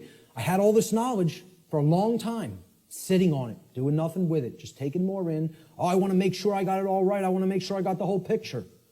I go to a meeting in the state of Virginia. Virginia, virgin, the goddess, okay? Care. Very synchronistic. A woman comes up to me. She says, "You're one of the most knowledgeable people I've come across. What are you doing?" So what do you mean, what am I doing? She said, I mean, what are you doing with all the knowledge you have? You doing lectures, presentations, videos, audio? What are you doing? I'm not doing any of those things. I'm just taking a lot more in, downloading a lot more videos. She goes like this, and it's just so matter-of-factly and harshly. What makes you think you have the right to do that?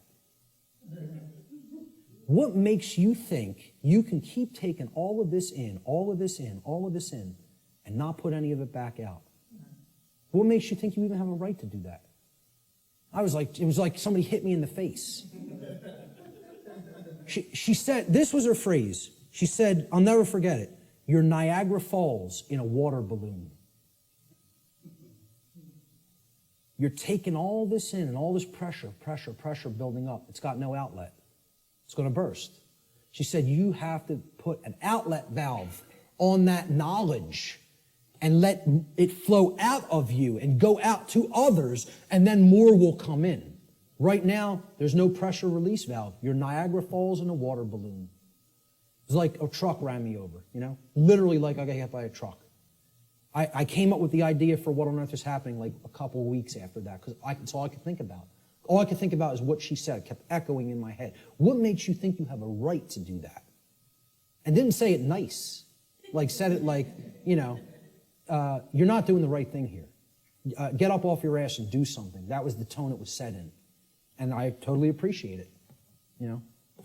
Who knows, man? If that wasn't said to me at that time, I might not be doing anything. I might not have done a thing. You never know. I'd like to think at some point I would have, but at the crossroads, this is the last section. Then we'll get to some questions. Quote by R. Buckminster Fuller, "The dark ages still reign over all of humanity, and the depth and persistence of this domination are only now becoming clear. This dark ages prison has no steel bars, no chains or locks. Instead, it is locked by misorientation and built upon misinformation. Caught up in a plethora of conditioned reflexes and driven by the human ego, both warden and prisoner attempt meagerly to compete with God. All are intractably skeptical of what they do not understand. We are powerfully imprisoned in these dark ages simply by the terms in which we have been conditioned to think. The conditioning of our thought is what has kept us in this prison. And only now, the actual depth of the dark ages that we are in are starting to become clear to some people. We are in the time that I call the apocalypse, and actually, I want to start rephrasing this. I want to actually explain to people we're not in the apocalypse anymore. We are now in post-apocalyptic times. We are living in post-apocalypse. The apocalypse has already occurred. It's over. We are living in the time after the apocalypse. And what do I mean by that? Well, we got to look at the meaning of the word. Okay? From the Greek prefix apo, which means away from, off of, or removed from.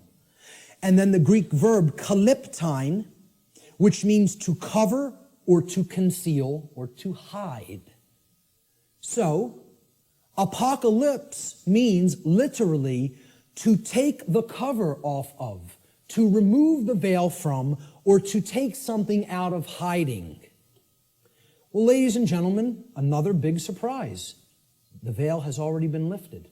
The truth is already out there. It's out. The truth about what's going on here and has been going on here on the earth is out. It has been de-occulted. And not just by me, by many, many other researchers. Okay? There's a laundry list of them out on my website, and I talk about in the podcasts. All right? It's all out there. It literally means to reveal or to take out of hiding. The apocalypse is the great revealing of the truth to the masses of people. Or it is what I simply refer to as the process of de-occulting the truth, removing it from being hidden. What humanity needs to do is make what I call the cosmic apology. And I'll get to what that means. See these words right here? I was wrong.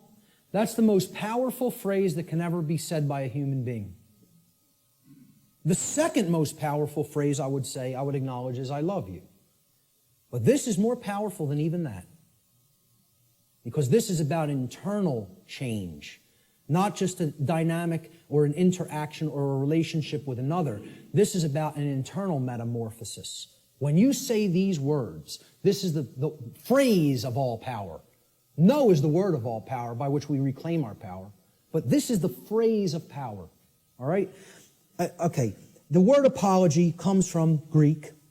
Apo, meaning away from, off of, or removed from, as we've just seen. And the Greek noun logos. Logos means word. Okay? So hence, an apology, it literally means to go away from the word. Or to give back the word. Okay? You are taking it back. So if I make an apology, I said something, I didn't really mean it, or I want to retract it. An apology means, let me take back what I just said. Okay? I'm taking it back. I'm removing the word. All right? I'm going away from the former word or phrase that I just said. That's an apology in the standard colloquial English understanding sense. All right? Let's look at what I call the cosmic apology and where this term really comes from, what it really means. See, the Greek noun logos, which is written there in Greek script, which means word in Greek, it comes from the Greek verb lego. All right? Lego in Greek means to speak or to say. It's where we get the English word lexicon from. All right? The Latin noun lex legis is related to the Greek verb lego, to say. Again, because who put the laws into manifestation? The Creator did. How did the Creator manifest the physical universe and all the laws? Spoke it into existence. Reality and truth are spoken into existence by the power of vibration, the vibratory power of voice. Okay? So the Creator created the universe by the phrase, fiat lux in Latin. It means let there be light. Okay? The Latin noun lex legis, meaning law, is actually derived from this Greek verb lego, meaning to speak or to say. God and not man is the logos, the author of law, the one who spoke the law into existence at the creation of the universe. Because natural law is the boundary conditions of the manifested reality called the physical universe. These are the boundary conditions which govern it. Humanity's work is to learn to listen to God's word. Not man's word, not man's law. Natural law, spiritual law, moral law, God's law, karmic law. I don't care what you want to call it. Call it whatever you want. Okay? Consequentialism. This is the truth. That's what, you want to talk about what all these phrases really mean? It all comes back to the word truth. That's it. It's the truth about what is, what's operating here. And humanity needs to align its behavior to this law, God's law, natural law.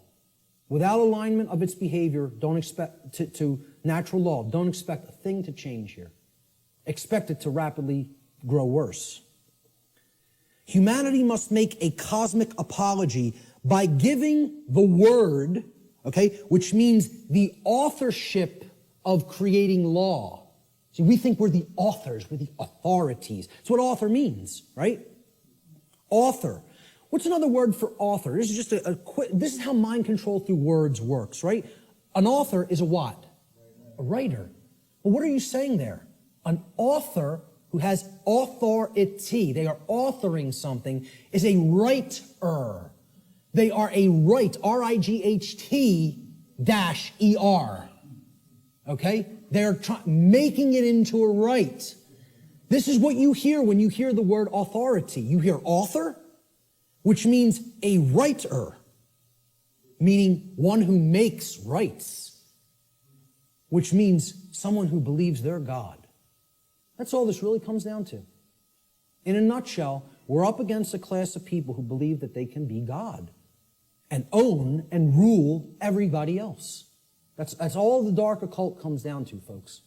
People who believe they're God. Sick, psychopathic lunatics who think they're God and are going to rule the hell of the prison world that they're going to create, that they call their dark new world order. We need to give the word back. That's what an apology is. And who it needs to be given back to is the creator of the universe, because that's the author of the law. That's its rightful owner. The word doesn't belong to us, folks. The word belongs to God. That's why it says at the beginning of the biblical text, in the beginning was the Word, and the Word was God. You know, that's what the Logos is. Natural law. God is law. You want the best definition I could ever give you for the word God? Law. People don't want to look at it like that. Very few people ever look at it like that.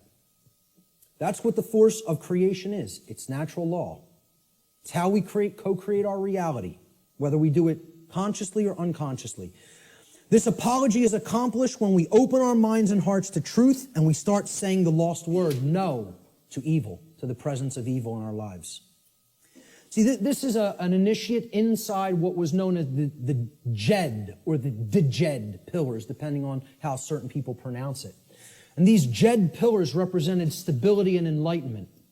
And they represent the two principles, the sacred feminine principle of non-aggression and the sacred masculine principle of self-defense. The initiate is the enlightened one who is incorporated and bridged both pillars and has come to the place of cosmic illumination, which is represented by the winged disc of Ma'at in the Comitian tradition, which is over the lintel between the two pillars. That winged disc of Ma'at. Ma'at was considered a great mother goddess in the Comitian, the ancient Egyptian traditions. Okay? She was the force. She was a personified deity. You know, the ancient Comitians didn't actually worship a physical woman.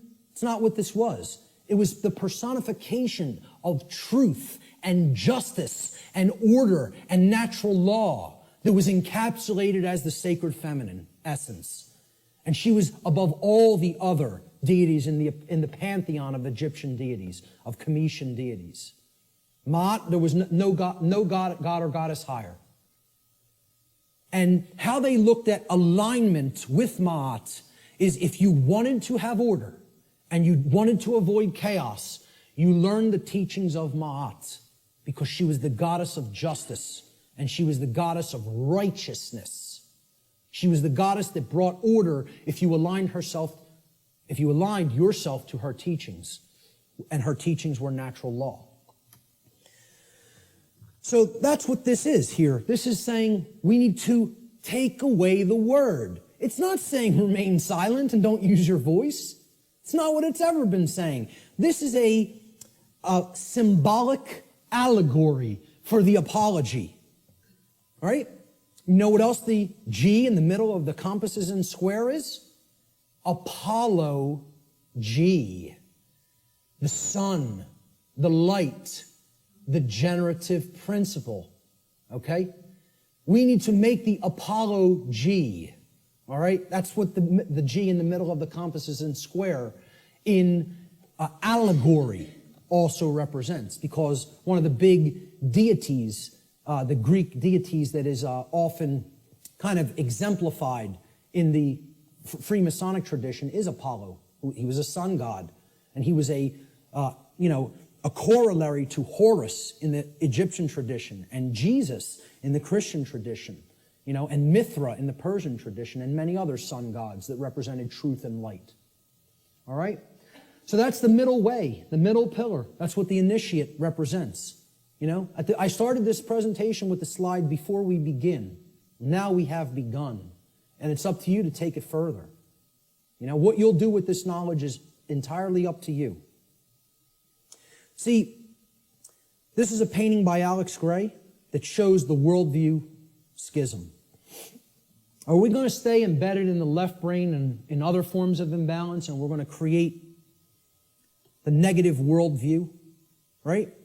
Or are we going to live in harmony with natural law, which can create this path when we incorporate the creative and nurturing and sacred feminine aspect of our beings? Natural law, living in harmony with it, can only lead to these conditions: freedom, peace, prosperity, the continuation of our species, our actual physical survival, and our evolutionary progress in consciousness. That's what living in harmony with natural law leads to. Conversely, living in opposition to natural law will get us this side of the world tree. It'll bring this world, this hellish world of chaos and destruction. Because living in opposition to natural law can only lead to these states: control, enslavement, war, chaos, evolutionary stagnation, and ultimately the extinction of our species. Which will we choose? You know, that's still up in the air. I can't tell you that. Only each individual can make that decision for themselves, and then that will play out in the aggregate, in the mass consciousness, the numbers. Thomas Jefferson said, "A free people claim their rights as derived from the laws of nature." And this was also embedded in the Declaration of Independence. The laws of nature and of nature's God, and not as the gift of their magistrates. John Locke said, "The natural liberty of man is to be free from any superior power on earth, and not to be under the will or legislative authority of man, but only to have the law of nature for his rule." Former Grand Master of the Order of the Rose Cross, the Rosicrucian tradition, Francis Bacon, said, "Nature, to be commanded, must first be obeyed. If we want the forces of the cosmos on our side, we have to learn and adhere to the principles of natural law. If we do not align our behavior to that, nature will not stand with us. It will continuously stand against us, and it will itself create more strife and suffering in our lives. And we certainly won't command it. We won't command its forces with things like free energy used for any positive purpose. It'll only be used for destructive purposes. The psychologist Alfred Adler said, "There is a law that man should love his neighbor as himself." And he's referring, of course, here to the Golden Rule.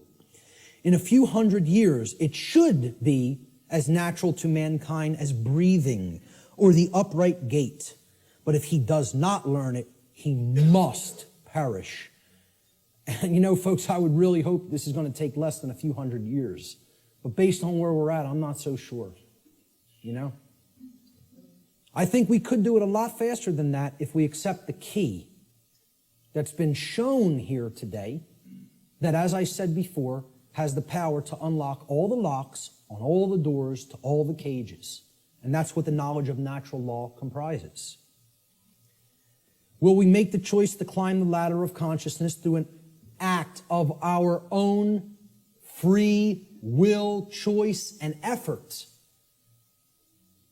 It's not a simple climb. I mean, it's a difficult climb. It's not overly complicated to learn these concepts, to learn these truths.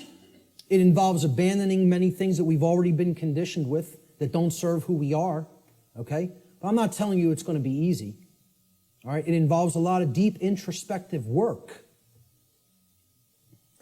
But if we do it, we can step out of the prison that we've imposed upon ourselves by balancing the sacred feminine and masculine forces within each one of us. And by recognizing our own inherent sovereignty, and that there is no legitimacy and never has been any legitimacy to slavery and control and the external rulership of human beings as subjects. Okay? That recognition of sovereignty has to go hand in hand with our knowledge of natural law. It's a totally integrated component of it. This was the title slide. This card, this tarot card was on the title slide. When you understand, and I've talked about this in some of my work online, when you understand the deep connection to the tarot tradition and other mystery tradition teachings, specifically its very deep interwoven relationship to the Kabbalistic tradition of the Middle Eastern mystery traditions, all right? You understand that this card right here actually represents the will of creation and what creation itself, what the mind of the universe itself ultimately wants to manifest in physical reality. Not in some other worldly dream world or fantasy realm or spiritual reality that is to come or not come. Right here in the physical domain, which is not separate and distinct from the spiritual domain. They are one and the same. This card is known as the Justice card. Okay? And it's based on the Latin word jus, which means right or law. Okay? That's where we get the English word justice. This card represents balance between the pillars, as you see on the right side of the king, holding the sword of truth in hand, and the scales of truth and justice have been perfectly balanced and are in the other hand. And it represents sovereignty. And it represents alignment with natural law. And most of all, it represents alignment with truth and the manifestation of order. That can only happen when we align our behaviors to the principles of natural law. Only then will we see the manifestation that the universe is itself wishing for us and trying to help us create, which is justice and order. If we let go of the things that are holding us back and break our mental chains of bondage, we can create a world that is based in actual, real freedom. It is possible. I'm not telling you it's not going to be arduous work or a difficult journey, but it can be done. Okay? If we choose to do that, we're going to see advances and things that are going to be created that the world is going to look so drastically different if we go down that middle path to the truth and to order and to justice through the understanding of natural law and actually applying it and living it in our lives, that the changes we're going to experience are going to be so positive and so transformative that we can scarcely even imagine what the world will be like on the other side of that work, on the other side of that transformation. Will that be done? Maybe. Maybe not. The answer will come from what you see in the reflection of that device right there. That's what will determine it. Nothing else. It's up to each individual. Ladies and gentlemen, thank you so much for your kind attention today.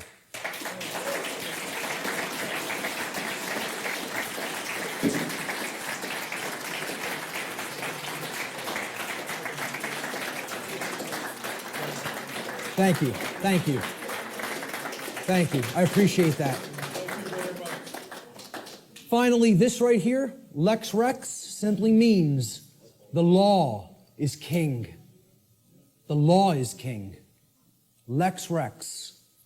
That's my final slide. Thanks so much. Let's do some question and answer. How much time do we have, by the way? Did I run way over or did I leave some? Oh my God. Hey, I'm very happy that the venue allowed us to go over by this much, okay? And that they didn't just come in and say, you got to get out of here. So I really did want to leave time for questions, but I think it would be, I don't know if it would be really just, intrusive and ignorant at this point to just stay even beyond this time. So maybe we should start packing it up, all right? I apologize for going so far over. I think the information speaks for itself and is worth it, and I hope I was clarified on that. Listen, I'll tell you what. Anybody has specific questions, since there's no time for questions, let me just get this across, okay? Since there's no time for questions, I'll make a personal effort, and I rarely tell people I will respond to email questions. You tell me that specifically that you attended this seminar here today in an email. And if you have a specific question, get to the specific question quickly in your email, and I will make the time over the next few weeks to try to respond to everybody. I'll promise that. How's that? Does that sound okay? All right, great. Thank you. Thank you guys all so much for being here, for staying for the whole thing. Thank you. I'm very impressed with you guys today. You know, that takes a tremendous effort of will and attention. So, you know, thank you guys so much.